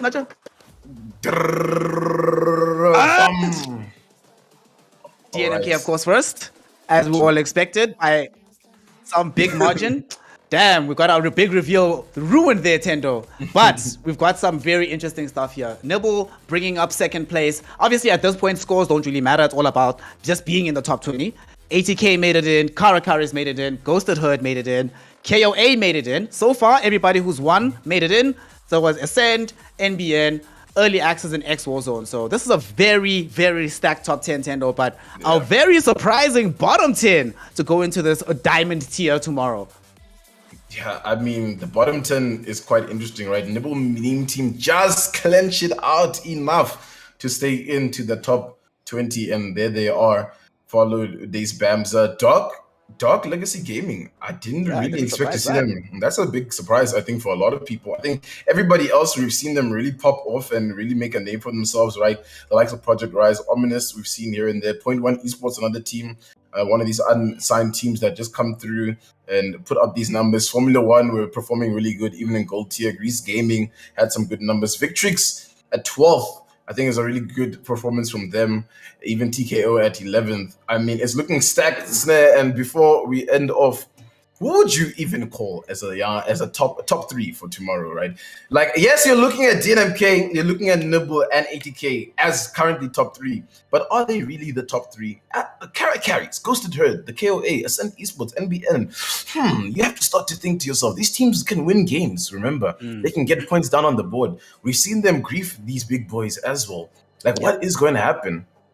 Based on what we saw today, all right, let's ignore everything else we've had up in the last few weeks, just seeing what we see today and moving into tomorrow, which often is the case, right, that your semifinals day is a great indicator of your finals day.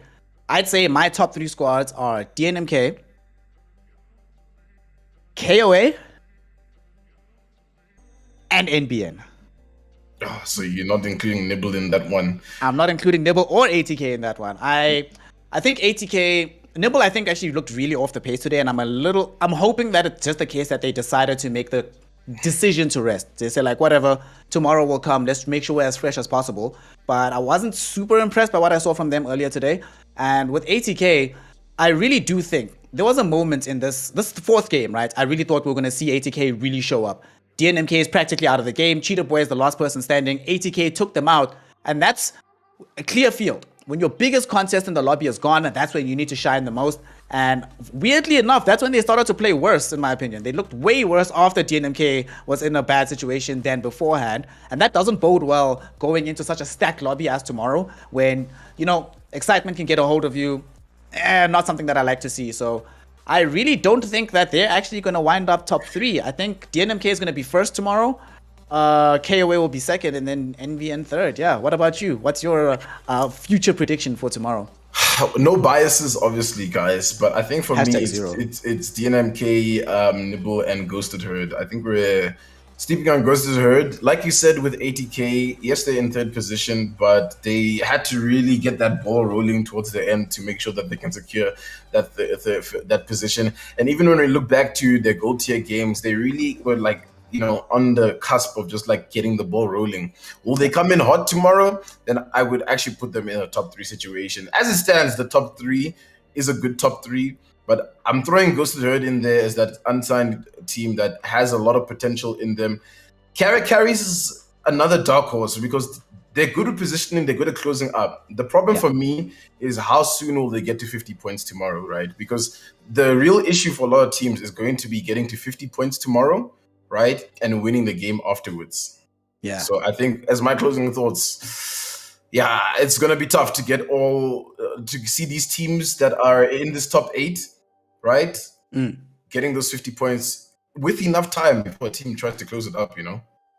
That is the thing. The time issue is going to be a big differential because, like you've just mentioned, it's not just win X amount of lobbies, it's get to 50 and then win a lobby. So we have several contenders who are able to post up some incredibly high numbers in the course of these lobbies, but it all comes down to who can win them. Of course, if it comes down to who can win them, we have several contenders formed today, and those contenders will be DNMK, who we both, with no bias, favor for some reason. You know, Nibble didn't manage to win out today. ATK did manage one. Karakaris did one. Ghosted Herd did one. KOA did.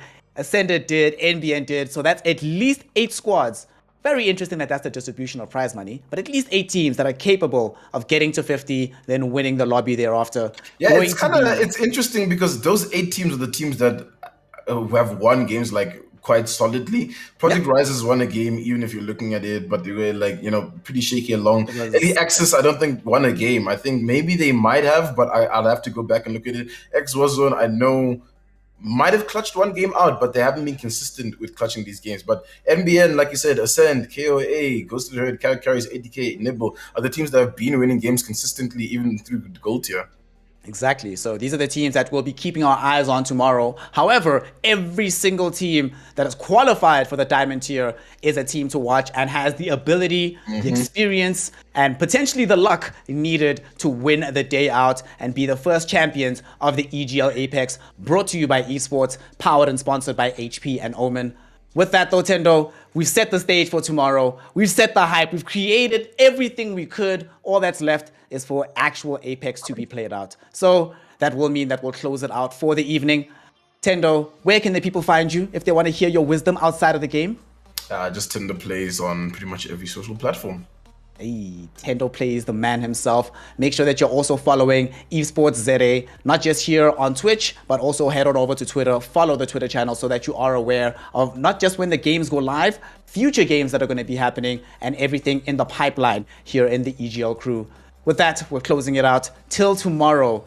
Not just tomorrow, not just more Apex. It's Championship Sunday. It's Diamond Tier, the finale of the EGL Apex tournament coming live at you. Do not miss it. Be right here, ready to watch the games at 2 o'clock tomorrow when we go live. Until then, Snare Nintendo signing out, and we'll see you then.